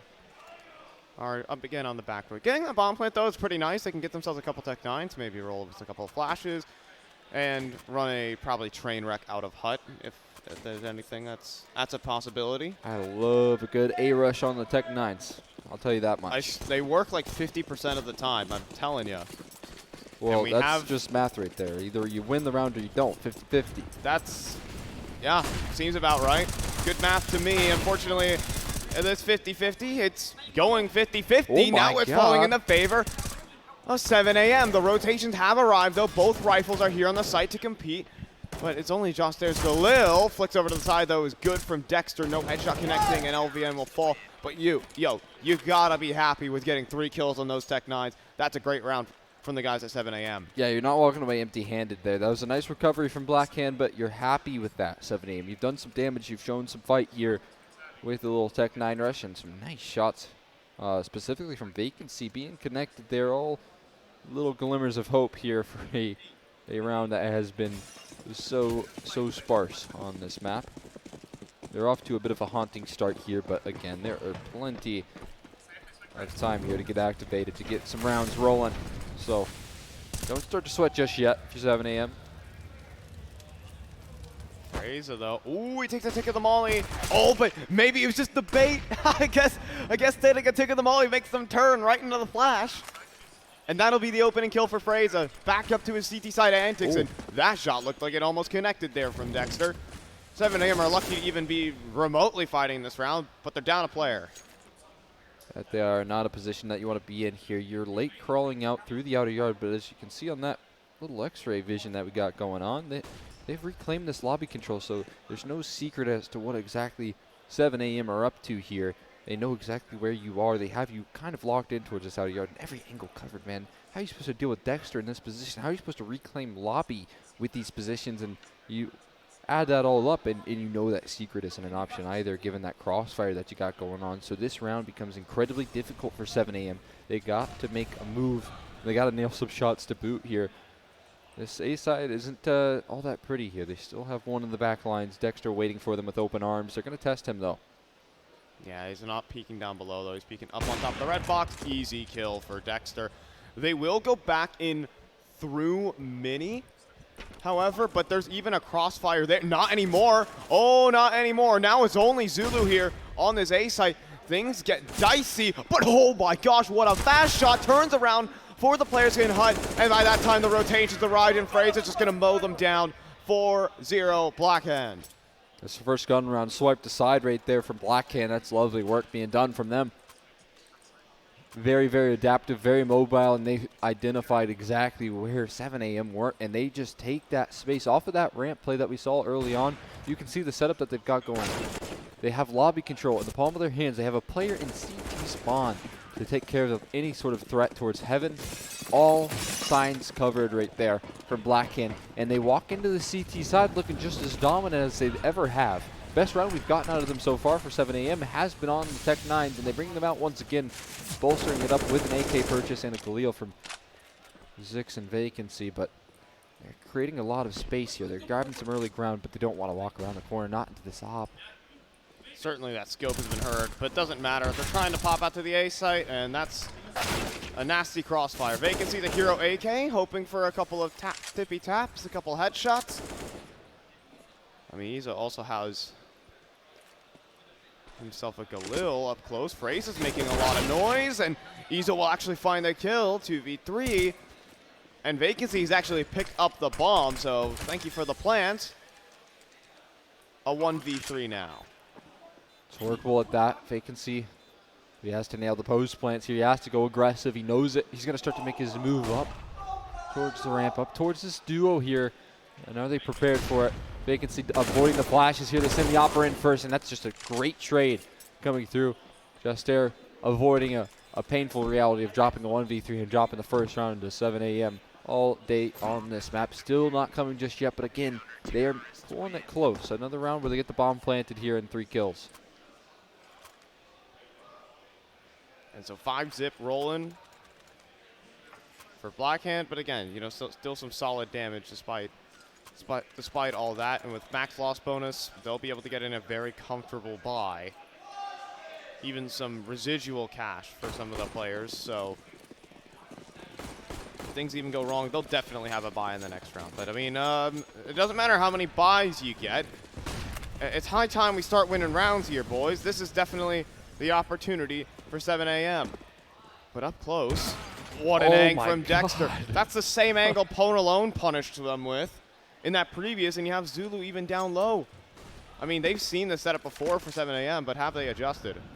You're thinking maybe Blackhand just watching that game back, and they're like, I'm just going to write down exactly what EG did. And to here make you go. this work, and Zulu off the back of that. They're not going to clear that ankle. They already saw the Opera back up, so why on earth would you? Zulu going to claim a freebie and make it a 5-on-3 here. Doesn't look like things are going to really change for 7 a.m., at least not just yet. They have 2 smokes, 3 flashes, a molly. This is... Are they just going to back into spawn? Well, folks, we have 50 seconds to kill. What would you like to do with this one, Cole? Oh, boy. I saw that game of Connect 4. Yeah, the game of Connect 4? You didn't see the piece, did you see the piece of content between? Yeah, the game. I think there's enough time to run that content piece while they're saving. I don't know. That's up to We production. could probably play tic-tac-toe. Ooh. I think Connect 4. Maybe Ches can pull up the minimap and we can do it there. Yeah. Any takers? I know. I know. We're asking a lot here from the Frag production side. Yeah, that's right. They are talented folks, though. Shout out to Ches and Pinecone. Big shout out. Not the other people in the production room. You guys, I don't know. I wish we were on Inferno. This would make it a whole lot more entertaining. Because I'm sure we could have seen some action from 7 a.m. to play some tic-tac-toe. Might not be the wisest decision when you're saving guns. You probably want to like be prepared for people to chase you and all that, but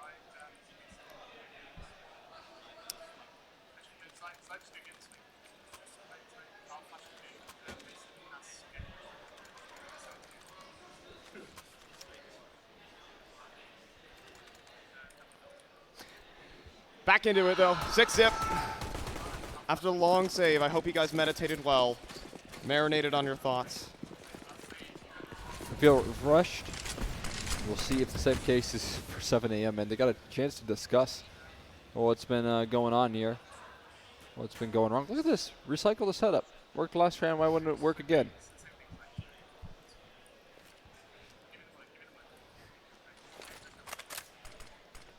5 versus 5, still up and running, but we're looking at maybe a little bit of a ramp play from the guys over at 7 a.m. They're slowly creeping up behind the smoke. But Cole, a double ramp setup behind said smoke, and Dexter has just found a sniper shot onto the IGL. But this could go horribly wrong, and it will. Once the smoke fades, it's just an instant 1-2 trade. That's not too bad. This has been one of the better looking rounds we've gotten out of Black Hands, so capitalizing on it is what is so key. But will they be able to? You take a look at this position from Zulu. He's looking to throw a wrench in there. System taking one down from behind, man. This round just falls so flat. And a 180 from Zulu, man. Nailing some shots to boot.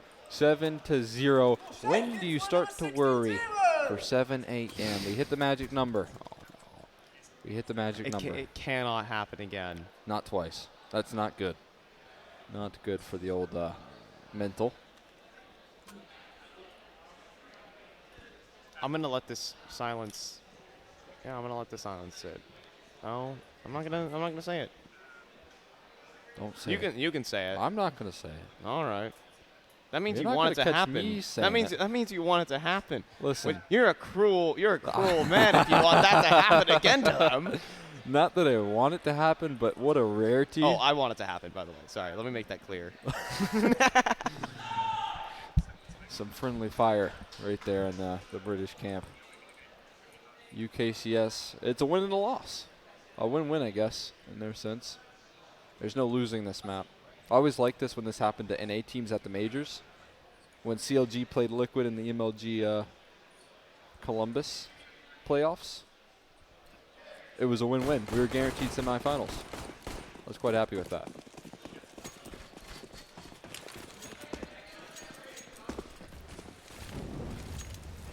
Not so happy, though, unfortunately, is 7 a.m. here. How could you be?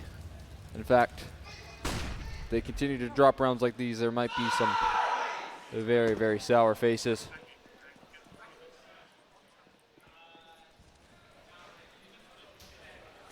So Dexter holding the angle. Just a really nice passive setup here from Blackhand that's just covering the bases. And you're going to send in Fraga back into Garage where a perfect flashbang is awaiting. How good of a read does it get? Doesn't get any better than that right there. And that's not the first time we've seen a play just like that work out for them, man. These flash setups have been great for opening picks there. Seems like Blackhand have their number. Down 2 rights. That's for sure. Jouster here looking to hold down the line towards this B side. He's going to be needing to be cautious. Doors could swing open at any moment here. No, this is an angle that you can really take. Backs are turned every which way, man. What is going on here? Once that door swings open, it is going to be absolute hilarity one way or the other. Hello. LVN has just gotten up top. Zulu will get the trade. Now the double door swing open, and Fraga goes down. Josh Dare cannot get a kill somehow. And so they'll actually see themselves in the 2v2. This should not be a possibility on Blackhand's watch. Oh, but now they have Dexter hasn't pinned. Dexter hasn't pinned. Or is he's second guessing himself? He doesn't realize that, yeah, there's a player back behind the silo. Didn't he read the flash? They're definitely behind the silo, Dexter. HE could do it, though. Look at that. Going to be a touchdown doing some damage. What happened to that one? An absolute dud right there, and that might give them a lifeline. Zik still standing at some high margins here. Vacancy tossing a flash in the mix here, hoping to find some chaos in between it, but still the pistol finishes the job. Vacancy now looking to 1v2 to finally find a round. The bomb's been tapped, but it's not being sticking. I think they have it.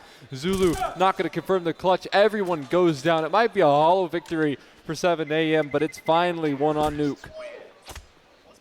There will be no 16-0 today. Well, not in the evening, but today, yes. Ah. Actually, no. That's actually not only happened this. Well, not this evening. Yeah, it was the last It happened series, in yeah? the it happened in the PM hours. Yeah. Well, the thing is, Brits don't actually have that, so it still happened. They do some sort of fake time zone there. Yeah, something like that. Nice. Actually, yeah. It technically for the Brits, it actually happened yesterday, not today. Think of it like that. Out towards the A site, and well, back to old ways, I suppose, for both sides. This is going to be a tricky one to pull back, that's for sure. Diving down the vents isn't really a winning solution. I can't quite see it. Don't think they have bomb. Yeah, they actually were able to pick that up. Zix was holding on to that, so that's at least something positive here to note. Jeff Stair is going to be tested towards this ramp room. Flashbang goes a tad bit deep. That's going to allow him to take some deep angles here, but fumbles the spray a little bit. There's one right around the corner, though, and Dexter's not going to fumble at all. He'll stay steady. Zion Vacancy left to clutch things out. Vacancy the one to deliver them their first here. Can he make it a double? Does he have 2 rounds in a row in him? Already made their way down towards Secret. Dexter's also here. About to get a warm welcome from Vacancy, though. And as the plant comes through, though, positions are definitely noted. And Husky's hunting for the kill. Finds that 1v1, but Vacancy takes down Zulu coming down the vent. Fakes. And Vacancy's not even biting on it remotely. Another tap here potentially from Husky. Needs to happen. Are you tap it? Are you going to tap it? What? Are you going to tap the defuse? Now getting ready, prepared from the single door. Vacancy swings the door, and Husky can't win the fight. There were numerous opportunities for him to stick it right there. But the right read is there from Vacancy, and it's 2 in a row for 7 a.m. Ooh. Terrifying right there for 7 a.m., but they're able to recover what was around that we thought had nothing to it. But again, man, Vacancy pulling through with a couple of lovely clutches, a 1-on-2 adding to the table here so far. Very happy about that one. How could you not be? They need a whole lot more where that came from. One more round, and they could actually break this Black Hand economy. Imagine what that would do to this T side. It would really bolster them up. Give them some confidence here. Getting off that 0 margin, I think, has energized them here a little bit. That is a gap in a smoke. I believe that's what we call it here. They, in fact, don't even play off that either. They spotted no one crossing in towards Secret as well, so it's not like there's any sort of threat. Mac-10 long range actually not going to find any conversion for either camp. They're out of smokes, and they haven't crossed outside. No good. No way the Mac-10's just fighting here. LVN, I mean, sure, he can cause a distraction, but for how long are they really going to try and pluck an ant out in the outer yard? Because that's all he is. He's just a nuisance trying to keep them away from this A side here. It's all a game plan. Trying to manipulate the map here just a little bit is the IGL of 7 a.m., but instead the reroute is going to be leading in towards the ramp room here. How much of a fight do they want to put up? Yes, they're going to nail the shot here. He has support, a 1-2 punch coming through from Dexter as well. A 5-on-3 and setting themselves up for success quite nicely at 7 a.m. But again, these rounds have gone sour for them once before, and that trend could continue. Uh-oh. LVN clotheslines Husky, but well, it goes back to this A site. Fraga has numerous angles to deal with, and he chooses to stand between the two of them, not committing. The bomb, he was thinking of making its way down the vent. Certainly not now. Dexter has dropped his way into the site, and he'll commit to the fight, and there's no time to plant this bomb, and Dexter's not even gonna give them the opportunity. Blackhand up to 8.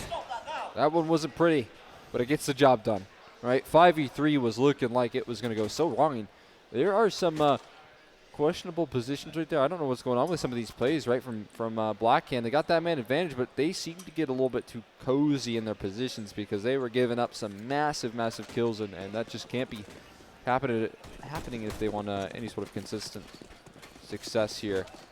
7 a.m. unable to fully punish given that big disadvantage here. It leads them into a pretty dire bye here. 4 Deagles in the mix. Tech 9 here and there, and limitations on the player numbers here left. Well, 2 is better than 1. That is, yeah. Which is better than? No, we don't have to be original here. We could just say 0. 0's good, yeah. That's all I've been talking about today. 0s? And 16s. And 1s?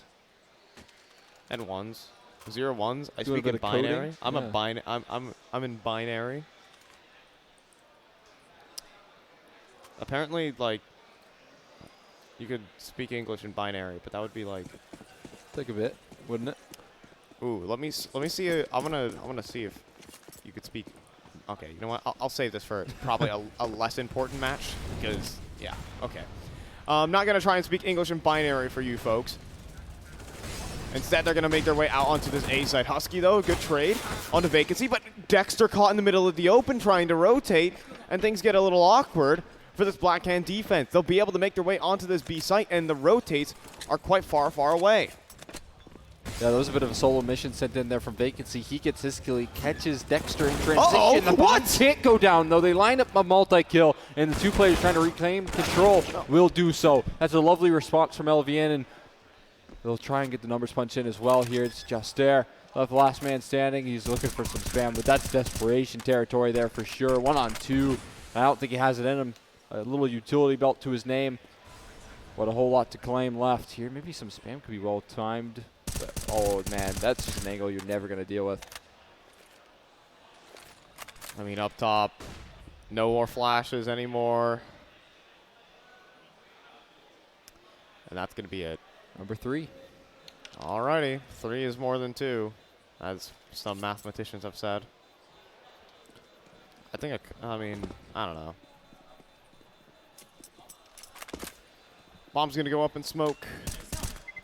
Last time around, these 2 teams played, because I always have to bring out history as if it has any implication on the actual game. And it does, but it tells you trends, but it doesn't tell you how many rounds exactly they're going to get. But just kind of putting up the benchmark. 9 rounds is actually what Black Hand were able to pick up against 7 AM just last time. They've already done that.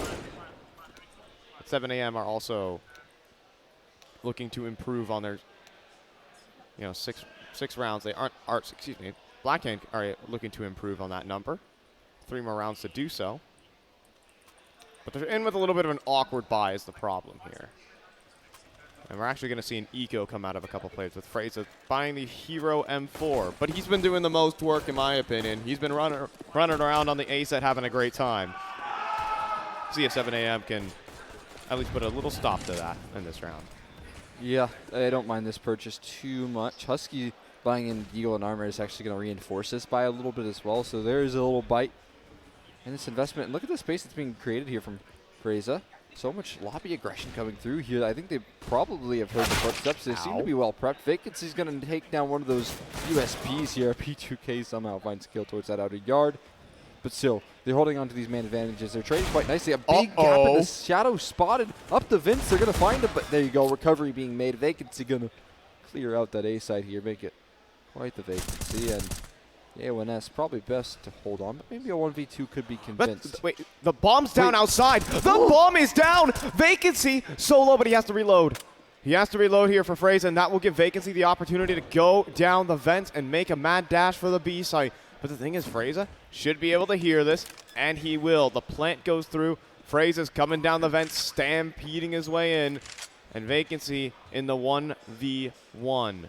It's just a Fraga. Fraga has the weaponry to do this. Vacancy doesn't quite have the HP, but definitely has the positioning right behind the silo. Clears out basically the entire site, and he spots him out, but he doesn't react in time. And 7 AM are going to steal another.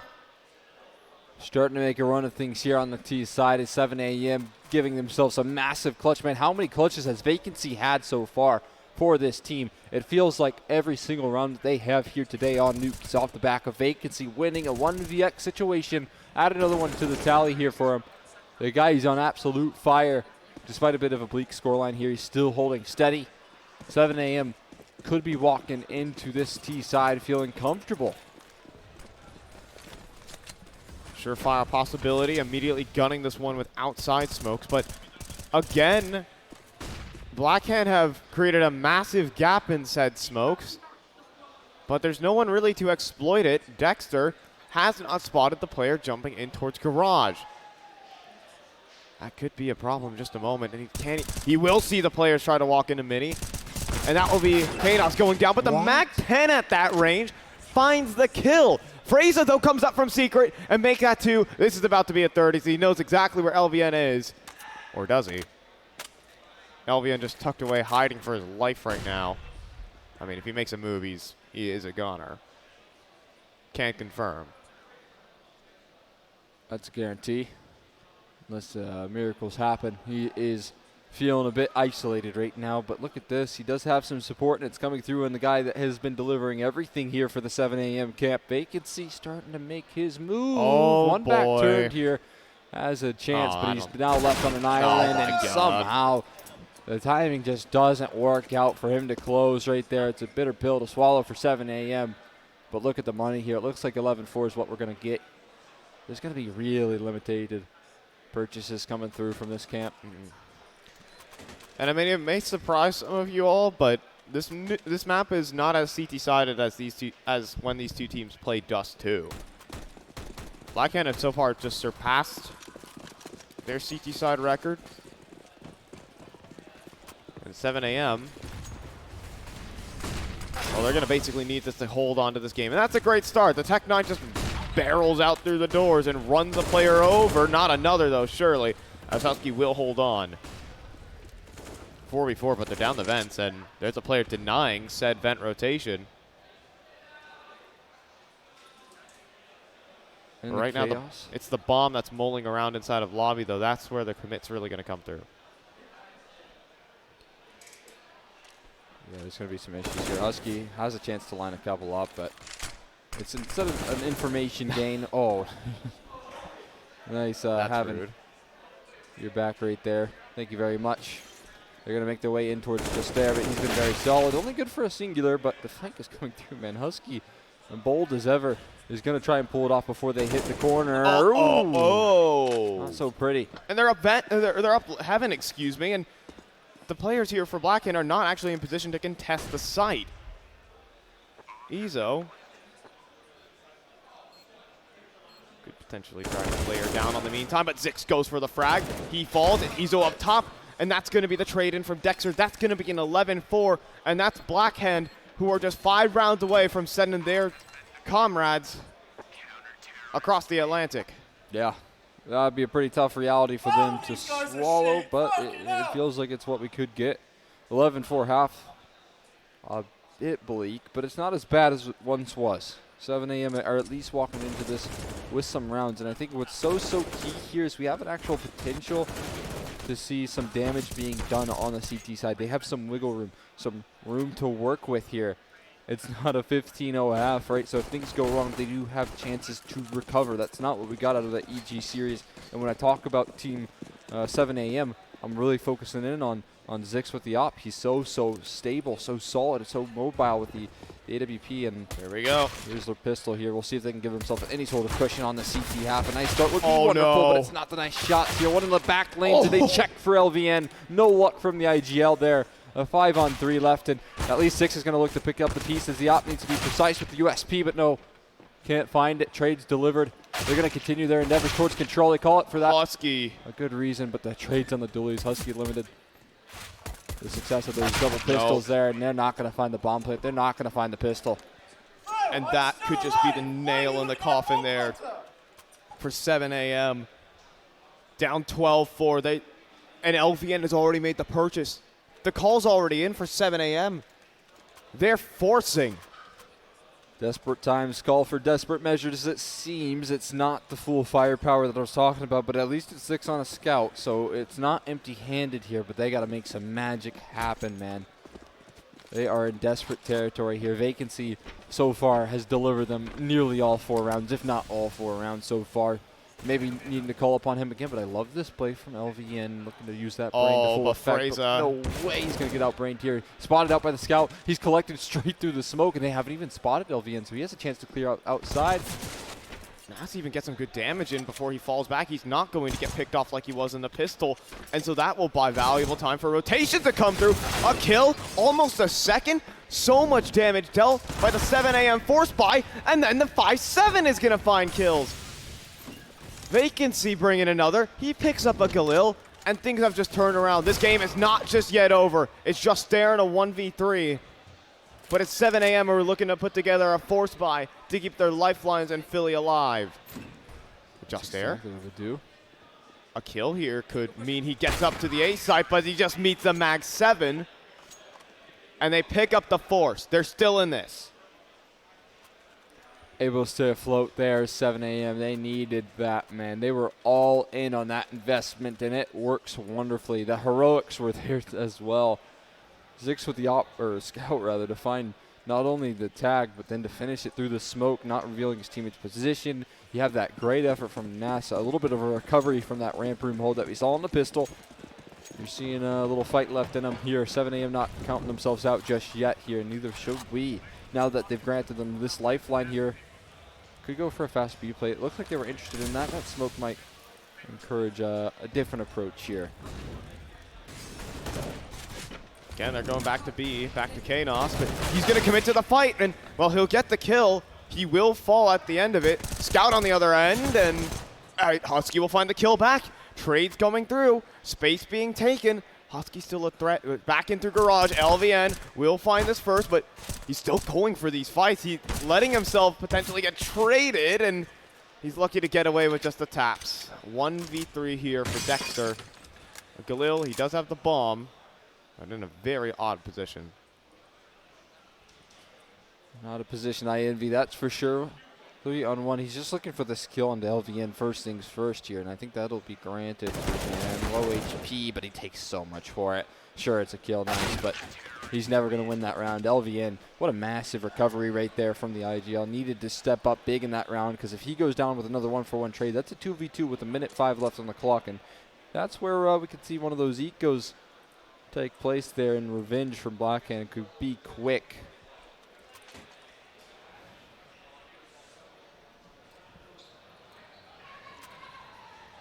So Blackhand have to take the eco. And 7 a.m. get to start running up a couple of these rounds. Unless surely not. Mini drop being made. LVN is about to have a whole host of T's peeking in from the same angle and jumping around, leaping into the jaws. It's actually Zix getting all the kills here and the damage, and 7 a.m. will quickly dispatch of that one. But it's good, because we get on right to the meat and potatoes. I think that's a British saying or something like that. Blackhand back in with the buy. Their first gun round this half. Sounds right, yeah. They come up with all sorts of fun phrases. Yeah, the Australian way of doing it is they just make up metaphors. Like, they just make up stuff on the spot. 2 bees in a bag, I think I've heard. Yeah. Whatever the heck that is. I like that idea. It's improv. It's wonderful here. We're going to need to see some improvisation, though, coming through from Blackhand. Some adjustments needed here once the rifles come out once again. They've shown some fight here, but oh, man. Oh, boy. Some spam. Taking it right back, though, is Vacancy. It's not free of charge there. Some damage on the way out with the Galil. That 35 bullets coming into one. There's Zix tested. They're going to break through Mini, though, on the reload. On the reload, 2 players, 3 players get into Mini. It's a huge mistake here, and the whole defense is unraveling as a result. Izo's the only one who can make up for it. He'll get a double, but that might not be enough. LVN, he's letting a player wrap heaven. No. He's walking through Mini. He's checking the angles, but yeah, I'll let that one sit whole. Nas in a 1v3.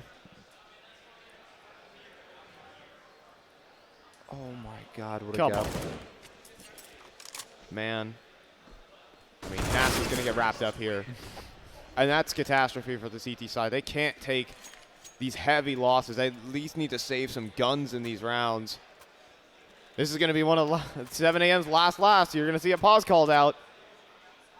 I mean, you just let out a man that replicates the horse staring into the ocean. Yeah.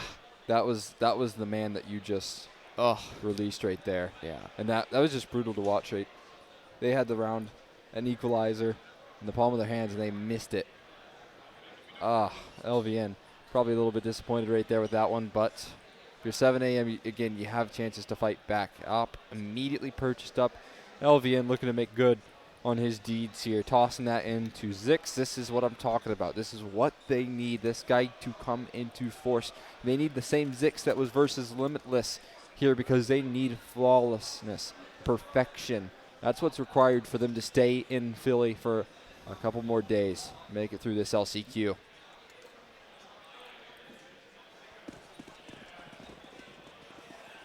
And so we're off. Lose this round and this ain't vacation anymore. Or actually, maybe your job. Vacation. Yeah, maybe it is. Maybe your job does turn into vacation for the last couple days you're here in Philly. You're not competing anymore. But it's not going to be a fun vacation. You want to be hanging out. You want to be playing some Counter-Strike in this venue, man. Get your LAN shops. But that is becoming a little bit scary here. 7 a.m. have gone for broke. We know that. And they're still rocking with pots and pans. I mean, this is Zion and MP9. He's making his move inside of the fence, but they've lost the opening pick. It's LVN to drop pure early. And what are they going to do off that 4v5? That was out towards T-Red outside. LVN thought he had some liberties to take. But he's British. I mean, they do take liberties, if you want to think of it like that. That is a great way to look at it right there, but taking more liberties towards the lower bottom site here, and it's free of charge. They're just now claiming this lobby control, but it is not welcoming. Husky going to drop them here, 5-on-2. Call it a save. Call it 14 for Blackhand. Man, what a bitter pill to swallow. Are we allowed to make Revolutionary War jokes here? Is that like not allowed?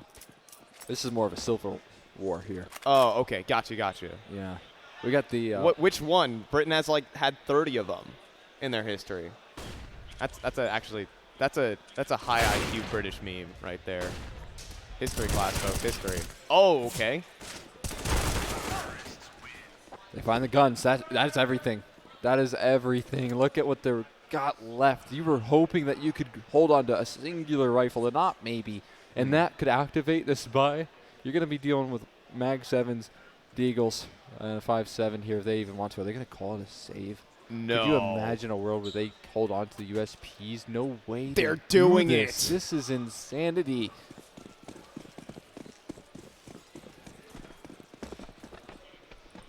How much does it hurt to make this decision? To call a full eco with your back to the sea.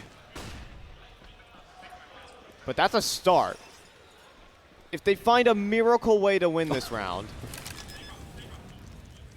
I will not believe you. They don't have kits, they have no util, they have no weapons, they have no armor, they have nothing, all right? They're not supposed to win this round.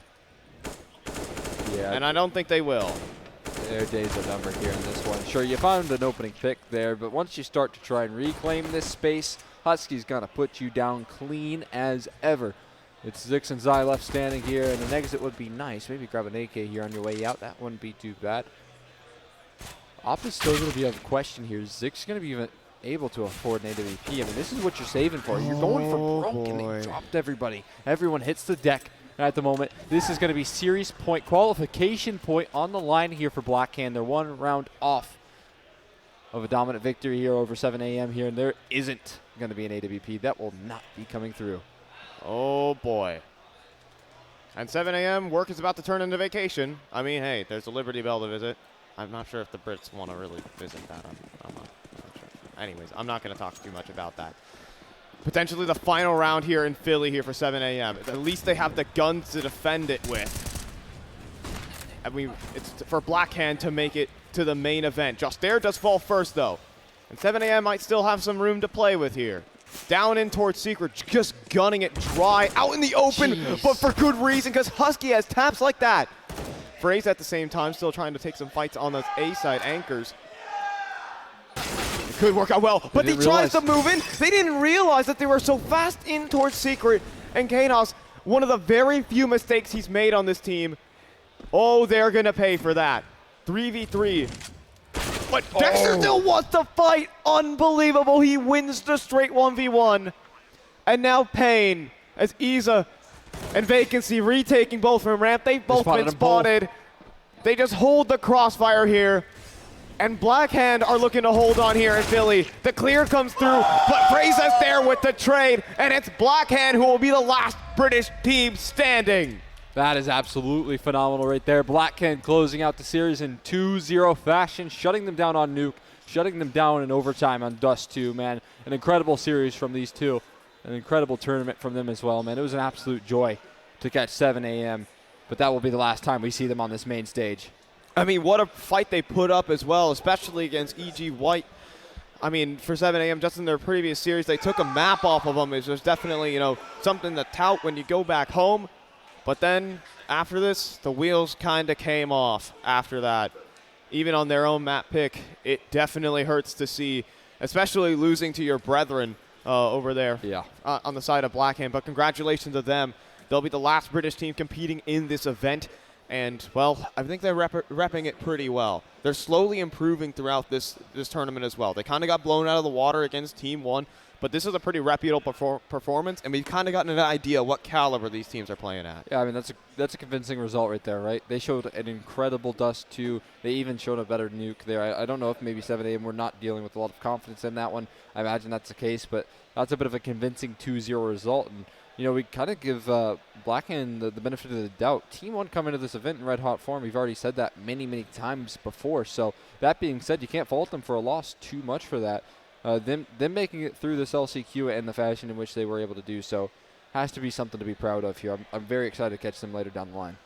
Yeah, but for the guys over at Blackhand, they'll be competing in the main stage. They're officially top 16 at Fragadelphia out of the 40 that are currently competing here. So shout-outs to those guys. They're going to be making it on through and playing against the best of the best that are awaiting. ATK, XGame and Gladiators, all the EG guys. I mean, they have yet to face off against Apex. I don't think a lot of people want to face off against Apex. So first things first, we're going to go ahead and bring it to a break.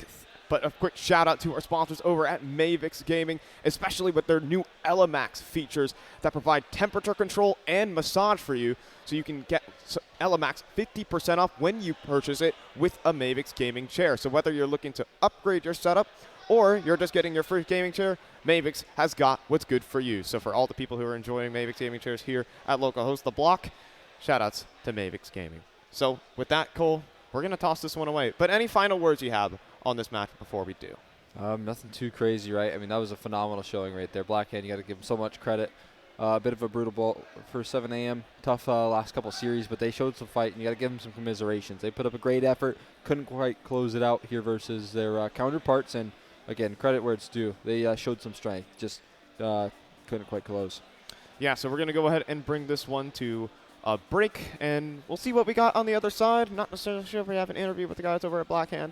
Yeah, and we will be actually having an interview. That is a confirmation. So Upmine will be down there with the Brits, and we'll get some good information from those guys. So hopefully join us for Upmine.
Cheaters ruining your plays?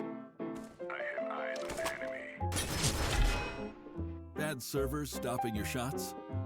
What you need is ESEA. Advanced anti-cheat to stop cheaters. and the best servers around, all with 128 tick rate. ESEA, the best way to play CSGO.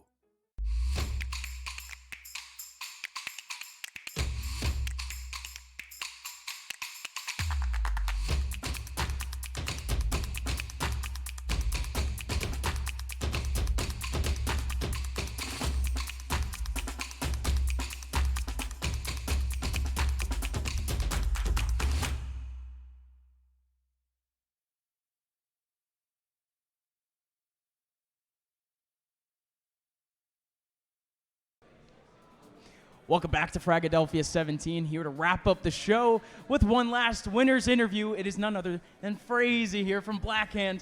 Talk to me, Frazy, how do you feel? Pretty amazing. It's pretty big for us to win this. It's also kind of bittersweet because we had to send our fellow UK players home. Yeah. And we're really close with them, so it sucks. But obviously, can't take away from the happiness we're feeling. I mean, first and foremost, everyone's question here pretty much, as in everyone watching, what did you guys aim coming here? Like, did you guys plan on getting better? What's the level of preparation looking like? So a lot of our people haven't played on stage, and we thought we'd have stage games, which is good. And then the experience playing international teams, feeling out NACS level, and then our main goal was actually just to qualify for the main event. It's good exposure for the players, for the org, for everyone, so that was the main goal. Gotcha. And, I mean, the competition in the UK as of recent has been pretty tight, to say the least. I mean, when you guys first started your roster, you guys actually took a map off of Endpoint. I mean, talk to me about how the level in competition in the UK has been, how that prepared for you guys here, and how you plan on taking this experience back to the UK. Okay, so from watching demos and seeing results in the NA, I feel like it's the same here, but anyone in the UK can beat anyone in the UK. And I feel like anyone in NA can beat anyone in NA from the results I've seen. So I feel like that's the main thing. Like, we're really similar. I just think, and we both lack a bit of like stability org-wise. So I think we're actually really similar. It's just I think the UK is way more modern in the terms of the way we play CS. Now, one last question. You've been able to give the rest of the competition a decent look now. You guys faced Team 1. I mean, you even said that the level of competition with Team 1 was the highest that you faced so far. Yeah. Just kind of tell me how kind of the level of preparation has changed kind of around this event, and more or less, what are your expectations? So it goes GSL into bracket, right? So we're hoping to get out of GSL. That's a good aim for us at the moment, and then we'll take it from there. I don't know how we're going to prep for the players now or the teams we play, but those are our goals for now. And yeah, Team 1 were just different. Well, thank you so much for the interview, Frazy. We will absolutely see you tomorrow because congratulations, you deserved it. Even though they eliminated 7 a.m., they send their friends home, but they save for tomorrow. And we are finally done here for the LCQ, live for Fragadelphia 17. The main event will begin tomorrow, the exact same time that we started, so please tune in back again, twitch.tv/Fragadelphia, twitch.tv/NerdStreet. There are 8 channels for you guys to watch tomorrow, so much Counter-Strike throughout the weekend. Stay tuned with us here at Fragadelphia 17, live from Philadelphia, Pennsylvania. We'll be back tomorrow.